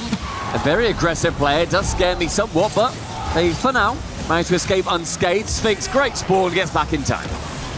Oh, good pass as well to Catalysm with hello. Decent controlling touch if you had more boost. Still going to work out for Kevin. Couldn't really do much with the ball. Just slapping it into the corner. It's not going to get too much done, but NRG unable to clear it. Sphinx with a great carry around. Wants the bump. Bouncer denied. by Beast Mode. Sphinx, another good catch. Trying to hold it for somebody. His teammate gets deleted. That's Kevin getting demoed on the play. And Kevin immediately back. Tried for the low 50. TSM still possessing this ball. There's a lot of play in the opposite half, and as a couple of players do get removed from NRG, defense may well open up. Instead, it's well formed from them halfway through the game, and this 1-0 lead, as we have seen previously, is dangerous for the world champs. Catalysm leaves it, gives it to Kevin, who is a man possessed. A great little reset, chance for a dunk there. Sphinx stands to the control instead. The TSM offense heatering out, trying to find a way to get back to this ball. Atomic slips around the midfield. Catalysm up very early for that bounce. Atomic with the demo and the midfield boost. TSM really having trouble getting a quality shot in front of the net. Here's another one cleared out. Sphinx Psycho. And we've seen it go. You're just gonna let him shoot it? Somehow! With the speed generated, NRG could not read the future. Catalysm can. TSM respond with magic. Catalysm was on top of that ball, but Sphinx, my goodness! Oh, they aren't giving up so easily. As Sphinx, ball bounces away from him. And a clear downfield for TSM with about 1:30 left. Atomic will go. Touch gets away. Corner boost protected by TSM. And again, keeping control. Happy to play in the corner with NRG, and they get downfield. Catalysm doesn't get the bump. He gets bumped instead. Not a lot of boost here on TSM's half. Only Sphinx has anything. Everyone else on small paths. 2 commit. 2 gone. But they get there quickly. That's a pass out. Kevin had boost. Maybe he could go. They're going to steal the corner. And nothing there. Catalysm bumps Atomic out of the way. They're creating a little bit of space. Rushing. A bit chaotic here. Yeah. TSM still making it work on the back wall. They've rushed back, and Catalysm can now get control of the ball at long last. Daniel onto that backboard. No touch from Kevin. But Catalysm is going to be there to back his boy up. Backboard found yet again. The bump may well come through, and it is not needed as Beast Mode responds. The second goal for NRG in the final 45. This may well be their lifeline. Finally, Atomic finds a way to get through. He doesn't bump Sphinx, but you see Sphinx have to turn his car. He knew the bump was coming. Couldn't keep his car long across the box. 45 seconds, TSM. Get it back again. Sphinx has Kevin off the ceiling. Kevin off the ceiling again. Nobody can go. Beast Mode is ready for it. You like the idea. It's a little bit too high, the pass from Sphinx, but really well choreographed. Kevin sends it back towards NRG in the final 30. TSM, they've got a couple of game lead, but they'd love to shut it out in 3 to stop those nerves. Up high again. Sphinx avoids the bump. Atomic couldn't get to it. Daniel's next up. And he'll kick it way downfield. All NRG have to do, possess. Waste some time, keep it away. They're doing it well enough. They might even get a goal on top of it. TSM looking for the break. They get through the midfield. Beast Mode, high ball. It's going to be TSM. Sphinx uses the ceiling, has the shot down, but it's not enough. NRG survive. They had to go for something, and that play was again well formed, very well put together, but not quite enough. And at the death draw, we were saying that NRG can score late, and they are able to return fire. They've not been able to in games 1 or 2, but game 3, they finally get a mark on their side. And not a lot of offense from either team. I mean, you had 7 shots for NRG, but then you had 5 for TSM. Relatively close to that department. That's just the Psycho assist here is just amazing stuff. And I thought Beast Mode was going to get the touch, but Catalysm was just on top of the ball. And then, of course, Atomic gets across here. You see Sphinx have to roll away from the ball there. And that was just enough for NRG, but Stumpy, it is close right now. And I know we were talking there at the start of the series before, people could hear us. Thinking like, yeah, probably going to be chill. James and Achieves were like, oh yeah, 12 goals in 3 games for NRG. James like 13 goals for NRG. And yeah, NRG have scored a grand total of 3 goals? 3 goals. So 10 off there, James. Yep. They are 3 in 3 games. And that's how many TSM scored in games 1 and also game 2, both individually. But here in the Coliseum, only one will be able to escape. And with NRG, they want to limp and crawl through It's going to be another fake kickoff, and it does go in favor, I suppose, of TSM. Can you call it a fake if they didn't go? A little bit spooky, that one. I was very scared for them, but hey, you know, I'm not cooking up the strats. I'm just here talking about it. And we've seen an AF kickoff work previously in the RLCS, so TSM knows wanting to give that one a go this time. Scary time for it on targets for Kevin to save. An opportunity, though, with NRG. There has been these late comebacks that need to happen and also haven't happened. And now they're clearly starting a lot more pressure, a lot more aggression. And they managed to win after a timeout. Can they continue that strat through into just this short break that we have seen? TSM still hold their timeout. Whoa, beast mode flying in the area. This should be in there. Oh, not how I might have expected that to go in. But hey, Daniel will take it. And Kevin is laughing. He knows that he's come in. It was going to be one of them. It was going to be somebody from NRG scoring. Great read from Kevin. And you know what? He may as well just give them one more second at least. Score it now, then they've got another second for the comeback. You know, if you ask Kevin, he has to give him the handicap. I think they need it. It's Kevin's world, baby. We're just living in it. And Catalysm, who had scored the first goal of the game off of a great pass from Sphinx. Gonna get another chance out of here. Kevin bringing it down. TSM trying to find a way to shake beast mode off that ball. It took the whole team to do it. Daniel gets the clear out. And so far, more comfortable for NRG so far. Yeah, and I was going to say as well that, like, the time that we see TSM do best is when they have the possession actually against them. Is when the ball is in the other half, is in the orange side, and Kevin responds with that exact mentality. The ball has been in the orange half for so long that NRG then overcommit, and again, they send one man towards that midfield line, catch them on the counter, send it at the open net, no dramas. That's beast mode, really trusting Atomic to give him a playable ball there. And then he immediately tries to jump, thinks he can get back to the 50. And that style's really been, or that positioning has really been killing NRG. Yeah, it has. They've been caught out on it so many times. It looks unprofessional as well when NRG are being caught out just by shooting on TSM. They can't score and then they concede. But you know, Atomic gets a playable ball there and beast mode looks like a genius. And here we go again, double tap. Catalysm almost found a way. He did get it around the defender. And even get a pass here over the midfield line. I like it. Hard stretch for Catalysm. Yeah. That's a good bounce for beast mode to get a 50. I'm happy that Catalysm didn't dive on that, just wanted to get any touch. He then shepherds it into the corner. Catalysm, an attempt towards the ceiling. Beast mode can carry it along though. Now, Sphinx needs to battle against an Atomic who, quite frankly, is smelling blood in the water. NRG will not go down here in their own minds. With Catalysm, the man of the hour, a reset, faked, ends up trying to get that dunk. Sphinx lofts it high, then leaves it for Kevin. And you see just how well TSM are all playing around each other. That's exactly what I was going to say. I mean, you got to respect the synergy of this team. We can talk about coming out of APAC, the quality of competition, and all of that, but to see a team have this kind of synergy, usually when we talk about like the 5 fears of the world and everything, you don't see that type of synergy because you're always playing 3 steps behind. But TSM, they just kind of know where each other are, and that synergy really helps them play 3 steps ahead of where they normally would be. Again, lofted high from Sphinx. This time, Catalysm didn't have the boost in time to go for that ball. A shot on target, easily saved by Daniel, but in the corner, Catalysm waits and lurks. What magic can he whip out of the hat this time? Up high from Beast Mode, caught out by Kevin once more. And the pressure, though, is now all of a sudden on TSM.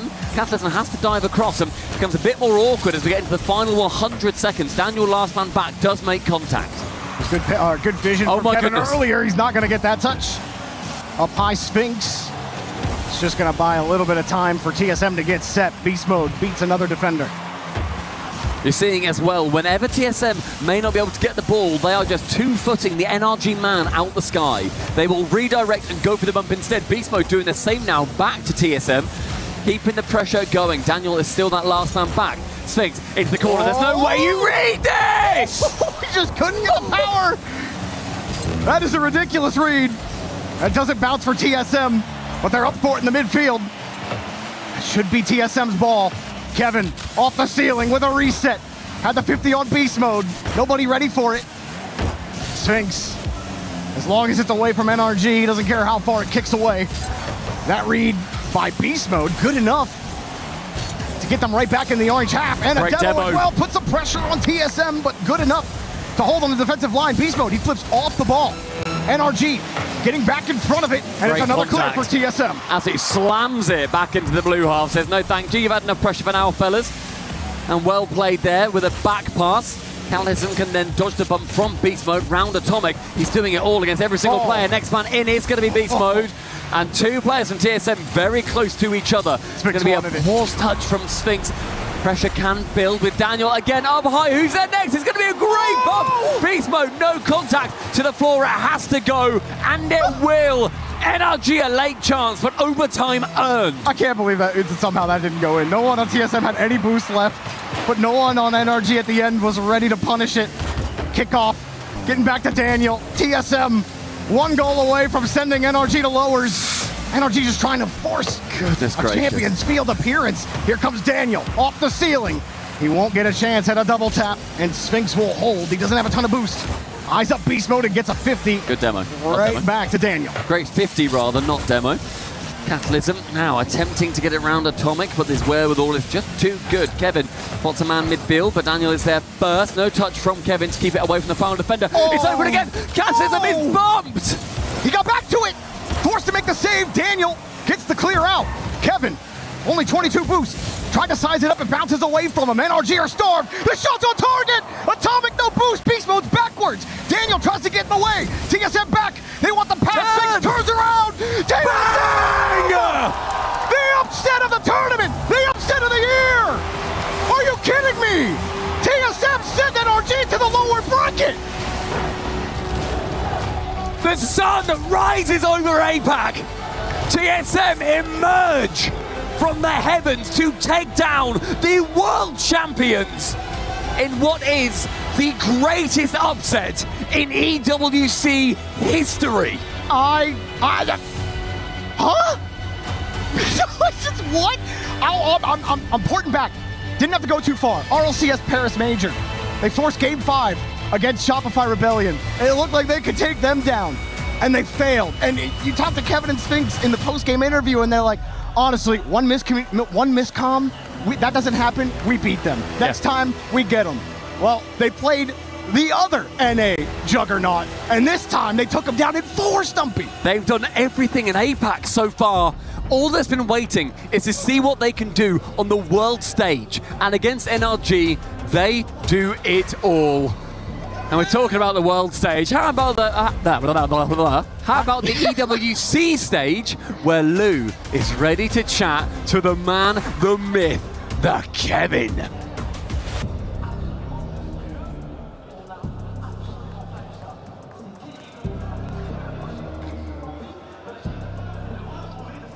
Thank you very much, and congratulations indeed to TSM. Congratulations, Kevin, the casters. We're calling it one of the biggest upsets of the year. So I believe that you are very proud of your teammates, but it's not the first time that you play extremely well when it comes to an NA team. I think against Shopify Rebellion, you guys were also extremely dangerous. So what happens when you face those big American teams? Do you kind of activate beast mode without a bad joke? I mean, I think we're like really well prepared. There's like, I think NRG is the team we studied the most because we think their playstyle is really cool. And yeah, so yeah, low-key, we took a lot of inspiration in our playstyle, and yeah. And the pupil gets better than the master and sends the master to the lower bracket. That's massive. Première question, effectivement, énorme upset, bravo. Est-ce qu'on s'y attendait, et qu'est-ce qui fait qu'on arrive à step up comme ça dans ces grandes rencontres? On était très préparés. NRG, c'est l'équipe qui nous inspire le plus. On s'est beaucoup inspiré d'eux, donc là, pour le coup, ça fait vraiment plaisir de les battre. And on another note, I also wanted to tell you that you boys have been bringing such a fresh energy to the stage. It seems like you guys are having the time of your lives on stage. So is that the secret? Like, are you guys smiling every day like this? Is that the secret to still enjoying being a pro on Rocket League? Yeah, I mean, we're really motivated to win. So, I mean, this is my first LAN win, actually. So yeah, against Congratulations! Thank you. So yeah, against NRG, the reigning world champions, you know, it feels good. You know, yeah, even my friends didn't believe in me. So yeah, so... You guys are not real friends. What do you mean they weren't believing in you? They thought we were getting swept. So, I mean, gotta prove them wrong. So I think you proved a lot of people wrong today. Donc ouais, effectivement, trop content de les avoir battus. Est-ce que vous êtes toujours comme ça, toujours aussi souriant, avec une bonne énergie, etc. En vrai, c'est ma première victoire en LAN de ma carrière. Et en plus, c'est contre les champions du monde. Donc ça fait extrêmement plaisir.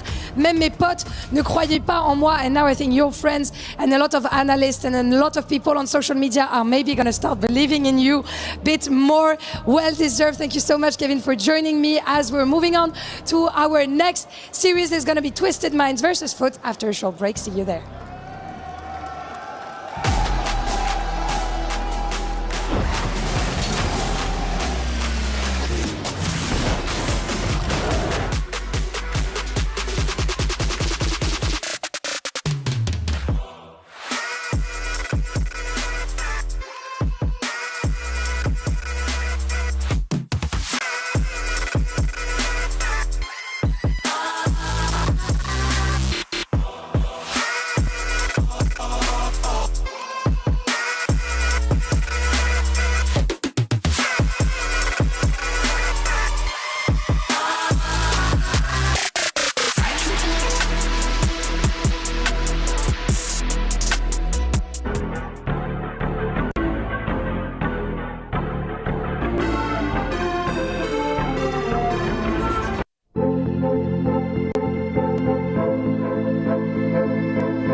Chess is happening this week. I don't know, it's one of the very much anticipated games that we have here at EWC. A lot of organizations also competing that are very relevant to the club championship point. So Trav, give us a lowdown. Yeah, so basically the number one name we're all looking towards is Magnus Carlsen playing for Team Liquid. They need those points desperately on the leaderboard. They need a second top 8 and they need a win. So pretty much everything's laying on his shoulders right now. And so far he's dealing with the pressure well. He's about to play against Hans Niemann, which is kind of one of his rivals. They've had some accusations thrown across the table a few times across a lot of chess competitions. It's a bit of a grudge match, to be honest with you.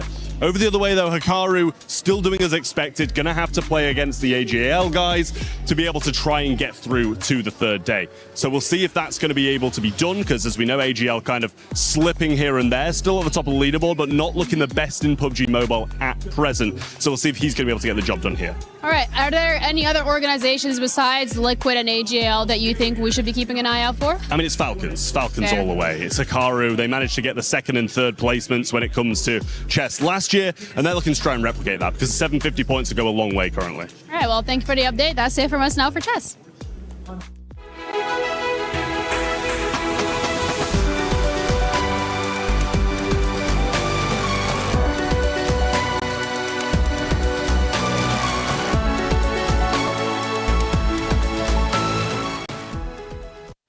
We got Glitter joining me over here at the Kiria City Grid to give us an update on PUBG Mobile Survival Stage, Team CC points, the whole shebang. Survival Stage, done and dusted. Okay. That means 10 teams' keys are about to be crushed. Only 6 of those squads made their way through to finals. And if you're wondering what that means for CC, neither one of our CC teams made it through. GK Esports did not qualify. AGAL are out. There will be no points earned for them here in PUBG Mobile, and that's going to be pretty devastating. Absolutely. Falcons is competing over at every single stage at this point this week, except Siege. They didn't make top 8, so they are looking to cash in on some points. A little heartbreak for AGL, but thank you so much for the update. That's it from us. And of course, anything changes, we'll let you know. Play is in our DNA. Whenever we let it out, it becomes our superpower. Now imagine an entire city being built to supercharge it. Kadir City, powered by play.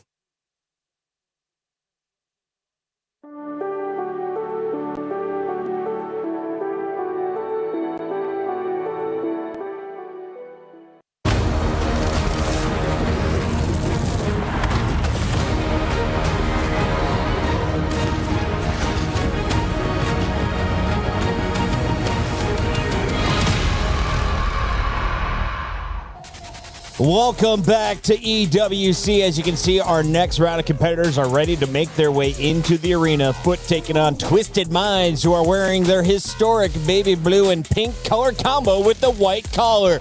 I've got a very special Twisted Mind superfan next to me. She goes by the name of Hercules, and next to her is the one and only Cole. Hello. Now, you guys were doing one of the first overtimes of the tournament. I caught you in action. I thought Lise was smelling her TV at moments. Lots of movement over there.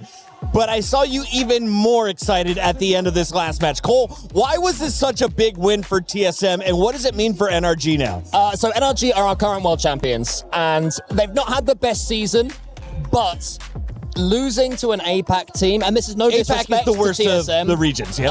apart from Sub-Saharan Africa, yes, apart from SSA. Losing to an APAC team for NRG is, with respect to APAC, a new low for NRG. It just shouldn't even be in the conversation, so it's huge for TSM, but that's devastating. Really? And that's what I'm about to say. That's devastating for NRG. Sphinx has been chipping away at NRG for quite some time. Brilliant I jumped players. up in the crowd. I was like, I lived long enough to see the Sphinx win against NRG. It was a long time coming. It's a big win for Sphinx, and of course for NRG, they fight for their lives in group play tomorrow. But now we turn our attention to another team. Twisted Minds is about to take the stage against Foot Esports. Let's start with TM, because this is a team in our club championship.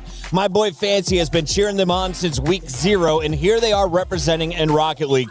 How good is this squad, and where are they expected to place out of the 16? I mean, they're definitely an A/S tier team. They just come second in the recent Paris Major, just about losing out to Carmine Corp. And Herc, for me, the most entertaining player for them is Nubo. He's just such a brilliant 1v1 player, the 1v1 world champion. In threes as well, he's taken to it so well. Yeah, seeing him alongside players like Monkey Moon and TRK is something of dreams. This player is arguably one of the best 1v1 players on the planet. Wow. And to see him learn to play solid threes makes him one of the most challenging players to go against in the world. On the other side of the Twisted Minds matchup, we have Foot Esports. Where do you expect Foot to finish of the 16? Maybe top 6, maybe top 8, that sort of range. They recently qualified in the last chance qualifier, which I think had like 100 teams qualifying. And there was a lot of teams that entered, right? So it's no small deal as well. And Justin, playing the form of his life. So both of these teams expected to make it into the bracket play. We'll find out if they can get there and who gets off to the hot start. For now, let's check in with CJ and Foot. Here at the player area at the Esports World Cup, we've got Justin. Big match coming up against Twisted Minds. Before we get into that, the LCQ winners, back-to-back as well. You guys are the LCQ demons. Yep. Talk us through that whole few days. Ooh, I mean, a lot of Rocket League. Too much, honestly. But it was a lot of fun. It reminded me of old lands a little bit, like the DreamHack type of vibe. But yeah, no, it was a lot of fun. The amount of yelling from other teams, the amount of trash talking was just hilarious. It was a good environment, good fun, and everything was a good time. Do you think it suited you guys? Because, you know, we were doing predictions. I was talking to your former teammate, Garrett G, former world champ teammate, and I said maybe Justin doesn't like an LCQ environment because he's used to, you know, the comfy life. On Shopify Rebellion previously, you know, feeling good. Maybe LCQ doesn't suit him, you know, back in the grungy environment, but it seems like it worked. I mean, I was definitely a little nervous for sure. You know, it's a big event. Obviously want to make it, especially like this is like a one-off. I feel like it's like, you know, in Paris, normally in Saudi. But I don't know, I was super excited. I was super confident in the team, especially after winning the NASCQ as well.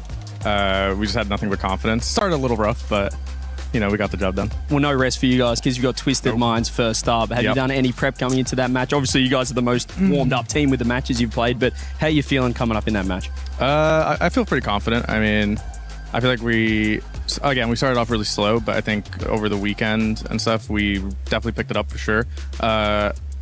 You know, our last event in Paris when we played them, didn't go too well, but I think we took some really good stuff off the first game when we played them where we beat them.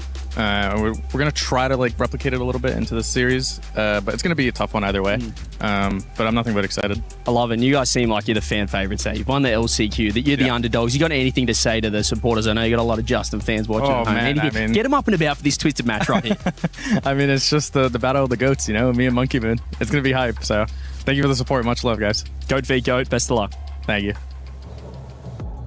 I think I heard most of that interview over the drums in the arena. It is getting loud at EWC. Action across all 4 stages, but here on the STC Arena, we're about to see Foot versus Twisted. With 30 seconds left, let's dive into our EWC pick'ems because 7% of the fans chose Foot here. 14% expected TSM to win, so this is half of that faith. Are you with the fans on this one? I'm with the fans, but not quite that much. I don't think 93-7's quite fair, but I definitely think Twisted Mind's going to take this one. You disagree?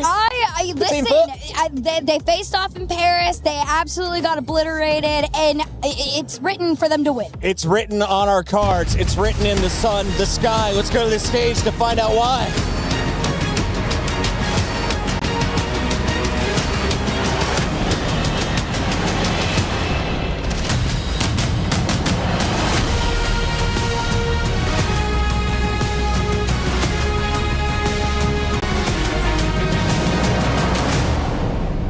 It's the day one of dreams here for Rocket League at the Esports World Cup. Talk about a day that's had everything so far. We've seen the French crowd showing out. We've seen clean sweeps, reverse sweeps. We've even seen Kevin get his first win on LAN. It has been a beautiful thing so far, Lou. And I am so glad, Ian. So glad that we get to witness those Cinderella, dark horses, underdog stories, because this is what EWC is about. Nothing is granted and everything is earned. I'll tell you what, our next team is going to have to earn it, that's for sure. They came through the LCQ, and you might have heard some loud noise over on this side of the audience. Twisted Minds fans, how are you doing? Let's welcome. I think they're ready, Ian. I think they are. Let's welcome their opponents. It's FUT Esports!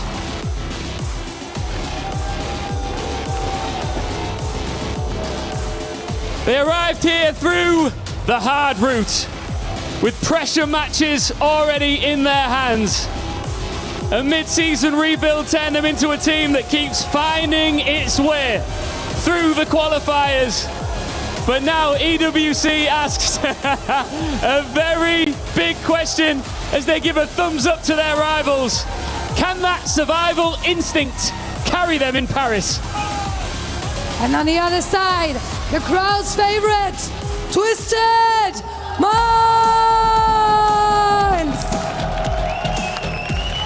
The fans say it better than I do.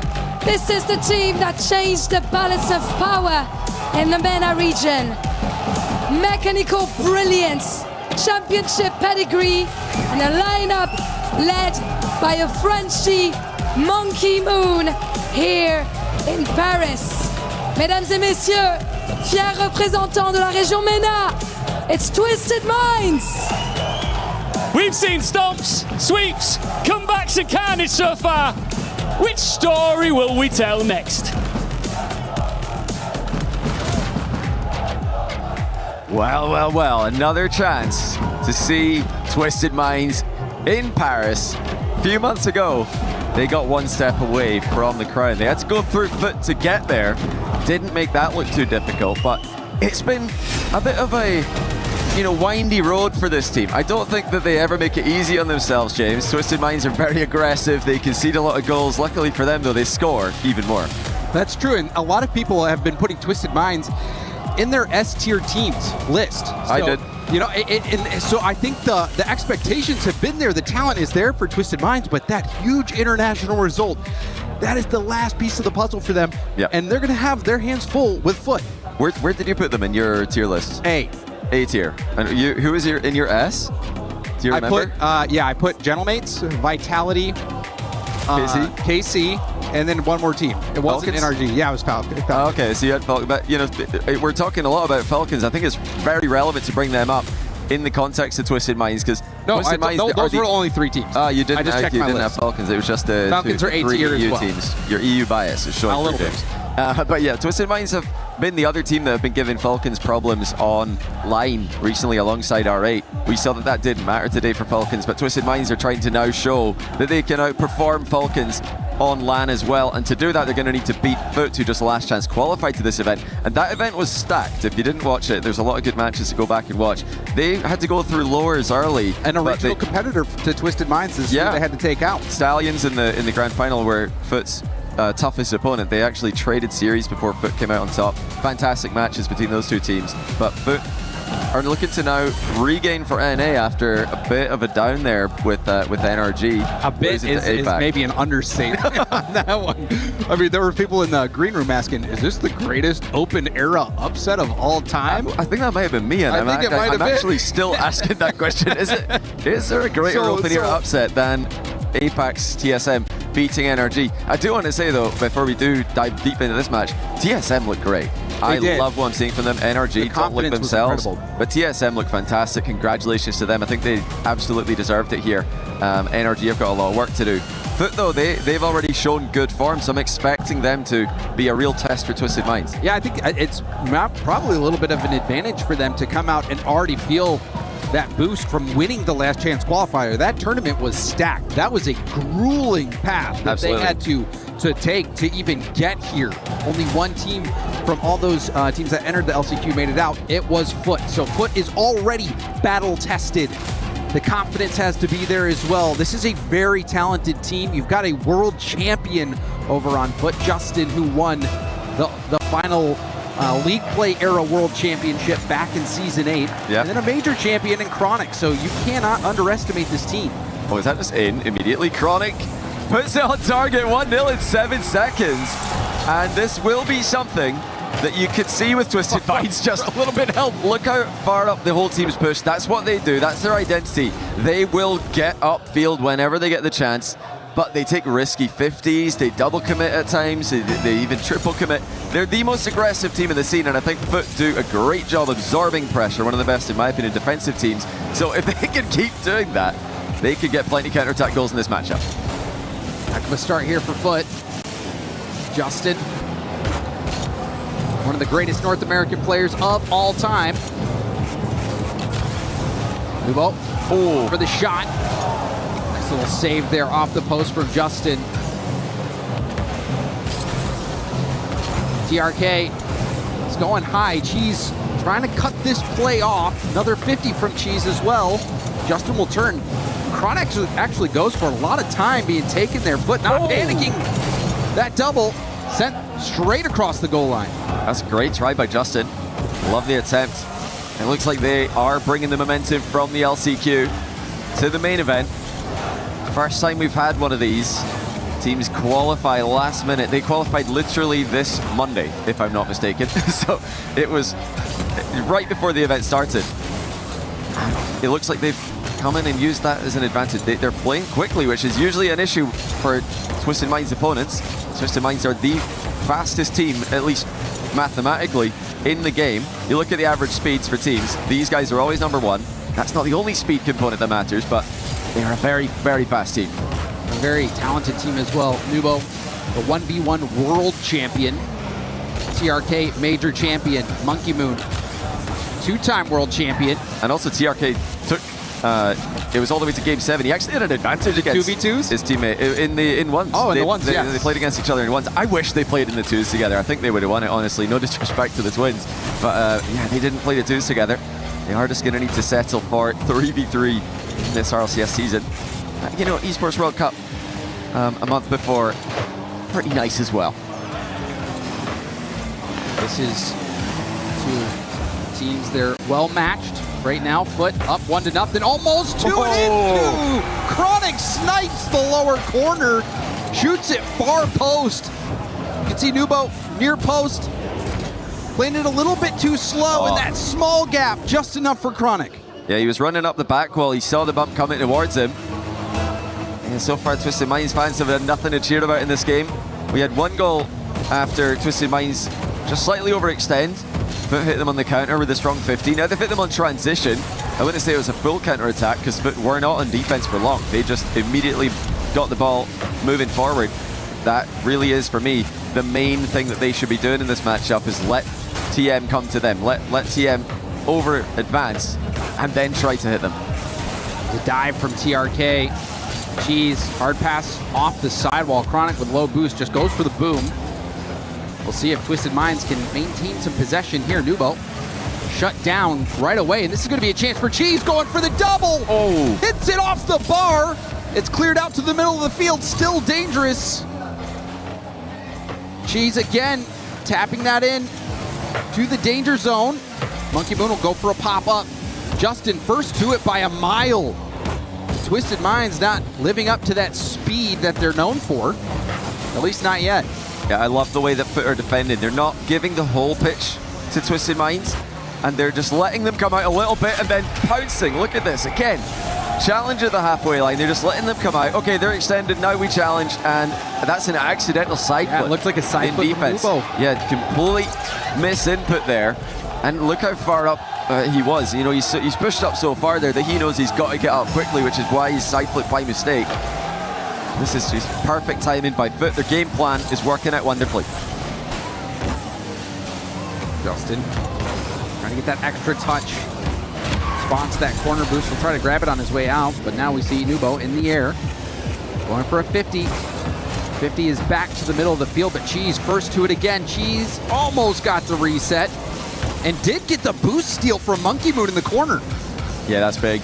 Just a minute for Twisted Minds to work with. Here comes the air double bump. And the pass reset goes through. That is a ridiculous play off the back of an air double bump pass. Beautiful from Nubo here. You see, he delays the shot just a little bit, gets the reset, forces that ball through the open space. That was a miraculous shot.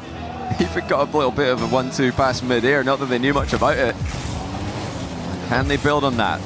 Big moment for Mina's first seed. They're not able to do anything off the net's kickoff. Looks like they had a strategy lined up. The pass was a bit too high for Monkey Moon to reach. That means the pass has gone very high, because Monkey Moon is definitely known for his ability to get out quick. TRK. That ball go out. Monkey Moon didn't want to dive just yet. Ball 50'd out near Justin. Justin, 50 off to the side. Nubo. He's crying to the ball. This is another decent chance, but Cheese had such a well-timed challenge, even on no boost.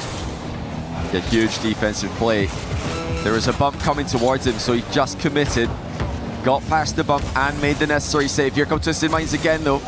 Taking the shot early. They're just looking for a way through here, but it's got to come soon. Monkey Moon looking in field. TRK will take a turn. There is a demo on the back line. Chronic, no boost in the net. Justin and Chronic both go. Diving in. This one back out to Nubo. Nubo goes for the double. Ran out of boost. Can only fake it. What? And Monkey Moon couldn't get the shot on target. So Foot will lock in this first game, but Twisted Minds started to pick up the pace near the end. And Monkey Moon just a little bit of a tryout for the French rugby team there at the end, but unfortunately we're playing Rocket League, so that's just hit the backboard. Still, like you mentioned, a good positive trend at the end of the game for Twisted Minds. Really though, they've got to stop overextending. It's been the story of their existence as a trio, in my opinion. A lot of the goals they concede go into empty goals because no one is back at all, or if there is one back, they're usually alone. So we saw right there, one back here, accidental side flip, open goal. So we have 2 open goals for Foot, and then 1 completely isolated defender in a 1v2. That's not what you want to be doing in the modern day Rocket League. You're going to get bumped. But Foot know that. They know that Twisted Minds have got a tendency to overextend, and it's all about defending against them. As long as you can stop them from completely outpacing you and, you know, flexing the mechanics too much, then you've got a great chance. And I think one big aspect of the success for Foot in that regard was Cheese in the midfield. Cheese in the midfield making so many plays. You saw the one where he was able to dodge the bump on low boost. He was able to get that stop as well. The play where he was going for the lead blocker play, perhaps slowing down Nubo just enough for Chronic to slip that shot in far post. Cheese has been playing very well off ball and also dominating in that midfield region. We'll see if Foot can keep things up. Cheese going for goal. That one's going to be blocked away. This is, again, a good start for Foot. Just getting a little bit of territory early. The worst thing that can happen to you against Twisted Minds is when you're just playing defensive simulator, when you're just stuck in net and they're taking all your boost away, beating you to every ball. But so far, Foot have been able to keep up with Twisted Minds. We know Twisted Minds have got more gears to go to. Let's see if they can find one off the back of Monkey Moon. No, he just gets tackled from behind. Good recovery challenge by Chronic. And Chronic lands a demo after getting the corner boost. Great defensive output from Chronic on that play. Chronic, pinch pass in the middle. Justin catches in a reset. Almost gets the 50 low. You can see TRK, awkward low boost in net. Nubo trying to get this out. Uses up all his boost. 50 out to Justin. Justin back to Chronic. Open net. Chronic slots it once again. And once again, Twisted Minds have tried to go for goal. Both players pushing up into the midfield because they sense that there might be something here. Maybe it's time for us to get into attack, but they don't see the cutter rotation coming. And it's just a simple pass has left their net wide open again. That's 3 out of 4 goals they've conceded into open nets. That must be frustrating for Twisted Minds. Monkey Moon a lot of times does wear his emotion on his sleeve. He does. All over his body and both sleeves included. The chair lean back as well. Justin putting that in the danger zone. Now a chance to break out. Nubo has TRK to the right. Goes for a bump. The shot from TRK is good. Excellent teamwork on this counterattack. I mean, when you got 1v1 players in your team, you can absolutely guarantee you're going to see air dribble bump passing, because air dribble bumps in ones are pretty tough to defend, especially if you're not at the same level of 1v1 as the 2 MENA Grand finalists for this season. Not many people are. So 2 out of 2 goals for Twisted Minds, both off of air dribble bump passes. TRK also the grand finalist in the 2v2s. Falling just short. Pretty good at Rocket League in general. He is pretty darn good, yeah. And MENA, I think, has proven to be a major region at this point. I agree. We are at equal footing. Monkey Moon going for goal. What's that through? Cheese had the boost to get the stop, but now we're starting to see the momentum pick up for Twisted Minds. Oh, big chance. Blocked near the point of no return there for Foot. They're doing enough. Still, for me, looking like the best version of themselves that I've seen this year. And I was impressed with what I saw from Foot in Paris, even though they didn't make it out of the group stage at the Paris Major. They played KC very close, had respectable games against Vitality as well. And that was almost in, if not in off the post. Scrambled back by the 1v1 World Champ to save it. But they gave up all of their RLCS points to field this roster. And my oh my, has this roster delivered. Another chance here. Justin on the dribble, fakes it, and instead keeps bringing that closer and closer to net before finally 50ing it in. Justin fakes out Monkey Moon to put Foot ahead again. And once again, Twisted Minds have conceded, and you got at most 1 player back. They don't get back quick enough. They're not rotating back to help each other. Foot stay clinical. Nubo. Nice 50. TRK lands on the ceiling, but it's a well-timed challenge from Chronic. Cheese takes over with enough boost to do some damage. Going for the double tap off the ceiling. Gets a 50 on it. Chronic waiting to see what Monkey Moon does. Now trying to dive in, but Monkey Moon connects with TRK. TRK, the 50 to the backboard. Can someone take the shot? Yes, but Cheese is there to get the stop. Chronic defends the back corner boost meanwhile, so this is going to really help them keep up with Twisted Minds, something they've done a great job of so far. As Cheese there cutting rotation to take the ball away. Monkey Moon completely off target in a rush to get up for that. Twisted Minds trying to take the game to a faster pace than Foot can play at. So far, that hasn't been the case as Foot stayed toe-to-toe with them. So bounce shot, saved by Justin. Cheese low boost as well. Chronic low boost. Things looking pretty dire for Foot unless they can grab some boost here soon. They do get boosted up.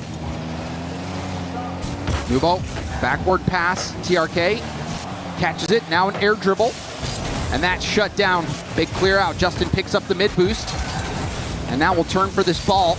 Tries to pop it over 1. Monkey Moon off the sidewall right to TRK. Nubo's upfield, but again, a bit disorganized on the attack. I would have liked to see a drop down pass to Monkey Moon there. Monkey Moon brought his teammate into the game with a little sideball pass, and he was available immediately for the return ball. Instead, it goes across.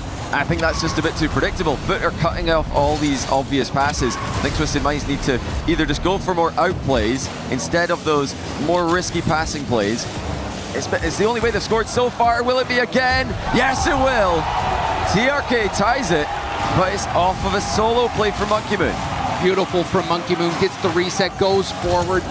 Nubo threatens a shot, and then that is enough to get that rebound opportunity for TRK. And TRK, that's who you want taking those shots in that situation. And we've got a tie ball game. Very important game here for Twisted Minds.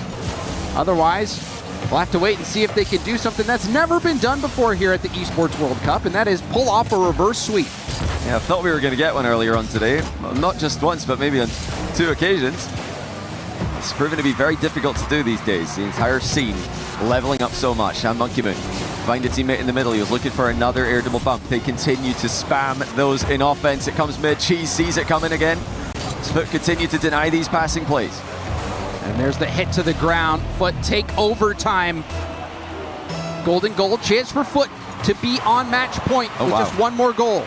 Drive kickoff there by Twisted Minds. It's not worked out at all. Chronic finds the backboard. Follow-up shot denied on the goal line. Lots of boost for Justin. Footer all over them. Justin with a ceiling reset. He's got a flip to work with. It goes flying into the crossbar off the 50. And that did not pan out according to plan for Twisted Minds from the kickoff. Good challenge from TRK. Now 50. Lots of pressure on Chronic here on defense. TRK, no boost. There's a miss. Everyone's missing. Justin's bumped. Monkey Moon scores it. Foot fall apart in those final seconds. Oh, it's just awkward. Yeah, Chronic just didn't know. He didn't want to double commit, and by the time he wanted to go, it was such an awkward position. Near post, backwards to the ball, on the wall. I can tell you from experience, that's a tricky position. You're either, it feels a lot of the time when you're there, you're either missing or you're centering the ball to the opponents. And unfortunately for Foot, they've just crumbled at the end there a little bit. Twisted Minds with another physical play. 75% of their goals coming off the back of either an air double bump pass or just a bump on the ground. That's a source that they're going to keep going back to.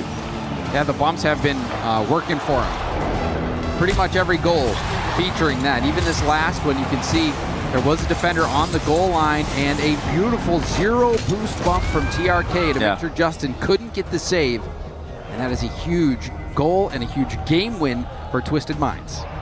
People are probably thinking at home, if you're wondering, well, if Twisted Minds do score so many air double bump passes, why aren't they just doing that every time, and what can Foot do to stop them? Because it is often called like the undefendable play. If it's executed perfectly, it's almost impossible to defend. But I like to think about it as the offense is double committing. They're committing 2 players to the same ball. You need to do the same in defense as well. You jump with one, they're getting bumped, another's got to commit in line with the second player. And you've got to be so quick if you're going to stop that second player, because Twisted Minds will go as fast as any team in the world. Yeah, and then it's not only about just going to, but like you said, being faster than the second player. So for Twisted Minds, they are in the top 8 right now in the club championship. You know that this Rocket League tournament is going to have a big impact on their success in the club championship moving forward. So huge game win there for Twisted Minds, and we've got a series on our hands, Jeff. Yeah, we know Twisted Minds are getting physical. 7 demos to just 3 from Foot in that last game, and plenty bumps on top of that. So Foot need to know this by now. You can guarantee that these guys have been talking about it, probably before the match, and even more so now, mid-match. Can they get away from them? It's easier said than done. They have been struggling with the boost quite a bit. You can see even now, Twisted Minds pushing the line forward, but the breakout opportunity to go for Twisted Minds, but Monkey Moon is there to catch that ball with boost and buys plenty of time for his teammates to get back in rotation and get boosted up. It's great defense. The Twisted Minds, they end up in a lot of low boost positions in defense as well, and I think just as much because of their affinity for spamming boost in the midfield. By the time they do get back, they don't have much to work with. They're able to get moving with wall dashes, chain dashes in so many different ways. Another demo lands. Jeez, flops at the ball. Monkey Moon looking to pop it up to TRK. Here he comes. He's got some work to do to get this one past the defense. So he won't even try. He's just going to pop it up for a teammate. Looks like that attack's going to fizzle for Twisted Minds. Yeah, the ball bouncing. Somebody trying to get a hold of it. But even on that last play, Monkey Moon doing a great job of dodging that bump attempt. Monkey Moon playing a key role on the defensive side so far this game. Now trying to get a pass to the midfield, or the middle of the field. Cheese in the corner, lets it go to Chronic. And now a boom upfield to Nubo. Nubo, get back to it. He's gonna go for a pass off the arc and down. That's always a dangerous ball. A lot of times the defense struggles to read those. Oh, Foot are really stretched thin here. They don't have a lot of boost left over. G's forced to make it, save it to his own crossbar. Justin managed to grab boost in the meantime while all that was happening. And the pre-jump coming in from Twisted Minds. They are really piling on the pressure. TRK from the blind spot. Coming in from that back post side. Foot didn't see him coming. This was great from Nubo there. You see him pre-jump. He's in the air already, but he settles the ball so nicely. And then they just take those challenges. And the dunk coming in, the prediction from TRK. Excellent composure by multiple players on Twisted Minds. You just have to know that they're going to be there. That Twisted Minds you're up against. They're going to be on the ball as quickly as they can be. Saw Beast Mode falling prey to that against TSM in the last match, where it just didn't jump in defense. Didn't think the follow-up was coming through for TSM. It, of course, it is if you're looking at it on the spectator POV and you're not under the ball in defense, where it can be so hard to see. And across, and now pass up to Chronic. Chronic going for a high-speed double. Oh. Chronic denied. Rebound picked up by TRK. Great stop from TRK. The pressure was on. The one's world champ, 50 in it into the post. TRK had also committed though, so Monkey Moon was with him, so it was TRK didn't want to go. That's actually a good sign for Twisted Minds that they didn't triple commit on the goal line there, because I think maybe even a couple of months ago we would have seen them all in the net. Now that's where the ball is. Sniper puts it through for 2-0. And yeah, the pendulum's massively swung in Twisted Minds' favor here. Foot can't keep up anymore. You can see Chronic trying to challenge from behind. We've seen him have success from that earlier in the series. Did not connect with the ball that time. The ball falls right in, and now Foot trailing 0-2. And now 0-3, a kickoff goal for Twisted Minds. Twisted Minds look like they've read Foot on this one. We saw it happening earlier on. Yeah, Justin fakes it, but you'll notice that now point return, he's just following the ball where he knows it's going to go. He knows which way he's hitting it, and he's making sure to flip with it so that he blocks the follow-up touch as well. There was no separation between him and the ball for the cheating player on Foot to chip the ball past. Fake kickoff attempted. It blew up in their face, and now down by 3. The most comfortable game that we've seen so far this series. Twisted Minds. It's like, it's open. Hold up. Wide open net. Even when they're dominantly winning, they're still going to give you an open net. I think Nubo was expecting a double tap from TRK. He's expecting the double tap and driving forward anyway, just like saying, yeah, why not? Yeah. I'm going to get in position. We're only up by 3. Let's go for a 4th. And that's every TRK team that's ever existed. They are never happy with their current goals score. They need more. They're all up. Everyone's going. And now things are getting interesting. What is happening in defense for Twisted Minds? Was that the whole team up for this one? They said, they said me too. All 3 were in the air. How do you say me too or me 3 in Arabic? And wow, you can see the Gentlemates fans clearly have a horse in the race in this one. Well, didn't Twisted Minds take down Gentlemates in Paris? They probably weren't too happy about that. Definitely no love lost between these teams. Oh, that should have been 3. Footer coming right back. Oh, that should have been 3 as well. Oh, 0 boost for Cheese. He was trying to slot it. Ended up being off target. So Foot let a big opportunity get away from him, and now the response is there. Monkey Moon will stabilize the ship for Twisted Minds. He just called the bluff there. Just trusted the fact that Chronic didn't want to go. Chronic's accidentally flipped into the net. He was trying to and it looks like had he flipped the other way, he might have saved it. Yeah, I think he was probably trying to jump and then flip, but he's already got some wheels off the wall, so if your joystick isn't completely centered, then you're just going to flip. The jump will go into your own goal. They still have some time here, Foot. They can work their way through to another goal. Twisted Minds defense looks shambolic as ever. Down by 2. Chronic trying to get back within 1. Some missed opportunities for Foot. I mean, so far this series, that's kind of been the theme for him. Not able to score their overtime chance, ended up losing that game. Weren't able to score that last chance, and ended up giving up that goal to make the 2-goal lead happen for Twisted Minds. And now Twisted Minds are on match point despite Foot looking good out of the gate. Yeah, Twisted Minds, I mean, this is what they do. If you haven't seen them play before, that's a pretty good game to get an idea of what to expect from them. Just all their points in offense. They bully teams, they pin them back, they take their boost, they keep them stuck in the defensive end, score a pile of goals, and then give away goals at the other end, seemingly for no reason. But definitely an entertaining team to watch if you're a neutral fan, which doesn't seem like we have too many neutral fans in the building. Every time we cut to someone, they're either heavily with or against Twisted Minds. And Twisted Minds showing that mental fortitude, Johnny. And I think especially Nubo had some really great control plays. You saw the pre-jump that he had, and he was able to lightly catch that ball, keep it close, gets a wonderful 50 that leads to the dunk goal for TRK. And then you saw that last goodness, goal. look at the score on Twisted Minds. Is that actually accurate? Monkey Moon, that's got to be a bug. Monkey Moon got all the points, all the goals, all the assists, and all the saves. That's unreal from the go.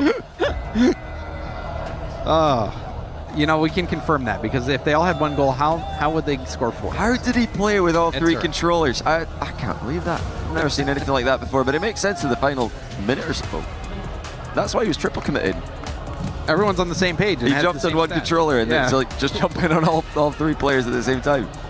Very impressive though. I don't think I've ever seen anything like that. But yeah, Foot still talking, still trying to figure out the game plan here. And calling a timeout to try to talk things through, try to figure things out. And they need it. I mean, this series really got out of hand for him. Yeah. That first game looked great. It did. Yes, Twisted Minds started to look decent near the end, but even in game 2, they were looking really good. And then in overtime, they had that chance that on the goal line, Twisted Minds were able to make a huge stop on their goal line. And Foot, just when the pressure's on, has not been able to come through in those big moments where Twisted Minds has excelled. So, looking at game to game, Foot had the advantage in game 1 when you're looking at which half the ball was in. It was in Twisted Minds' half of the pitch for more of the game than it was in Foot's half. Game 2, that swung the other way. Twisted Minds had the ball in Foot's half 55% of the time. Game 3, it's up to 62%. So you can see a clear trend here where Twisted Minds are gaining territory without conceding counter-attack goals. So Foot have got 2 options. They've either got to fight for the midfield more by getting the ball out of defense more reliably, or just fully commit to defending and counter-attacking with more clinical finishing. And I think the clinical finishing is what has been letting them down. Yeah. And they hit the mark. Will we go the distance in this one? Or will Twisted Minds put their foot down? Chronic hitting it hard, but you see that mid boost taken right from in front of him. Nubo up to TRK. TRK to the corner. Steals the corner boost as well. Cheese and try to dribble this out, but he's stopped by TRK. Justin low boost hit up to the midfield, intercepted by Monkey Moon, but nobody on the other end of that pass. Nice play here from Chronic. Got the double to himself. Oh. They're both sitting. Oh, Justin has to sit deep there. Both of his teammates push all the way up the pitch, but he does get the ball center now. And now on transition, Twisted Minds quick with it. Too fast for Foot to recover. And it's 1-0 just past a minute. Twisted Minds, they see the finish line. Chronic needed to get that ball into a safer spot. That is an easy shot for Nubo to hit. And he does not let his team down. See if Foot can get more scoring opportunities. So far, it has been all Twisted Minds. Oh, and there's an equalizer. Chronic with a blistering shot. What a play. Justin just waits a second with a pass there. Gave Chronic time to get the mid boost and get up uncontested. Slams in the redirect. Well worked kickoff by Foot. And the follow-up to match it. Oh my goodness. Oh my goodness. Wow. It's a double tap save off his own crossbar. Unbelievable. Try to do that again. What a calculation in defense. An unbelievable result.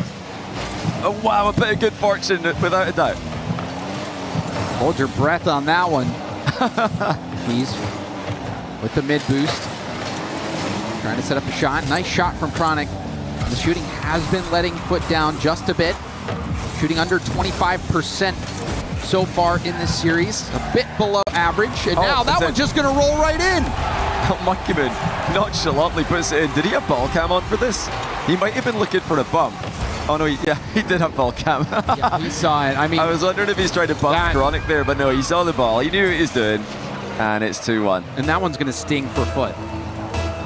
Don't get the touch off the sidewall. Monkey Moon gets the touch. You saw there was a player there that played the demo. Instead, ball just rolls right in. There's like stepping in a pile of nettles for a bit there. That's gonna hurt. Oh, hold on. Oh, what a steal! Jeez, with the gold steal. This was so good from Justin, though. Look at how he lets the momentum of the ball carry through. Oh, wow. Flips his car around, stays with it. Jeez, looks like he's trying to save it. What's going on? I'm sure he was just trying to secure it, Johnny, but what a steal, nonetheless. Justin doing all the work there. Another good kickoff for Foot.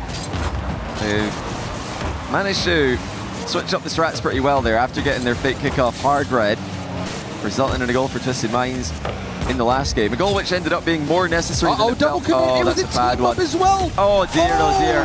Oh, this one is going to hurt. Yeah, that's going to hurt like they've stepped on a bee. Foot, completely unnecessary double commit there. They're looking for the boost, looking for the ball at the same time, and they've only found each other's cars. Yeah, you can see maybe Cheese a little bit jumpy. You saw him jumping on that shot from Justin and now jumping on that play from Chronic when Chronic was right there. He had the ball, didn't need to go.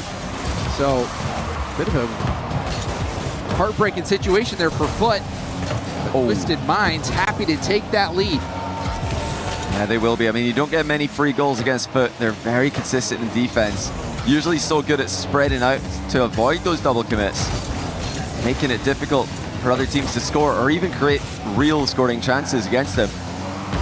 But that was lackluster from them. I think that might be the goal they're least happy with going into their net at the end of the day today.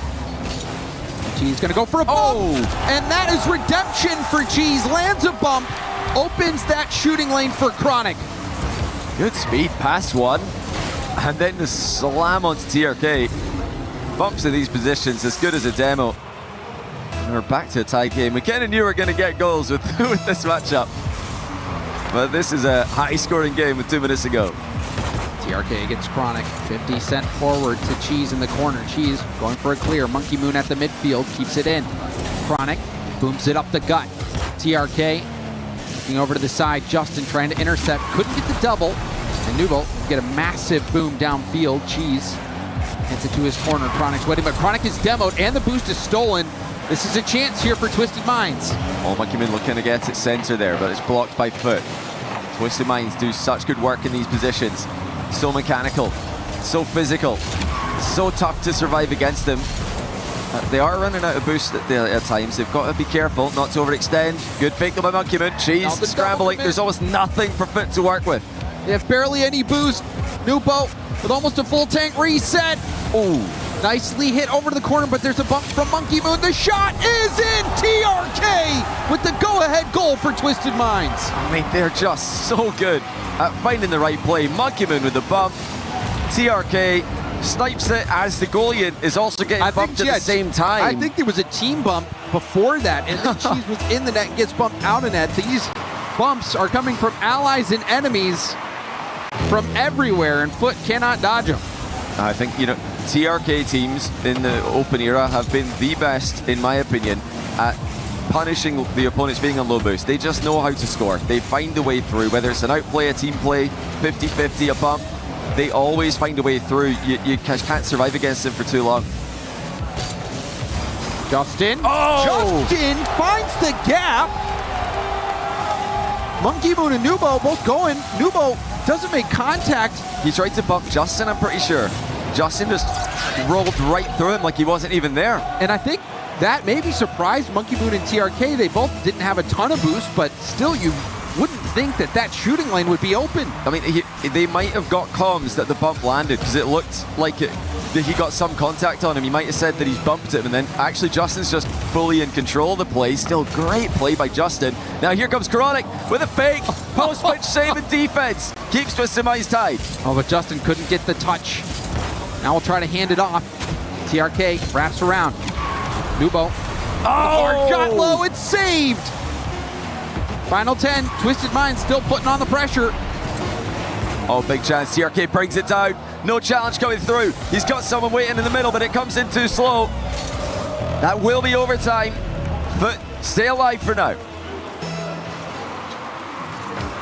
Another chance in overtime for Foot. They lost the last overtime we played. Golden goal for the series for Twisted Minds. Foot just trying to force game 5. And we're only in game 4, but this series is already the highest scoring series that we've seen in EWC this year. As many Twisted Minds series are. Can they get one more? Or will we get even more goals as Foot pile on the pressure now?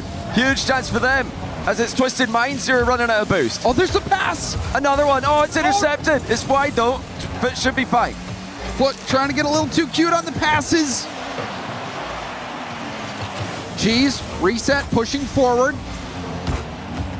Now Nubo in the air. He's gonna go for the 50. Gets the reset on the 50. Oh my goodness. Gets it past one defender, but Justin is there. Justin has been playing brilliantly for Foot.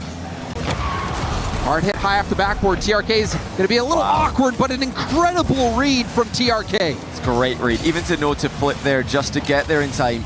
He had to make that decision in the moment. If he was any later on that, he's not gonna make it.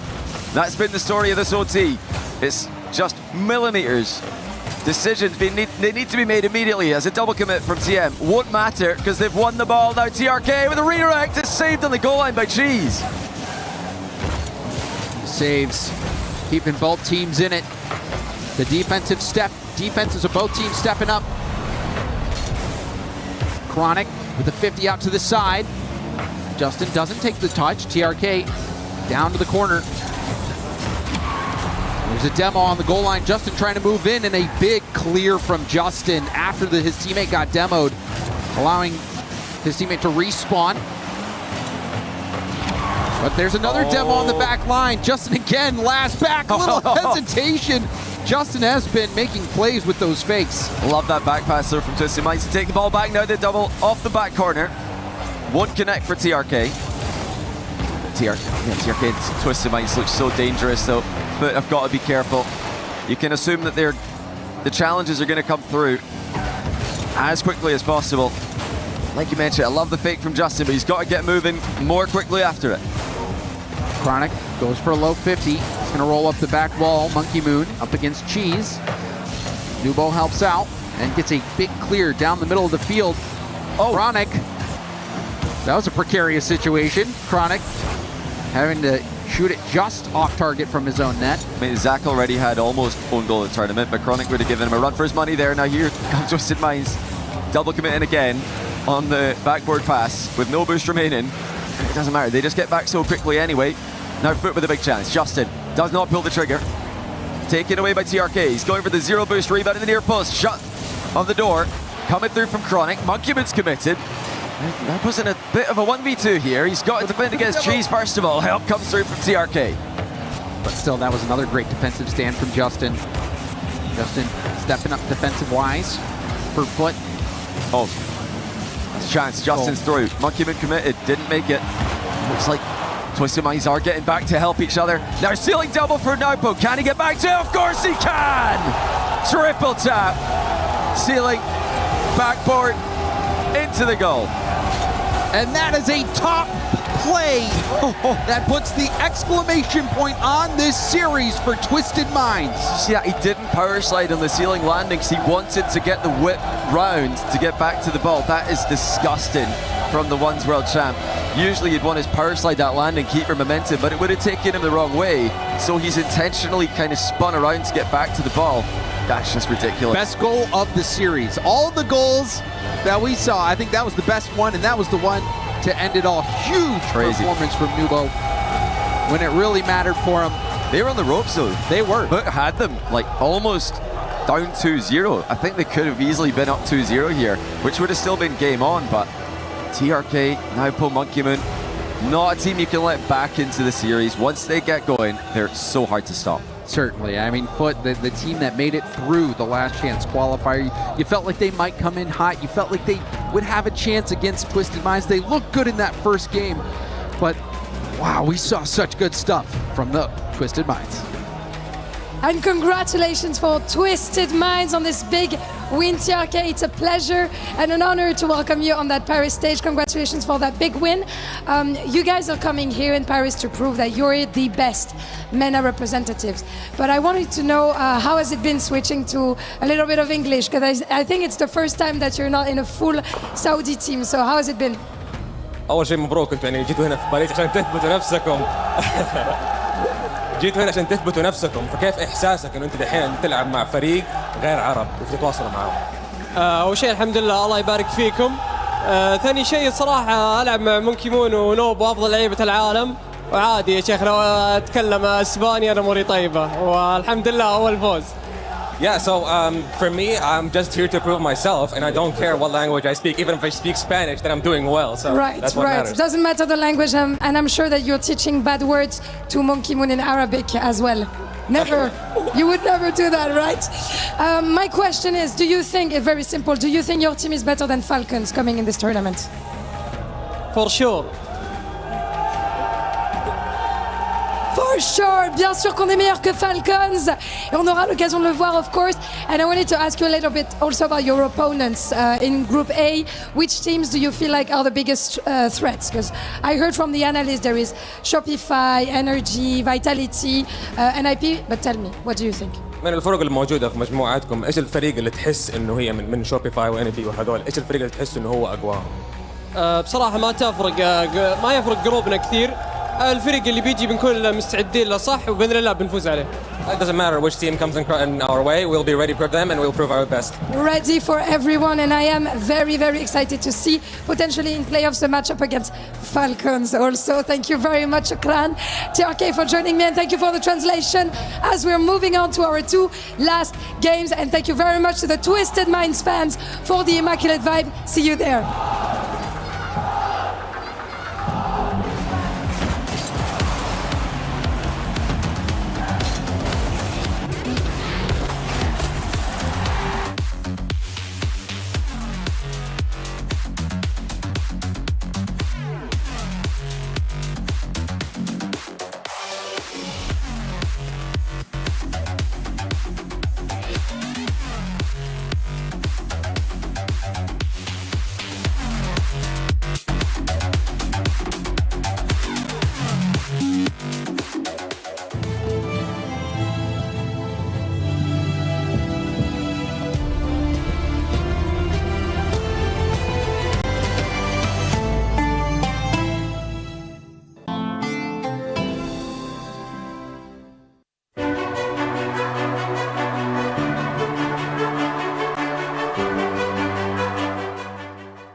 Up. So Trav is giving us an update in regards to the club championship points and whether or not the things that we thought were going to happen happened. Yeah, so we pretty much just wrapped up the day on the B stream with Dennis Lazovic, who represents AGL, against Hikaru representing Team Falcons. So that is pretty much the biggest game of the day. Yeah. And it's Team Falcons going directly through to day number 3 of the competition. So they've got that direct pass through. Still going to have to see Dennis Lazovic and AGL play through some of the rest of the competition to make it there. The lower bracket is the route he will have to take. Magnus Carlsen, as expected, kind of breezing through the competition. Hans Niemann didn't manage to really put as much up a fight as he'd usually do.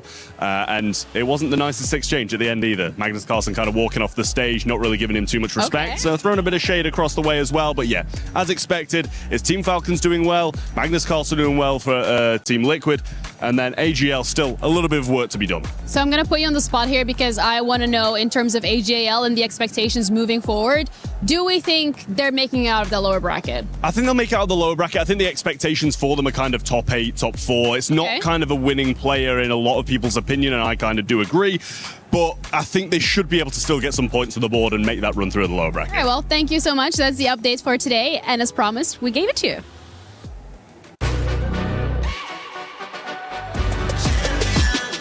This ain't no regular thing. I came for the ring, you know what I mean. You see my name in the lights, better get right, I'm champion.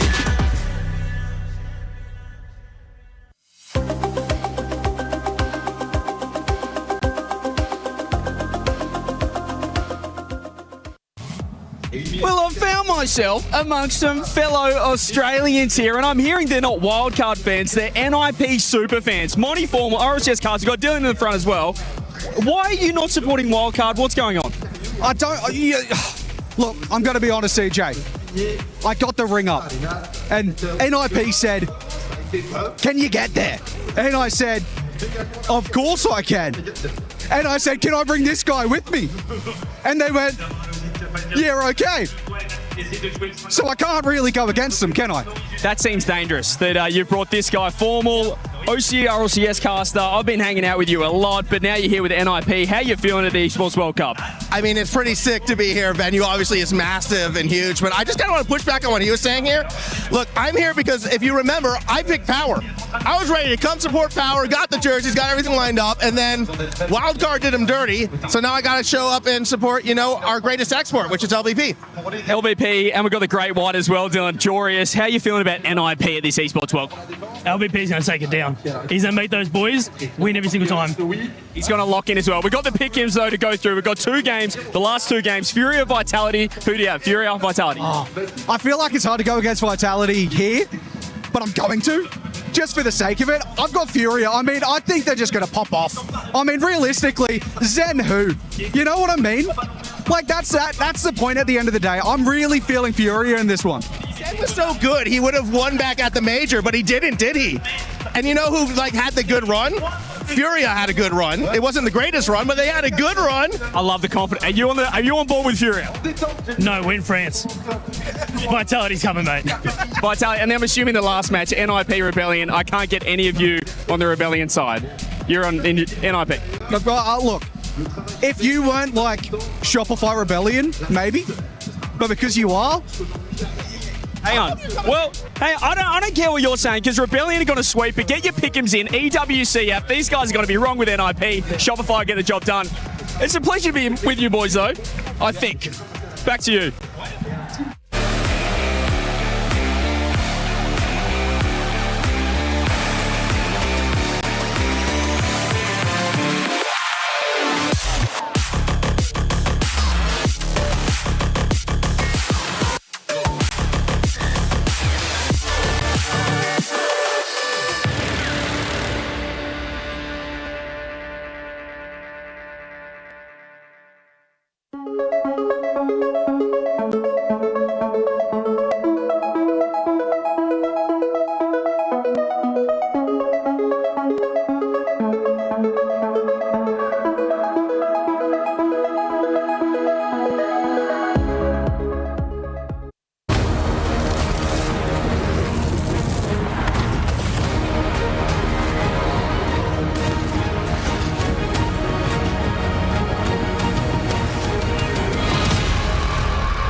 Welcome back to the Esports World Cup, where another round of action is about to kick off. We're here in day 1 of Rocket League of the 2026 Esports World Cup. And of course, we're starting to send teams down to the decider matches. Others are moving into the play-in rounds, and we've had just one major upset on the day. That's when TSM took down NRG. Now we'll find out, can Furia cause more chaos on the stage in their battle against Team Vitality? We welcome in the Stump and the Big Jorb. Jorby, I want to start with you. Vitality, where are they at in your power rankings of the 16 teams coming in? S tier. S tier. I think Vitality, they're one of the best teams here. K Corp, when I had the tier list out, it was just K Corp, Vitality in that S tier. And I mean, I'm never gonna doubt Zen at this point.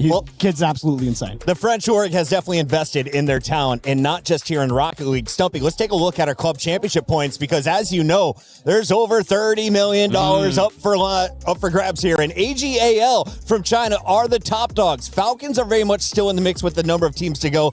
But Vitality, I was just checking in. They've got a team in PUBG Mobile this week that is crushing. They've got teams coming up in CS2 next week. And, of course, they've got huge opportunities in Trackmania and, most importantly, Rocket League. So when it comes to the wheels, are they expected to make it to the podium here, a top 3 finish? I would be surprised if they didn't get top 4 minimum. If they can get any further, that's obviously brilliant. They've not necessarily had the best year that they would be after. They've not had any LAN or wins, but they've done very, very well domestically. I think they just want to try and stretch that out that little bit further. They've been very convincing, and we love seeing them play, Jorby, because Vitality are such a storied org within Rocket League. It's great to see them succeed. I mean, there are levels to this, right? It's like Stizzy joins the roster, and I mean, you're talking about, look, the last major LAN we had in Rocket League, League, they literally took those champions to 7 games. Okay, sure, maybe they didn't get to the top 2, but like Stizzy joining this roster, it just gives them a whole new angle of attack. And of course, Zen is the centerpiece of Vitality, and they're just an electric roster. The best part of being in Paris is seeing the strong representation of all of the French orgs, including Vitality, who has a co-streamer on site. CJ, what's going on over there?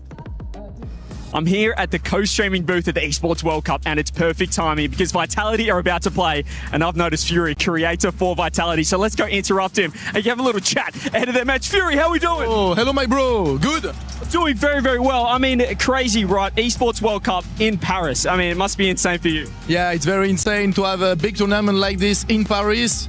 We are very proud in France to have this tournament. It's just we are enjoying the moment. And just walking around the city, it's insane to see, you know, Zywoo and Zen on buildings, on posters. That's insane for Vitality. Yeah, it's a dream for all esports fans in the world to have these big players in Paris and in the same competition. And in terms of Vitality, I mean, we've seen some crazy upsets with NRG losing to TSM. Does that make you worried for Vitality's match against Furia? I hope we're gonna win against Furia because we know in Rocket League all it's possible, and this upset of TSM is the proof of that. But I'm very confident about Vitality against Furia. It's okay for us. And are you worried that Zen is the stand-in for the CS team as well? Is Zen focusing enough on Rocket League? This man is too good. He's everywhere. He's a freak. Well, best of luck to you and enjoy the co-stream. Yeah, thank you. Thank you very much. Cheers. CJ killing it as always. It's great to meet all of our co-streamers. We talked with the gentlemates earlier, now Vitality. Jorby, it's time to get into predictions. EWC Pick'ems have 93% of the fans. That's the largest margin we've seen, all going for Vitality. Yeah, that's a little insane to me. Look, I'm going to say this. Vitality, all-time in Rocket League against Furia, the orgs, 5-3. It's going to be 5-4. Furia got this one. Ooh! Unfortunately, Furia just have not been that good. I think that Sam have not impressed me that Better much. last time. Vitality, they've got a good chance here. They need some more points. Give me Vitality. Chat, let us know, what are you feeling, Furia or Vitality? The French are looking for another win on day one as we send it down to the stage.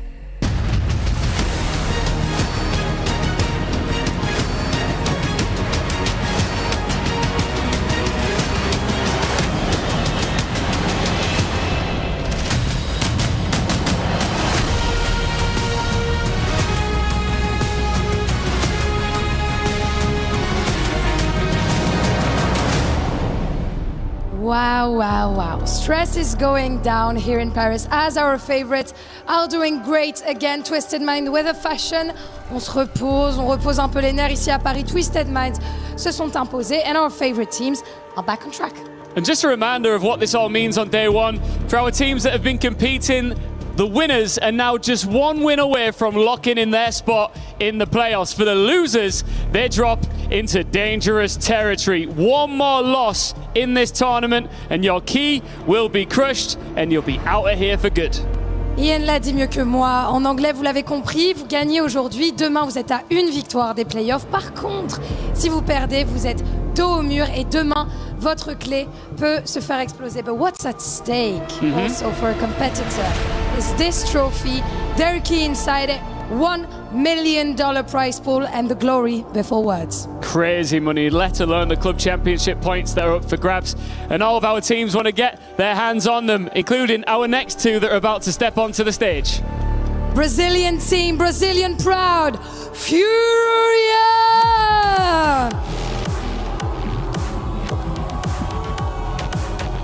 It is Brazilian Rocket League at its prime. They challenge early, attack every loose touch, and force opponents to survive a pace that can turn any game into chaos. Mesdames et messieurs, devant le public français, la passion brésilienne est prête à briller.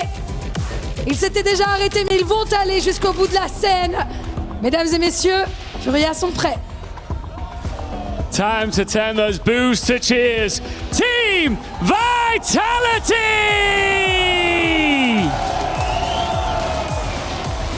France, another heavyweight is home. Vitality arrive with one of the most reliable levels in the field and a ceiling capable of overwhelming anyone.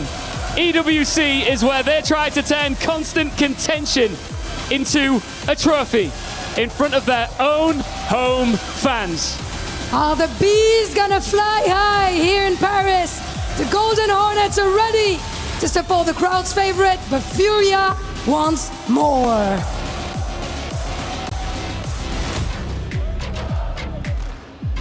Last match of the day. A lot of favorites in the crowd, it seems, for Vitality. But let me tell you, 93%? 93%, second to last match. I can't count. It's hard sometimes.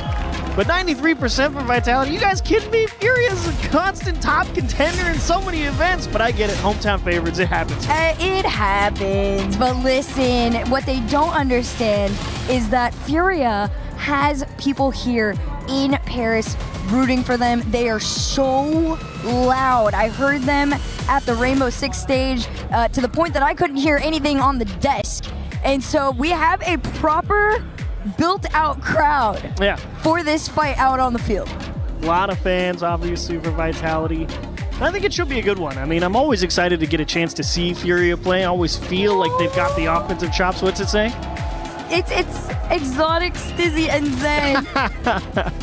The cutest little girl. Oh my gosh. But they've got their work cut out for them. Furia is no pushover. Oh, not at all. I mean, I always feel the offensive chops are there for Furia. It's really just a matter of can they find a way to stop Vitality. Obviously, we know big cannons, and we all know this. Exotic and Stizzy, though, I mean, there's some stingy defenders over there. And not to mention, Stizzy, I think, has really taken a big step up mechanically, specifically this season. I mean, he's got himself, regional champion tags at this point in the previous one, and he's only gotten better with time. So Vitality just keeps getting better and better and better. Yeah, I absolutely agree. I think Stizzy was the best move they could have made. I feel like it helped elevate not only Exotic, but Zen. Zen was in a rut for quite some time. He seems to have gotten out of it for the most part. Furia, on the other end of things, same story almost for them, right? It's been this kind of falling forward journey. Yeah, falling forward. It's a good way to put it. They're still with us, but they're just struggling a little bit. And they're starting to find themselves again. And I think as of recent, this is the best we've seen Yan play in years. And I'm very excited to see how this head-to-head goes just because of the history against these two. Now, I wouldn't be surprised to see a fair amount of goals, that's for sure.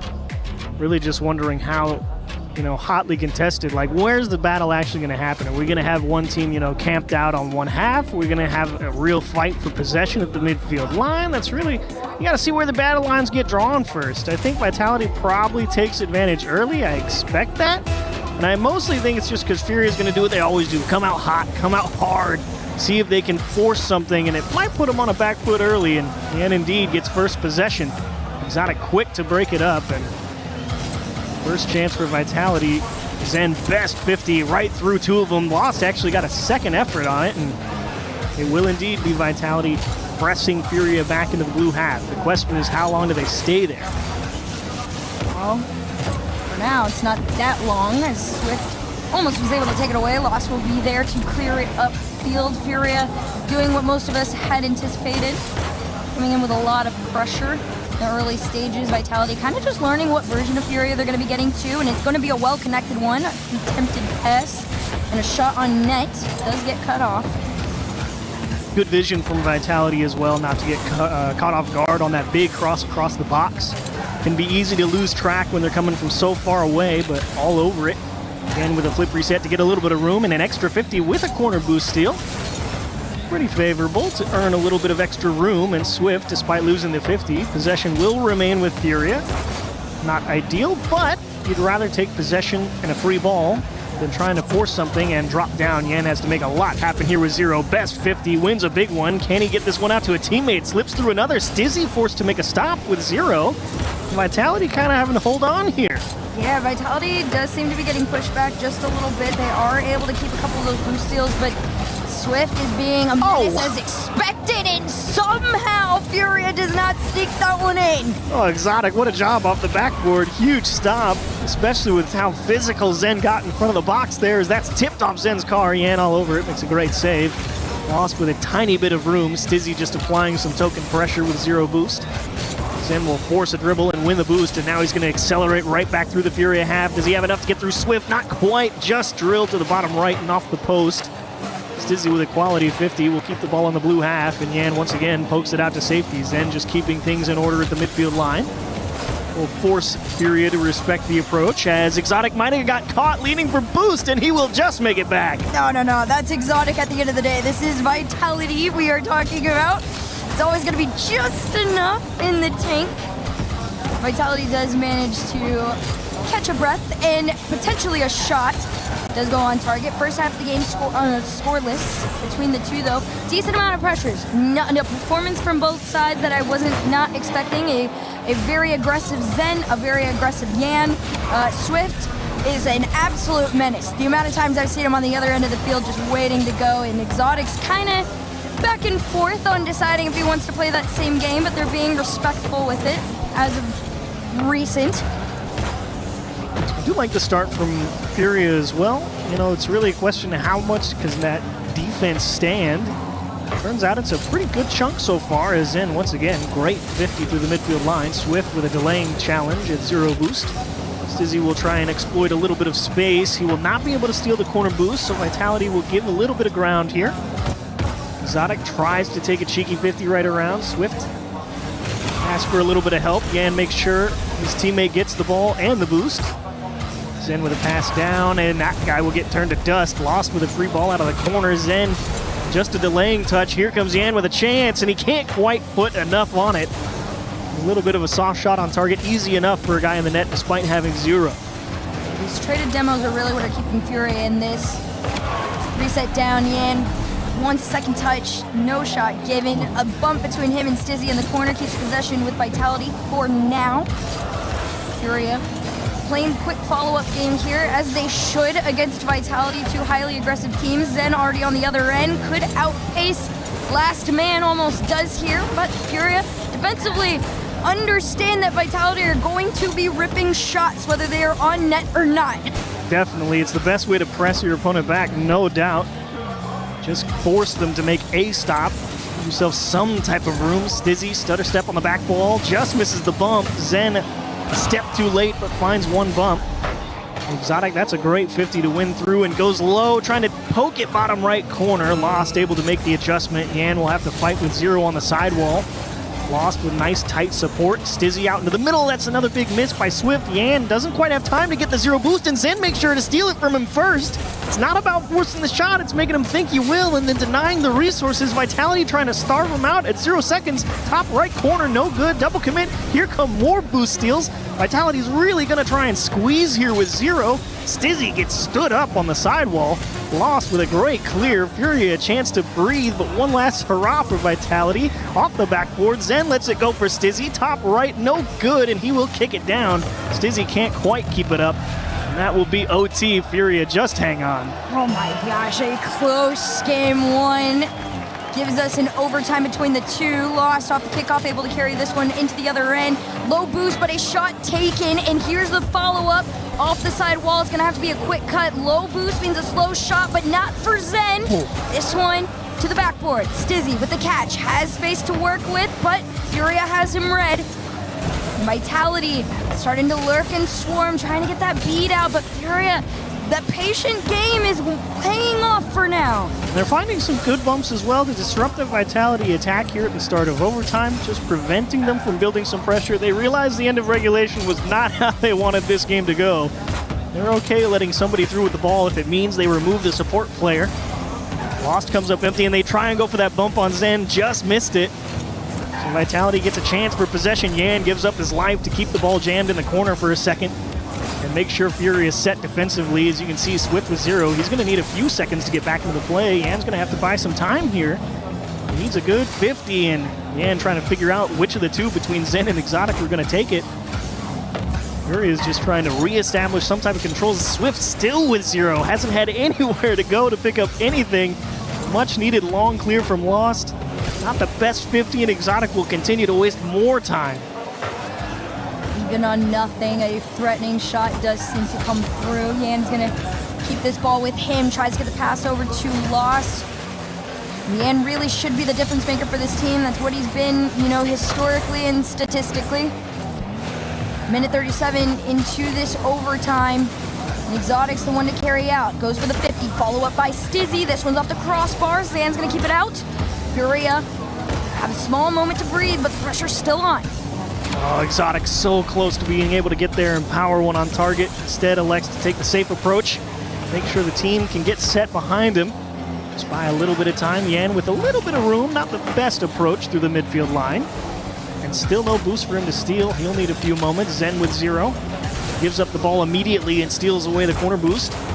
Furia going to be found a little bit strapped here. Yan, that's a tough read and a beautiful touch over the top of the midfield. Zen has to make his own save towards the back wall. Swift wants the bump, not the ball. And Furia just looking for one pass into the middle. They do find a little bit of smoke. Some Stizzy saves with impaired vision. That's a good play from him in a tough spot. Vitality will not concede. Chip straight on target, easy enough for Yan. A little bit of room again off the sidewall, and elects for the strong clear and maybe a corner steal. Zen able to take a little bit of control in time, not so much space. Yan absolutely takes this one away, but uses everything in the tank to try and get it to the other end of the field. It's a matter of having the ball, but what can you do with it? That's going to be the difference between the two. Swift out to the center. Yan, no connect on the pass. Lost is still trying to keep the play in action, but Swift and Yan are already back on their ends. And here comes Stizzy. Nice, powerful shot to the backboard. Does he have the right? Absolutely. Tough break for Furia here on the way back. Exotic and Stizzy do a great job of messing with the timing through the midfield line, and Yan knew he couldn't make it back to net. Ends up putting it in his own goal. Vitality will win game 1, 1-0. They had to work for it, though. That was not free. But Furia are going to be frustrated with the lack of quality goal-scoring opportunities. Like, there's a ton of shots on target there for Furia. That's what, 11, 13 shots for Furia. How many of them felt like truly dangerous? Like, you can just see in the save count for Vitality, 11 saves on 13 shots. So Vitality never too worried about it, it doesn't seem. No, not at all. I think Vitality absolutely understand, that the one to hold back, and if you can force him back, is Yan. And once you take him out of the equation, makes things a little bit more predictable between Swift and Lost trying to find each other. You take a look over at this one, though. I will say, the 7 shots, it didn't feel like it. To be fair, though, it didn't feel like Vitality did significantly better in the shot. That's fair. Like they did a lot better, I will say, I think, at getting quality possession and forcing themselves out onto the Furia half, but it was also tough for them to generate some quality chances. Furia did a pretty solid job defensively, it felt like. Yan got bumped or demoed 5 times or something like that. That was very intentional, by the way. Yeah. I'm just letting you guys know. Take that guy out. We don't like him. I was looking at the stats last night, and I was reading up on Furia. Yan is the only player competing in EWC with over 70% goal participation. 70% goal participation? He's the only one? That's the one to take out. Everybody else was 64 and below. That's a good move. That's a good number, but it also puts a giant target on your back. Yeah, if 70% of the goals are going through that guy, taking him out can't be bad. There's a decent chance if we take you out, we got this. Yeah, it's a great point. At the same time, you're really looking for Vitality to see if they can get some higher quality opportunities, because we already know they generated the possession just a little bit better. Felt like they did a better job of controlling the resource game. You saw a lot of Furia players driving around in game 1 with limited boost. So you're looking for Furia to equalize the boost playing field. Maybe that makes the attack easier, and you want Vitality to keep playing that game and force Furia to make the adjustment. First minute or so, fairly back and forth and scoreless. Swift, a nice clear all the way up, but does almost lose possession. It's a slower ball and a slower shot. Stizzy, of course, for Vitality, going to be the one to try and take out here. He's that all-around player. Nobody's back until they are. The scrum in front of the net. Vitality somehow keeps it out. As Yan just with a nice high pop. Is it going to be enough? Swift is there. Oh, he was there, but he can't make the stop. What looks like a routine save just goes off his car and straight in. Dang, I mean, listen. If you're Furia, and Exotic's up in the air like that, you know that this is about to be a rough series for you. Exotic's one of those players that, you know, we talked about it at the beginning of the series. He struggled a little bit to kind of really find his place in this team. When Stizzy arrived, it kind of let him be a little bit more, you know, shining, I guess you could say. He gets to be the star a little bit now. It's not all the Zen show. Hey, it's a good spotlight to share. Zen's probably happy to have the help. Yeah, Zen's like, finally. I do it all the time. Come on. Somebody else help me out. Stizzy works his way through one, lost with a good clear off the backboard. Exotic a little bit of room. Not able to find any way to get it out. Zen will dig it out of the sidewall on target. And once again, you see Vitality stealing away these corner boosts. Furia having to be very careful with the ball, delicate touches, make sure it doesn't get too far ahead of them because it's hard to recover if you go too deep with limited recovery potential. And Furia just wants to make sure that they never get caught out down a man because they know, oh, and that's the wrong way, lost. This is going to let Vitality take a lot of space. Thankfully, Yan will break it up. There goes Exotic once again to blunt the Furia sword. Yan finds a bump, but not before they get a clear. This corner pocket is where a lot of the possession does tend to get lost. It does get thrown back, though, to Furia. Catch from land, shot on target. Stizzy easy read from the goal line, but a bump on him could give them another opportunity. Even on nothing, Exotic still manages to throw a hand up. It's going to take a little bit more than that to slow down Furia. Trying to go for their nosedive. Nobody there to complete. You see there with that double commit from Vitality, because you feel as the camera follows Zen around the backboard, you think, oh, Zen's going to make that challenge. But you see the idea from Vitality. They don't want Zen to make challenges. They want Zen to pick up free balls. They're like, Exotic, they'll break this up for my boy. Let him get things started. And that's a great move. You like to see the thought process behind Vitality say, hey, Exotic knows his role. Break up the attack, set it up in an open space, let Zen go to work. Love the strat. Again, trying to make a pass over to one. That's a really solid touch there from Exotic. I thought he was going to end up in a 2v1 in that moment there, but everybody recovers quite well. One end to the other. Furia just going to try and get this ball back through a 50. Yan up next, 50 again. Stizzy up next, 50 again. Can somebody take a shot from Furia that's actually going to be on target? Oh, Stizzy took it from Zen. And Zen able to make the adjustment, make the stop. He hasn't dodged a bump. Vitality having to do a little bit of work in front of the box. And Furia a little bit frustrated. They couldn't get hands on anybody and open up a shooting lane. Yan gets over one, but that is definitely not a spot to try and shoot from. Lost, I think, got chipped. He can't quite find the dig off the back wall. Swift is going to be stuck here in the midfield with zero. He will give a little ground, and Yan and Lost will team up as it's off the post. So close to corner pocketing that shot, and you got to go again. Over one, over two, and three could be the number. What a job from Yan. Look at him hold this ball in the air. He doesn't go quick. He goes as long as it takes for Swift to find the bump on the back wall, and Yan with just enough momentum to power through Zen on the line. Furia finally find an equalizer, 45 seconds on the clock. And who did it take? Mr. 70%. At least one of them. A helping hand from Swift never hurts. Yan with a solid flip reset. Furia finally earning some real quality time on the orange half as that one goes just wide. Yan tries to poke it high, force Zen to make a tough stop in continuation. He will not have enough to attack, but he will have enough to dump it off for some help. Stizzy able to fight for possession and poke back towards the logo. There goes Zen. More of a hopeful shot than anything on target. Not really expecting it to go in, but you never know. It's the best play you've got. Why not make it? Zen will smash with under 10 seconds, trying to put Furia on the back foot. A little nervous to see Exotic that far up on such low boost, so it's on Stizzy and Zen to get this one cleared out. Quick follow over to the backboard there. Exotic will have it read and onto the ground. A second overtime between Furia and Vitality. Solid kickoff from Furia, as Yan will take a bite out of Zen there in the midfield line. Exotic is trying to see if he can nap. Swift taking his time, letting his teammate with boost come through and play the ball. Actually ends up with an extra touch, but no boost steals. They're really making sure that Yan does not get any of their boosts anywhere on that orange half. You do not get to just turn around immediately and fight for the ball. You got to let us see you coming. That's a great idea. I want to know where Yan is all the time, too, if I'm playing against him. Yan's on his way back. Swift's going to try and start what Fury need desperately, and that is pressure. Could have been cut off here, though. On low boost, they go for the challenge. Does get sent back, although Vitality is still able to inch it forward with each touch. Furia recognizing that to prioritize, trying to go for Exotic, and that's the wrong one to look at.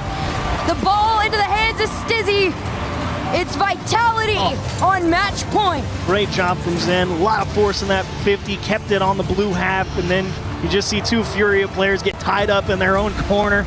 Stizzy will rotate through with a lot of power, and really Furia just kind of tied their shoes together there. Nobody could make a stop, tripped all over themselves getting back to net, so it turned into a solid game two, at least I will say a better game two for Furia, but ultimately not enough. Vitality up 2-0 in the series.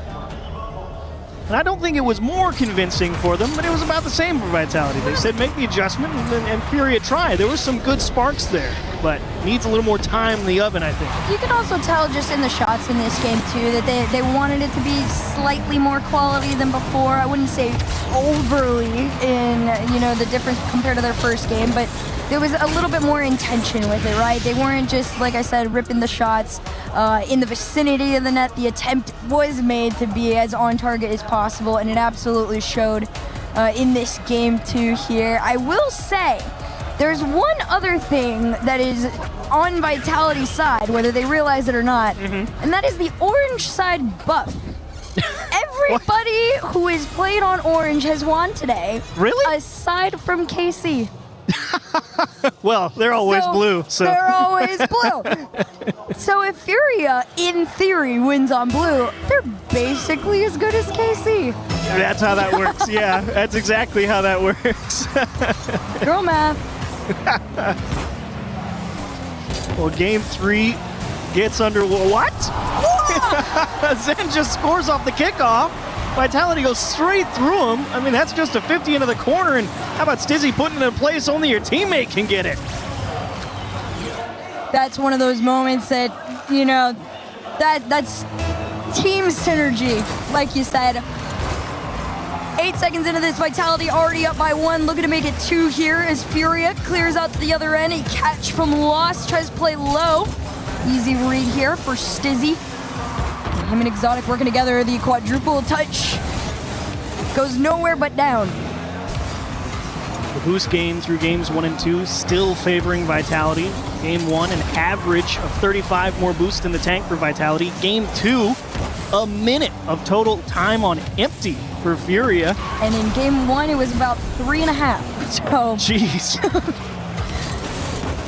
In theory, as the series goes on, they should be getting a little better. It was a little better. They got to 1-1 OT as Zen will poke one top right. Lost. Makes a clear. Exotic dodges a bump and looks for his own. And unfortunately, the help not far enough away where Fury can make the save. Actually, it's a free breakaway. Yan can't put it on an open net.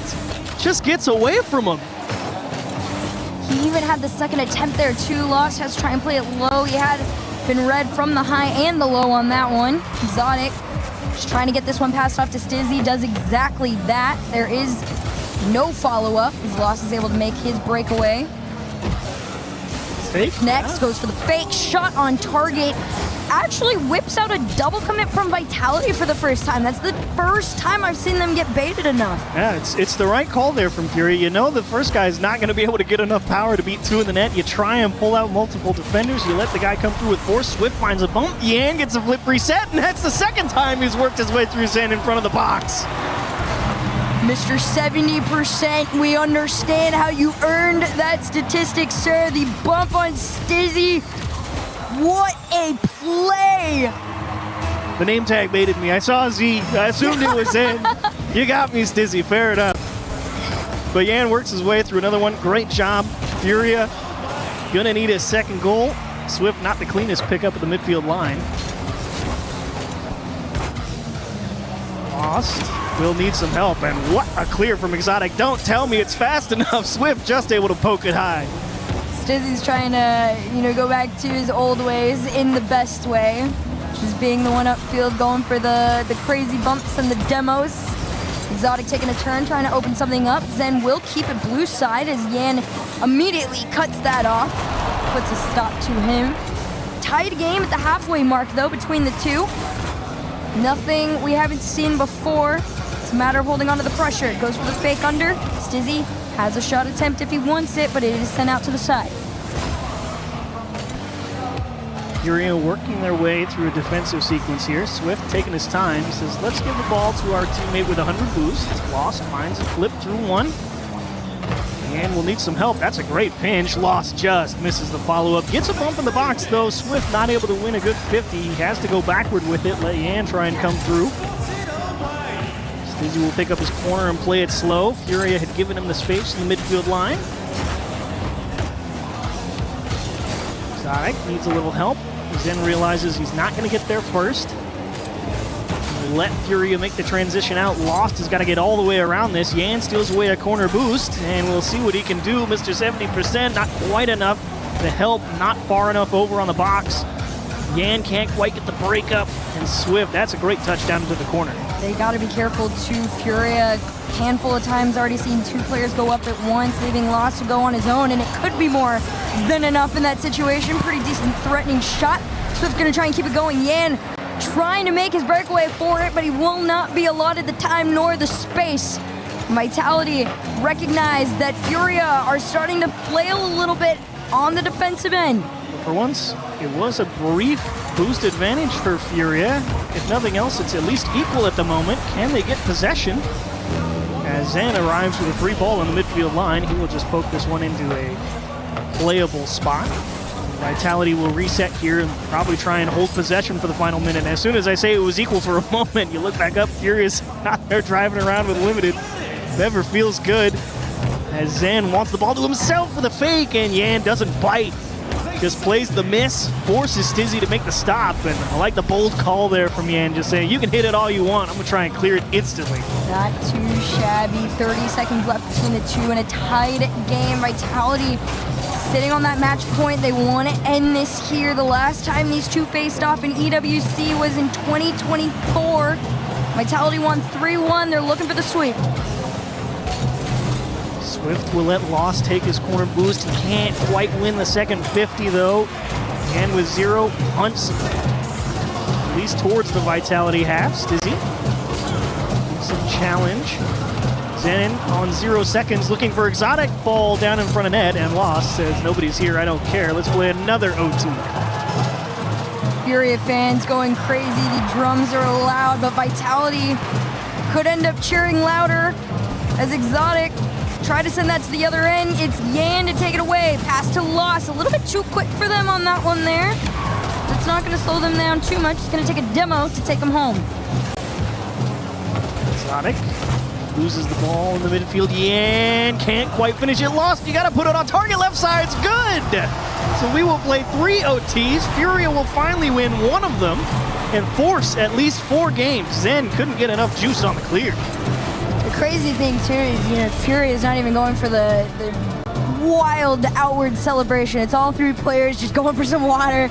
You just reset, stay calm. They've been in this exact situation before. 2 years ago, like I said, EWC, they were in this position. Vitality, I mean, I don't think they had a bad performance by any means. I think Furia was finally, getting a little bit more comfortable defensively. And when it came down to those high-pressure moments, they have that clutch factor that Vitality kind of wavers on sometimes. And that physicality definitely feels like it's taken a little bit of a step back for Vitality. Don't feel like they've been quite as effective at opening up room. I don't know if it's necessarily gone in favor of Furia per se, but we do know that Yan has found a couple of bumps on a couple of air dribbles right in front of the box, and they've turned into goals at least 2 times now in this series. So if anything, you feel like you can favor Furia a little bit. But the shots continuing to dwindle for Vitality does not feel good. Only 4 here in Game 3. So yeah, quality over quantity gets it done in Game 2, but our continuing trend says that may not be the way to go. If we have to go 5 and you see another 3-4 shot game from Vitality, you might start to say, look, let's just smash it on target again. To be fair, you want to talk, continuous trends. This series, mind you, mirrors exactly the one scoreline-wise to the 2024 head-to-head. Really? 2-0 Vitality, 2-1 Furia. Right straight into this game. It's the same exact thing. Whoa, well, Zen doesn't care about any of that. He's just going to take a solo effort off the sidewall. Look at him dodge the bump from Yan. Just take this nice air dribble and lost. Good effort from the sidewall, but Zen making sure to push him into the net as well. How about a one-man show to get things started? It's giving 2024 Zen. He's pretty good. Still got it, baby. Yan off the kickoff, no good. Sonic deep out of your own half. Gets over one, maybe two here. Great catch. Can he find a way to get it middle? Not quite. Just slip off his car. Zen with a fake challenge just to pull Yan off the ball. Swift will force it with 0. Furia not going to be following this up. Solid trap from Zen. Secure his own corner. Vitality just slowly but surely work down the field. Now here's a great spot for Vitality. Goals have come at a premium pretty much throughout the entire series. You score one early like that, now you just say, okay, beat us. Yeah. I mean, if they've been playing tooth and nail 0-0s all the way, I mean, you might be comfortable if you're Furia. I don't know. You might say, look, I don't think you're good enough to just break us down and tie this back up. I really do feel like that might be name of the game here. We'll see if Furia can tie things up. Still trailing by 1. Stizzy wants to make that 2. Yan's got other things to say about that. Even on no boost, able to take it one challenge at a time. Closer towards that orange side there. You can see all the members of Furia starting to bunch up a little bit, but the demo is what's really going to let them break through, or so they thought. I mean, Exotic did a great job out of his corner there. He won 2 50s and gets everything and just breaks out of his own half. Even if he loses the ball, it's going to waste 4, 5, 6 seconds off the clock. And with the lead, that's all you need. I mean, Vitality really should just everybody should just try and solo play everything right now. Because it doesn't matter if it goes in the net. You care about just not losing as that one goes just wide. Zen misses the pinch clear. And Fury going to start swarming here down into the middle of the box. Exotic gets his boost stolen. Yan circling in the midfield, trying to pick his moment. He will need some help if this one wants to find its way in, and pass not good enough. Those boost steals are going to be very crucial to Furia being able to keep the momentum and pressure on that Vitality net, but the clear sends them running on home. Full pressure ahead. That was from Stizzy and Exotic. One challenge at a time. That halfway mark still stays with Vitality in the lead. Exotic's gonna play it a little low. Stizzy was gonna throw him into it. He's got no boost at that point. You're in the lead. That is a dubious approach at best. It's really cool if it works. It looks a little less good if nothing happens. That's one of those things that you do in ranked for the memes. Yeah. I don't necessarily know. Like, hang on, don't move. EWC with $1 million on the line. Maybe not the way to go. But at the same time, no harm, no foul. Exotic just diving to break this one up in front of the box. Yan driving through the corner. Zen very patient coming around that and forces Swift out to the sidewall. Great line on the challenge just to not allow anything too dangerous for Furia, but Furia definitely cycling here. It's been a good minute and a half on the orange half as Exotic will make a stop. Zen with the supporting touch clear. And Vitality, I won't say they're working hard on defense, but they're definitely being put through their paces. This is definitely, one of those series where, you're glad you ran through the motions defensively if you're Vitality. You don't get to see yourself on that side too often, but you want to make sure, you still know how it runs, and they do. Swift with the sneak, but Zen has him red. Absolutely cuts him off and almost sends him all the way back. 20 in the tank. Round 1, almost round 2. Final minute stands with Vitality. Stizzy will break it up in the midfield, and finally Vitality, they earn a little bit of space there. Zen winning those 2 50s on the left half has let Vitality push forward, and now the fight will happen in the midfield line. Waiting to see a Stizzy pop off. He might get it here. Popped that one up. Got it taken away. Zen up next. Flips into 1. Follow a little bit slow there from Exotic, but you're not too panicked if you're Vitality. Everybody back in time. Final 30 on the clock. Furia backs against the wall. Gotta make it happen here. Nice block from Exotic. Zen will just keep possession again. The clock ticking. Vitality only have to hold on for 15 more seconds, and they're on the right part of the field to run the clock. Free ball for Zen. Don't even go for the shot. Yeah, just hold the ball and say, come take it off me. You got to win the game. Zen threatens net just to freeze him. Exotic makes a big block. And you need something as that one goes the wrong way. Lost, you have a handful of boost. Works through one, wants to create a lane. Yan gets the ball with 100. Furia's got to look. Can he get through two? Down into the box, and Exotic once again will pull out a stop. Vitality, it takes 4, but they get it done.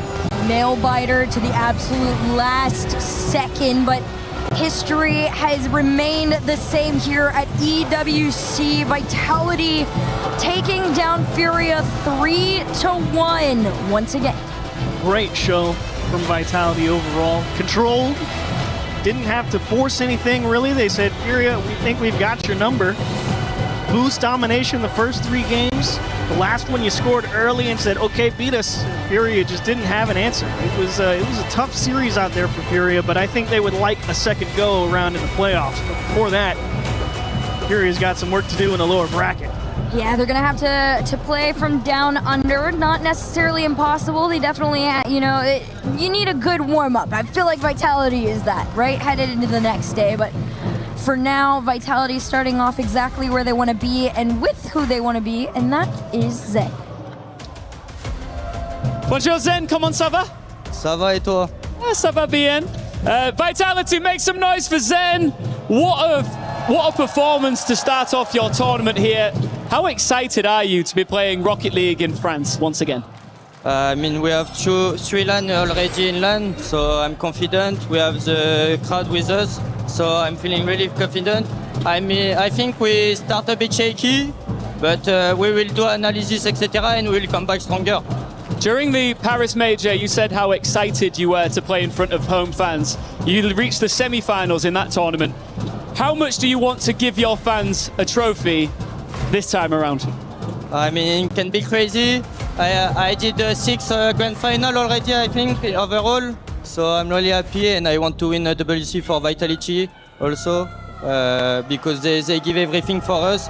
They trust the project all the time. So I can't wait to give it back the trophy. Well, your English is of course fantastic, but if you want to say whatever you want to your fans in French, please do. Bah, merci les gars, vous êtes exceptionnels. Comme d'hab, vous donnez de la voix et ça me rend extrêmement heureux. Vous pouvez pas savoir à quel point. Et bah, juste merci, vous êtes les boss. Hein. Zen, merci beaucoup. We'll see you in the next round. A phenomenal performance from him and Vitality.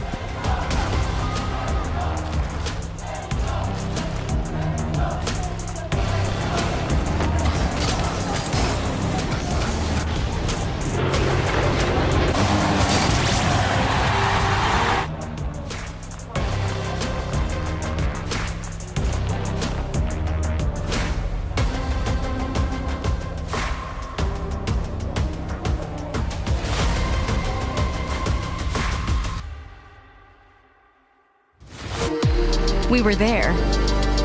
For every click, every clutch, every respawn.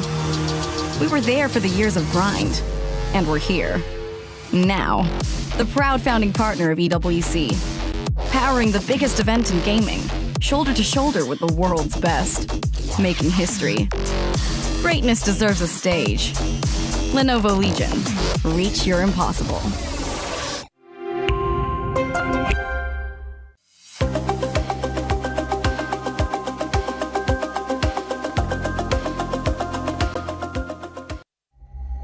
Avli, I need you to cover the STC arena today. Ooh, it's gonna be tough. Why? Because I have no interest in doing that. Come on, we need you over there. I'll tell you what, I'm gonna go to the beach just really quick, and if the games are still going on by the time I get back, I'll say a couple words. The beach is 5 hours from here.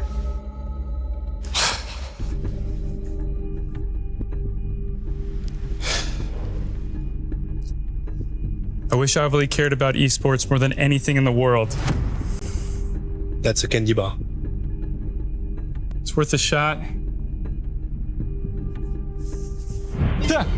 Avli, what are you doing? I'm here for EWC. I love esports. More than anything in the world? So you can cover STC Arena? I'm gonna cover it all. That's great. Well, let's get you over I want a key. No, you can't have a key. Keys are only for clubs. Yeah, okay. We'll figure out your key. Great, let's go! Okay.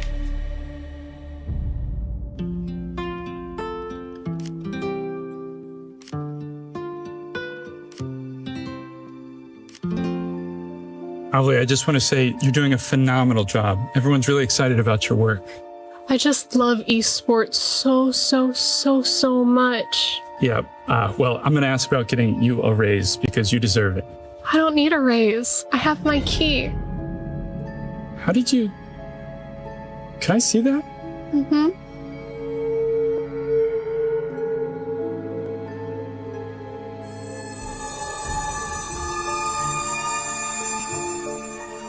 Avli. Did you take this from somebody? No. No. No, no, Okay. no, no, Okay. no, no, no, don't do that! We were having such a nice tournament! Why does it matter? We were having such a nice tournament! Okay, it's your key. It's your key.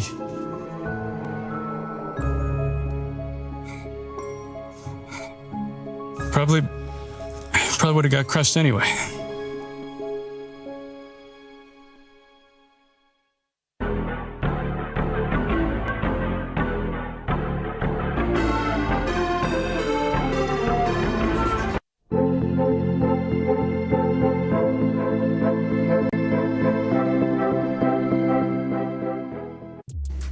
There is some CS2 action happening here over at the Kiria City Battleground. So Pimp is joining us to give us an update on what's been happening today.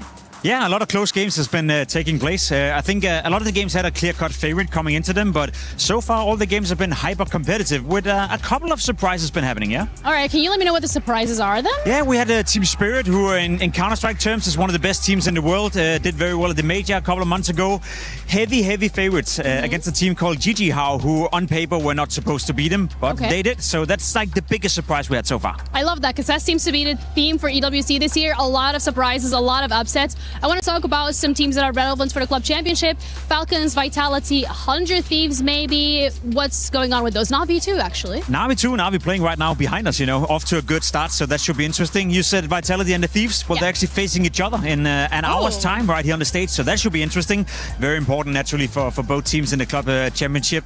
I think Vitality are the heavy favorites, currently the best team in the world, whereas for the Thieves, we're surprised they're even at the tournament, to be completely honest. So maybe, a cause of upset again, but I think Vitality will have it in the bag. And Falcons, the heavy favorites when it comes to club championship. What are we saying there? They played earlier today, and to be honest, they look good, And I think it's one of the teams that you have to look out for at this tournament, and not only for the club championship, but also maybe winning the entire tournament here at Counter-Strike.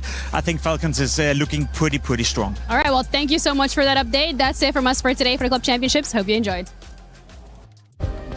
Play is in our DNA. Whenever we let it out, it becomes our superpower. Now imagine an entire city being built to supercharge it. Kadir City, powered by Play.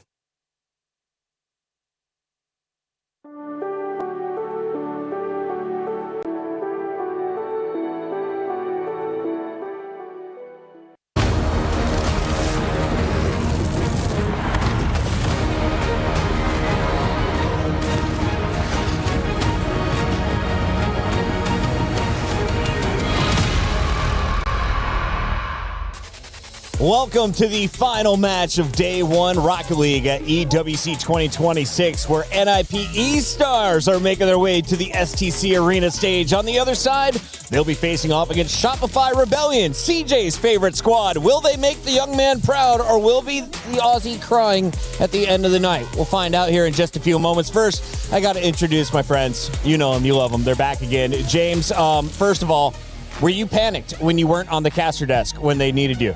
A little bit. I thought I had more time. I came out here. There was no one at the analyst booth or the caster desk. I'm like, oh, I have time to go back to my backpack. And then I get into the green room. They're like, James, you need to be at the caster desk right now. Yeah, I'm learning that Rocket League moves fast, and we are already into the 8th match. So, Johnny Boy, talk to me a little bit about this team we're about to see. Who is Shopify Rebellion? Well, I mean, you said it yourself, CJ's favorite team. He's obviously heavily biased, but as someone who's not on the Shopify payroll, I can say that this is one of the best orgs in the scene. Wow. Having been to the facility in Toronto, I'm absolutely, in love with the org. The team are starting to get the results that the org deserves, and the fans deserve, but they've not had the big one yet. They've not had the win. I had no idea how big Shopify was as a company until I found out my friend that I used to work with owns just one small division of Shopify. They sponsored one of our esports programs, so I've been a fan ever since. Let's take a look, though, at their squad, because in Rocket League, they finished 5th, 6th at Boston. That was Major 1, and then they improved upon that with a top 4 finish in Paris. What is the expectation here in Paris a second time, James? Well, I'll let you in on a little storyline we have in the Rocket League community podcast. We've got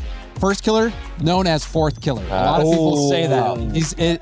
But, you love him, you hate him, First Killer. I feel like this whole Shopify team has been on a rising trend. They've been looking better and better, and I think that I believe they have what it takes to win everything. They almost won the kickoff LAN this year to get the extra spot for North America. Right. So, they, like Johnny said, they have never been able to get the big one, and that is kind of the reputation that the team has. On the outside, looking in, looking to finish on the podium here at EWC. We talked with First Killer before his match. We've got ourselves a little Shopify Rebellion podcast here on the couch at the EWC 2026 here in Paris. And FK, how are you feeling, mate? We're in Paris. Feels a different vibe than previous Esports World Cups. No, yeah, definitely. I mean, I'm used to going to Saudi Arabia, and this is super nice. I love Paris, and still haven't got to see much. I haven't seen the Eiffel Tower yet, but I need to definitely go do that. But yeah, I'm feeling good. Back in Paris a couple months ago, not a bad result for you guys. What's the form been like? Obviously, it's been a little bit of a break since then. The last time we were here, it was good. The major, we did top 4. It was not bad. Obviously, we wanted more, but I think we're looking forward to maybe doing that this time, maybe making the finals, maybe getting the dub. But yeah. You found yourselves in that NIP Twisted Minds kind of pocket of the bracket again. I feel like you guys know those teams inside and out, but NIP first up, how confident are you guys? I think we're pretty confident. I mean, the last few times we played them, we haven't really struggled that much, but I think it's just mainly about obviously not underestimating them, but playing our game. And then if we play our game, I think we'll be fine. I know Panda would have you guys scrimming pretty hard, but outside of that, here in the player area, things like that, have you been getting up to any other activities, table tennis or any other games? What have you been doing? Yeah, I've been playing some ping pong or table tennis, or however you want to call it. I've also been playing some pool. I'm not the greatest, but Who's the best at table tennis on Rebellion? Panda. Panda's the best. Panda's the best at a lot of things. That's why he's the coach. That's why he's the best. Well, best of luck against the NIP, and good luck for the rest of the tournament. Thank you, CJ. Shout out to First Killer trying to finish on the podium this weekend, but I got to ask the Scottish man to my left, true or false? You guys call it ping pong in Scotland. Yeah, we say a lot of things differently, so yeah, I'll go with ping pong. Ping pong is a much better name for table tennis. Let's take a look, though, at the opponents. NIP E-Stars is the team on the other side. Are they the favorites, underdogs? If so, what's the parity between these two squads? I think that for NIP, they have been on the bubble of the elite in Europe for a while, whereas Shopify Rebellion, they are top tier. They are the cream of the crop in NA, whereas NIP, they want to get to that position. They want to be in the conversation of maybe being a team capable of winning it all. But I think you ask many people around here, they don't look at NIP as a team that can win a tournament like this, whereas Shopify, people think, it could happen. We heard some of the Aussies chiming in. They're out here to support NIP. 7th, 8th back in Boston at Paris Major 2. You saw 9th through 12th. So now we've got an opportunity to improve on those results. Breaking out of groups would be a win in my books. Is that how you see this? Absolutely, I think so, because not only have they had those losses in both of the majors, but they've lost to Shopify at both, once in playoffs and then once in the group stage. So they're probably looking at this half as an opportunity to win finally, and half as are you serious? It's these guys again. Now, like you gentlemen, I'm sure one player on this team always gets confused. Are you working in esports or are you a model? That's the man with the long hair, the glasses, and the tattoos. Can you tell me about the front man that they had there for NIP? I assume you're talking about CRR. Yeah. CRR. No, they're all very well, tall. honestly, CRR is a very interesting player because he's played in many different regions, and he's finding success back in Europe, which is widely considered, and rightfully so, the most difficult region to have success in. So we've seen CRR. He's done well in North America. He's going back to Europe. He's doing well here. And, I think for me, CRR, one of the best defenders in the game. He's such a solid all-around player, but defensively, so reliable. And I think this NIP team, Johnny, and maybe you can correct me if I'm wrong, but I feel like this is a team that, they have a lot of very capable individual pieces, but they still need that star power, which Joreuz can provide. But that's something that we don't always see. Yeah, they're so fast that they beat the teams below them, but it can get them in trouble when they play against teams that are better than them, and Shopify have been better than them, so they're just able to punish the mistakes. And it's all well and good to be fast, but if the other team is able to match you in that regard and be a bit more precise, which Shopify have been, NIP could be in trouble. The fans have been on point. They've selected 5 of our 6 winners correctly through the first 6 matches. For now, we'll have to see. 75% are going with Shopify, 25 for NIP. With 10 seconds left, who are you going? One-word answer. I'm going to have to go Shopify. Shopify, yep. Shopify up here on the analyst desk. Let us know who you have winning it in the chat. This is the final game of the opening groups.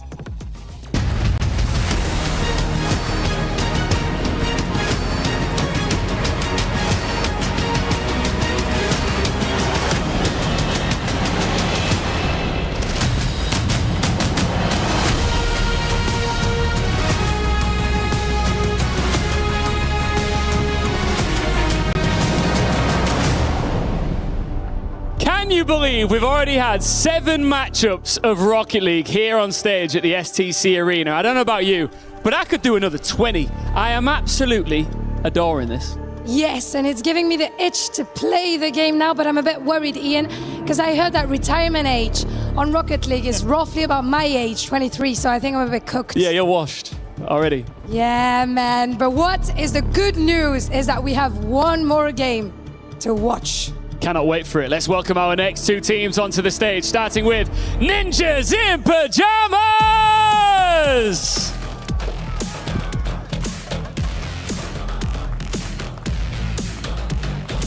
NIP, here they come, Europe's gatekeepers. To go deep, you usually have to go through them.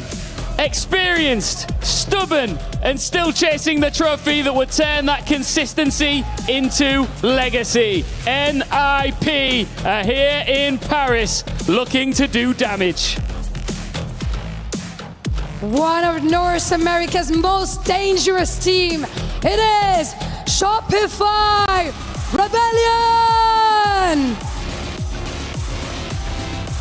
They have spent their season moving closer to the biggest trophies, and nobody wants to find them waiting on their side of the brackets. Closing out Group A on the opening night, it is Shopify Rebellion. Les représentants américains sont prêts ici pour la dernière game à Paris. It's the final matchup of Rocket League at the Esports World Cup on day 1. Buckle up, let's hope for a banger.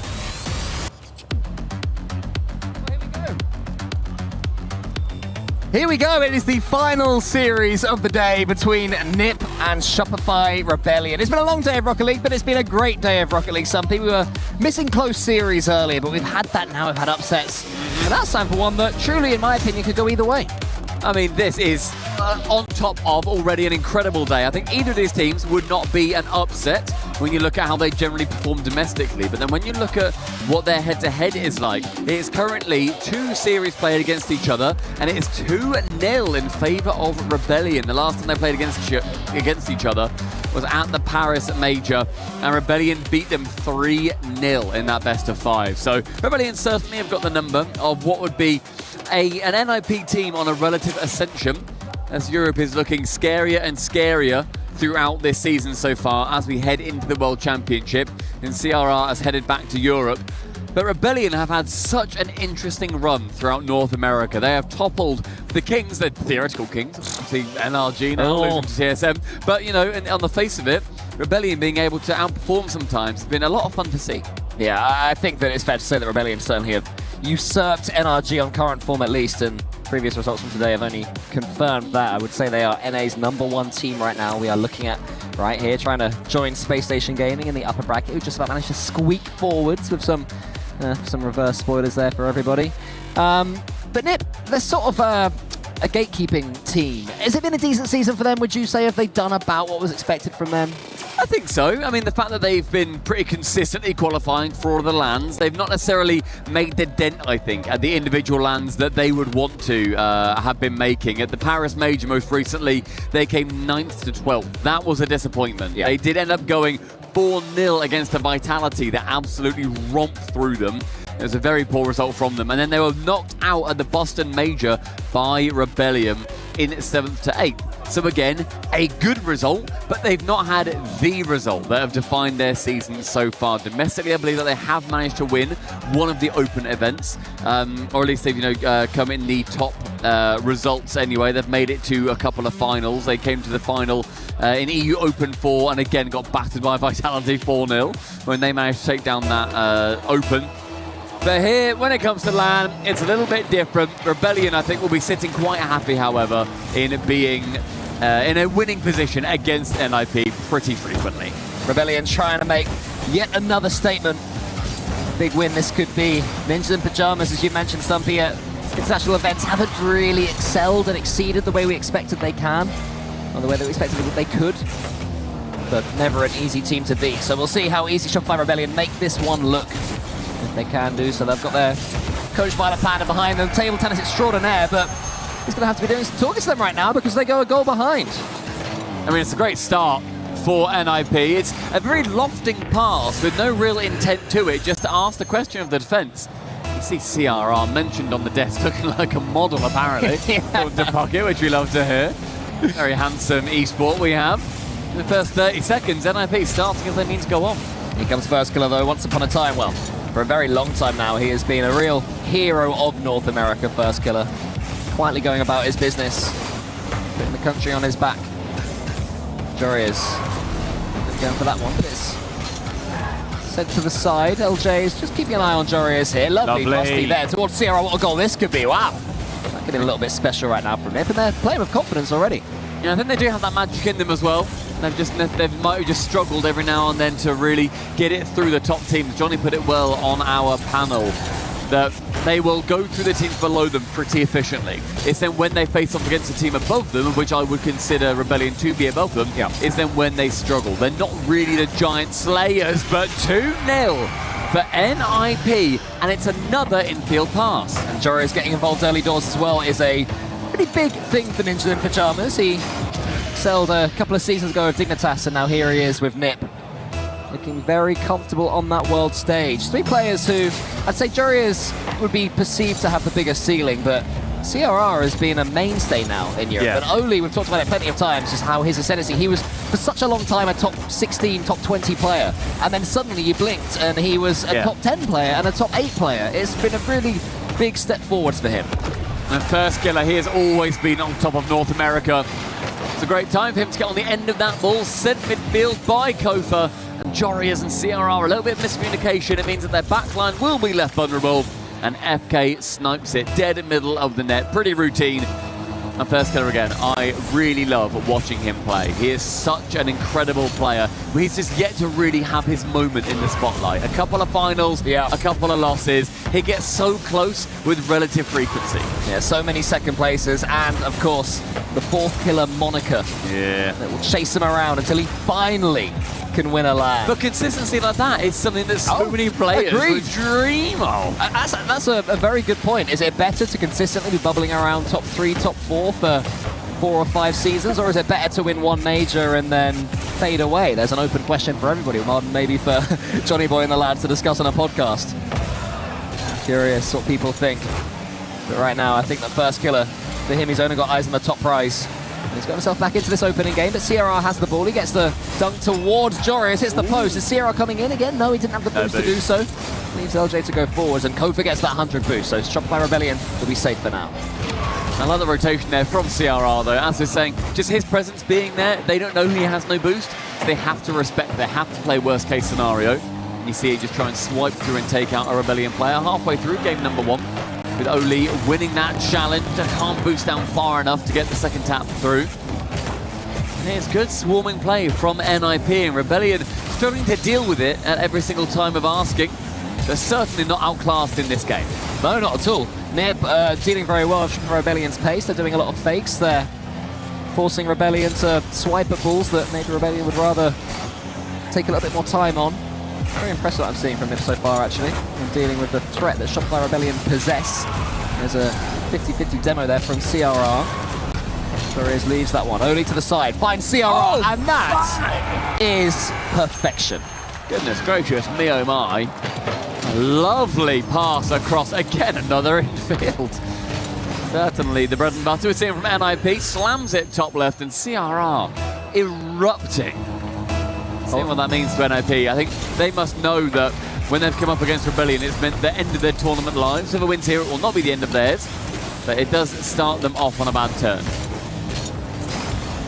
First killer can't get a touch on that one. Kofa going as far again as an opponent. So Rebellion really struggling to get hold of this ball right now, and they need to do so quick because they have 80 seconds left to get back into this opening game.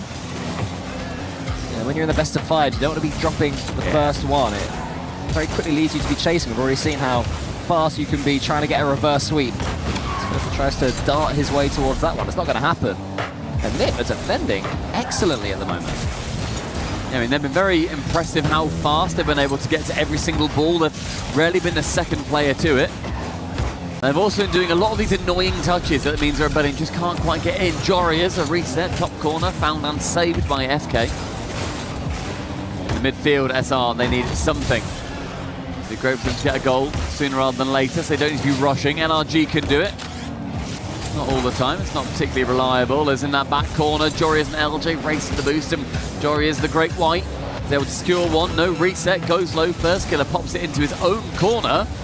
And one fake, one bottom left, not quite found, but time continues to be wasted as we enter the final 20 seconds with a 2-goal clear lead. Yeah, that would have killed the game, but Rebellion live on, at least for now, but Nip are doing an excellent job of game management right now, just getting as many touches on the ball as possible, but that one was loose. First killer's got a chance to get an angle into the centre, one more chance for Jorius to kill this opening game, and Nip have, there you go, they get the 4th as well. Excellent game 1 performance from Ninja in Pyjamas, and a deserved 1-0 lead in this series. Extremely well managed. I think NIP will be very proud of the work that they've done there. With LBP standing behind them as, I think it was Formal or Monty or CJ, one of the Australians said. Someone Australian said. One of the Aussies. Yeah. Maybe it was LBP. The great nation of Australia said that LBP is their greatest export. Ah, I see. And so maybe it was LBP in hindsight. But dropping to the floor is NIP with a dub. Game number 1, and that is going to be preventing the 5-game win streak that Rebellion would have had against NIP. It was Monty who said that, by the way. It was Monty being entertaining as ever. Formal. Yeah. It was CJ. It was or LBP. It was. Or quite frankly, whoever the Prime Minister of Australia is, who I genuinely don't know. But they not share our Prime Minister, they have their own. How cute is that? They've got their own Member of Parliament and everything. We give them one of them. I think Rebellion, they've got a little bit to talk about because they were, I was saying earlier on, they weren't outclassed. It ended up being that I think they were outclassed.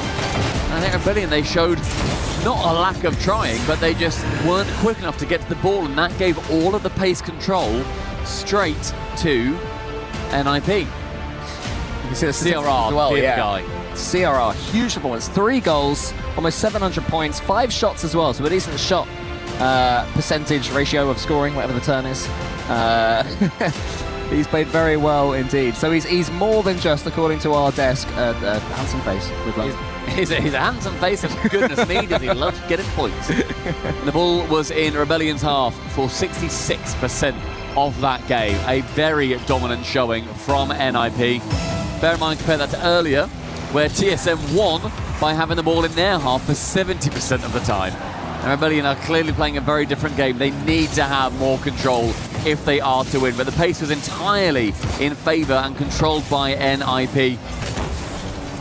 And long may that continue if you're a European fan of Rocket League. Well, lovely catch there from Kofa, and over the top as well. What a goal this could be if he can get the dunk. Ah, Jorius spoils all of our fun. Having an absolute stunner there from Kofa.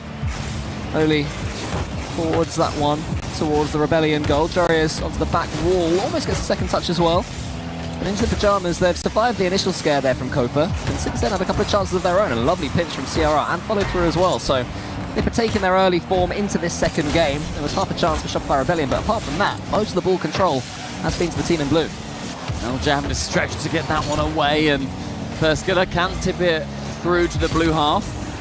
But with NIP currently being in game number 1, 10% faster overall than Rebellion, no wonder they get to the ball first. That's that pace control that we talk about. Even if they decide to slow it down, they're to the ball first, and I thought that might just sneak its way through. First Killer had his head screwed on. Yeah, me too. It was good awareness there from First Killer. It seemed that all of his team had forgotten to defend the goal line. First Killer was the one who was. LJ covers that, gets an all-important touch. Very good touch. An awkward one. It's very good, but it's one that's terrifying, though. Your teammates are praying that you've read it right, and thankfully he had done so. But more goal line defending needs to be done here from Rebellion. Nipper spacing out really well. They're timing their attacks well. They're not getting chasey and winners tilty, at least yet. Yeah, fine. Teams play their game very well. Yeah, very impressive. Very good game management. Lofted high. Joreuz can make contact, but a bit. He would have rather a little bit more, been a prime Kevin of himself, and slammed it backboard to get the double. But it has been Let's Rebellion. not use the GOAT's name in vain, okay? I'm so sorry. I think Rebellion right now, they are not enjoying being under the cosh. No, they're not. So much pressure against. CRR completely on his own in the sky, gets rid of Kofa. Next to it, it's me First Killer, but only with no boost, still goes in for the challenge. Kofa's going to get this catch, and Rebellion have to keep control of this ball for 10 seconds or so. They have to get it into the other half. That'll do. The ceiling pinch there from First Killer. At least put a little bit of pressure on Ninja in Pyjamas. LJ with this catch. Oli with no boost, but this is watching LJ. And Joreuz will be the player in the end that goes into it. And it's just a patient game from Nip. They're not doing too much. They're just pushing forward. The pincer attack is working. One dunk, and there you go. I mean, First Killer does end up misreading it completely from the backboard. Didn't expect Joreuz to get such a perfect dunk to set up the double, but he jumps, I think, expecting the challenge to come in a lot sooner, tries to just body block the ball, but jumps so awry that it leaves the net open. CRI yet again managing to get that opening goal for NIP, and halfway through game number 2, and have still, yet again, just looked better. Chance for a double there for LJ. First Killer, he has to wait, annoyingly, a little bit too far back. And so are I, funnily enough, is how CJ says CRR. Final 2 minutes for CRR. So are I. The right-hand side. No, I got it. Up high in the centre. You weren't laughing, so. No reset secured by First Killer. It didn't deserve a laugh. Back corner from Joreuz. Becomes a somewhat scrappy defense, but with nobody from Rebellion actually challenging, they can take their time to clear it away. It's also how Money and Formal say it as well. Minute 45 with another chance. And Kofa making a 3-point turn. Tesco Car Park hates to see him coming. It's just, I think, a little bit awkward defense from NIP, but quite literally, what is the challenge coming in from Rebellion? They were not stressed in that moment. Huge clearance there from CRR, and it is more than enough to put more pressure right here on Shopify Rebellion. Kofa waits. All they can really do right now is grab some boost. CRR into the corner. And they're keeping Shopify Rebellion an absolute bay right now. It is looking like... It's so routine, though. Yeah, it is. It's like a nightmare to attack and defend against them. Yeah, just looks really well put together from NIP. It's a lovely reset from Kofa. CRR low boost can clear it away. We enter 60 seconds, ticking down. Rebellion had a couple of sniffs at net, but nothing particularly scary. CRR can tip it, not quite round Kofa. As then Oli goes lowly with it. Let's get it cleared, right-hand wall. In his final 45, Rebellion, can we see something a bit more convincing? It's just they're not rushing at all. CRR has the ball here. Oli to the right. He goes slowly with it this time. Not quite going to be enough to get that one on target. It's well defended by Rebellion in the end. Here is Oli again in the corner. NIP continuing to manage this game exceptionally well. A great 50 from Joreuz and First Killer, to be honest. But from Rebellion, if nobody is challenging, then it actually goes in favour of Joreuz. LJ beats one. Finally, that speed comes through in 15 seconds. Lofts high, LJ and CRR, a cheeky little whifty. Kofa tries to beat, is able to get it round the side of Oli with a 100 boost. First Killer wants to find it high to LJ, the 1-2-3, unfortunately gets shut down. Oli last man, pops it high. Next one to it is LJ, great news for Rebellion, but a lot worse news is that Oli is the second man, and NIP win game number 2 with relative ease. Yeah, that... Very rarely does a 1-0 look that comfortable, and there's no surprise that Rebellion have taken a timeout after that one, because they just seem to have... It wasn't even that they had no answer, it's that they weren't asking any questions of their own. You know, whenever they tried to put something forward, they had 9 shots, but none of them really made me go, you know, ooh, apart from that first one at the start, right, where Kofa was coming forwards and Joria's got the block after what would have been a brilliant solo goal from Kofa. But apart from that, it was pretty much just all ninjas in pajamas looking pretty comfy with it. In their pajamas. In their pajamas, ready for Betty. Yeah. I mean, in that game, that was a lot closer in terms of possession, 50-50 overall. And to be fair, it felt like it. It was a lot more back and forth. There was a lot more 50s going very evenly. Neither side, it didn't feel like before where, you know, we were seeing the ball in the orange half the entire time. It wasn't a full-row smashing, just a cheeky 1-0. CRR, yet again, the best performing player on the pitch. A brilliant series so far from him. Do Rebellion have the answers? Does Panda have what it takes to be able to talk his boys into a winning position? I mean, there's already been tweaks in playstyle right now. In the first game, there was a significant pace difference between the two teams. In that one, it was made completely close. You know, they were all going at the same pace. No one has that advantage in particular. So it's just a tactical thought. It's timing, it's deciding when to go solo and when to pass. And that key from Shopify is, I mean, it's not looking in danger right now. Nobody's going out in this one, but the lower bracket is not a fun place to go in this tournament, as we saw earlier from NRG dropping, from Made in Brazil dropping, Furia dropping. There are some big teams down there that are lingering. Yeah. And whoever loses this will be going up against Foot too. Oh, so the LCQ, frankly, darlings that everybody wants to see succeed. True. I did see earlier the crowd, very rudely from Twisted Minds fans, they booed Justin. I saw that as well. How dare they? I was not impressed. I was not impressed with that, so... No. Bide your time, Twisted Minds fans. Thank you very much. Don't you dare boo our boys. If they boo TSM, then I will genuinely have... I'll learn French and I'll have words. You'll have some words. Yeah, I think from Foot's perspective, though, having either of these teams come down will be scary. They might rather face off against NIP, considering that Rebellion are one of the top teams right now in North America. They are a known entity. You'd rather have a little bit of luck. But NIP, nothing but skill. No luck for them. Very good game management. And NIP, one more, and they head through to face off against Twisted Minds in the upper bracket semi-final. And they kick off straight away. Goes to NIP. The last thing you want, in my opinion, after a tactical timeout is to concede a goal 3 seconds later. And it happens so often. You talk everything through. Okay, let's keep it tight. Let's make sure we're not giving anything away. Let's play a little bit more aggressive, a little bit more defensively, whatever it might be. And then you concede straight away after, and it's like, that momentum's right back with the opponents. It just sucks all the air out the comms, I'm sure. And you're like, after all that, like, yeah, boys, let's do it. Woohoo. Exactly. Esports go. You're not able to actually do anything with it. Only a stunning catch. Wants to go for a famed 50-50 that he is so incredible at. And in the pressure, immediately, this is the first time the ball has entered the blue half this game, and it took 40 seconds. That is crazy. And it didn't stay there for long either, as Oli sends it right back into orange territory. And CRR, an almighty pre-jump. LJ didn't expect him there, the Spaniard. Here is first killer. Joria's that one into the corner. More good defending here from Ninjas in Pajamas. Shopify Rebellion have barely left a scratch so far on Ninjas in Pajamas. They have time to change it. They have to get things going now as a demo comes in. CRR chasing more. Always going for that ball is CRR. And I think what we're surprised about seeing right now from Nip is CRR in particular he's my favourite ball chaser. I've said it time after time. He's not been ball chasing. They've been rotating. They've been playing it cleanly. They've been going for sort of beautiful, calmed Rocket League. I mean, that's where the infield passes come in, because they're clearly feeling very confident with each other's positioning too. And they also are timing it well, where the opposition in Rebellion isn't reading where they are.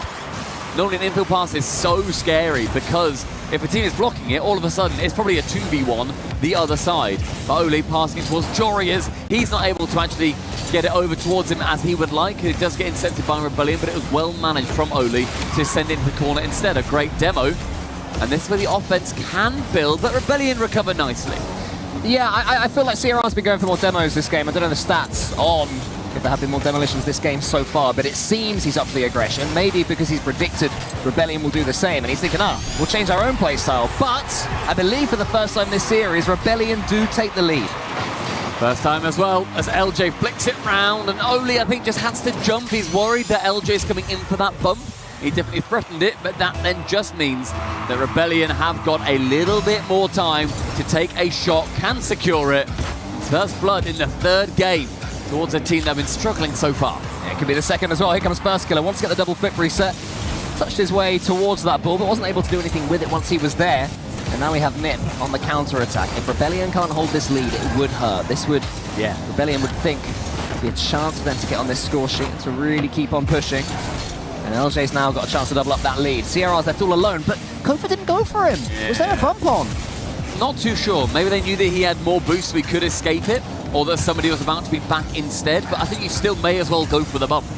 Still make it awkward. CRR in defense has been fantastic in this game. It's been a pleasure watching with LJ, a lovely reset, one chance but no second touch, and right now we are seeing Rebellion, I think, gain a few more chances. LJ going for the bump there, which allows first killer to come in, but I'd like to see more pressure on the final man. Jory is ahead of target.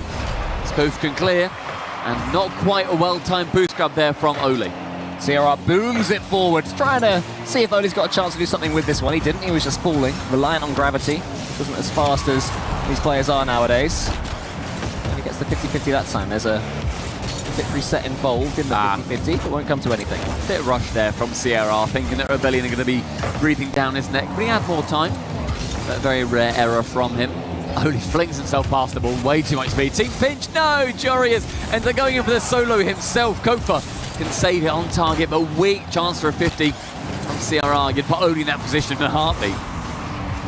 Shopify Rebellion keep this lead, but I would say none of their players are really playing anywhere near their best right now. It's a grinded out goal lead. I barely said LJ's name. Kofa's had a few chances, and first has been quiet as well, so It's not been like a crazy, all of a sudden, wow, that timeout really worked kind of game. It's clearly been effective, but I've not been amazed at the turnaround I've seen from Rebellion. I've also not necessarily been amazed at what we've seen from NIP. It's just both teams playing pretty well, and this game is just Rebellion getting their wits about them a little bit more. Yeah, I mean, based on what we've seen so far, unless this last 40 seconds explodes, this has been a game of Rocket League. Yeah, Rebellion will be pleased that the game of Rocket League has gone their way. 30 remaining. Involved. Can they push forwards? This is a backboard opportunity, maybe. They need to get this bump, but they can't quite do so. But Nip are going to be pushing on the door till the end. LJ gets it into the center. Jorius is there. Oli infield pass, going for the 1-2. Not quite to be. Jorius the catch. 18 left now in his tank. And only a few seconds left on the clock as well, but that's too slow. Yeah. It's too pedestrian. Good demo. And Rebellion say thank you very much, and surely will take their first game in this series, unless ... And yet, Kofa up high is going to be slamming that ball downward. Well managed. Ultimately, that is exactly what NIP did in the previous game.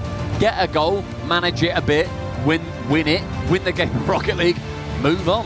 2-1 though still for NIP. And I think that just, to me, implied it was those even games can very much go either side. And NIP, in the head-to-head matchup that we were saying before, they get to win a series against Rebellion. It's a nice close one for them to be able to still think, you know what, our game plan can still work and eke us out another game. Yeah, it's definitely not an explosive series of Rocket League, is it? We'd be lying to the viewers if we were saying, wow, this is the most thrilling series I've ever seen. And we're your friends, everyone. We'd never lie to you. We wouldn't, it's true. It's tactical. It's slow and it's considered. Yeah. And it's one for the purists. It is. Who studies rotation angles will be loving this series. I want to see a bit more explosivity. I want to see a player grab it and be like, all right, you know what? Double flip reset time. I want TSM back on that stage. I want NRG back on that stage. Is that what it is? And I just want to see. That's the last series I casted. Yeah, fair enough. Like, goodness gracious. This was my big one of the day. And you casted it with Jorby as well, right? Yeah. And now you're with... Overall, yeah, that's I'm not going to say worse, but disappointing in a sense. Sure. Less Jorby-ish. It has certainly been a series of Rocket League. But it comes down to game number 4. As NIP still battling to get that one more. This is the one. This game is going to explode. Are you ready? This will be like 5-4. I'm up for that. Craziness. Oli's already pre-jumping into a flip reset, which he's used for no reason. That is my go. Jorius has this. He is certainly a player that can explode into life. CR around the corner, has a pass there towards Oli, maybe. Here he is. Oli tries to sneak that one in, not quite. First Clear and Kofa combining to get that ball away. CR into the center, so it's more Ninja in Pyjamas pressure. Will they be rewarded with a goal this time? Yeah, right now we just need to see one of those pop-ups from a player, from Rebellion, from NIP. CRR was the guy in the first couple of games.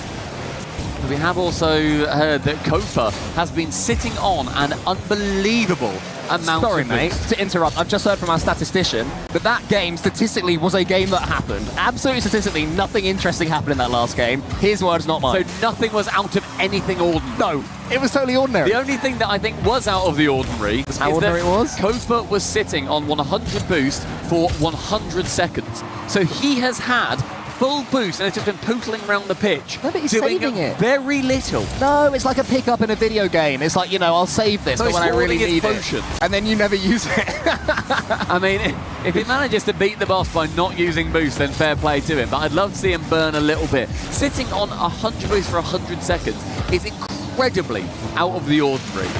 I think that's genuinely like 4 times longer than usual. Well, there you go. And oh, CRR couldn't quite get the floor pinch on target. Jorius, and it goes round the corner. LJ gets the save that time. First killer towards Jorius. Nip, I think, will be overjoyed that this series has turned into this. I was going to say game of chess. We were watching the chess earlier, and it's brilliant. Yeah, game of chess over there. Yeah, exactly. So I don't want to say game of chess. Nice reset from Oli, but does get caught out instead. One to the midfield from Kofa. Not on 100 boost. Good for you, lad. That corner. Next bounce is going to be misread by CRR. And neither team, honestly, taking that initiative. It's not even like that either of them look scared to take that initiative. It's just that both are so evenly matched. It's movable object versus stoppable force. Are we being harsh to this series? One in chat if we're being harsh. Is anybody sitting there on the edge of your seat? If so, I think you need to get a wider seat. Well, Nip admin is always active on Twitter and such, and I'm sure Nip admin will be very edge of the seat. This is a game for Nip admin. We want 1-0. We want 1-0s all the way, as far as the eyes could see. Oh yeah, CJ as well, with Shopify as well. He'll be like, oh my god, this is crazy intense. Come on, one of these players, get something going. Who wants that ball?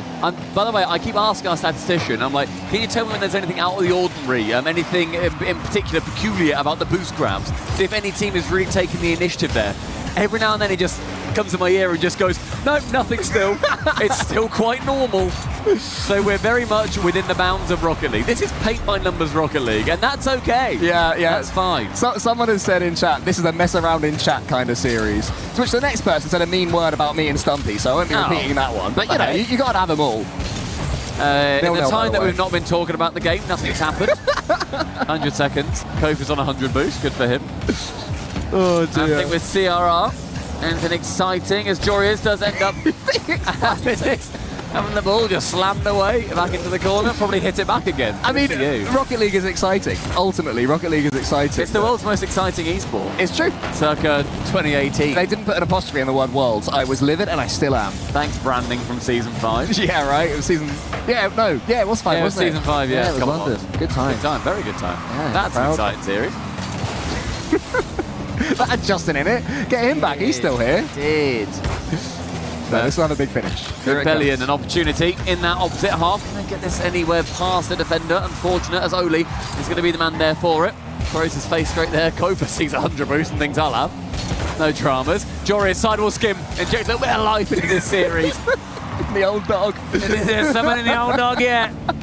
Oli, 50. Yes. LJ, another one from him. Jorius, anybody midfield? Send it Bluewoods. Big boom, 50-50, why not? We'll take it. Why not? We'll take what we can get. This could be the difference maker. No, this is pure. This is pure. This is purest Rocket League. Yeah. This is Dragon Ball right here. Sure is. Up high with CRR. Give it a redirect. Ah, lucky. No, about a car's length away. Only his opportunity. I bet this ends in a 50. Good for you. All right, here we go. Jorius into the corner. A couple of touches. Has a pass at the centre. CRR can kill this series right now. Not quite there. Oli tries to go high. It's blocked by the 17 goalkeepers of Shopify Rebellion. We have overtime. Just seen in chat, this game could have been an email. Overtime. Game number 4. Come on! Oh, dear. Right, Jorius, here's your chance. Give the poor social media manager something to tweet. Yeah, any clips? Any clips in chat? Any clips? For 20 seconds. CRR! No! Redirect! Atto had one earlier. CRR was not able to replicate it. Everybody right now vying for a game 5. Lofted high with Kofa. He did have 100 boost, I can confirm. Nice reset. Does get into that back corner. His opportunity to shine. First get us straight towards the opposition backboard. All three players chuck a paper bag over them. They were playing so close. The script, by the way, is the failed reverse sweep. We go to game 5, and then Rebellion lose anyway. That is what this series deserves. So we'll see if that happens. For that to happen, we're going to need a Shopify Rebellion banger to get us there here in OT. But there's a catch there from Jorius. Lovely. End it himself. Flip reset there. Oli nearly saved. Big First dive. killer gets half a block. It's rolled in, is it? Nearly. And Kofa says no. There'll be no roll-ins just yet. Kofa says no for. As he then tries to get it past the halfway line, but big bad Jorius is there, does not want it to get any time and traction in the blue half. LJ reset from the backboard. Oli again says no-ly. Stats to Cole, I will not repeat that. There is no Champions Field also, Stats Man. Is Park de Perry the final one? Thank you very much. Yeah, get statted. Here's CRR. Clicks fingers. Here's CRR to the side. Oli's coming in now. 90 seconds into the overtime. I can see a 10-minute OT banger coming right in. I see Jorius, though, just lurking, waiting, chilling in the midfield. 100 seconds in. It's Kofa. Gets it just past Oli, but that loss does just bring it towards CRR. His midfield battles. This heat map will just be a straight line across the middle. Here's Jorius. Into the corner with him. First killer up against him. Both of them get 50-50s, which is fun. Oli pushes it out wide. There's so many 50-50s. Can someone fake? Can someone just do a fake? Like, it's not a lot to ask for a fake. What's the fake count? Well, I'll tell you what, God, we are in for a treat here potentially, because the longest overtime this season so far is 11 minutes. Okay. Thanks to Shopify Rebellion. No, So can we beat it? Everybody, are you settled in for 10 more minutes of this? I think so. This reminds me a lot, and old heads will remember this one. Okay. We were talking about season 5 earlier, but I think we're going we're going forwards now to season 8. Okay. What were they called? Renegades versus the blue one. Veloce. Yeah, Renegades Veloce. That's the vibes I'm getting from this bad boy. That's so hard. Anyone remember Renegades Veloce, that overtime one in chat if you do? Go on, Jorius, his chance to not own goal it like Siki did in that series. Oh, spoilers in case anyone's going back to watch it. Who will be Diaz here, going for the backboard? First get up, one chance, backboard is found. It's a lovely dunk, no one's there to follow. Rebellion think we can get a bit more mileage out of this one. CRR, who can he lose it to in the midfield? That's one. It's the second with a great bump. Jorius might win that, but does get outsped by LJ. Well, that one was 9 minutes and 3 seconds. So that's what the first target is here for these 6 players, who I believe are playing a prank and trying to make the world's longest overtime for everybody. I think they're all there giggling in the comms. They're not. They're playing very competitively, I should make very clear. And this is for, I think, it's going to be a very tough series if you do end up going to the lowers, which Jorius is extremely against. Thought he might get a lovely little flip reset there. You're not really heading towards the lowers. You've got foot to face off against, even though they got booed earlier. Again, poor Twisted Minds fans. Good demo. LJ opens it up. Chance to go low, lofted high, but I feel like we're seeing one chance come through, a chance for a setup, and then just nobody following up close enough. Both teams looking a little bit scared to lose. If anyone is watching Rocket League for the first time right now, find some replays from earlier. You know, there's other series available. This is stock Rocket League. This Kofa just punches it somewhere. Jorius into the middle now, approaching 5 minutes of overtime. This could be the end, but no. LJ squeezes it to the side. Here is CRR. Oli's up! First killer saves it, but Oli does get a flip reset, which is cool. That is cool. I did like the indicator. This is also, for the any of the overtime heads in chat, this is NIP's longest overtime this season so far. Almost 5 minutes gone through. The CRR towards Jorius. They just bang it away every time. I mean, we could do the shipping forecast if you want. That would be nice. That'd pass the time a little bit while the rest of this overtime plays. It's not that bad. We've got it in our heads that it's I know. We need to wrangle it back.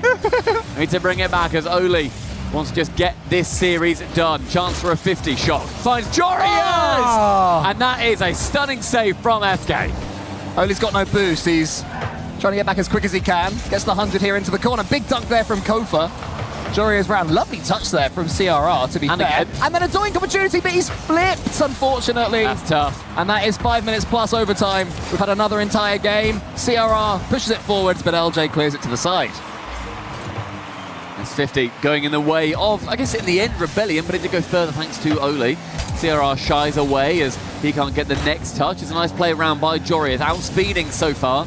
Doesn't feel like they've been the fastest team in this game, though. both sides have just been pretty much just a complete headlock. Neither of them being able to push past the other. Joris with one, takes it slow, then just goes to the top and smash. And I tell you what, old school. After all of that, it's just open. I think the bump from CRR just slows down Kofa enough.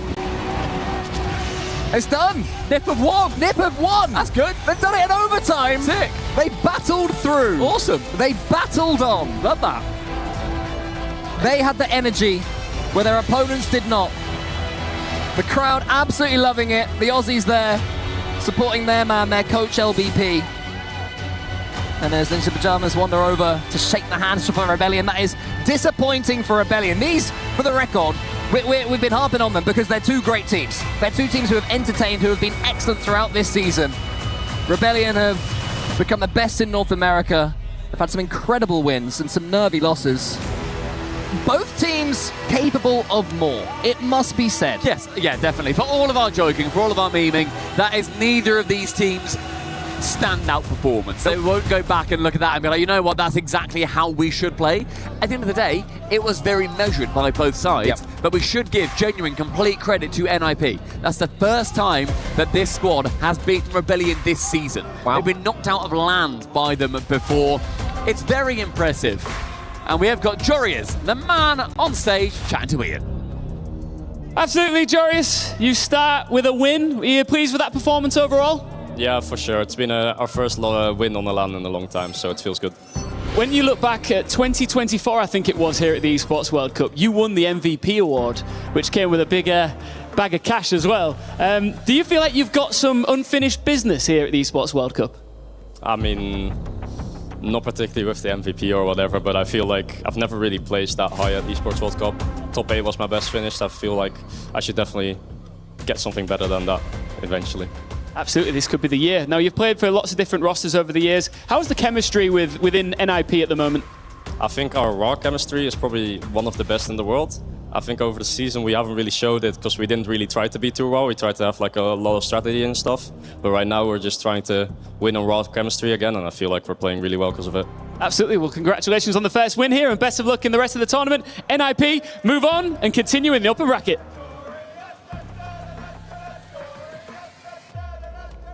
Congratulations to Ninjas in Pajamas who battled through against Shopify Rebellion, and it has to be said, that is a huge victory. For a team that we were saying haven't excelled on land, that was an excellent performance. Yeah, I was ultimately, obviously, we joke, we do that, blah, blah, blah. It's impressive to come out from when previously their last result was a 3-0 against. That is a really big turnaround and should definitely be credited. They're going to be facing off against Twisted Minds in the upper bracket semi-final. That is going to be taking place tomorrow. So congratulations. It'll be exciting to see them and genuinely see if that very stoic gameplay is going to be able to get through a Twisted Minds that looked incredibly mechanical today. Yeah, I mean, Twisted Minds looked stunning against Foot Esports. I mean, they lost the game against them at the beginning, and it seemed that Foot were taking that last chance qualify momentum all the way through. But Twisted Minds just had enough. They're a team that are on the ascendancy right now that continue to get better after that grand finals in Paris.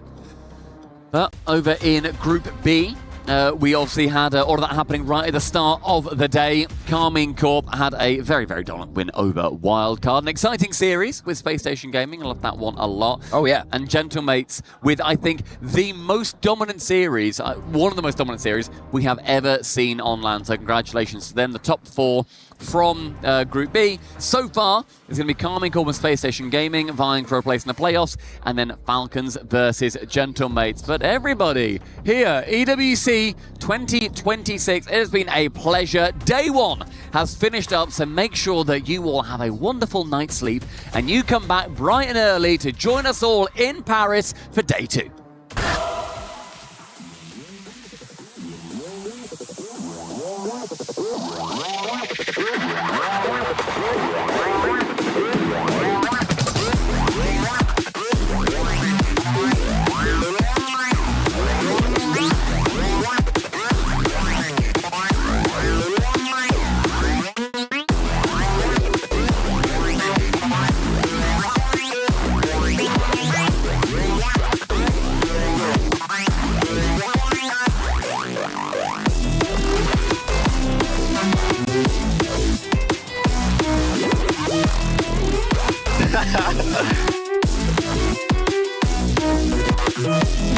away from themselves. Bracewell is going to carry this around. The side has to play the double touch. Sad double tap. And Astro almost in!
everyone, and welcome to the EWC Spotlight. I'm Obley, and we are about to break down all of the fun things that we've just seen so far. And joining me today, I've got Glitter and CJ. CJ, did your mom write down your name twice on the birth certificate, or what happened? It wasn't too creative from me. It was CJ. It had a lot of underscores and stuff back in the day, and I thought, you know what, let's just whack another CJ on the end, and we'll call it a day. You didn't want to throw any combinations of numbers, or like the big X, little x? I thought I'd be more, progress. I don't know. It's just, it wasn't. Back in the day, everyone had the underscores, the XXs and stuff, and I thought I'm better than that. I was probably 15 at the time, and I said I'm more mature than anyone else. Right. So I'll go CJ. Not too creative, but it stuck. I love that. Where did Glitter Explosion come from? Or that's just how you entered into the world? I wish. That would be creative. My dad helped me come up with mine. Oh, that's so sweet. I actually love that for you. All right, well, we did get some excitement that we do need to talk about. STC Arena, we had some Rocket League, and oh boy, were there upsets. Big day one of Rocket League. We had probably the biggest upset we've had in the esports history. The world champs NRG from North America lost to TSM, a team from APAC. APAC is not a Rocket League region notoriously. That's their biggest win in the region's history. World champs going down. They lost 3-1 as well, so it didn't even go game 5. The world champs, they're out of form, and that's going to hurt them. That's rough. Yeah. Who else do we have from NA that's still in? Oh, everyone's still in. It's only day one, so group stage, of course, but Shopify Rebellion just lost. That's another upset. The other teams are looking okay. Space Station Gaming, they're the young kids from North America. They're looking pretty good. It's been a little shaky from North America all around. Europe, for the most part, they've been pretty cruisy all the way through. When you say young kids, I need to know what that means, though. We're talking 16, 17 years old. Oh, We're talking young. Fantastic. Just because I got my butt whooped by like a 9-year-old playing Rocket League one time. Never recovered. Tracks. Yeah. Never recovered. That's tough. Let's move on over to the Kadia City grid for PUBG Mobile. So we had some survival stage action. Who survived? Great question, because 10 of them didn't. 10 keys were crushed. Only 6 made it through out of the 16 teams that played today. And it was a very close back and forth battle. Actually, in the final match, we had our 8th and 9th place teams finish 1st and 2nd to knock out Goat and Wolves from the top 6. It was a battle all day, back and forth. And honestly, one of the big things we were following was whether or not GK Esports and AGAL were going to make their way through. Both of them did not. So that was a little bit surprising on the AGAL side of things as well. And if we're talking about long-term storylines, what this means for PUBG Mobile, our 2024 champs, Alpha 7, gone. Our 2025 defending champs, the Yangon Galacticos, also out. So we are getting a guaranteed new winner this year. We love when we have new winners at EWC. But also to your point, AGAL, they got their points last week. They don't need to get more more points this week, right? Right. It's not like we're tallying them all up at the end. I don't think that's what they want to hear. I think they want to make sure they get those points on the board. Absolutely. All right. Well, we did have another game over at the Alliance Vault stage. Probably the most physically taxing esport of all. We got some chess. Yeah, and honestly, I went over there to watch a little bit. It was really cool. Not only was it packed, people were very excited to see, obviously, some of the big names on stage. If we're talking about chess, we're talking about GM Magnus, right? The big dog. Liquid. Of course. Big opportunity to get some points on the board for Liquid. They've been waiting for this, I feel like, all EWC long. But we're also looking at GM Ali Reza for Team Falcons, GM Hikaru for Falcons. I mean, there's some big names that are doing well so far for the big clubs as well. But as I understand, Catastrophe hit the stage at some point. Yes. Oh. I'm actually glad that you brought this up because a little bit of a surprise with a mouse clicking error out of GM Jan. And I feel like it's just because it's a little bit of a different literal physical situation than what they're used to. And can you imagine having a really close back and forth match and then losing it because you misclicked? You can see the pressure that's on these guys. I mean, with the live crowd as well, with the multiple stages going on at once. And yeah, when you're behind that computer, some things can happen that you don't really want. Do we count that as like the same thing as if you touch a chess piece, you have to move? See, I was asking the same question. We're going to have to get an official to rule on this for us. Like if you touch the donut, you must eat the donut. You can't just not. Yeah, I think once he made that move, he realized that it was done. And I don't think he was really protesting. He just said, well, it is what it is. It is what it is. But over on the Lenovo Legion Gauntlet stage, we did have some Rainbow Six Siege, and this was week 2. Finally, we get to see some more of this broadcast. Yeah, we're getting towards the pointy end of the Rainbow Six. Obviously, Dark Zero Gaming coming in as the hot favorites. Now, that quarterfinal matchup, that was close. They lost the first map of the best of 3 against Weibo. Now, Weibo have made the top 8 of 4 consecutive S-tier tournaments, but they can't crack a top 4. They win map 1 against the favorites at EWC, thinking maybe this is a chance. Finally, a top 4. They lose the next 2 maps. Dark Zero, the favorites, they stay alive. That's the first map they've lost, though, at the tournament so far, so they're looking fantastic. But Weibo, you have to feel for them because they were looking great, they were performing well, and then to go out to the favorites and once again, just not cracking into that top 4, it's a bit of a curse at this point. Yeah, you know, I feel like if there's any place to be cursed, you don't want it to be at EWC, where everything kind of It's not ideal, no, I'd say. No, but I mean, Glitter, speaking of potentially cursed teams, as we transition into our club championship rankings, it's good news, though. It's good news because Team Liquid and R6, how are they doing? Listen, they've at least made it to top 8, right? We've kind of been tracking how Team Liquid have been doing. Obviously, Magnus as well will probably get those points for the CC this time around.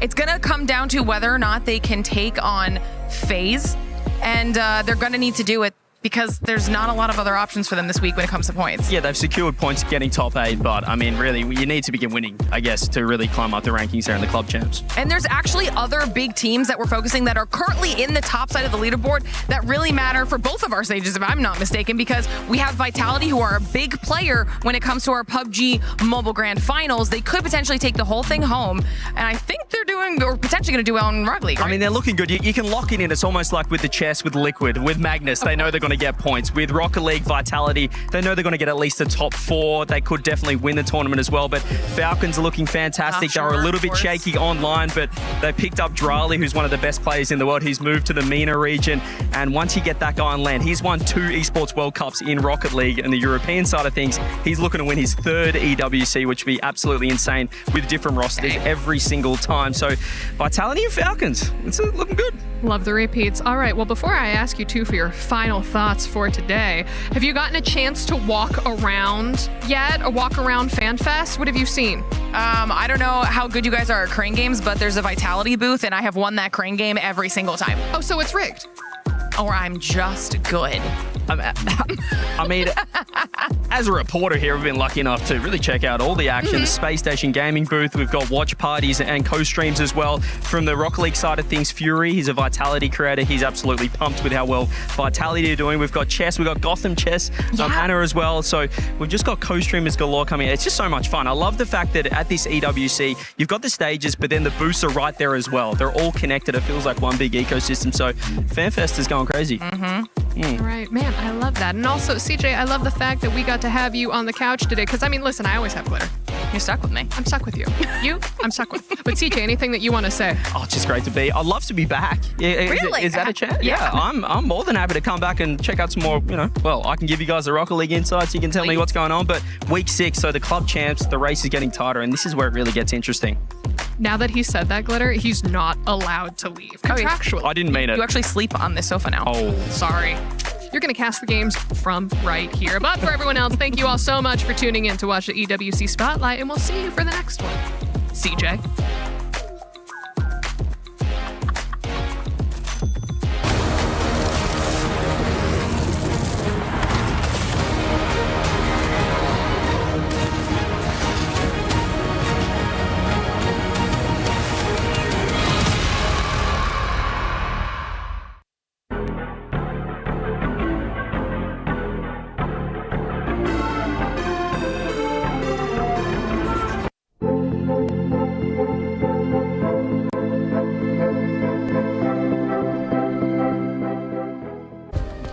Play is in our DNA. Whenever we let it out, it becomes our superpower. Now imagine an entire city being built to supercharge it. Kadir City, powered by play.